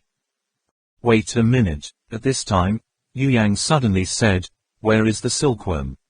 Dai Dawu Tu Kiat looked at the Queen Mother. The Queen Mother hurriedly said, in the king's storehouse. Yu Yang asked, does the preservation of silkworms require any special conditions? Dai Dawu Tu Kiat shook his head and replied, no, they're already sealed in jars, no special conditions are required. Well then, let's get the silkworms out here.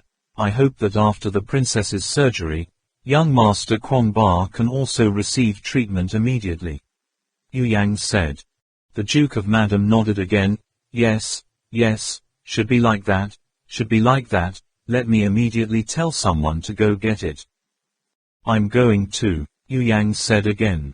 Seeing Trak Mok Kwong Ba looking at him with strange eyes, Yu Yang shrugged his shoulders and said, we have to be one step ahead of the other party, in case something unexpected happens. Trak Mok Kwong Ba then understood and nodded. The West Tower mage said, everyone immediately prepare the room, these drugs must be mixed quickly. As soon as Dai Dawu Tu Kiat heard it, he immediately understood, I know, the servant will handle it. The West Tower Shaman said again, remember, tell the servants, the rooms must be burned first. After saying that, he turned to the Duke and Duchess. He told the princess to prepare a little, these medicines must be sharp right away for the princess to use. After that, the magician told Lu Kan Nam and Duang Man, our backpacks must also be moved into the room, the two of you go with them for a bit. Next, he told Trak Mok Kwong Ba, give them a hand, take out the tools. Yu Yang followed the guards down to the underground warehouse, and immediately met 3 or 4 soldiers carrying a large jar and walking up. Yu Yang immediately asked, what is it? The guard stepped up to ask the soldiers. One of them replied, just received the captain's order, the king needs to use silkworm, tell us to come get it. The bodyguard was about to say something else, but Yu Yang stopped him, don't argue, just tell them, the king sent us to get them, they can go back to their places. Quote, a few guards carried the jar. Yu Yang asked again, is there a silkworm inside? Are you sure? All of them expressed affirmation. Yu Yang checked the seal on the mouth of the jar, found it very sure. It had been a long time, but the guard seemed to have to work very hard to carry it. Then he breathed a sigh of relief and said, pull it up. Go find Dai and Tu Kiat. After saying that, he said in his heart, it's too dangerous, I'll almost be won by the other side. Circuit cutter. Bone stick. Purple pliers. Pliers for beak. Deprived of the great sword. Every name that had never been heard of before came out of the West Tower magician's mouth. Dai Dawu Tu Kiat immediately brought out a strangely shaped tool. Tang Man and Lu Kan Nam had never seen such a trick. Each tool was strange, but in the hands of the West Tower magician, they became extremely flexible. The two were surprised to discover that these strange shapes had such a special use, opening the skull, examining the brain organization, dividing it, and removing the tumor. The West Tower magician's hand is like a chef slaughtering buffalo, too. Having these tools is like a tiger growing more wings. Initially, herbs were used to soak tools, then burned with fire, The room being steamed also reached a certain level of bactericidality, and the princess took the medicine and fell into a deep sleep. Shaman Thap Te used acupuncture needles to set acupoints, then began to perform surgery. With the help of locating three-dimensional ultrasound machine, it took almost no time for the magician of the West Tower to remove the ganglion tumors in the princess' skull, then sew and bandage them, and the tumors in other parts of the body. He can take medicine to relieve it. When the shaman of the West Tower informed the Marquis that his daughter would be able to gradually regain her eyesight in a few days, the old king was so happy that he almost fainted on the spot. Next, it will be Trak Mok Kwong Ba's turn to detoxify Dai Than Lian Ancient. In order to avoid the long and dreamy night, Yu Yang and the others insisted on immediately starting treatment for him. Lu Kan Nam worriedly said, "Do you need to rest for a while? The Great Dipper looks a bit tired." She knew that, in a craniotomy, the spirit of both the operator and the assistant was extremely stressed. The intensity of their activities was absolutely no less than conducting a confrontation, hand in hand in the same amount of time. Dai De Wu Tu Kiat said, It's okay, actually detoxifying Dai Than Lian Gu is not complicated. The most important thing is to use silkworms to cleanse the blood. Without silkworms, nothing can be done." He called for a servant to come and instruct him a few words. The servants ran to get ready. Meanwhile, Dai Wu Tu Kiat said to Trak Mok Kwong Ba, "Please follow me, young master Kwong Ba." They all followed Dai De Wu Tu Kiat to another stone room, only to find a few servants already in there busy preparing things. They bring wooden crates filled with herbs to heat for steaming, preparing to kill bacteria.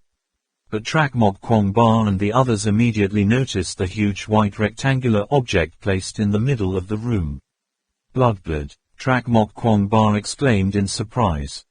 In the immediate future, it is indeed a blood pool, but it is a bit different from the previous blood pools that Trak Mok Kwong Ba and the others have seen. In the middle of that blood pool, there is a concave groove shaped like grate, 3, just enough for one person to lie down. Next to it there are a few branches, which look like a drainage ditch. These drains are all gathered in a relatively large square cavity. The other end has a trough flowing out. The space between these troughs is quite similar to other blood ponds, with holes cut in places and bridges over them, making people think of the beautiful and sophisticated garden houses in the Jiangnan region, but also exudes a mystical feeling. Yes, detoxification is originally one of the three main functions of blood pool. The Wizard of the West Tower said. Three main functions of blood pool. Yu Yang wondered. The West Tower shaman said, after the blood pool system was gradually perfected, three major functions were formed, namely, mixing poison, detoxifying and unlocking. Based on different functions, the shape of the blood pool is also different. This type with a big groove in the middle is a typical detox blood pool. The blood pools that people have encountered before are probably both of the unlockable and potable mix types. Dai Wu Tu Kiat checked the big jar, then said, this is the last number of silkworms left in the warehouse. The seal on this was put on by my master personally. Surprisingly, after 60 years, I opened it myself. After saying that, he checked everything again, then said, okay, young master Kwong Ba, please lie on top. Tuo Mok Kwong Ba was shocked and said, just lie down like that. Dai Wu Shuji said, well, of course, if you want to shower and change clothes first, it will just take a little more time. Trak Mok Kwong Ba looked at the blood pool again. Every time they saw this thing, they couldn't help but associate it with blood, cruelty and terror. Now they told themselves to lie on it, in their hearts. It's also a bit unsettling. However, that little worry was not worth it. He only hesitated briefly and left his clothes lying on it.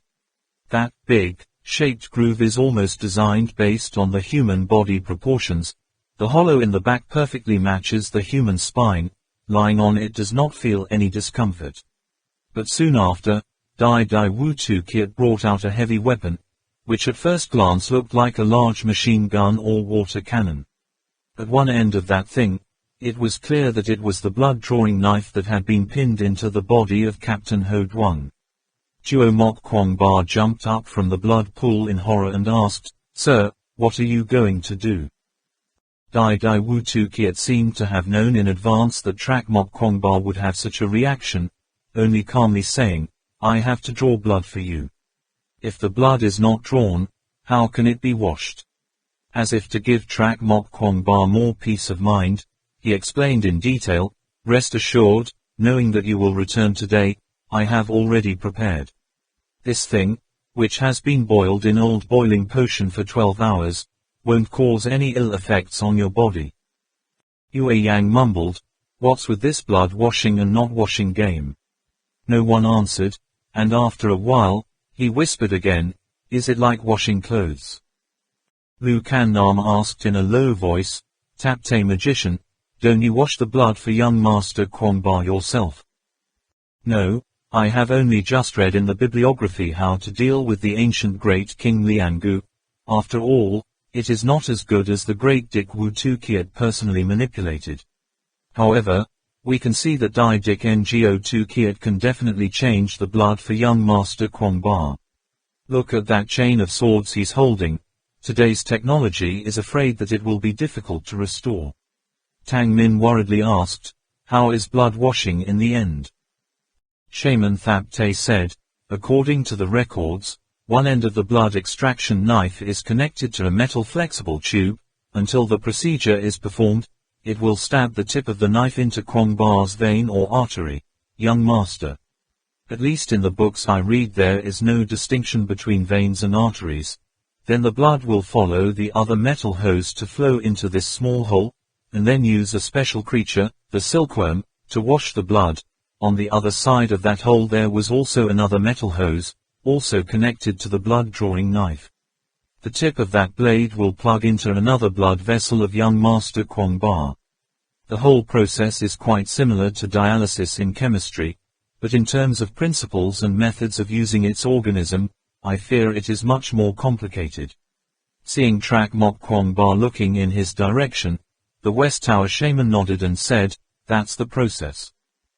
Trak Mok Kwong Ba listened to the shaman Thap Te's explanation and felt much more at ease, so he laid down again, coordinated with Dai Dik O Tu Kiat, to put his limbs in the great, shaped groove in the middle of the blood pool, revealing his wings.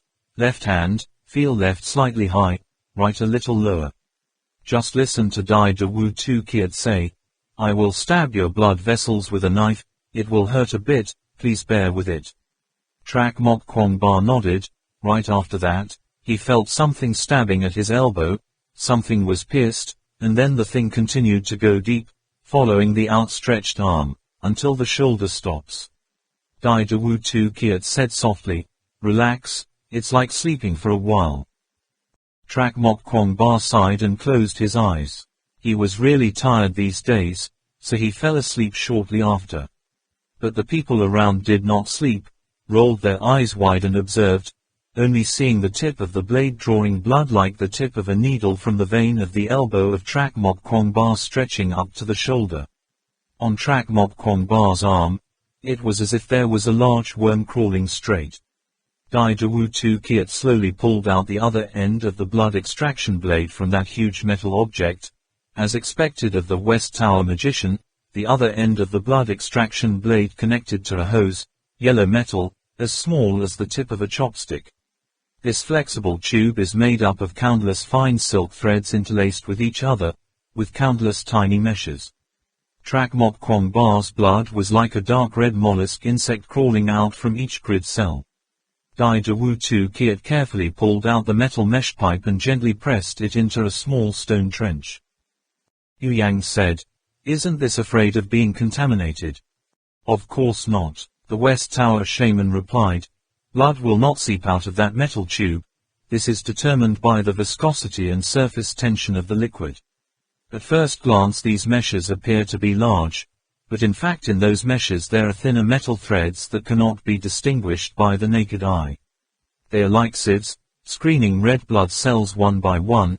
Damaged or dead cells will be thoroughly broken down." At this time, The metal pipe was pulled closer to the small hole above the blood pool. Dai Dawu Tukiat continued to pull out more pipes, only, suddenly, the metal pipe became larger and was no longer a pipe, but a metal mesh. Dai Dai's umbrella spread the net out to cover the entire small hole, then pulled more rope. The net turned into a small flexible tube, winding around to track Mok Kwong Ba's other arm. Dai Dawu Tukiat did not rush to insert another blood-extracting blade into track Mok Kwong Ba's hand, but ordered the nearby soldiers, pick up the jar. The huge jar was lifted. Dai Dawu Tukiat broke the seal. The soldiers tilted the jar down. Countless small black particles poured into the hole, pressing on the metal mesh. After pouring out a jar of those black seeds, Yu Yang and others discovered that these black seeds were the size of a grain of rice, each round and round with horizontal veins. It is estimated that these are the pupae of the silkworm. Dai Dawu Tukiat took out a large lid, seemingly intending to cover the top of the hole. He turned to Yu Yang and others. Do you want to see? Everyone shook their heads. That pupa, no matter how you look at it, it's easy to think of the egg pupa of a fly, just a little smaller. Only God knows what horrible things are about to happen. Again. Dai Dawu Shuji nodded. Well, putting the lid on is also good for people to be detoxified. Saying that, he put the lid on top. Track Mok Kwong Ba's blood slowly flowed under the lid. When the blood seeps near the edge of the stone cavity, only under the lid can be heard the non-stop, clicking and cracking, sounds, as if something is cracking, and immediately after, the blood flow rate also increases. Go up. That split bar is also getting faster and faster. Soon, track Mok Kwong Ba's blood ran along the metal hose that flowed out from the other side of the rock cavity. What is surprising is that the venous blood, which was originally dark, after flowing through that cavity, turned bright red like blood in an artery. Not long after, the click beneath the lid faded, replaced by a sound as if there were countless small fish squirming in the water, or, let's say, like the sound you make when there are countless fish. It is better to put the catfish in a small container. Although the lid was closed, but through the gap in the edge, the black pupa shell below was no longer there. All had turned into small pearl-white worms. They had just woken up from a long sleep, as if they felt the attraction of track Mok Kwong Ba's blood, scrambled to get under the rock. Neither of them would give in to the other. Heavenly burial. Tang Min saw that scene and couldn't help biting her lower lip. Yu Yang asked in a low voice, doing this, will young Master Kwong Ba die? Whist, the West Tower shaman said. It's about to change blood. Seeing only a bright red blood flowing through the soft metal tube, Dai Dawu Tukiat took the blade to extract the remaining blood and stabbed it into track Mok Kwong Ba's other arm. Fresh blood immediately flowed through the pipe. Dark red blood and bright red blood poured into the same place. At that time, the bright red blood seemed to turn into a spiritual being, and immediately followed the dark red blood to crawl up, slowly flowing into track Mok Kwong Ba's veins. Ha! Yu Yang and others all let out a surprised voice. Shaman Thap Te also said, I don't know how the magic is inside. I don't know. It is a kind of biological activity. Maybe the red blood cells after washing the blood carry a different kind of charge, with the charge of red blood cells in the veins flowing out. Dai Dawu Tukiat looked at the bright red blood flowing into track Mok Kwong Ba's body, heaved a sigh of relief and said, okay, it's okay to purify for about an hour.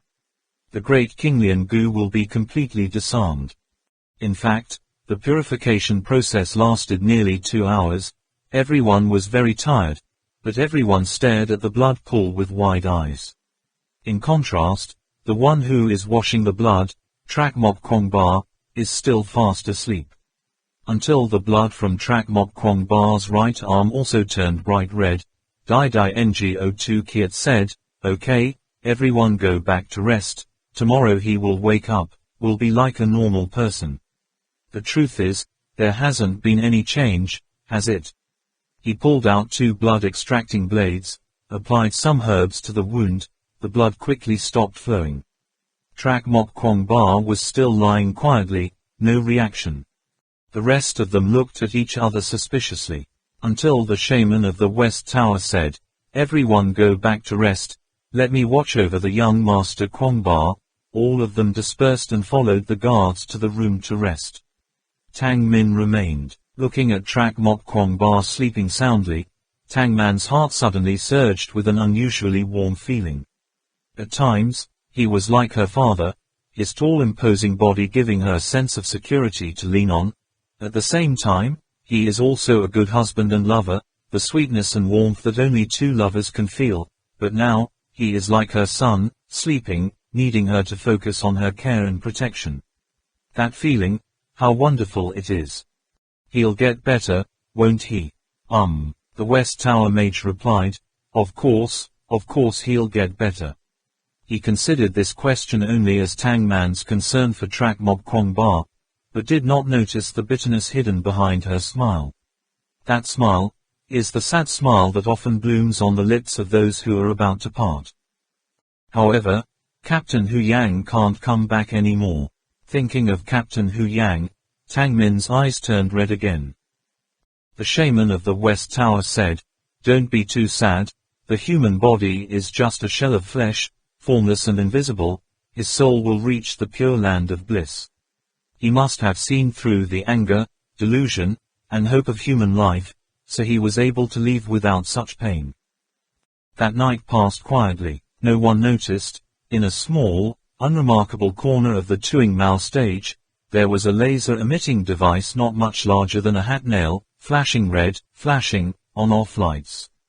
In the forest, Max was startled awake by a series of heading sounds. He looked down at the special ring on his finger, joyfully said to himself, "Good, the second laser emitter has been installed, start up. The bosses will be down here shortly. Trak Mok Kwangba, you guys just wait and see." Outer Border Station N. Merkin suddenly shouted, "Saws! There's a signal." "What?" Saws rushed out from the room, saw a bright spot appear on the screen, and excitedly took Merkin's hand and said, "Finally, it's time to wait." Merkin also couldn't hide the joy in his heart, happy on his face. "Hurry up and get ready, we only have 24 hours. Trak Mok Kwangba woke up and discovered that Tuang Man had fallen asleep on his chest. As soon as he woke up, Tang Min was also startled to wake up. His face was tired but still forced a smile. The two of them looked at each other for a long moment. At that moment, time seemed to stop, heaven and earth no longer existed, as if the whole world was alone. Those eyes, filled with all the love they had for each other, both were willing to keep looking at each other like this forever, for eternity. "How long have you been asleep?" Trak Mok Kwangba ran his hand through Tuang Man's soft hair. "One night already." Tang Min bent down, listened to Trak Mok Kwangba's heartbeat, and asked softly, "Does it feel any different now?" Feeling. Trak Mok Kwangba ran his hand through Tuang Man's hair and looked up at the ceiling.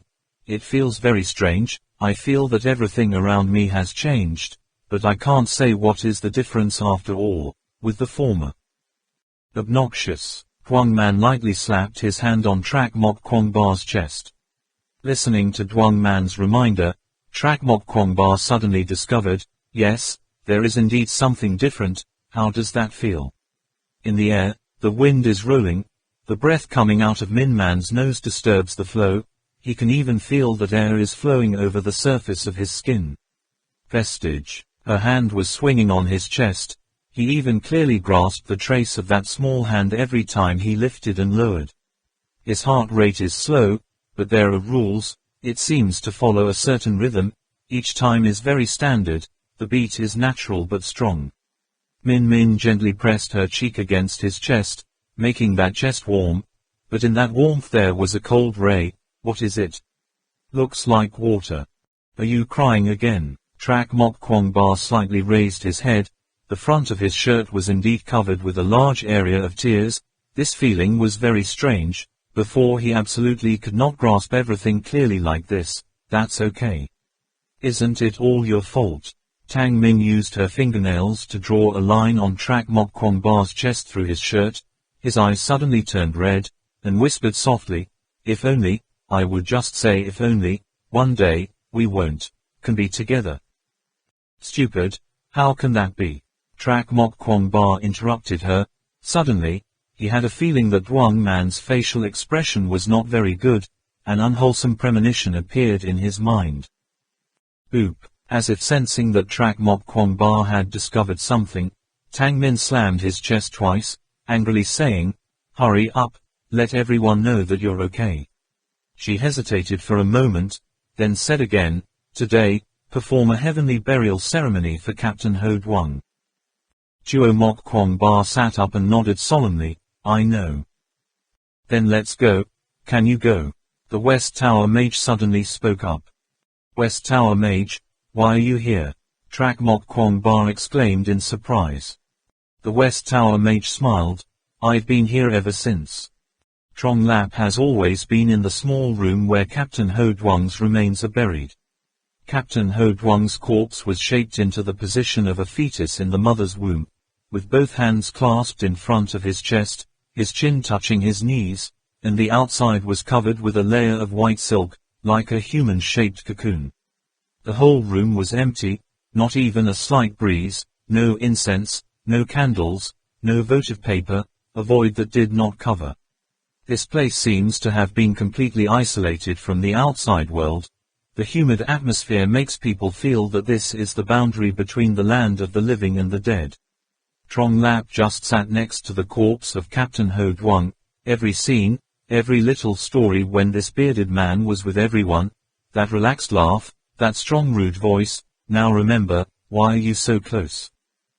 Unconsciously, the sky was bright white. The light through the 4 round glass panels on the top of the head refracted and gathered on the white cloth, like wrapping the body of Captain Ho Duong in a thin white halo. Is it true that, as everyone in this Tuk Mau said, Captain Ho Duong's soul is still inside that white cloth? The wind, quietly blowing across the vast land, the grey sky flickering with a few faint smokes, the rain was dripping, drop by drop. Shangri-La also seemed to be in tears. A group of people carrying the remains of Captain Ho Duong, walking on the crushed gravel road, without loud music, and without the sound of forest birds singing. Time and space and time were quiet like a mirror, frozen, reflecting produced different scenes. A giant man-made structure looms in the distance. The closer you get, the more magnificent it is, making people feel suppressed. Yu Yang was silent for a moment, then couldn't help but raise his voice to break the quiet atmosphere, whispering in a low voice, "Tai Gu Lu." Appearing before their eyes, was a pile of white bones. More precisely, is an object shaped like a Mayan pyramid, made of human skull bones, surrounded by clay glued together, standard square. Each step is made up of countless skulls, line up the way that should be. Extremely complete sets of teeth remained on the upper jawbone of the lower jaw, empty eye sockets staring into the distance. Each skull has a different shape. Some seem to be whispering, others seem to be silent in contemplation. More than that, are the ones that seem to be watching and examining them, the people far away. Strange. When it arrived, the Queen Mother gave a slight order, and there were a few strong bodyguards preparing to take the body of Captain Ho Duong. But whatever Trong Lap said, he insisted on sending Captain Ho Duong off until the last minute.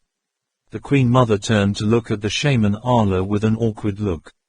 The shaman said to Trong Lap, "According to the old rules, when performing the celestial burial ceremony, outsiders are not allowed to stand by and observe." Trong Lap refused, insisting on personally bringing the body of Captain Ho Duong to the station. The Queen Mother hesitated for a long time, and finally reluctantly agreed, but also refused to let the others follow. The shaman Arla must do ideological work with the rest of the people, he said. This is absolutely not the Queen Mother's intention to make it difficult, but on the contrary, this shows respect for the dead and the gods in the sky. Besides, the whole process of heavenly burial not only makes people feel heavy and painful, ordinary people can't even stand by watching the process. A few strong bodyguards replaced Trak Mok Kwong Ba and the others, following 2 tall men with monstrous tools in their hands. One in black also followed. Mage Arla said, "It was a surgeon and a summoner," and then explained further, "A summoner is a separate profession from the Beastmaster, only, the ability is much lower than that of the Taoist." After their figures disappeared at the top of the tower, everyone waited quietly below. The Queen Mother was also there to wait. Time passed slowly, and I don't know how long it took, before I heard a high-pitched howl in the sky, which quickly went away. Looking up, in the misty clouds in the snake-shaped sky, a flock of unnamed birds flew by. They emit sounds like the sound of a harp without throat, with 5 colored feathers on their heads. Their whole body is as white as snow, their bodies are bigger than crows but smaller than falcons. They hovered above the platform, at first glance like a floating cloud. In an instant, they had gathered into a pillar, the leading bird leading the flock into a spiral, slowly descending to the top of that skull-built pyramid, finally taking over the whole world, the top part of the tower. The 4 sides became quiet again, like a sealed space, no wind, no running water, all sounds were silent, even the air seemed to freeze. Time slowly passed by seconds, minutes, and finally, it was unknown whether the summoner or the leader bird let out a clear cry. The whole flock of birds slowly rose up like a cloud. Their flight path, as if forming a lotus flower that is slowly blooming, flying higher and higher, finally merging with the hazy cloud above, nowhere to be seen. The Queen Mother sighed and told everyone that the ceremony was completed. The top of her castle was no longer a forbidden place. Without waiting for the Queen Mother to finish speaking, Yue Yang rushed forward first. When he reached the place, he saw that the top of the castle was empty. The body surgeons and the summoner had all gone down, leaving only Trong Lap standing there alone. Captain Ho Duang has completely disappeared. Even the white silk covering his body is no longer there.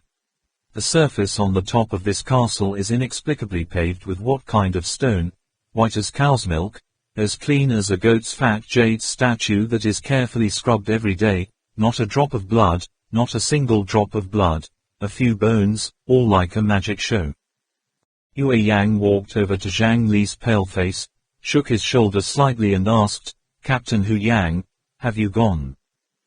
Unexpectedly, with just a slight touch, Trong Lap fell on Yu Yang's shoulder like a puppet with a broken string, towards the edge of the tower. His mouth gaped and he vomited. Along with the vomit, the tears poured out, like a stream.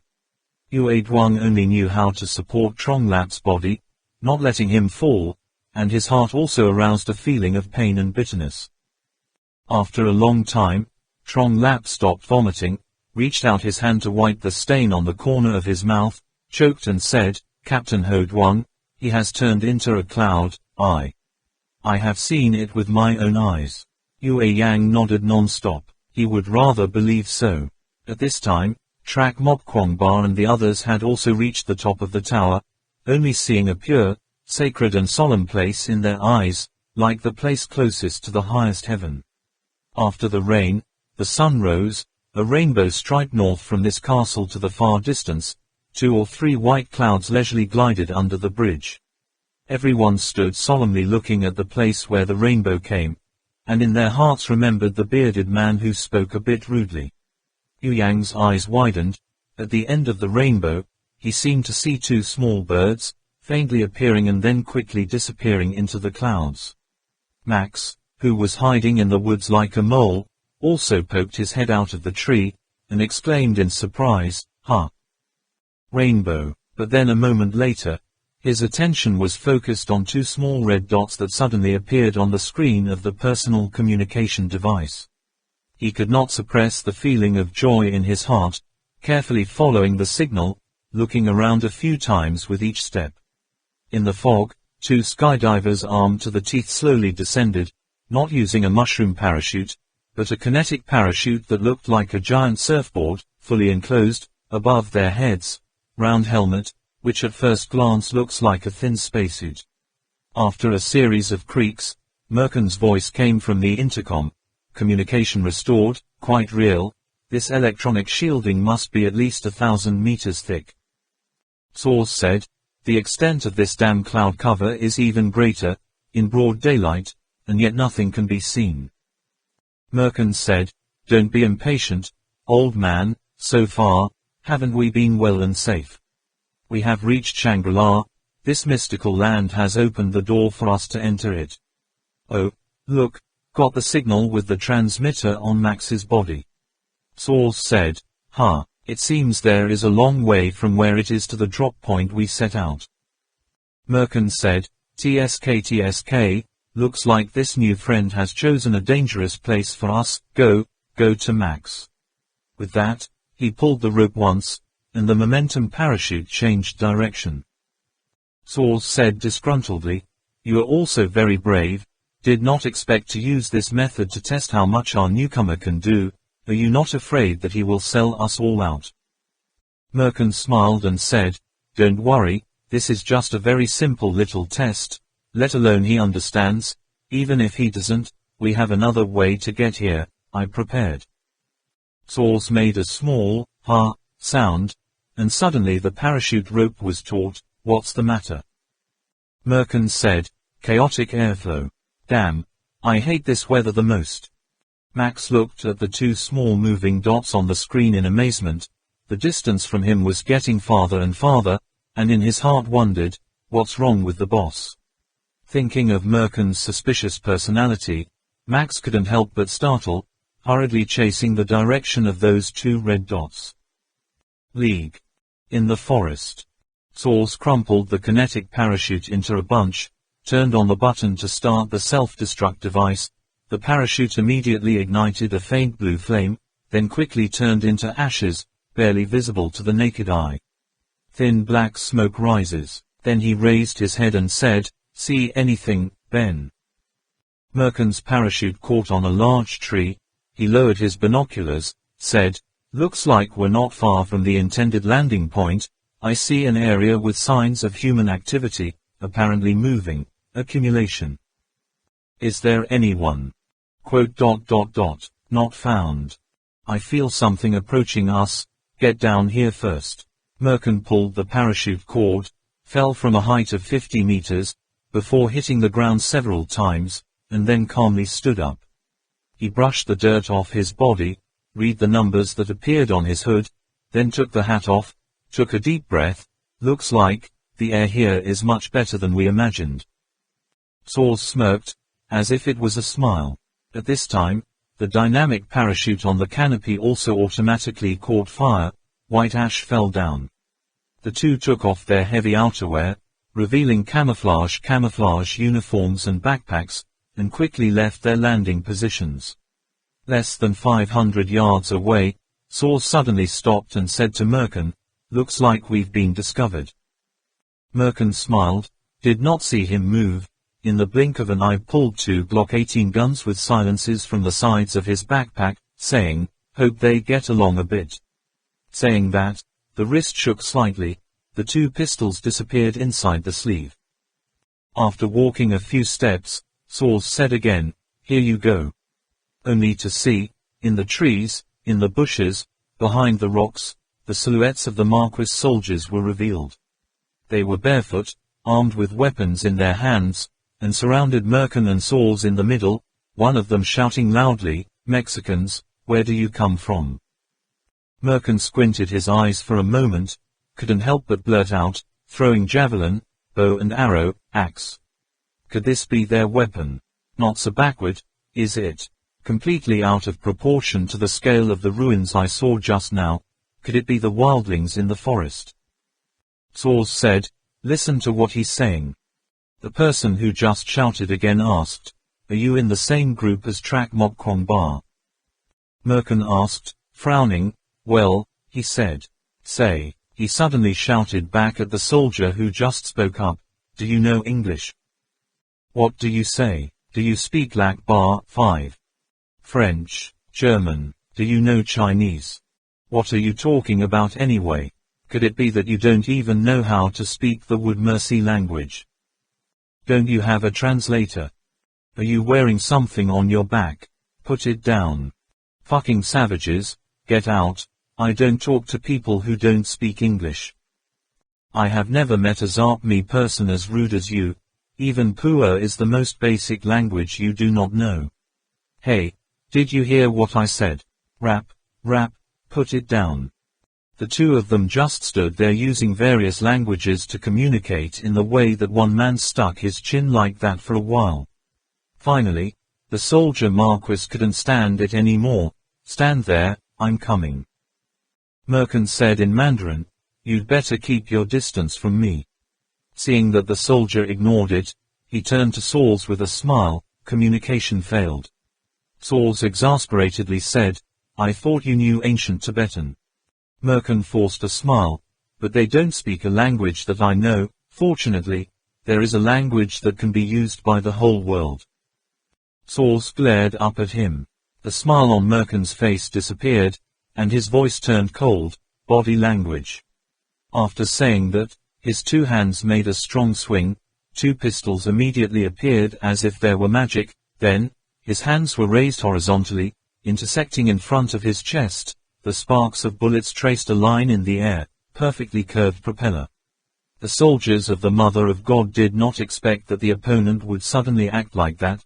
The weapon in his hand had not yet had time to work, and was hit by bullets one by one, only to see the sparks pass by and someone fell down. There, all the bullet was shot through the shoulder blade, all the young thigh spattered with blood. Merkin's two hands, one in front and one behind, left and right, extremely large range of movement, combined with light footsteps, sometimes like Titan wearing a sword, sometimes like an eagle spreading wings, sometimes stand on one leg twirling around like a ballerina. In the blink of an eye, the gun in his left hand disappeared, then poked out under his right armpit, showing a move. Turning head to look at the moon, immediately someone fell down with the sound of gunfire. His eyes did not seem to pay attention to his surroundings, yet the bullets from the two muzzles seemed to fly to the Marquis soldiers, whether hiding in the trees, in the bushes or behind the rocks, especially all fell down.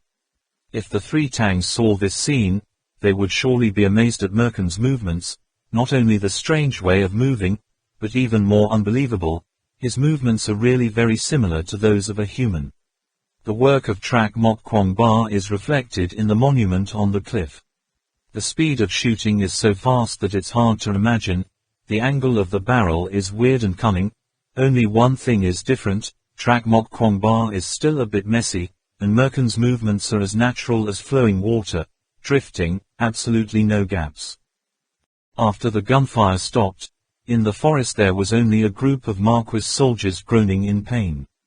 Merkin blew on the silences of the two guns. The hand spread out and the gun was gone. He looked at the soldiers rolling around him, seemingly pleased. Sauls said indignantly, why don't we just kill them? That will keep my luck, Merkin said. Sauls sarcastically, I've never seen you so lucky. Merkin frowned and said, still left. His right hand was raised, and a gun muzzle was pointed out. Don't shoot. To Merkin's amazement, the man in the grove of trees did not expect to speak English, although not very fluently, but with a clear circle of words, with the correct pronunciation. Merkin and Sauls were still amazed at the other's pronunciation, only to see below the trees, a short, round-headed man leaping out of his boots. Multi-cat. At first glance, Merkin was also a little startled, but he quickly discovered that he had the wrong person. This guy seems to be a little stronger than Da Cat. A smile on his face makes him think of Max again.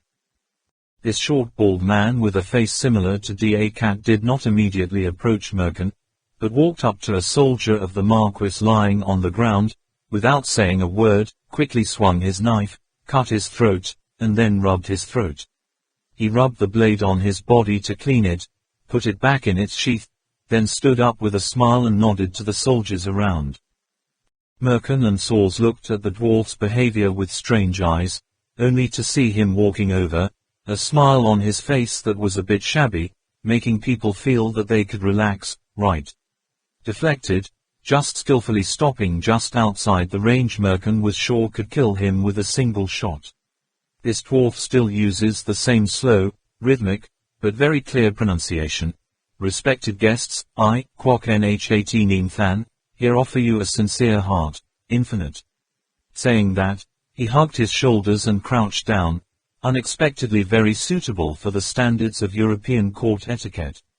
Immediately afterwards, he heard him say again, "Those who lie on the ground are all my soldiers, or so to speak, were once my soldiers. They are the most elite army of this Langbu kingdom. Please forgive their trespasses, please spare their little lives." This time, he stared at Merkin again with his heartbreaking eyes.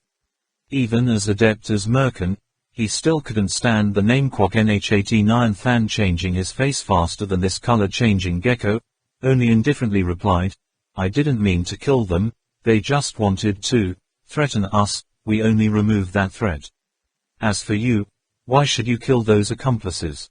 Isn't that your soldier?" "Oh no." Kwok Nh89 Than showed great panic, said, "That name was sent by the evil old king to supervise them.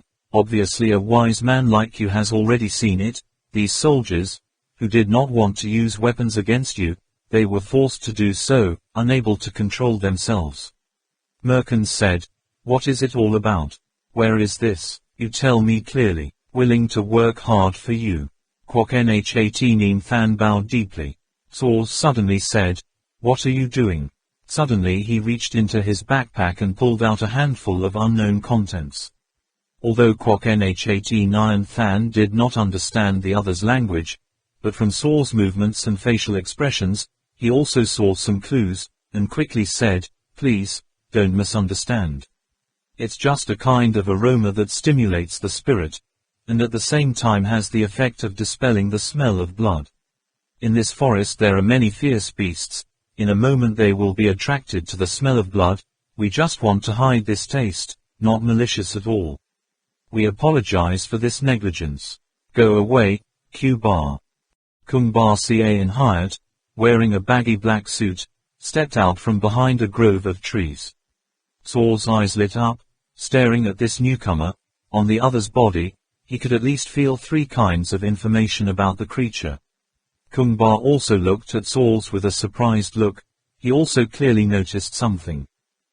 Kwok Nh89 Than and Merkin both noticed this point. Kwok Nh89 Than quickly explained, "Please let my shaman Q-Bar treat these soldiers, he also knows a few trifles." Tual said in a low voice to Merkin, "Let me see." "Be careful," said Merkin. After that, he immediately told Kwok Nh89 Than, "Come over here, let's talk." He waved at Kwok Nh89 Than as if calling a child, while observing the other party's reaction. Kwok Nh89 Than's face from beginning to end still had an extremely sincere smile. "Mask." The corners of Merkin's eyes twitched. He understood. Anyone with a masked face like this was one of those people who wouldn't be easily swayed. At Merkin's request, Kwok Nh89 Than explained in detail the history, population distribution, customs and aspects such as agriculture, science and technology of the two kingdoms of Langbu and Yaka to him. Listen. During the conversation, he occasionally interjected with flattery, praising Merkin for being exceptionally friendly. To those polite compliments, Merkin at once pretended not to listen. Then he asked about the situation of Trak Mok Kwong Bar and the others. In front of Merkin's uncertain wandering eyes, Kwok Nh89 Than told everything he knew, only the story through his mouth became a completely different version. The Queen Mother is a cruel person who only knows how to exploit people. Although Kwok Nh89 Than is the only biological grandson of the king, he has repeatedly interceded but was punished. He is not greedy for wealth or power, just wants the people of Langbu to live a little better. At the same time, he fell in love with an ordinary girl. Of course, that girl was as beautiful as a fairy in the sky, with an honest heart like a bodhisattva. The two people just met, fell in love, and agreed to life.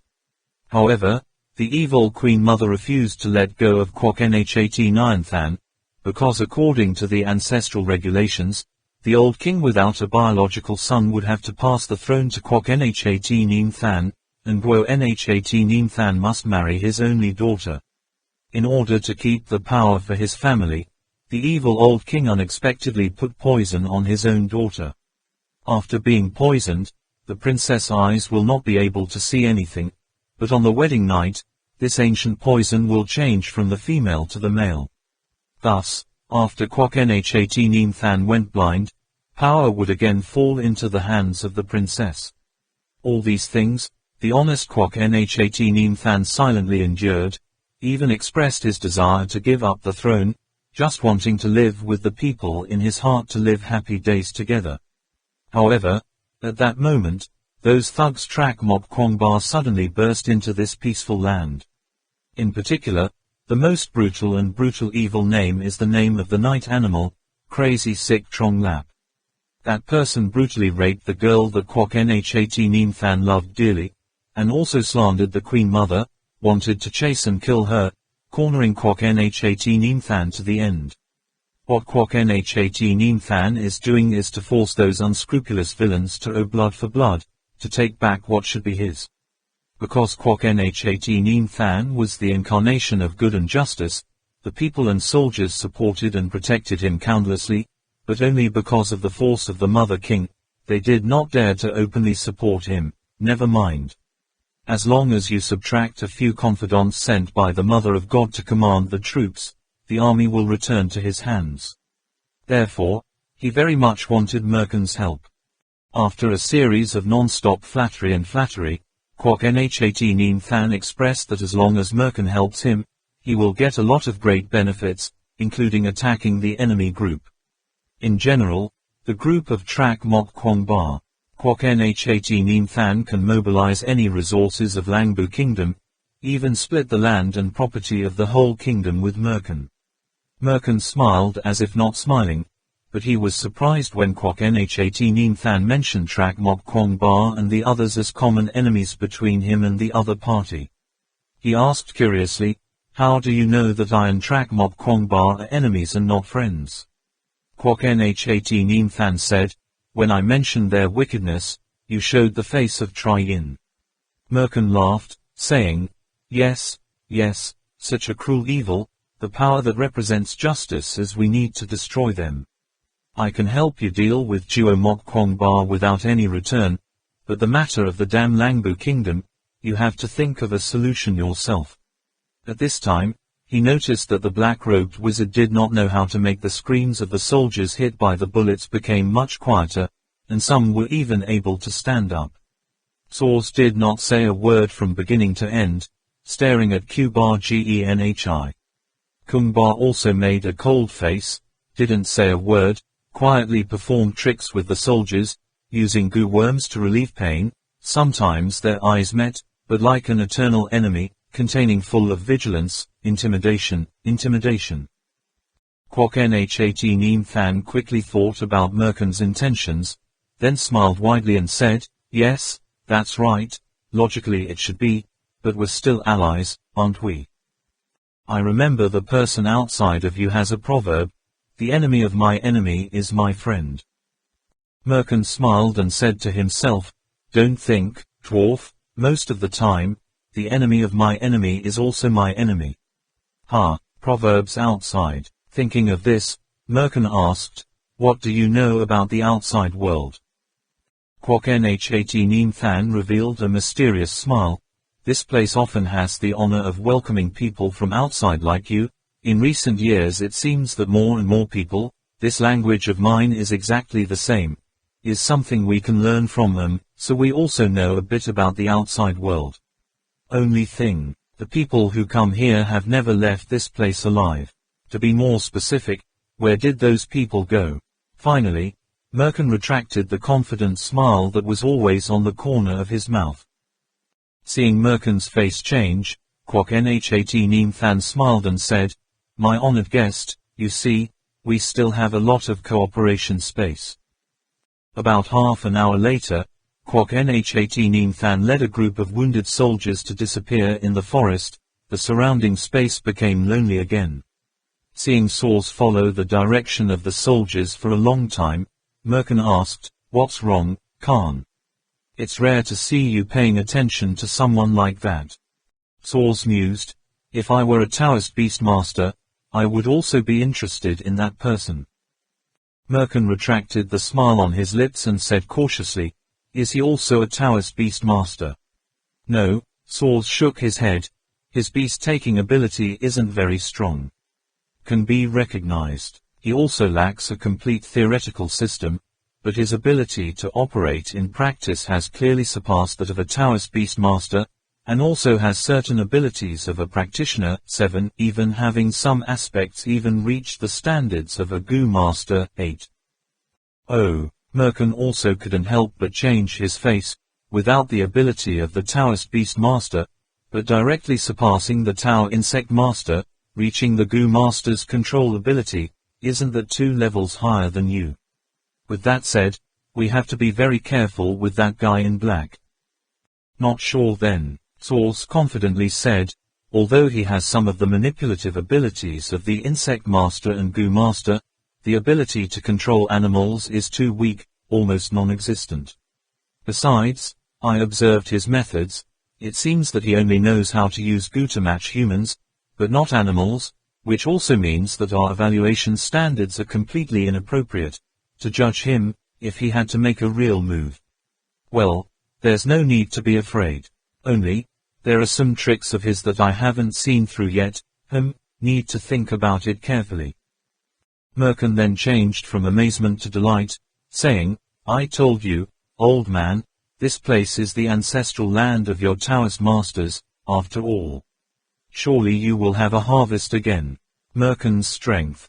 Source said casually, "Stop talking to me, how are you and that dwarf?" Merkin said in a self-deprecating voice, "Well, our final settlement is, everyone does their own thing." Source grinned and chuckled, "Isn't that a good thing to say?" Merkin raised an eyebrow. "Yes, the best negotiation outcome between the 2 most powerful negotiators has always been to say nothing at all." While Source was still mulling over that philosophical statement, Merkin added, "However, we both directly or indirectly get a lot of useful information from the other side. At least as far as I know, that goddamn god shrine is on the top floor. This place is called the Sanctuary. The legendary Shangri-La is also at the top. If we receive the signal a little later, we will have a long way less." "That dwarf knows quite a lot," Source said again. "He looks exactly like the name." "What's the name, Da Cat?" The smile that had just cracked on Merkin's lips immediately turned cold and low, and he warned Source, "I can't help reminding you, Khan, that you think it's downright dangerous. That dwarf and Da Cat are 2 completely different people. Compared to that black-robed magician, he is much more terrifying." Source said incredulously, "Is it that useful? I have often heard that your best is to take advantage of all possible situations. This time there is such a good opportunity, unexpectedly missed it." Merkin said with a stiff face, "Before thinking about how to take advantage of others, first make sure that you are not being taken advantage of by others. Now working with that dwarf, with the human defense and information we have, it's hard to tell who's taking advantage of whom. Then let's use each other." Source's hoarse voice hissed through his throat. Merkin shook his head coldly, his grandfather's warning still ringing in his ears. "Ben, you have to remember, cooperation. This is possible, I believe, but you have to remember, in this world there can never be any taking advantage of each other. There are always only smart people who take advantage of stupid people, whether they take advantage or counter-use. In the end, only one person can laugh. Therefore, you will never easily believe in sweet promises. The most unreliable thing in the world are promises. Use your eyes and ears to probe the truth of things, use your own strength, to grasp the whole.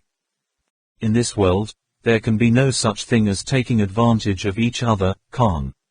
I've been too immersed in academic research for the past few years, so I didn't realize what kind of person that dwarf Kwok Nhat Neemthan was." Merkin snarled at each word. "Dangerous, suspicious, good at guessing other people's thoughts, has great patience and calculation power, relying only on very small details in behavior. He can judge his personality and psychological characteristics, and at the same time, also knows how to disguise a completely harmless appearance. His words, each sentence and each word, are provocative and have a very strong psychological hint. In addition, this guy is extremely good at making up. Every word he says is difficult to distinguish between true and false. From the scars on his body and some of the movements revealed inadvertently, I believe that his body is absolutely not what he shows. He can quickly scan the whole scene, can also meticulously calculate every little detail of the plot, take advantage of everything that can be used by his side, completely without loopholes. This is what I discovered after coming in contact with that dwarf. Ha, Sauls was surprised. So he's not your kind. Merkin nodded. That's what I mean, that dwarf has a lot in common with me. No, he even resembles that guy. Merkin's throat rose and fell slightly, then said, you don't want to be taken advantage of by someone like that, do you? That person. Sauls froze for a moment. Suddenly his eyes went blank. His whole body stiffened. Did he know who Merkin was talking about? One who can calculate all the possibilities of all events before the event takes place, who doesn't need to say much, just using his eyes and hand movements can control the whole situation. That mysterious Oriental man, who will never be able to see through what he is thinking in his head, forever unable to predict what his next step will be. That person is our team captain with sad eyes. The nickname used in the organization is Weasel, but because the team members are afraid of him. Also because of his unbridled calculation ability, his accomplices gave him another nickname behind his back. The Decider. Almost there, finally, the target is right in front of him. Max still cautiously pokes out half of his head, revealing only one eye, waiting to see clearly that it is Merkin and Sauls. He wept bitterly, ran out, and at the same time shouted loudly, Master, I miss you to death. Merkin and Sauls were sitting under a big tree talking about something. That appearance was not at all like two explorers in the middle of a primeval forest with all sides of the same danger. On the contrary, like two hermits in the place of digging is more foreign, only missing the bat tea and table with 2 cups of green tea. Seeing Max rush out from the forest, both of them were not surprised. Merkin said in a slightly angry voice, why did it take you so long to get the signal? Max looked extremely pitiful, crying as if he was about to run out of breath. Only to hear him bellow, Master. Hoo, you have finally come. Hoo, hoo. Sauls looked at Max, his expression smiling but not smiling. Merkin snapped angrily, enough, give you 3 seconds, don't cry, you look like a bore. Max's cry, as if being cut by scissors, immediately stopped. The special effect that was almost a performance made the corner of Saul's mouth as if it had been bitten by a worm a little bit more. Then, Merkin said again, give me 15 seconds, report back. Max wiped tears from his nose, then said, 13 people landed successfully, now I'm the only one left. The last encounter with the enemy, they had 6 people left. At this level we discovered 5 densely populated areas. The production level of the people here was equivalent to that of Europe in the late 18th century. The destination is the top platform. In the forest there are many traps and wild animals. The most terrifying is an animal as tall as a normal person, at first glance. Like a dinosaur. Report all. Animals like dinosaurs. Sauls leaned forward a little, and added, you say they're about as tall as a normal person. To be more specific, what's the shape? Max stammered, mixing Lumo's appearance and his own imagination, describing it in turn. Sauls let out a chuckle, and Merkin interrupted angrily, nonsense, what's with that? Max lowered his head, not daring to cough. Suddenly, Sauls spoke up again, maybe he's telling the truth. Ben, have you noticed that the environment here is completely different from the outside world? Sauls raised his head to look at the surrounding trees, then continued, you must have felt it too, breathing the air here, the body is lighter and more comfortable, the movements also become more agile. Without a doubt, the oxygen content in the air is much higher here than out there. From the point of view of biology, the oxygen content in the air directly determines the blood circulation pattern of organisms, and also indirectly determines their body shape and appearance. Even if there were real dinosaurs here, I wouldn't be surprised, and besides, although they are not pseudo-languages, I can see that these plants are extremely primitive, all seem to be Paleozoic species. Referring to the pseudo-language, Saul suddenly asked, "That's right, Max, is there any of those 6 people with silver hair?" No, Max knew well who Saul wanted to ask, and he was also very interested in this person. Saul and Merkin looked at each other, and Merkin said, "It's been ruled out." Saul shook his head, "No, none of those people were qualified to do that. More than half was discovered. After calculating the odds of winning and losing, he chose to avoid a direct conflict and act alone." Saul thought for a moment, then added, "If it were me, I would too." Merkin rose to his feet and said, "Let's go, I hope he doesn't choose to confront us either." Max asked in surprise, "Boss, go. Where are you going?" "Go where they want to go," Merkin said. Max stammered, speechless, Just the 3 of us. Okay, what about General Cafu?"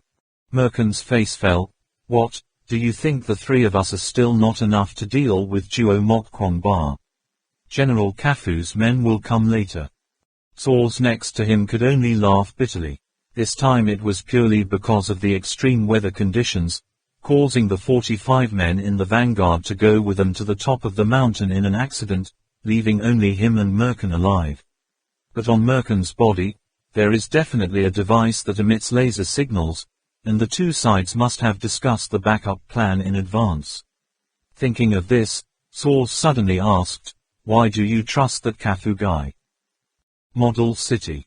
As soon as Trak Mokkwang Ba returned, they received bad news. The guard soldiers discovered that there was a strange object falling from the sky. Tham sent a group of soldiers with weapons to check. In the end only there was a deputy official named Trak Ca bringing back dozens of wounded soldiers. Their captain Nha Chao was killed, the others were also dead. Shen Su directly reported this matter to the Duke of Mother. Without Kwok Nhat Neem Than by his side, the old king didn't know how to handle it, so he called a few people, Trak Mokkwang Ba, to discuss. After listening to Tham Tu's story, Trak Mokkwang Ba immediately asked him to take them to see the wounded soldiers. As for the Queen Mother, she didn't care about the invaders from the outside world and her wounded soldiers, only worried about her daughter. Seeing that he kept insisting, the shaman of That Te had to go with Man to see how the Princess Lamau was, while the others accompanied Tham to the wounded soldiers. 9mm ammo, fired from the same weapon. Zhang Lap first checked the bullets that were removed from the wounded soldiers. Duo Mokkwang Ba asked Trak Ca, "How many people are there? When and where was it discovered?" Trak Ca told them, when Trak Mokkwang Ba and the others went to the heavenly burial platform, the patrol soldiers discovered that someone had landed from the sky. Their mushroom was not the same as the previous times. As he spoke, he drew a picture that looked like a banana. After that, Tham To sent a group of about 30 people to check. They chased the object in the sky, and then found the enemy at a place about an hour north of Tuk Mau. Zhe confirmed that the other party only had 2 people, but only one opened fire to attack them, the other did not move. That person's body is very tall, like a Vajra incarnate, with golden hair on his head, dressed in the same color as the forest, speaking in a language they do not understand. They couldn't even see clearly how he was already injured. Before falling, I could only see a red spark like fire, coming from nowhere. Merkin has arrived. Before Trak Ca said the other person's characteristics, Trak Mokkwang Ba had already thought about it. Merkin's entire forward team was destroyed by them. He himself couldn't help but come, which in the blink of an eye shot and wounded more than 36 soldiers of the Marquis Mother. It was not something that ordinary people could do. Only thing, Trak Mokkwang Ba did not expect Merkin to bring a person here. "Why do you no longer have a lieutenant?" "Of course, that's for the best, it's just. Either way, they couldn't believe it was real. Also, who was that person with Merkin?" is that the one named soars. Hey Le Cafu. But asked Zage and the rest of the soldiers, they could not describe the other's characteristics. Their attention was then on Merkin's body and his eerie language. Trak Mok Kwong Ba looked around at the soldiers, selected the two with the lightest injuries, and told them to lead them to the place where the other two were discovered. Tham To also sent a group of soldiers to follow. Before departing, the magician of the West Tower also arrived. A strong soldier carried him on his back. After that, he and Min Min also decided to follow. Yu Yang and Trong Lap carefully observed their surroundings. Lu Kan Nam asked a soldier leading the way, "Isn't that where the rest of your team died? Where's the body?" That soldier was also very panicked, shook his head and said, "At that time everyone was injured, just wanted to run away, they couldn't keep up, probably couldn't escape. The body. I do not know." Ba Tang glanced around, said hoarsely, "This place doesn't look like a battle just happened." Yu Yang turned around and said, "No, there was a battle here, but it's been cleaned up." Ba Tang coldly looked at the soldier leading the way and said, "Why can't there be any sign of resistance and no traces of bullets left behind?" That soldier was looked at by Ba Tang. His whole body was cold. He could only use extremely innocent eyes to look at Duang Man and Trak Mok Kwong Ba. The shaman Allah immediately translated Ba Tang's words for him, and then he quickly said, "We couldn't resist, all of them were injured." Ba Tang's face changed in horror. 1 person, 30 people, no resistance. Lu Kan Nam couldn't help but secretly surprised. It seems that this Merkin must be rated a notch higher. After all, except for the Major Allah, they have never faced Merkin face-to-face chief. Zhang Lap narrowed his eyes, stared at the wound on the soldier leading the way, and said in a low voice, "There seems to be only one situation to explain why there were no bullet wounds left at the scene." Tang's father was surprised, looked up at Trong Lap with wide eyes and said, "You mean, in the blink of an eye, he pulled out his gun and hit 30 people, without missing a single shot?" Trak Mok Kwong Ba only now understood. It was only possible that each bullet hit a person, then there were no bullet wounds on the trees and surrounding rocks. Only to hear Lu Kan Nam again ask the soldier, "What was your position at that time?" The soldier then pointed out an approximate range. Unexpectedly they had already formed a circle around the enemy. So, isn't that even more surprising? That meant that, in the blink of an eye, Merkin had fired 360 degrees around, without missing a single shot. What trick is this? Although, according to the soldier, they were all exposed at that time, but if I wanted to shoot all of them down before they could all react. The West Tower shaman and the Allah shaman both looked at Lu Kan Nam. Lu Kan Nam bleakly shook his head, showing that he couldn't do it either. These two magicians are not gun masters. Lu Kan Nam can't do it, they naturally can't. Trong Lap speculated, it takes 2 hands, 2 guns, and at the same time to move and shoot with extreme precision and sophistication to do it. In addition, it is also necessary to practice the ability to both eyes at the same time to look at the enemy's different goals. I remember the teacher mentioned this subject before. It seems to be called the psychoanalytic technique of the special forces. Lu Kan Nam nodded and said, it is a technique applied in complex battlefield situations, single-minded, multi-purpose, requiring soldiers to clearly print the enemy's position and posture in their heads. After once determined, you don't need to use your eyes to look at that enemy anymore, but rely on the image in your brain to fire the bullet to that predetermined position, and the eyes are used to remember the position of the next enemy. That's what really called the killing technique on the battlefield. It is said that in order to really reach the standard, the performer must have 2 hands and 2 guns, and within a second, shoot down 5 or more enemies. After a moment of silence, Min Min suddenly asked, where have the wounded soldiers gone? Yu Yang suddenly thought of something and exclaimed, they don't know the way here. Trong Lap said, you mean, Merkin made those people lead the way. But do the 2 sides understand each other? Min Min also said, you don't need so many people to lead the way, right? Lu Nam said, "No, Yu Yang has a point. If the language is not fluent, you can use your hand to signal, in a situation where you don't know the injured people, who can hold out longer, and drive away all the crowds. It's not a bad choice for him to lead the way, because along the way he can leave those who can no longer act." Yu Yang nodded. The official said it's right, there are a lot of blood stains towards Yaka. Lu Nam said, "The question now is, how did Merkin know to go that way? Why did he land here?" Min Min quickly said, "Someone is taking care of them. The first group of skydivers hasn't been destroyed yet. The ones we have to face are not just one or two, but many more." Yu Yang and Trong Lap also expressed their agreement in turn. Trak Mok Kwong Ba frowned, thinking to himself, "No, Man, our enemy knows this place is very close to Tuk Mau. Now the first group of skydivers can't help but be wary of us. They wouldn't put a laser transmitter this close to the Marquis, let alone that Merkin guy didn't want us to find out he was here. Maybe, perhaps, someone on our team installed the transmitter." His gaze swept over the members of the group, none of them showing even the slightest hint of panic. Finally, he met Lu Nam's eyes. She seemed to have seen through the thoughts in his head. The corner of her mouth slightly smiled as if encouraging, then slightly nodded her head, indicating, I think that's right." Trak Mok Kwong Ba asked with his eyes, "Who is it in the end? After all, who do you suspect?" Lu Nam turned his gaze to Min Min, then immediately looked away.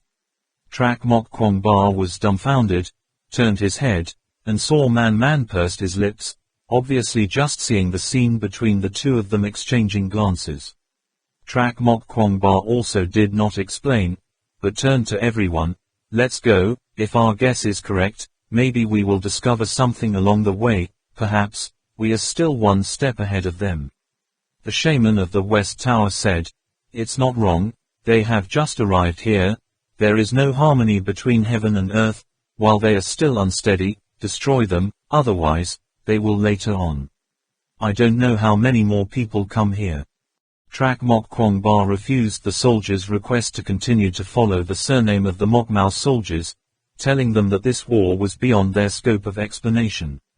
They can reveal their whereabouts without even knowing it, and follow only their ancestors to die unjustly. In the end, under the orders of Trak Mok Kwong Ba, those soldiers had to bring the wounded back to Tuk Mau, and a few of them continued to chase in the direction of the bloodstain. They just didn't expect that, after they left, the soldiers all looked at each other with a puzzled smile. First time being intimate. 3 Tang, Trong Lap walked in front, Yu Yang and Shaman Ala followed closely, Man and Lu Nam divided the two sides of the realm, and Trak Mok Kwong Ba carried the shaman Thap Te to the rear. About half an hour later, they discovered Nha Chao's body in a hidden place on the side of the road. Obviously, after he could no longer walk, he was stabbed by the enemy with another knife. That knife was very deep, both accurate and cruel. Zhang Li and Yue Yang gritted their teeth, and after judging the enemy's direction, they all sped up to chase. Since arriving at this Shangri-La, this is the first time they have swapped positions with the enemy. In the past, they were all chased, ambushed, and harmed. But now, everything has changed. They are in the back chasing and killing those extremely cruel enemies. The death of Captain Ho Duong, the scheme of Kwok Nhat Nin Than were like a stone wall pressing down on their chest. Anger is burning, but there is nowhere to vent. Now, in the group, there are 2 more magicians, Thap Te and Ala. They feel stronger than ever, determined not to give in to the 2 or 3 enemies who have exposed their behavior, even whoever they are. Chasing for about 2 hours, Ba Tang suddenly slowed down, and Yu Yang and Trong Lap did not understand why, so they also had to slow down. They all believed, with their instincts as sharp as those of a wild animal, that Ba Tang must have felt at risk in the peace and quiet that enveloped the surrounding space. The West Tower mage said, "We have already entered the depths of the forest.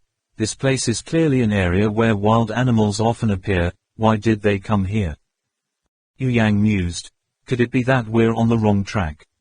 Are these obvious traces they purposely left to lure us in? But having gone this far and still have traces, could they be divided into two groups? Impossible, Trak Mok Kwong Ba said, like cutting nails and cutting iron.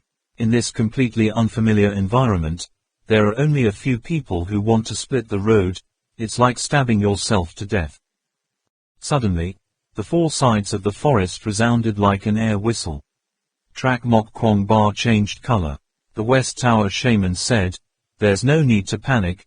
It seems that there is a lumo's nest nearby, but they probably won't run this way." As soon as he finished his words, he saw the shadow of the tree in front of him swaying. That face that had long been familiar but never met face to face, suddenly appeared in front of them. It can be said that this is the first time they face him face to face in the light. Who they knew from the start was their strongest competitor. He stood there, like a cold, hard, sharp weapon. The golden hair was now dyed with something unknown, turning into a blue-green-yellow-gold color. Camouflage suits, the muscles as solid as rocks, a large marching backpack that made him look even more like a block of rock, in those sharp facial features as if being cut with a knife, exuding a heroic aura quite similar to Trak Mok Kwong Ba, but adding a fake smile that lacks sincere eyes. The communication device mounted on the glasses obscured his deep blue eyes, making people look at him as if they were looking at a killing machine. He moved. He was clearly stepping out of the thicket, yet it felt as if the whole forest was receding. His footsteps were rigid, standard, and each landing point was as if it had been delicately calculated by a machine. In that moment, Trong Lap immediately thought of a leopard before pounced on its prey. Merkin's ill-intentioned smile caught the attention of most people, with only Yu Yang being the exception. He did not ignore any movement around the area they were standing in, especially the two standing beside Merkin. The slightly shorter man did not understand why he covered his face and nose, only revealing his red eyes, which were almost not like human eyes, but like the eyes of an extremely hungry beast, and on the other side, is Max hiding behind Merkin. He was obviously only slightly shorter than Merkin, yet he stood beside him, hunched over and crouched, appearing to be a head shorter than Merkin at first glance. Apart from the three people in front of them, there was no one else. There's no one else. Yu Yang was secretly surprised. How did this happen? Although his side had absolute dominance, but Trak Mok Kwong Ba still felt a little tense. The reason was nothing else, but because of Merkin's eyes. Those eyes kept wandering aimlessly, gliding back and forth on the fatal spots on each person's body. Anyone who is checked by him, feels like being stared at by a poisonous snake. The West Tower Mage and the Ala Mage were almost simultaneously attracted to Saul's eyes covered with a veil. If it was said that Merkin's eyes were like snake eyes, giving people a feeling of ice, then this Saul's eyes seemed to belong to some extremely hungry, bloodthirsty, ferocious beast, and calmly suppressing the desire to trample other people's lives. In the eyes of the two magicians, this human's level of danger was absolutely no less than Merkin's. Shoot, shout, ask, question. Trak Mok Kwong Ba felt that those eyes were disturbing his thinking mind, making it impossible for him to make an accurate judgment. The two sides unexpectedly fell into a tug of war, staring at each other, keeping silent, thinking and analyzing the situation in front of them.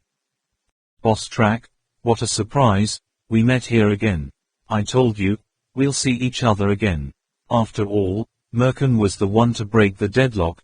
His English pronunciation was a bit like Sean, very aristocratic, but the accent was more noble. No wonder I just kept going. I wonder why someone is following me. So the dwarf is playing tricks. His scheme is also disgusting. 3 against 8, yet Merkin and Saws didn't seem to be afraid. On the contrary, it seemed that the victory was firmly in their hands. Only Max shrank to the side, as if he was scared to the point of trembling all over his body. What do you say? The last sentence Merkin said was very light, and Trak Mok Kwong Ba could not hear clearly. The guy asked again. It's too late to say anything now, isn't it? Merkin's tone is very calm, giving off a psychological hint that urges people to fall asleep. Just listen to him slowly continue. Even if I make an offer of cooperation now, I am afraid that the boss will still not accept it. Duo Mok Kwong Ba growled, what do you want to do anyway? Merkin was still as steady as Tai Mountain, smiled and said, this is your problem, Master Track, you don't even know what I want to do, but you keep hindering me, not allowing me to participate. Participating in this game, this is not the manners of a businessman. Track Mok Kwong Ba temporarily froze, not knowing how to respond, but Yu Yang heard the clues in the opponent's words. Every sentence Merkin mentions the three words, Boss Track, as if reminding Track Mok Kwong Ba that he is a businessman, and at the same time implicitly implies that everything can be valued by money. Trong Lap also reminded, young Master Kwong Ba, be careful he plays tricks, don't waste words. Next, he loudly questioned Merkin again, where did you leave those Marquis soldiers? Merkin just glared at Trong Lap, didn't bother to answer his question at all. At this moment, in Track Mok Kwong Ba's head, a fierce ideological struggle was taking place. Da Cat's decisive gaze, Ge Sa's respectful bowing posture, the destructive explosion in Hainan Kong Island, Man's heartbreaking cry when her brother went missing. Each scene unfolded before his eyes, but he still felt that something was wrong, that vague feeling that made him realize that there was some things that needed to be cleared up. Track Mok Kwong Ba was still hesitating. Ba Tang couldn't hold back anymore, raised his hand to prepare to draw a gun. But Merkin was faster than him, because he didn't need to draw a gun, but directly used his thumb and index finger to form a shape like a gun, pointed it at Track Mok Kwong Ba, and threatened, Bao Ban belongs to Mr. Your subordinates are good, don't let them mess up. Track Mok Kwong Ba was secretly terrified. Merkin only used his hand to pretend like a gun, which made him feel as if there was a real gun pointed at him. An icy cold feeling, as if he could even see the black muzzle of a gun. This strange feeling, where does it come from? Seeing that Ba Tang did not waver, Merkin raised his other arm again, making a shape like a gun pointed directly at Ba Tang, smirking and said, if you want to attack, the consequences are afraid that you will not. I can't bear it. Ba Tang also felt the danger as if being pointed at by the barrel of a gun, but the opponent's hand was clearly not holding a gun. After that, Merkin's finger moved slowly. Anyone who was pointed at by that finger had the same sensation.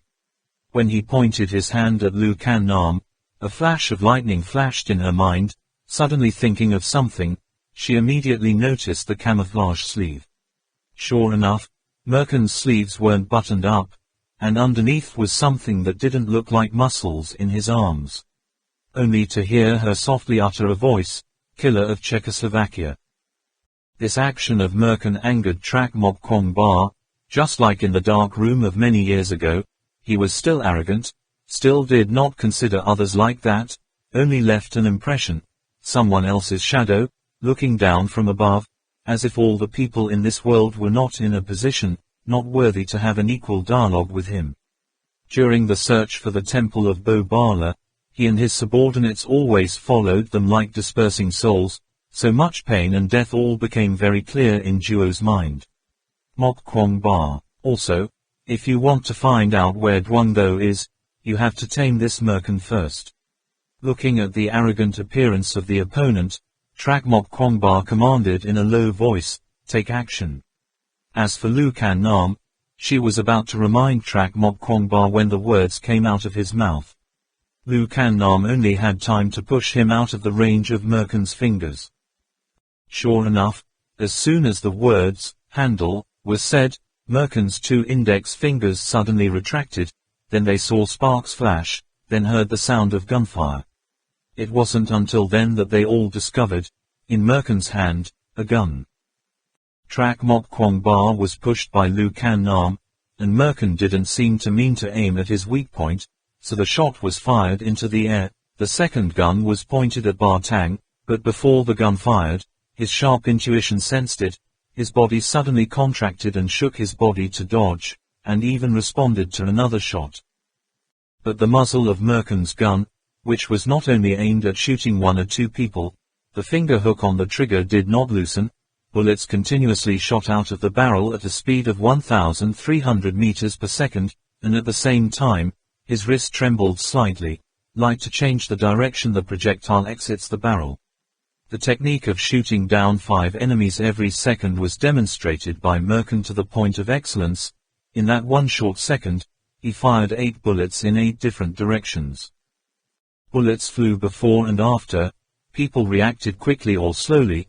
Besides Trak Mok Kwong Ba and Ba Tang, everyone else had the opportunity to react to avoid bullets. But unfortunately, Yu Yang and Trong Lap couldn't avoid it. 2 bullets went through their thighs and arms in turn. It can't be helped that these 2 guys were too unlucky.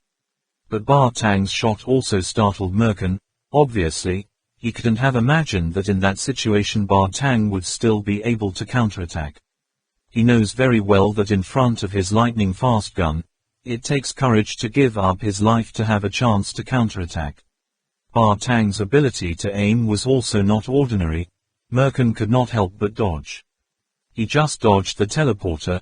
Trong Lap and Yu Yang also took advantage of the opportunity to pull out the guns and shoot back. Only to see Merken's body disappearing, the tight camouflage suit disappearing into the woods. In the blink of an eye, it turned into a faint shadow. At the same time, Trak Mok Kwong Ba also split up to find a hiding place.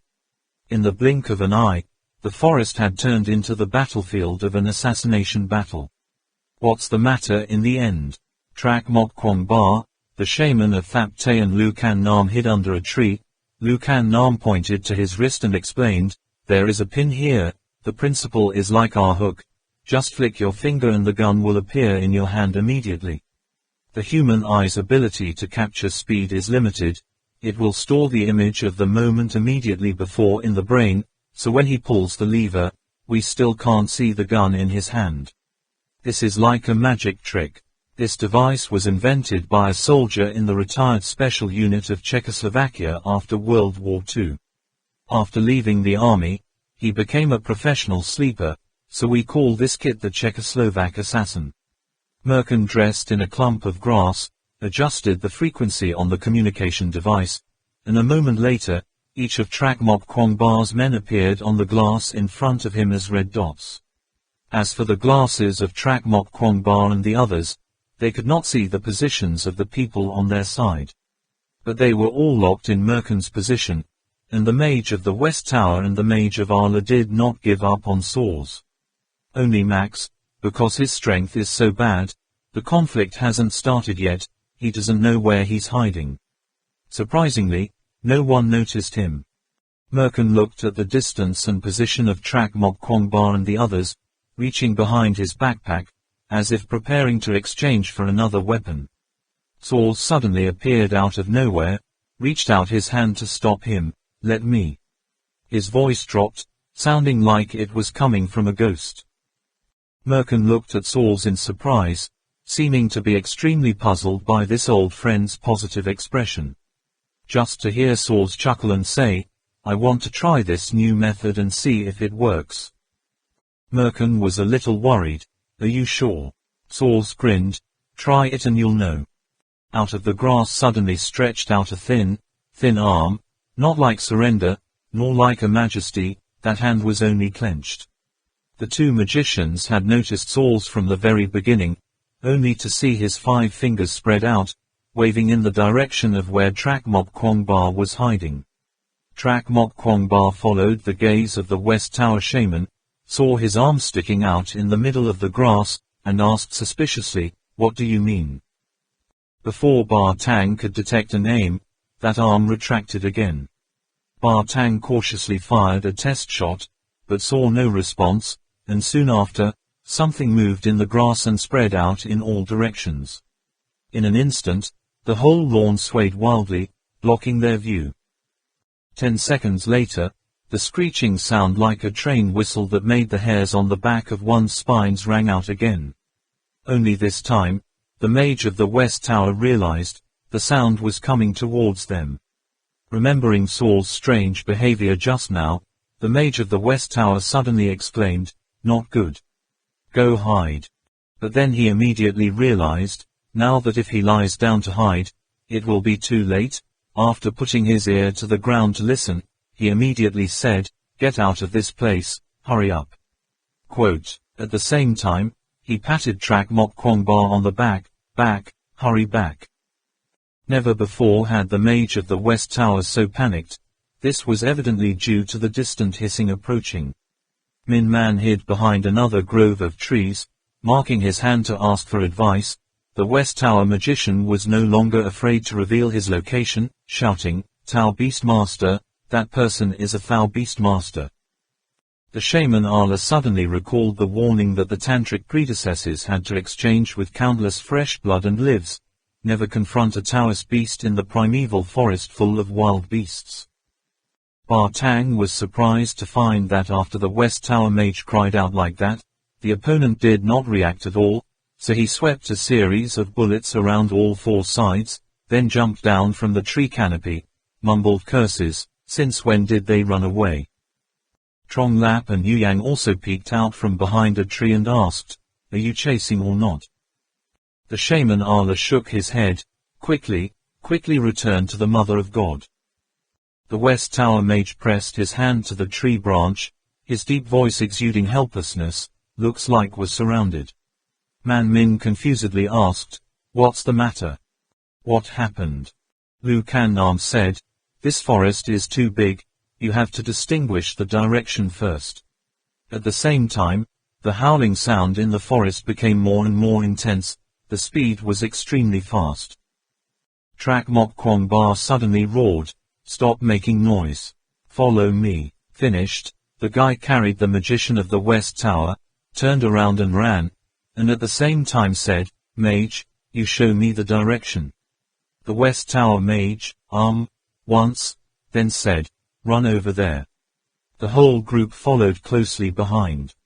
After walking about 50 steps, the first lumo emerged from the forest.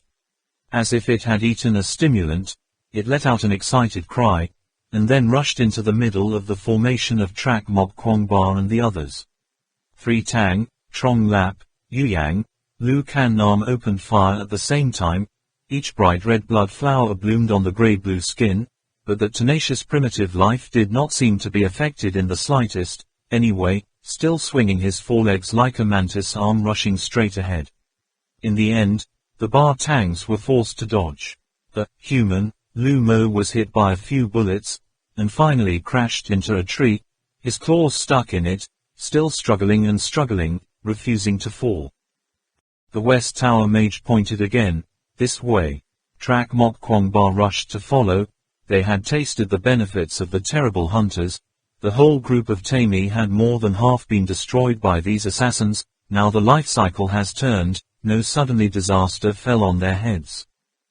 Saul sat on a tree, watched Duo Mok Kwong Ba's group of people frantically running away, saw them crash headfirst into the encirclement of Lu Mo's people, then happily recorded some data, then said, to Merkin, effectively, "It seems that since ancient times, these creatures have evolved a complete information receiving system. Those giant lizards were no different from modern-day creatures in the outside world, and also had a fairly complete system of information exchange by biological pheromones. I still have to try a few other types such as repelling, signaling to eat, and their sound communication system, also have to continue to find out."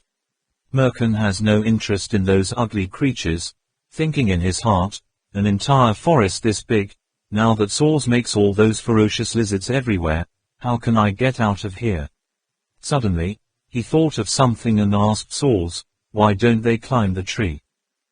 Saws said, "Anyone, when faced with an unexpected event, they will panic, they only worry about running for their lives, but on the contrary, they forget the simplest way to do it." At this moment, Max, who was next to him, stammered, "Mr. Boss, they know how to climb trees." Merkin glared at him, angrily shouting, "Why didn't you tell me sooner?" Suddenly, under the tree they were hiding, the sound of great-grandchildren resounded. The 3 people Lu Mo had surrounded below, obviously discovered someone above. Just saw one jumping up, sticking to the tree branch, then starting to crawl up at lightning speed. Merkin glanced at Sauls and asked, "Where's the stimulant that repels them?" Sauls shrugged helplessly, "I still can't extract it, use your weapon." Chapter 63, Version. Another sports head. They were running away, behind unknown how many, lumo, people followed. Trak Mok Kwong Ba's mind was still whirling around thinking about the cause of failure. After all, they still understood too little about the enemy. The technique of drawing a gun is unimaginable. With Merkin's amazing shooting speed, even the masked man next to him, the fighting method using hormones that can't be seen or touched, not be that completely beyond the scope of their interpretation. Taoist Beast Master, that was a job they couldn't understand. One for each person. Trak Mok Kwong Ba carried the shaman Ala and ran frantically in the forest. The whole thing happened so fast, he didn't even have time to react. At first, they heard the news about Merkin, then went after Merkin, discovered Merkin, surrounded him, already had the upper hand. Suddenly it all turned 180 degrees, they weren't even there yet, actually face to face with the enemy. He fell into the position of, defeated like an avalanche. Now, they are running away, behind unknown how many, lumo, people follow. Trak Mok Kwong Ba's mind was still whirling around thinking about the cause of failure. After all, they still understood too little about the enemy. The technique of drawing a gun is unimaginable. With Merkin's amazing shooting speed, even the masked man next to him, the fighting method using hormones that can't be seen or touched, no, completely beyond their scope of interpretation.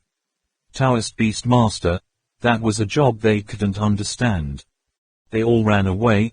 Zhang Lap and Yu Yang even now still don't understand what happened, keep asking, what happened in the end? Why are those lumo people chasing us? The shaman Ala explained, that masked man is a Taoist Beast Master. Obviously we hit something of his, that's why we were chased by lumo and the others. Yu Yang said, should we find a river to wash it clean? Maybe make them stop chasing after me. The West Tower shaman said, we still can't determine whether the water can wash that hormone or not, and on the way here, there is no river. In short, we have to quickly return to Tuk Mau. We are safe there.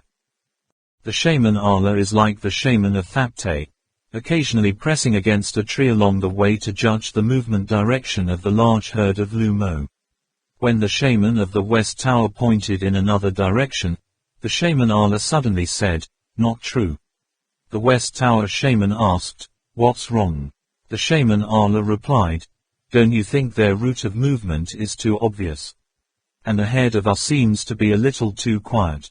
The West Tower shaman said, you mean? The shaman Ala nodded. We've all seen how clever these people are. They must have ambushed ahead. They're cornering us into a trap. Trak Mok Kwong Ba stopped and worriedly asked, what to do now? The West Tower mage frowned slightly, then immediately said, change direction, this way. The strategy of suddenly changing course used to test for ambush is very effective. The West Tower shaman and the Ala shaman, each time they pressed on the tree trunk, their expressions were heavier. Finally, the two magicians looked at each other and said to them, looks like we've been surrounded by the same number of people. As soon as the words finished, 3 lumo people rushed over. The West Tower shaman immediately told Trak Mok Kwong Ba, lie down. Then, pressing on the guy's shoulder, the whole person shot up into the air. The West Tower mage flipped 360 degrees in the air. When the first lumo rushed in front of him, the mage was in the position of his head stuck in the ground, his feet pointing up to the sky. At that moment, the two mages' hands were crossed, grabbing the lizard's chin and nape and twisting it, instantly breaking its neck bones. At the same time, Trak Mok Kwong Ba also leaned over and slid between the legs of the animal. Trak Mok Kwong Ba just stood up. The magician Thapte also skillfully completed somersaults in the air, gently lowering his shoulders. That person lumo even rushed forward 10 meters, his head turned to one side, and fell on the ground. The two magicians of the West Tower were bleeding profusely, so he was also pierced by the sharp thorns on the nape of the neck of that lumo. The shaman Allah is more experienced in dealing with these guys, only seeing that his wrist is slightly turned, a grenade has appeared in his hand, pulling out the split pin, his arm is slightly bent, his eyes are squinting, then throw it out like a basketball. The other lumo didn't know what it was, opened its mouth to bite, swallowed it, opened its mouth, widened its eyes, and didn't taste anything, heard a poop sound, blood and flesh splashed everywhere. The third lumo, who had rushed to Bar Tang and Trong Lap, was shocked because the second lumo exploded or for some other reason, suddenly stopped in the middle like Trak Mok Kwong Ba just now, then turned and dived to him, causing Trong Lap and Yu Yang who were behind Trak Mok Kwong Ba to frantically shout, "Young Master Kwong Ba, children, children." Lu Kan Nam threw himself forward to block the road, then turned around and kicked a shot that deflected Lumo's charge, only to see it stagger a few steps, then rush back into the forest. Min Min was also about to rush forward, but was a step too late, and was almost knocked over by that lumo. That whistle-like sound resounded throughout the forest, as if there were them everywhere in the forest. Lumo and the others seemed to want to put psychological pressure on their prey, listening to that cry, try to ask if there is anyone who doesn't change color. 4 more, like off-road vehicles running out of gas, rushing across and rushing through the forest. The backward nervous system has not yet evolved, making them almost feel no pain, being hit by bullets but still rushing, explosive grenades are completely ignored, even the shaman Allah does not dare to confront him directly. Face them, only using the rope to swing people to dodge. The others also had no choice but to do so, attracting bullets, haze, flash grenades, one after another.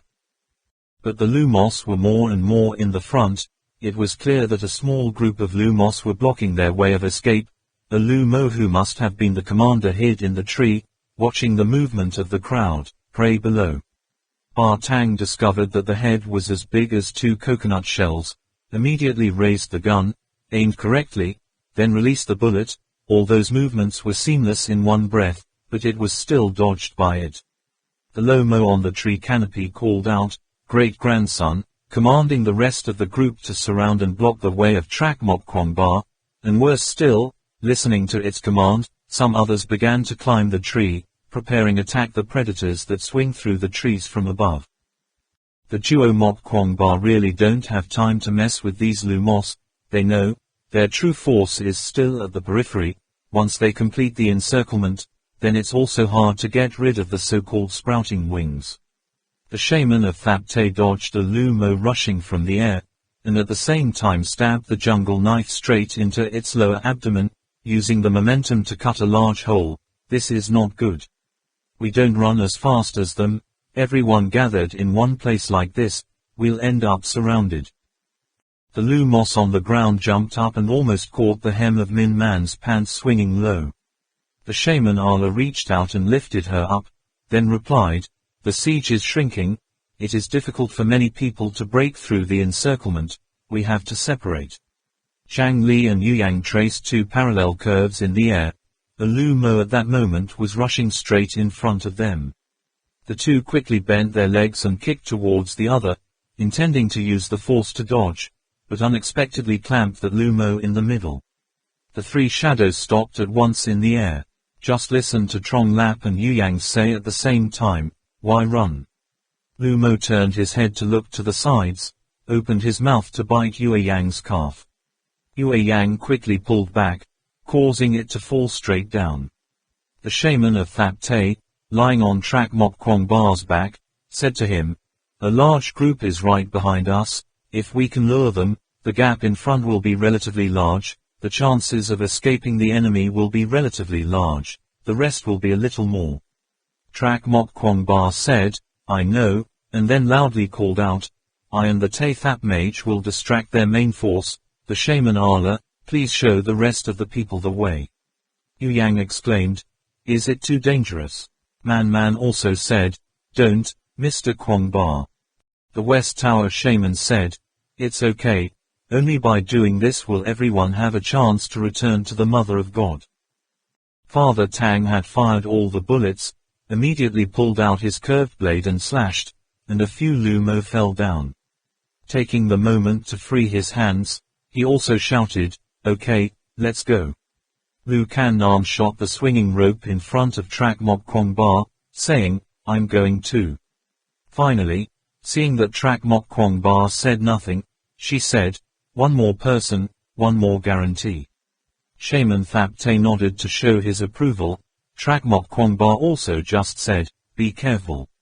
The three of them dashed off in the opposite direction, deep into the dense forest. Man also wanted to follow, but glancing at Lu Kan Nam's back, especially when she glided beside Trak Mok Kwong Ba, finally stopped chasing after him, only shouting, "Brother Kwong Ba." The shaman Allah led the rest of the group, loudly calling, "Follow me." Trak Mok Kwong Ba heard Man's voice, turned his head. Lu Kan Nam said, "Rest assured, the shaman Allah will take care of her." About 10 minutes later, the wizard of the West Tower suddenly said, "Strangely, the lizards are chasing us less and less." Trak Mok Kwong Ba worriedly said, "Huh, aren't there a lot of lizards chasing us?" Lu Kan Nam nodded and said, "Well, I see that too. At first there were a lot of them, but their number is decreasing. It seems that they are not doing their best to pursue us."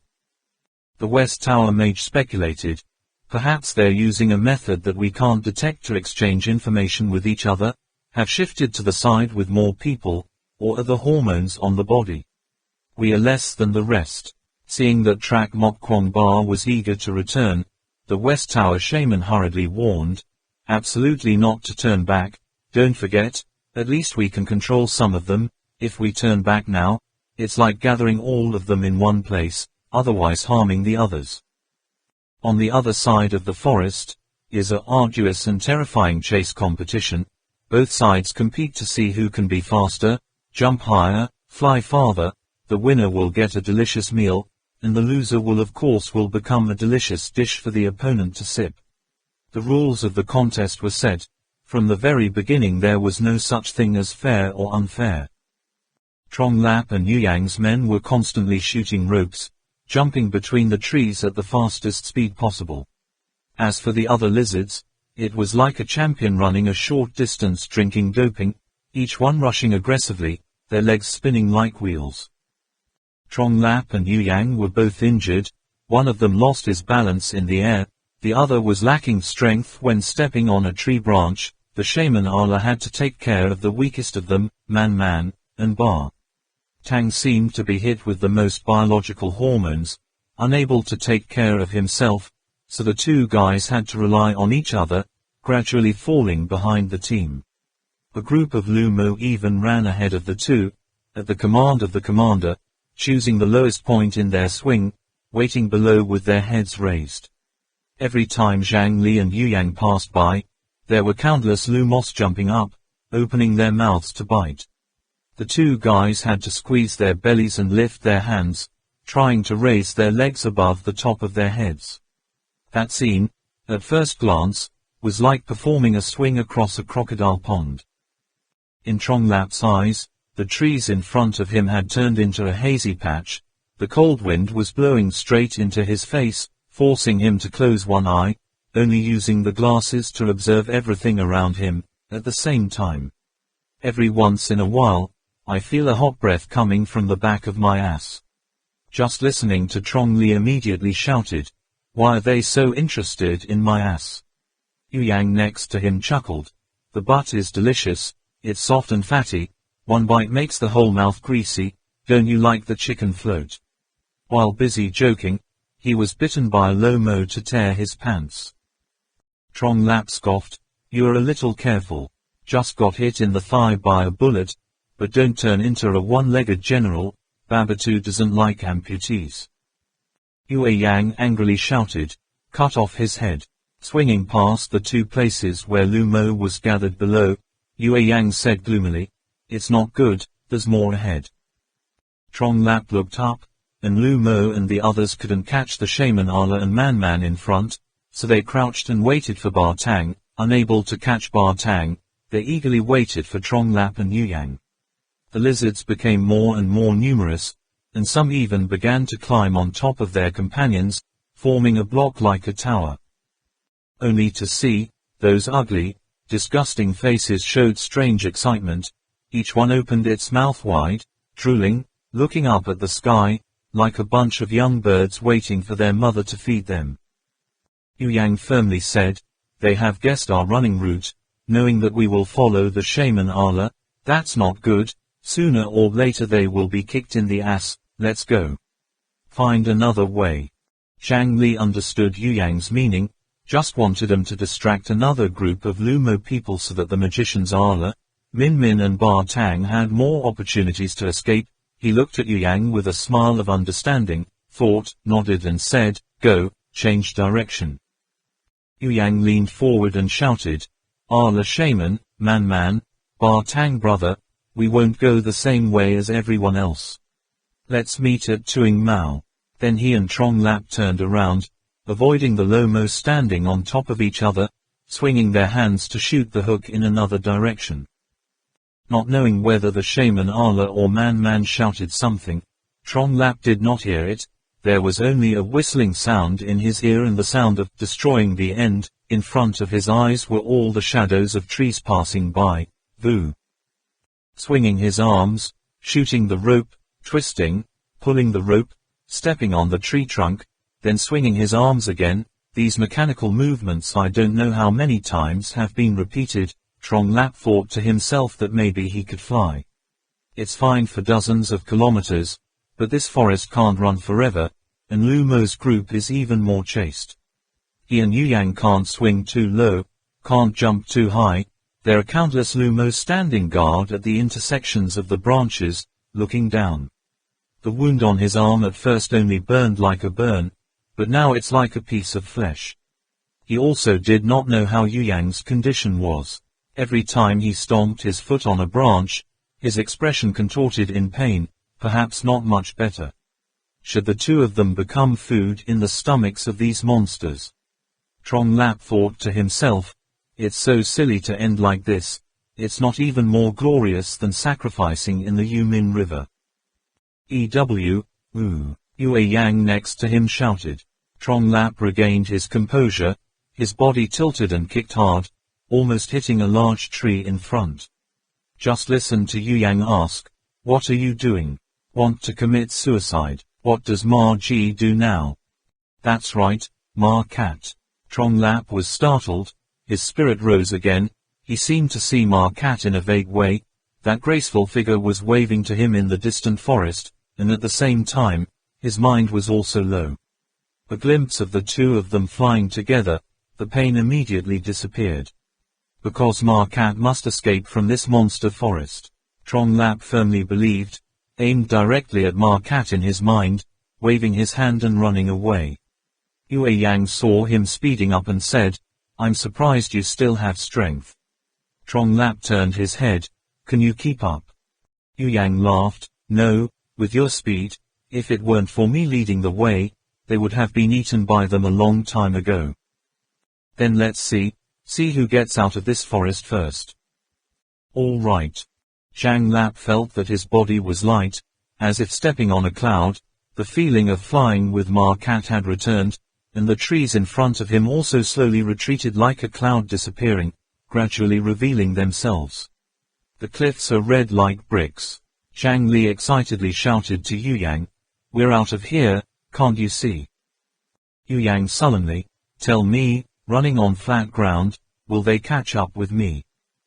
Tronglap's spirit immediately dropped. Yes, there is a large open land ahead, still a long way from Tuk Mau. If there is no point to shoot the hook, then they only have to race with speed. "Only the rogues?" Yuyang asked again, "How many weapons do you have left?" "Everything that can be thrown has already been thrown." Yuyang replied. One grenade flashed, one exploded in smoke and called for help. "Both of them can't be used, you have to rely on me." Exactly, flash grenades could blind the Lumo, but in a state of no cover, they couldn't escape death. The smokescreen asking for help might block the view of a small group of lumo, but maybe it will attract the Kwangba young masters and the Ala shaman to run. Won't that lure them into a trap? Trong Lap said, how far away do you think that cliff is from us? Yue Yang said, about 500 meters or something. After swinging over 2 more trees, he corrected himself, no, about 700 meters. What is your 100-meter sprint speed? Trong Lap gritted his teeth and said, may God help us. Yu Yang said, idiot, it should be said that Buddha's blessing. They both looked at the last tree at the same time, then looked up at the cliff about 700 meters away, thinking in their hearts, must jump below the cliff before the lumo and the others catch up to them. Then they used a hook to cling to the cliff gradually, otherwise, that vast empty land would be the grave. Zhang Li took a deep breath and said, are you ready? Let's get out. After saying this, the two of them immediately looked like two swifts, at the same time lowered the angle of shooting the hook rope, darted past the two sides of the last big tree. When they reached the point of balance in the air, they immediately retracted the rope, just touching the ground, did somersaults, stood up and ran away. Trong Lap didn't even look, swinging his hand to throw the grenade behind. This time, they really had to race against death, running on the line of life and death. Boom, with a sound, the dust flew, the first lumos that rushed up were blown up, but the fresh blood and flesh stimulated the wildness of the people behind. A large army flooded over the corpse, body, only a few stopped. On the ground in an instant there were only a few white bones left. The remaining hunting machines rushed to pursue the two weak creatures ahead. The first 200 meters, Yu Yang and Zhang Li's speeds were about the same, but very quickly after that, his running started to become limp. Trong Lap looked at his gnashing of teeth, a deep sympathy aroused in his heart, suddenly recalling the situation that he and Kwangba young master were suspended in the ice cave at Karkar Lai, that expression, proving that Yu Yang has reached the limit of pain tolerance. Trong Lap didn't say a word, took a retractor and threw it back. The bullet bounced flatly into the middle of Lumo's group. At the same time, he approached Yu Yang's side, grabbing his friend's arm. Yue Yang jerked, intending to push Zhang Lap away, loudly said, ignore me. Zhang Li held Yue Yang's arm tightly and calmly said, do you want to desert? Yu Yang's eyes were red, he sobbed. The two did not speak anymore, so they helped each other and ran towards the last ray of hope in the barren land. The first attraction bullet was thrown too low. Before it could have any effect, it was trampled by the Lumo group. Trong Lap and Yu Yang quickly heard a crash as if there were thousands of horses right behind them. At this point, they still hadn't run half the distance. Trong Lap pulled out a second attractor, kissed him, and said, thanks to you, be a little obedient for me. Yu Yang reminded, throw it up in the sky. Trong Lap ran while adjusting his breathing, reminding himself to stay calm, wait for the attracting bullet to be about to emit light before swinging his hand and throwing it. The metal sphere traced a perfect curve. This time, Lumo and the others didn't have time to swallow it, and the ball made hissing sounds, and lit up at the same time. Not a single one of the Lumos was not attracted to the glowing orb, and the entire group at the front stopped and looked back at the bright spot.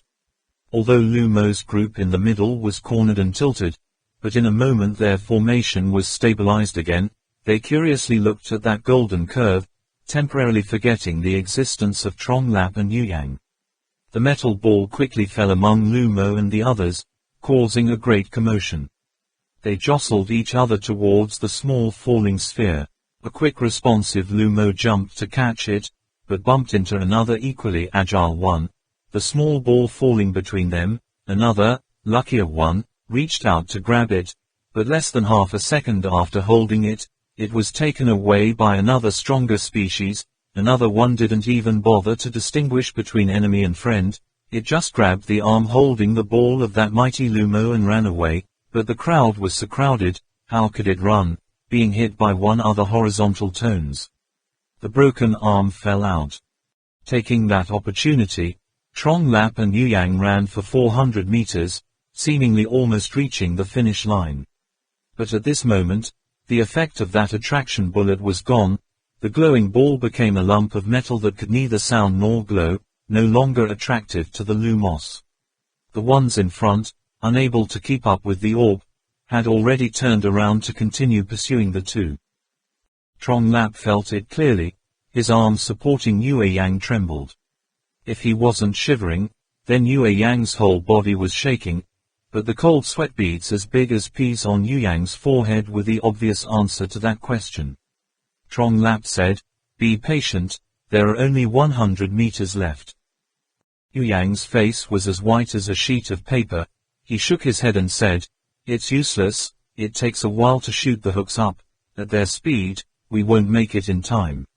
You run first, let me get in their way." Trong Lap guessed Yu Yang's intention, immediately protested, "Idiot, using a flash grenade from 100 meters will dazzle me too." Yue Yang gritted his teeth and said, "There's no way." He suddenly mobilized, intending to push Trong Lap out, but he did not expect that Trong Lap had taken precautions early. At that moment, the wound in Yue Yang's leg immediately throbbed violently, painful to the bone, so in the end, Zhang Lap could not be pushed out, but was dragged by him to the cliff. Trong Lap said proudly, "You want to run around, don't let me let you do that stupid thing." Yu Yang roared, "It is better to leave one alive than to die both."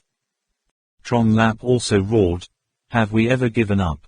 Die together. Did you forget what I said?" Yue Yang suddenly lowered his voice and said, "It's a different time, you still have Ma Ji, even if it's not for you."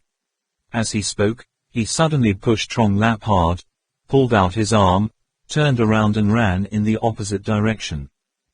Trong Lap immediately stretched out his leg to make Yu Yang fall to the ground, then put his hand on his chest. Just now, when Yue Yang pushed him down, he felt something blocking his chest, and it hurt. He took out the item. Yue Yang also raised his head smartly. The two of them stared blankly at the thing, eyes shining. The bone cavity emits the sound of a giant lizard. Seeing that Lumo and the others were less than 100 meters away from him, Zhang Li quickly pulled Yu Yang's hand to stand up and said, "You go first." Seeing Yu Yang hesitate, obviously wondering if this would work, Trong Lap pushed him again. "I don't care, it won't be that much, your leg is injured, when you swing up, you will slower, I catch up with you. You really don't want us to die here, do you?" Trong Lap took a deep breath, put all his breath into the air, and blew, buzzing. Due to improper use of steam, so try not to make a sound. The lumos in front of him were only 50 meters away, and his sharp, drooling teeth were clearly visible.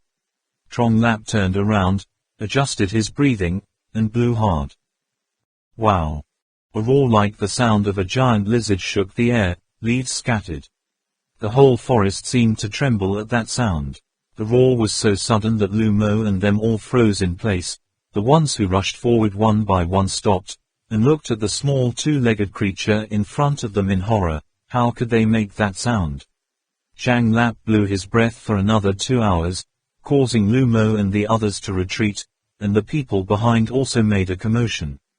But Trong Lap himself also knows that this method cannot be used over and over again. The cunning animals will quickly recognize the loopholes. These lumos wanted to hunt giant lizards.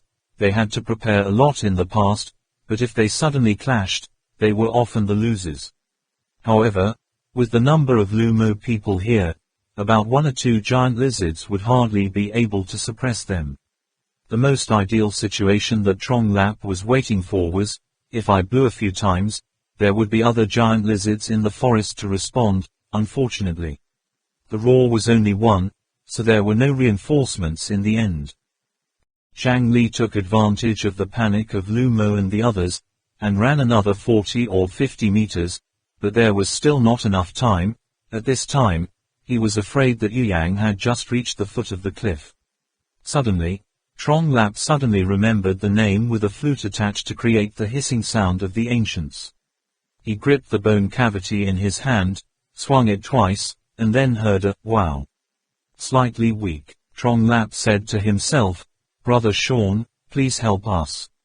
Think about it. While running, Trong Lap fastened the bone cavity to the gun that had fired all of his bullets, grabbed the gun strap and threw the vocal cavity towards the place where the lumos gathered the most.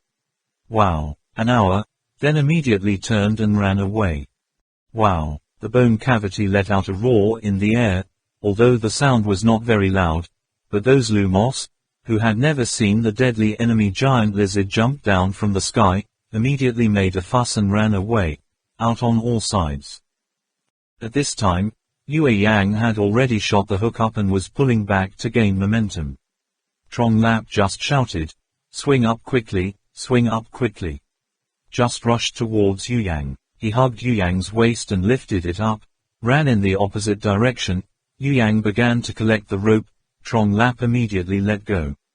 I only saw Yu Yang stepping on the cliff, starting to draw a fan-shaped curve. The hook rope shortened and shortened, and the body got higher and higher. Trong Lap also started stepping on the cliff, shooting the rope, and swinging up.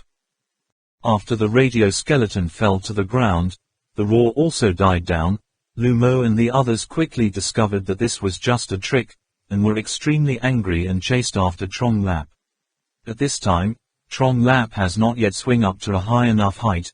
Every time he shoots a swing across the cliff face, there are several lumos jumping up and fighting each other. However, the higher he climbed, the fewer and fewer the ones he could jump up. Trong Lap quickly ascended to a height equivalent to Yu Yang's position. At this moment, Yu Yang is clinging like a gecko on a cliff, one foot in the crack, the injured leg hanging loosely. Trong Lap inched closer to his friend and asked, "Can you bear it?" Yu Yang nodded. Lumo and the others continued to jump up and down, but the cliff was not as strong as a tree trunk. The ones who jumped up and stuck to the cliff scratched a few times, and then they all fell like sandbags. But they still decided not to give up, but gathered below, forming an arc waiting for Trong Lap and Yu Yang to fall. The two people, Trong Lap and Yu Yang, temporarily calmed down for a while, then tried to contact Trak Mok Kwongba and the Shaman Ala, but did not understand that the communication device was broken while running or was disturbed by the cliff signal or because the distance is too far without any response. The two of them were bored, so they hung themselves in the air and joked a few sentences, saying all sorts of things. When the sky darkened and the lumos below still had no intention of leaving, the two men began to lose patience. Trong Lap said, "This is not the way. They stay here forever. Even if we don't fall, we will starve to death." Yu Yang asked, "Do you have any good ideas?" Trong Lap said, "Or, should we stick to the cliff to Tuk Mau?" He looked at Yue Yang and said, "I just don't know your feet." Yu Yang asked, "How far is this place from the Mother of God, do you know?" Zhang Li shook his head.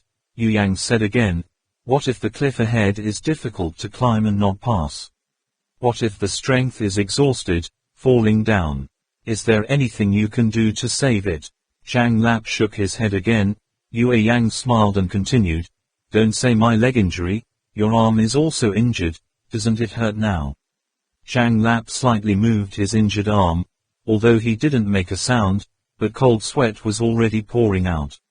Not only was his arm injured, most importantly, his muscles were stiff. Trong Lap understood, let alone climbing a cliff, even if he just fixed his body in one place, he wasn't sure if he could hold out, how much longer. However, he still asked Yue Yang, "Why don't you seem to be worried anymore?" "Back then, I wanted to be a deserter." Yu Yang said, "Calm down, think for a while and you will understand. I've been waiting until now." "When?" Yu Yang looked up at the sky. "It's dinner time, we just need to make a bet, and the win is also very big." Zhang Lap seemed to understand a little, also looked up and observed, "You mean?"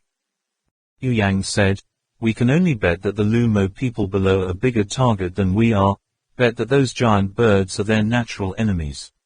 Come here." A few small black dots appeared on the horizon, but a moment later, the black dots had grown larger. They were upside down in the sky. The lumos below were too numerous, like sea scorpions and iguanas on the beach. What a hearty meal. When the giant birds carried a gust of wind rushing down the open field, the lumo and the others finally dispersed. They also act in groups, but those birds are obviously much bigger than them, and the sensible lumo soon retreated into the woods, leaving only the stupid ones who were so attracted to Tronglapp and Yuyang that they forgot, life or death, did not have time to run away, or did not think about running at all. Those giant birds did not rush to peck at Lumo's group, but only dived, picked up one or two birds and dropped them, then swooped down again, picking up another one. But catching prey among such a large group of Lumos is also very dangerous. Yuyang and Tronglapp saw a giant bird that was seen by the lizards on its flight path, and encountered dozens of Lumos jumping up at the same time, attacked, scratched all over the body, almost couldn't fly. Soon after, another bird was dragged to the ground by the Lumos, quickly turning into a pile of bones and feathers. Yuyang and Tronglapp took advantage of Lumo's group to run into the forest in panic, while the birds were busy in pursuit, quietly slid down the cliff, put their arms around each other's shoulders, hobbled and ran away from the area of the terrible slaughter, that they themselves don't know how long they've been walking. Fortunately there are no lumo chasing them along the way, but on the contrary, it makes them more anxious. Sometimes they have to turn their heads and look, only if the grass needs the wind to shake a little, it will also startle, and the nerves will stretch like a string. Tronglapp saw that Yuyang could no longer walk, so he didn't give him anything, forced him to get on his back, and happily said, "This kid, I've carried you twice already." Yuyang said, "Then I'll carry you next time, okay?" Tronglapp quickly shook his head, and the two laughed in unison. Just like that, they helped each other for a while. Tronglapp carried another part, then walked another part, carried a part, did not dare to stop, and could not contact other people. In the forest, sometimes there is the sound of birdsong, the sound of wild animals snarling, so they clasp hands, tell a few boring jokes, use laughter to dispel fear. By the time they reached Tuk Mau, it was already pitch black. Looking at the firelight flickering on the cliffs, both of them felt like they were coming home at the same time. Where there are people is better. Thinking about it, the two men quickly ran to the bottom of the cliff, shouting loudly. Unbeknownst to the two, at this time, the city of Tuk Mau was also very busy. Soldiers with weapons ran back and forth loudly, people were hiding in their houses, the city was filled with the smell of burning and blood. In the palace, there are constantly soldiers carrying buckets of water, rushing to throw it on the cliff, washing away the blood stains. Inside, on the seat of the Queen Mother, there is a stone chessboard, above which horizontal and vertical lines are drawn. The chess pieces are stones with strange shapes. There are two people playing chess, one is the short kwok nh18 Than, and the other is Kukbar Sian hired, covered in a tight black robe. Guo Yi Nianqing put down a chess piece and said, "Tell me, who will prevail?" Kungbar also made a move, and then said, "That tall blonde man has tremendous strength, and the masked man is probably even more terrifying than him. On his body, I can feel the breath of the beast. Believe me, he has already recognized the insect chanting on people." Guo's hand holding a chess piece stopped in the air and said, "The ability of the legendary Kuei-Bar tribe people." Kungbar nodded, "Yes, in the legend, the Kuei-Bar people taught our ancestors how to control wild beasts, ants, and ancient poisons. But we have lived in villages far from each other for so long, many methods of controlling beasts have been lost. That masked guy seems to have mastered this technique. Besides, according to the soldiers' news, the place where they went is the Lumo people's den." Guo Yi Nianqing put down the chess piece and said with a serious face, "You mean, he wants to control Lumo's people? Wouldn't the Duo Mok Kwong Bar be completely annihilated?" Kung Bar shook his head. "Then it is not certain. That name Kuei Bar Dai is extremely tall and difficult to fathom. I have always wondered why he suddenly appeared like that. Now it seems that he and Trak Mok Kwong Bar must be accomplices. Besides, Trak Mok Kwong Bar and the others are not ordinary. According to my observation, at least one person can fight with the blonde, and another one is afraid that he is more powerful than him, only a little less than the name of Kuei Ba Dai Dai. Guo Yi Nian King smiled and said, then it is still consistent with my original calculation. Kung Ba Ca and Hyatt nodded.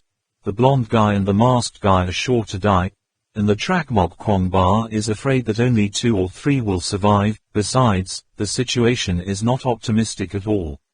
Quote. Kwok Nh89 Than continued, the nearest refuge to them is only this Tuo Mau citadel, so when they brought their injuries back here, You see, our goal has finally come true. Q-Bar Genhi nervously glanced at Kwok Nh89 Than and said to himself, only your goal will come true. But he did not dare to open his mouth. At this time, Kwok Nh89 Than was all his hope. Kwok Nh89 Than seemed to have seen through Kung Ba Ca and Hyatt's mind, smiled and said, don't worry, I promised to give you power, I will definitely give it to you. I've never done anything against my will, have I? Kung Ba nodded rapidly. Kwok Nh89 Than suddenly said, you need to go away, hurry up. At this moment, a soldier ran in and reported, 2 people are calling for help below the city. Finally back, Guo Yi Nianqing sighed, smiled and said, welcome our distinguished guests well. The soldier immediately received the order to run away. Kwok Nh89 Than's thoughts the fire flickered in the dark, damp prison. Yu Yang and Trong Lap were tied by their necks to a wooden stand shaped like the word Big 10. The 2 wounded were already exhausted, without any defense, almost before they could react. They were already tied up, until now they still didn't understand what had happened. At the entrance of the prison, the sound of feet stepping on a puddle could be heard, and a soldier loudly announced, the Mother King is coming. Yu Yang immediately opened his mouth and scolded, Tuk Mu Wang, you are an ungrateful petty person. Is that how you treat these honorable guests? Don't forget, Kuei Ba Dai Dai O has not completely cured your daughter's eye disease yet. If we let him know that you locked us in here. Yu Yang's scolding suddenly fell silent. He did not see the Queen Mother, but only saw Kwok Nh89 Than, together with the wizard Cook Ba Ca and Hyatt, covered from head to toe in black robes. The surrounding soldiers all bowed to Kwok Nh89 Than as they did to the Mother King. Only then, Yu Yang understood what had happened, and immediately felt like his head was about to burst. Kwok Nh89 Than smiled wryly. Who told me to be ungrateful? I am the most grateful. How is this name? Wake him up. Trong Lap next to him, because he was too tired to carry Yu Yang to come here, he fell asleep on a wooden stand with the word, big. A bucket of bone-chilling water poured from head to toe. Trong Lap startled, opened his eyes, and immediately saw Kwok Nh89 Than standing in front of him, looking at him with extremely hostile eyes. Yu Yang was extremely frightened, staring at Kwok Nh89 Than. Heaven knows what this dwarf will do to his love rival. Trong Lap, on the other hand, looked very calm, quietly faced Kwok Nh89 Than. The 2 kept looking at each other like that. The people around felt that it had been a long time, but both still had no intention of blinking even once. In the end, Kwok Nh89 Than said, I really don't understand, what good points do you have in the end? When it comes to martial arts, you belong to the inferior ranks of your own team. In terms of appearance, you are far behind that captain. When it comes to intelligence, you're not even as good as the brat next to you. After all, what good does she see in you? After all, what's so good about you? The more Guo Nh89 Than spoke, the more angry he became, suddenly pulling his foot and stepping on Trong Lap's thigh. But Trong Lap didn't even raise his eyebrows, just calmly staring at him like before. In Yu Yang's heart, there was a wave of waves. Kwok Nh89 Than knew that this was Trong Lap. When did he know? Did he know after Captain Ho Duong died, or did he know it from the beginning? If he knew from the beginning, why did he take action against Captain Ho Duong? What did his words to Captain Ho Duong mean? Could it be that it was just the starting point of a well-thought-out plan? My God, what is this dwarf trying to do? Kwok Nh89 Than put all his strength into pressing his toes, raised his arms as high as possible, slapped Trong Lap hard in the face, smiled and said, "Don't worry, I won't kill you right away, I won't let you die easily. It's so easy, you have to let you endure all the sufferings of the world before you can die. I will make you forget who you are, forget what you have done, only remember the pain and suffering like in the hell of Abbey. Cry, while you still have tears, cry." Trong Lap coldly looked straight into Kwok Nh89 Than's face, calmly replied, "Since I knew you were that prince, I always thought that Ma Cat didn't love you, just because your appearance was too average. Usually, now I understand, Ma Cat doesn't like you, because you have an evil heart. You don't put human life in your eyes at all, you don't deserve to be a human, you're a devil, and you're a devil born with a defect, your mind is not perfected." Kwok Nh89 Than only understood each sentence. Ma Cat does not love you. He was indifferent, as if he did not say, "It doesn't matter, Ma Cat will come back to me, she will forget you, no, maybe she will hate you for the rest of your life, especially after she knows what you've done." Trong Lap said, "What have I done? What did I do?"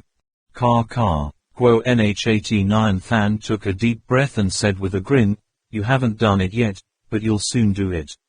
He glanced at Yu Yang, slowly continued, "You will kill your friend, either bite him to death, or tear his stomach apart, or you will be killed by him.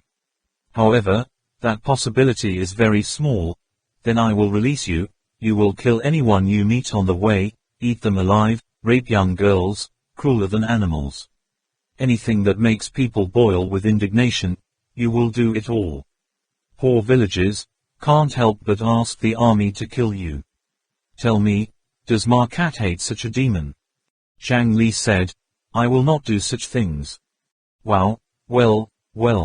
Kwok Nh89 Than sneered, "This is not for you to decide, you will forget who you are, and do not know what you are doing, you will turn into a wild beast. And in the process, your body will be like being gnawed by thousands of ants from the inside, and tens of thousands of chainsaws will not stop cutting your brain. But before you endure all the pain in the world, they will not let you die. They need fresh blood, crave fresh blood, so they will control you to kill non-stop, see it or not. However, at that time, what will you finally feel, in your eyes, is it hell or not? I really want you to answer this question, if by that time, you can still talk." Finally, he coldly looked directly at Trong Lap, only one look, and then decisively ordered, "Don't let him bite his tongue and commit suicide." The two soldiers next to him quickly squeezed Trong Lap's chin bone, making him unable to close his mouth. Next, he inserted a rusty iron pincer, fixed his two teeth, and at the same time, unscrewed the screw next to that pincer. Zhang Lap's mouth was getting bigger and bigger. Kung Ba Ca and Hired lifted Kwok Nh89 Than to the same height as Trong Lap, face to face. I only heard Kwok Nh89 Than sneer, "Are you ready? The gates of hell will open for you right now." Yu Yang didn't know what would happen, but instinctively told him that it was a very scary thing, so he shouted loudly, "Don't, do whatever you want, just do it with me. I will bear that pain for him, you turn me into a beast." Kwok Nh89 Than turned his head and said, Hey, it's really a deep love, brother. I don't know when he bit your throat, do you still think so? Or, before that happened, you killed him already? Ha, just look there, this is an ancient secret technique that has been lost for hundreds of years, very rare." As soon as he finished speaking, Kung Ba lifted him even closer, so that he was close to Trong Lap. Kwok Nh89 Than opened his mouth and stuck out his tongue. Zhang Li silently reminded himself not to be afraid, but in the end, he still had to tremble before these monstrous ancient poisons. Towards the tip of Kwok Nh89 Than's tongue, is his mouth that can't be closed. Zhang Lap's eyes widened and he stared down. Although his vision was limited, he still discovered that the color of Kwok Nhat Neamthan's tongue was not like an ordinary person's, but blue-black. His throat was constantly bobbing up and down, the tip of his tongue trembled slightly, making sounds like vomiting, as if something was coming out from deep inside his throat. Out, something beyond the understanding of Yu Yang and Trong Lap, and also do not know how to figure out how to crawl out from the depths of Kwok Nhat Neamthan's throat. Just seeing it as big as the tip of a finger, looking at that wiggly form, it was unexpectedly a living thing. For a moment, Trong Lap forgot his fear, or it could be said that he was scared to the point of stupidity. That thing, the part that Trong Lap saw, was like a worm, green in color, with a body full of flesh. It also moves in the way of a worm, the hind half shrinks, the front half stretches out, moving little by little, but in the front, there is a mouth that looks like a sunflower, countless teeth that look like inverted hooks arranged in a spiral, on its back, like festering pus, speckled in color. As it moved, inside those pus-filled sacs it seemed that something was still swaying back and forth. That worm-like animal crawled out of Kwok Nhat Neamthan's mouth, raised his head to feel something, and immediately aimed it at Trong Lap's mouth. Trong Lap held his breath, hoping to avoid the monster's attention, but it didn't work. It seemed to have received some kind of summons, just wiggled his body around, not polite at all, towards Trong Lap's mouth and moved one by one. In Yu Yang's eyes, it was clearly a creature whose head was like a bitter melon on a stomach, and the back half was like a centipede. He saw that horrible thing crawling into Trong Lap's mouth. After the centipede-like body, he also wore a long string like an umbilical cord. Now, the mouths of Trong Lap and Kwok Nhat Neamthan, connected by that umbilical cord, are filled with granular objects, like eggs, and even those tiny seeds can be seen, billowing inside the umbilical cord again. Yu Yang's heart was as hot as a fire, but he didn't know what to do. He only hoped that Trong Lap could break the steel pincers and crush that disgusting worm to death, but that was clearly impossible. Trong Lap is struggling one last time with the monstrous worm. He felt its fleshy body sink deep inside his mouth, preparing to crawl down his throat. The only thing he could do was try to make his throat choke, hoping to hold the worm back. But it was also useless. He quickly felt the worm open its mouth, reveal its sharp teeth, and then burrow down like a drill. Ah, fuck, ooh, ooh. Trong Lap was about to take advantage of the airflow to spray the worm out, but unexpectedly spitting out a bunch of saliva mixed with blood, the worm went deeper and deeper. Immediately afterwards, Trong Lap felt distinctly, his throat was empty, as if he had swallowed a long and large noodle, swirling, a long string hanging behind the worm's tail also disappeared, completely lost in Trong Lap's mouth. He coughed heavily, but only spat out a bunch of bloody saliva. Yu Yang's heart tightened, only to hear him cry out, Zhang Lap. But Trong Lap suddenly felt light. Things had already happened. On the contrary, there was nothing to be afraid of anymore. After the hideous worm completely left his mouth, Kwok Nhat Neamthan immediately snatched the leather bag from the hand of a soldier standing next to him, opened the lid and took a large sip. As wine, brandy, Yu Yang smelled the strong smell of alcohol in the air. Kung Ba Ca and Hired put down Kwok Nhat Neamthan. He gulped down the wine in large gulps, and ordered, "When I get back, I want him to forget about this." Kung Ba Ca and Hired nodded to show that he already knew what to do. Immediately after, a soldier stepped up and hit him on the head, making Trong Lap faint. Q-Bar put the iron pincers on Trong Lap's mouth, then motioned for the soldiers to lay him down, and began to perform other ancient poison techniques. As for Kwok Nhat Neamthan, it was not clear where he went, but soon after, there was a sound of vomiting and the sound of drinking water. Yue Yang was stunned. He looked at Kung Ba Ca and Hired moving on Trong Lap's body. The lines of thoughts in his head were confused. Trong Lap has been poisoned in the neck, that worm has entered inside. That thing got inside. No, maybe it can be saved. For the time being, Tell him to throw it up.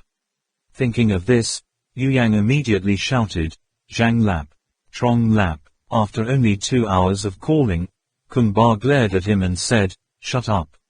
Do you want to have your tongue out or be knocked out like him? Yu Yang immediately reacted. In this situation he could not do anything, and there was no way to help Trong Lap. The only thing he could do was to look closely, to observe every move of Kuk Ba Sia and Hyatt, every minute detail. Who knows, maybe the magicians of the West Tower have a way, if they can get out of here alive. Therefore, Yu Yang immediately closed his mouth and opened his eyes wide. Kwok Nhat Than quickly returned, wiped the alcohol stains on his lips, and asked, what's wrong? Kung Ba nodded, done. Kwok Nhat Than said, very good. His gaze swept over, looked at Yue Yang and said, lock the two of them together. Then he walked over to Yue Yang's side, smiling but not laughing. The hit just now was very skillful, plus some special drugs. After he wakes up, he won't remember that he got poisoned in the neck anymore. What? Do you want to talk to him? Are you guys good brothers, or, while he's still in a coma, kill him? Let him die peacefully without pain. The situation after he wakes up will be like, I don't know, the decision is in your hands. Chuckle, ha ha ha. Kwok Nhat Than looked up and laughed loudly and walked out the door. In the dark dungeon, only his ridiculous laughter could be heard. Bark, bark. Zhang Lap and Yu Yang were thrown into a dark and stinking cell filled with sand like 2 sandbags. Yue Yang didn't pay attention to his painful wound. As soon as he fell to the ground, he got up and crawled closer to Trong Lap, shouting, Zhang Lap. Trong Lap. After just 2 calls, he suddenly remembered the words Kwok Nhat Than had just said. What will be the situation after he wakes up? I don't know where. Yue Yang felt Trong Lap's feet, borrowed the golden torchlight and shot outside the cell to see his face clearly. Trong Lap was still lying there quietly, like an ordinary person sleeping, but after he woke up, what? Yu Yang remembers the red eyes and drooling mouths in the movie, hard to swallow a piece of saliva. Surely it won't work so quickly. He whispered in his heart, then patted Trong Lap's body again, continuing to call, Trong Lap. Trong Lap. Zhang Lap slowly woke up, opened his mouth and yawned, revealing his blood-stained teeth. Yue Yang involuntarily straightened his body and leaned back a little. Zhang Lap was fully awake, looked around, then saw Yue Yang and asked, why are we here? Seeing that Trong Lap's mind was still awake, Yu Yang breathed a sigh of relief and quickly asked, we were arrested, this is the prison, do you remember? Zhang Li wriggled to get up. Yue Yang moved and pulled him against the wall. Trong Lap said, I remember. We were tied to a wooden stand, someone seemed to step forward, then. I don't remember anything after that. You really can't remember anything. Yu Yang breathed a sigh of relief, then immediately said, don't talk too much, they gave you something to eat, hurry up, blew it out. What is that? No matter what, vomit first, vomit later. Yu Yang helped Trong Lap use his finger to hook his throat. Trong Lap propped his hand against the wall and vomited for a long time, but there was nothing outside of water. When Yue Yang saw this, he leaned against the wall sullenly, thinking to himself, it's gone, I can't vomit. At this time, Trong Lap suddenly said, I seem to remember it, Kwok Nhat Than. Kwok Nhat, it doesn't seem to be an illusion, is it really him? Yu Yang nodded. Zhang Li said again, what are they feeding me? Yu Yang shook his head, I don't know, in short, it's not a good thing. Zhang Lap frowned and said, they used poison neck on me. How about you? Yu Yang replied, I'm fine, don't worry too much, there's a way. Trong Lap suddenly thought of another matter, quickly asked, why did Kwok Nhat Than appear here? Could it be that the Marquis is covering for him? No, this is not possible. Could it be that he has already captured the Imperial City? Then, the Kwangba young masters. and the shaman Arla. Yu Yang said, "It seems that you and I are the only two people caught by him. Perhaps, the others are not as stupid as we are." Zhang Lap said in a panic, "It's all my fault, leading you downstairs to scream loudly." Yu Yang said, "You don't have to blame yourself. If you do, just blame me for not thinking about it." He punched a wooden pole, causing dust to fall all over the cell. Damn it, I didn't expect to be able to think of several steps in his plot in a row. Trong Lap said, "Your analytical ability is very good, but tell me, what happened in the end? Didn't you say that Guo Nh89 Than confused me with Captain Hode 1? Yu Yang shook his head. "This Kwok Nhat Nianqing didn't intend to target a certain person in our group from the beginning. He can see that we are a group, also see the relationship between us. He knew that if he dealt with someone in the group, the rest of them would definitely counterattack, so he devised a consecutive poison. In the first place, he intended to kill us all." Zhang Li panicked and said, "What did you say?" Yu Yang said, "Now I can put this whole event together. Kwok Nhat Than soon wanted to usurp the throne of King Tuk Mau. In this Tuk Mau citadel, he was probably only afraid of Dai Ngo Tu Kiat and the king's trusted guard, so when he discovered one of Merkin's pioneered parachute team, he secretly arranged an assassination attempt on Great Dick Wu Tu Kiat, but unfortunately the assassination failed. Merkin's men also ran away. At that time, he must have heard about you and Ma Cat, so before we went to Tuk Mau, he decided to destroy you, so he slandered the assassination of Dai Wu Tu Kiat, our head.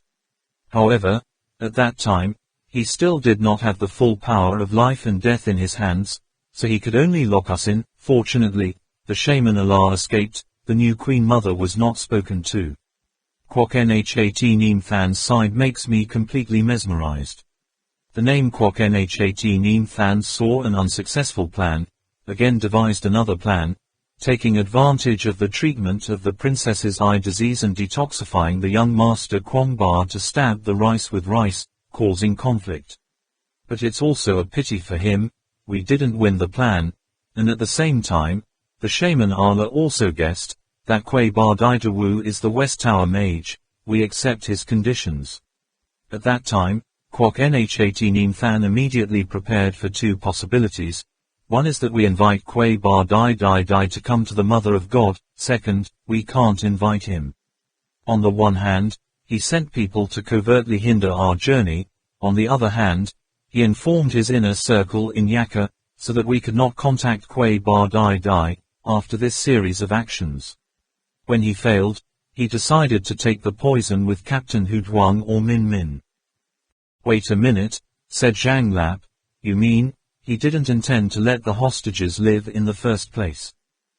Yu Yang nodded and said, "It is impossible not to admit that this guy Guo Nhat Nianqing, his temper is too cruel, his calculations are deep, his improvisation is quick, absolutely beyond our imagination. Chances are, right from the first meeting, or when we competed for hostages, he discovered that the relationship of each person in our group was very close, indivisible, and at the same time conscious. He learned that, if he killed any of the party, it would cause all the rest to counterattack. And when a group of people with superior weapons and fearsome bodies like us act at the same time, he thinks that the army of the Marquis is also difficult to stop, or will suffer huge losses, so came up with such a plan. He just needs to kill one person in the group, then pretend to run away, both making us angry, unable to vent, and at the same time making us think that he has run away, lacks vigilance. Obviously, he wants to take advantage of the emotional vulnerability, easy to make mistakes of the person in the mood of anger. Maybe he encountered Merkin before us, through Merkin's words and gestures, he knew about this guy's relationship with our group, so he took advantage of it. The soldiers who guided us, and the ones who went missing, all seem to be Kwok Nhat Than's men. That's why they lead us in the direction of the Merkins. Since neither side is his, the best outcome for Guo Nhat Nianqing is, of course, 2 defeats. In this plan, he will forever hold the victory in his hand, no matter who wins or loses, he is also the one who benefits the most. At the same time, when we fought against Merkin, he brought along his loyal soldiers and took over the royal palace. For many years, he has been the commander of the Marquis army, holding the real power in his hands, so the outcome of this battle has long since been determined. Zhang Lap wondered, so what did he need to do to blind the princess before, and how many other things did he waste time doing? Yu Yang said, in the past, he thought of a way to blind the princess and pretend to have peace talks with Yaka, all for the sake of letting this whole thing happen naturally and calmly. Now that the princess's eyes have slowly recovered, his plot has also been revealed, there is no need for him to hide anymore. Choosing this time to act is very correct.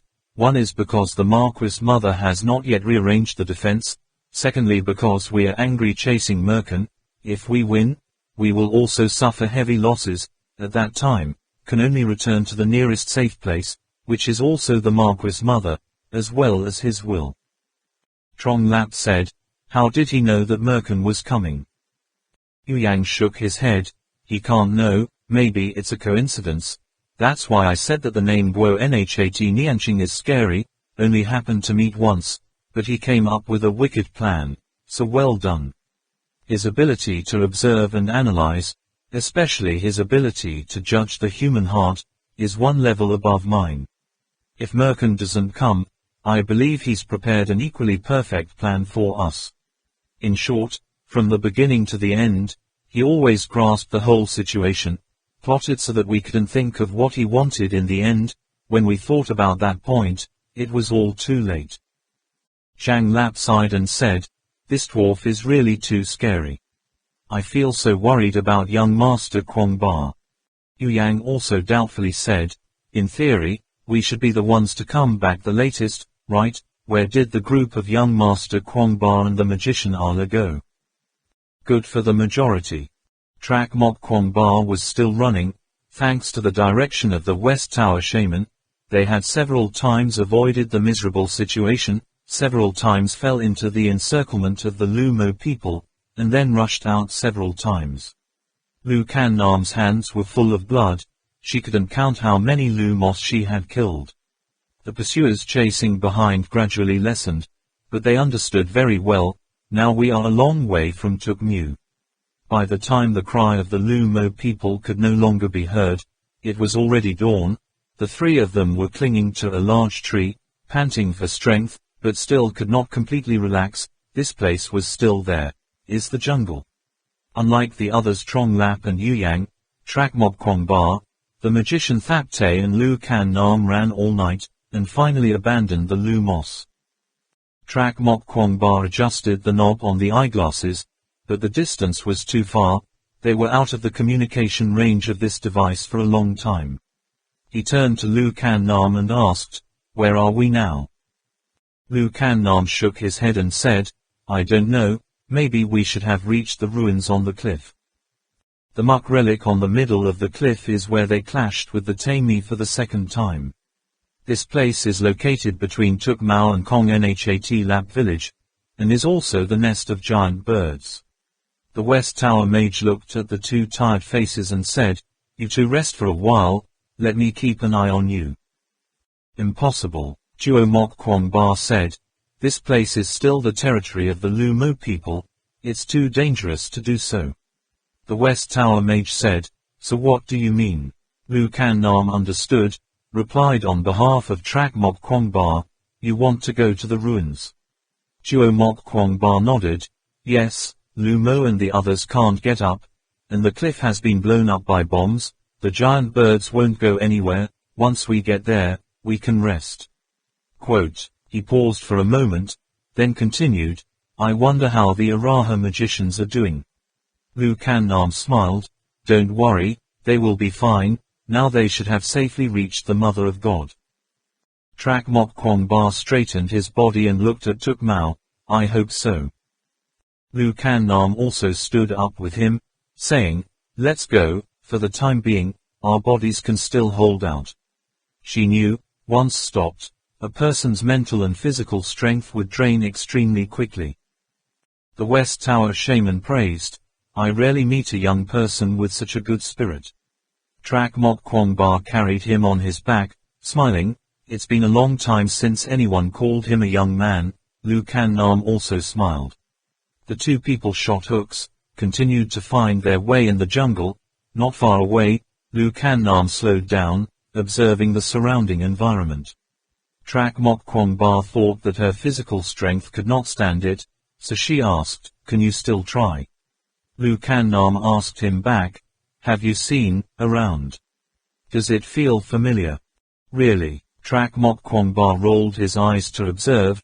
"The tree is still a tree, the earth is still the earth, why does it feel familiar?"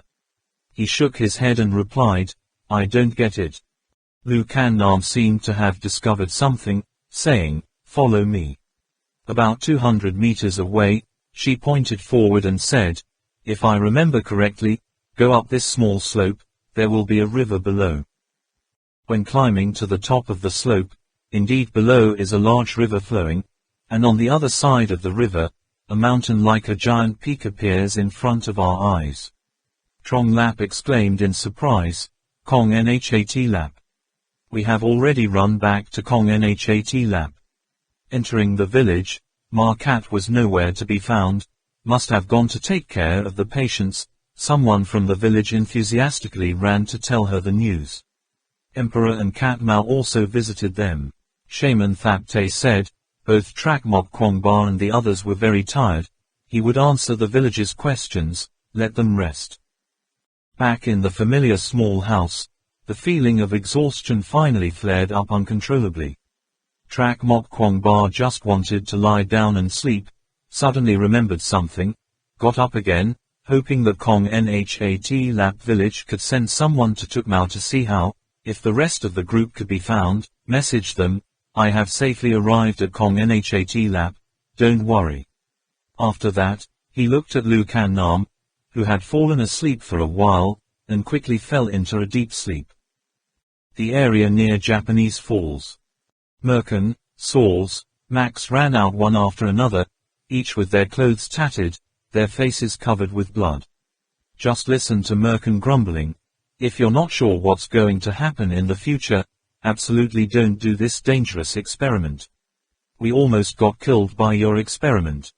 Saws chuckled. Max rolled his eyes around, remembering in his heart, at this moment, suddenly heard the sound of waves crashing like singing. He quickly said, "Master, it seems that the knot is coming. This is the only place to go to the other side of the lake, only." "Only what? Are we just going to let go of the guy who plotted to harm us? Do you have to go back to get revenge on him?"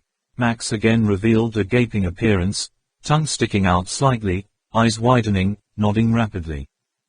Merkin, softly, said, "You're an idiot. What's the point of going back to take revenge on him? What can he give us? This is an opportunity.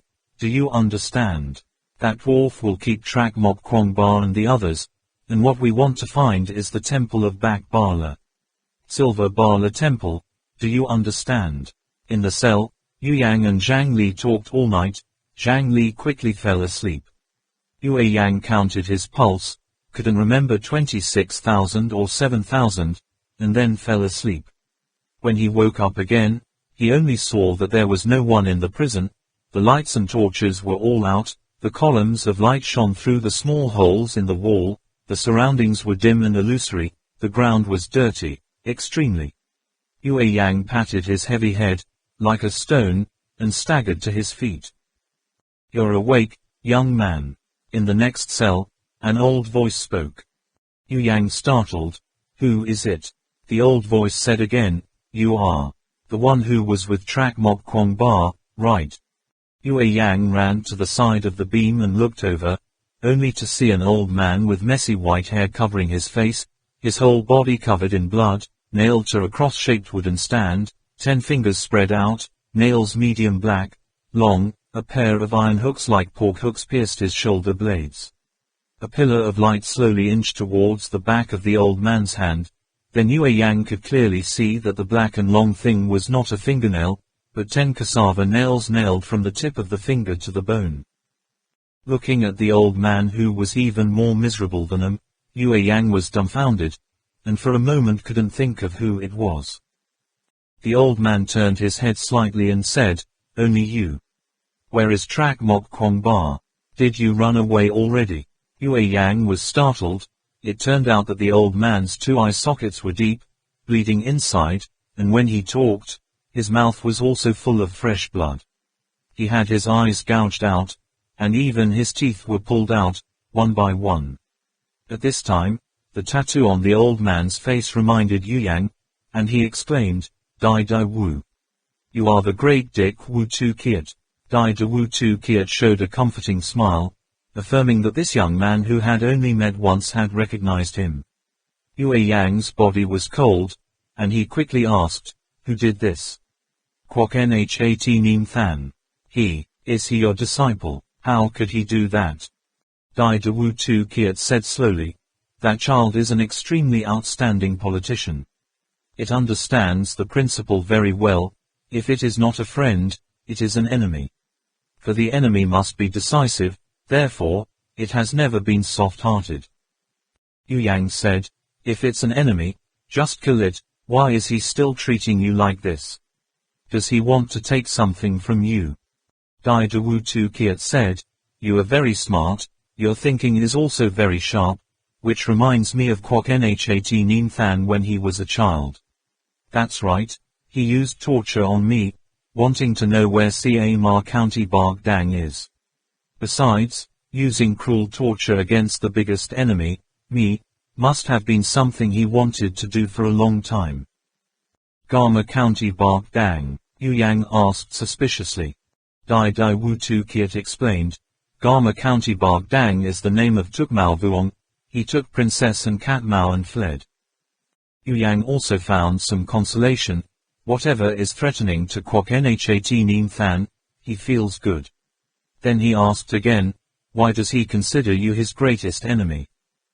Dai Dai Wu Tu Kiat said, "I am the only person in Tuk Mau who can talk to the gods. My words can determine the behavior of the Queen Mother. Besides, I hold a lot of secret techniques that can make people live or die. You say, is that considered the greatest enemy?" The old man raised his head slightly, as if recalling something that made him very proud, and slowly said, "This child Kwok Nhat Nim Than, I know he has a lot of potential. From a young age, he followed Bark Dang to learn how to control others, learn how to dominate 100 mandarins. Then he grew up in the war, was a natural military genius, commanded the army of thousands of horses, never failed once. After growing up, he followed me to learn the secret techniques of the gods, taking charge of life and death. If not for his small body, he is indeed a perfect person, and the people soon worshipped him. It's like a god." Yu Yang widened his eyes, almost couldn't believe what he had just heard, even doubting whether his ancient Tibetan was so stupid that he misheard it. Or is this old man cruelly tormented, mentally disturbed, being so tortured, but still praising Kwok Nhat Nim Than? Yu Yang stammered and asked, "Dai Wu Sama, me, did I hear wrong? Just now, he seemed to be saying, Kwok Nhat Nim Than is very good. He's such a bad guy, he's got you into this mess. Could it be that you are still praising him?" Dai Dai Wu Tu Kiat unexpectedly replied, "What is righteous, what is evil? We all eat meat every day. For the animals that provide us with meat, can our behavior be considered righteous? Wild beasts in the deep forest steal our livestock, or eat human flesh, so it's called evil. Humans eat wild animals. Why is it a matter of course, a moral necessity? Young man, you must remember well, righteousness is only a relative word, its meaning is only good for the majority. The two countries fight, the losing side calls the enemy's killers a demon, and the winning side calls it a hero. What is justice? Besides, justice is just our human evaluation of ourselves. Apart from humans, is there any other animal that recognizes our justice?" Yue Yang angrily said, "Is he good for the majority?" Dai Dai Wu Tu Kiat unexpectedly nodded and said, "Ko Nhat Nim Than's child was raised by us. He is very capable. In terms of military production, and technology, he has a unique understanding of their own, surpassing the previous generations of the Queen Mother. I believe that, under its leadership, Langbu will surpass Yaka, becoming the most powerful kingdom. Yu Yang countered. He used infamous tricks to usurp the throne, used such cruel tricks to deal with his own teacher. Do you think he will be good to the people? Even if he is very capable, I am afraid that he will only wage war all day, not stop the war. I believe, no one hopes to live such days. Besides, even if he could completely subjugate Yaka, then what? Then what will he do? With that brutality, fearing that he will become an immoral adulteress, turning into a tyrant who spreads terror to the people. Dai Dawu Tu Kiat shook his head and said, "No, I understand this child very well, his heart is very honest. Today it may be infamous to you, cruel to us, but that is because, we are against it. If it considers you as a friend, you will find that whatever you do, it will be very convenient, because before you even start, it already thinks about everything for you. It will be good to the people of the Marquis. On this point you have to believe in me." Yu Yang was about to go crazy, so he stepped on his feet and said, "If that's the case, why don't you directly hand over the divine power and kingship to him? Why let him cause so many things?" Quote. Dai Dawu Tu Kiat said sternly, "You don't understand. If you want to train a person, especially a regal, you must not only train him with benevolence and wisdom, but also train him. You have tricks and determination. In the history of Tuk Mau, only the weakest king ever took over the throne after the old man passed away. The regal has real power, each time using force to claim the throne. However, they did not do well, as perfect as Kwok Nhat Nim Than. With the best number of people, it completed the change of kingship in the shortest time. Originally, he intended to do even better, but you guys came here and messed up that plan. We all know these things." In the palace of Tuk Mau, Kwok Nhat Nim Than and Kung Ba Sian Hyat sat by a wall. The story of Yu Yang and Dai Dawu Tu Kiat in the house resounded clearly. Kung Ba Sian Hyat said in surprise, "This old man also knows how to tell the truth, or is he deliberately letting you hear it? Could it be that he still doesn't want to die, and wants to prolong it for a few more days? Did he not know that doing so would only make him suffer more?"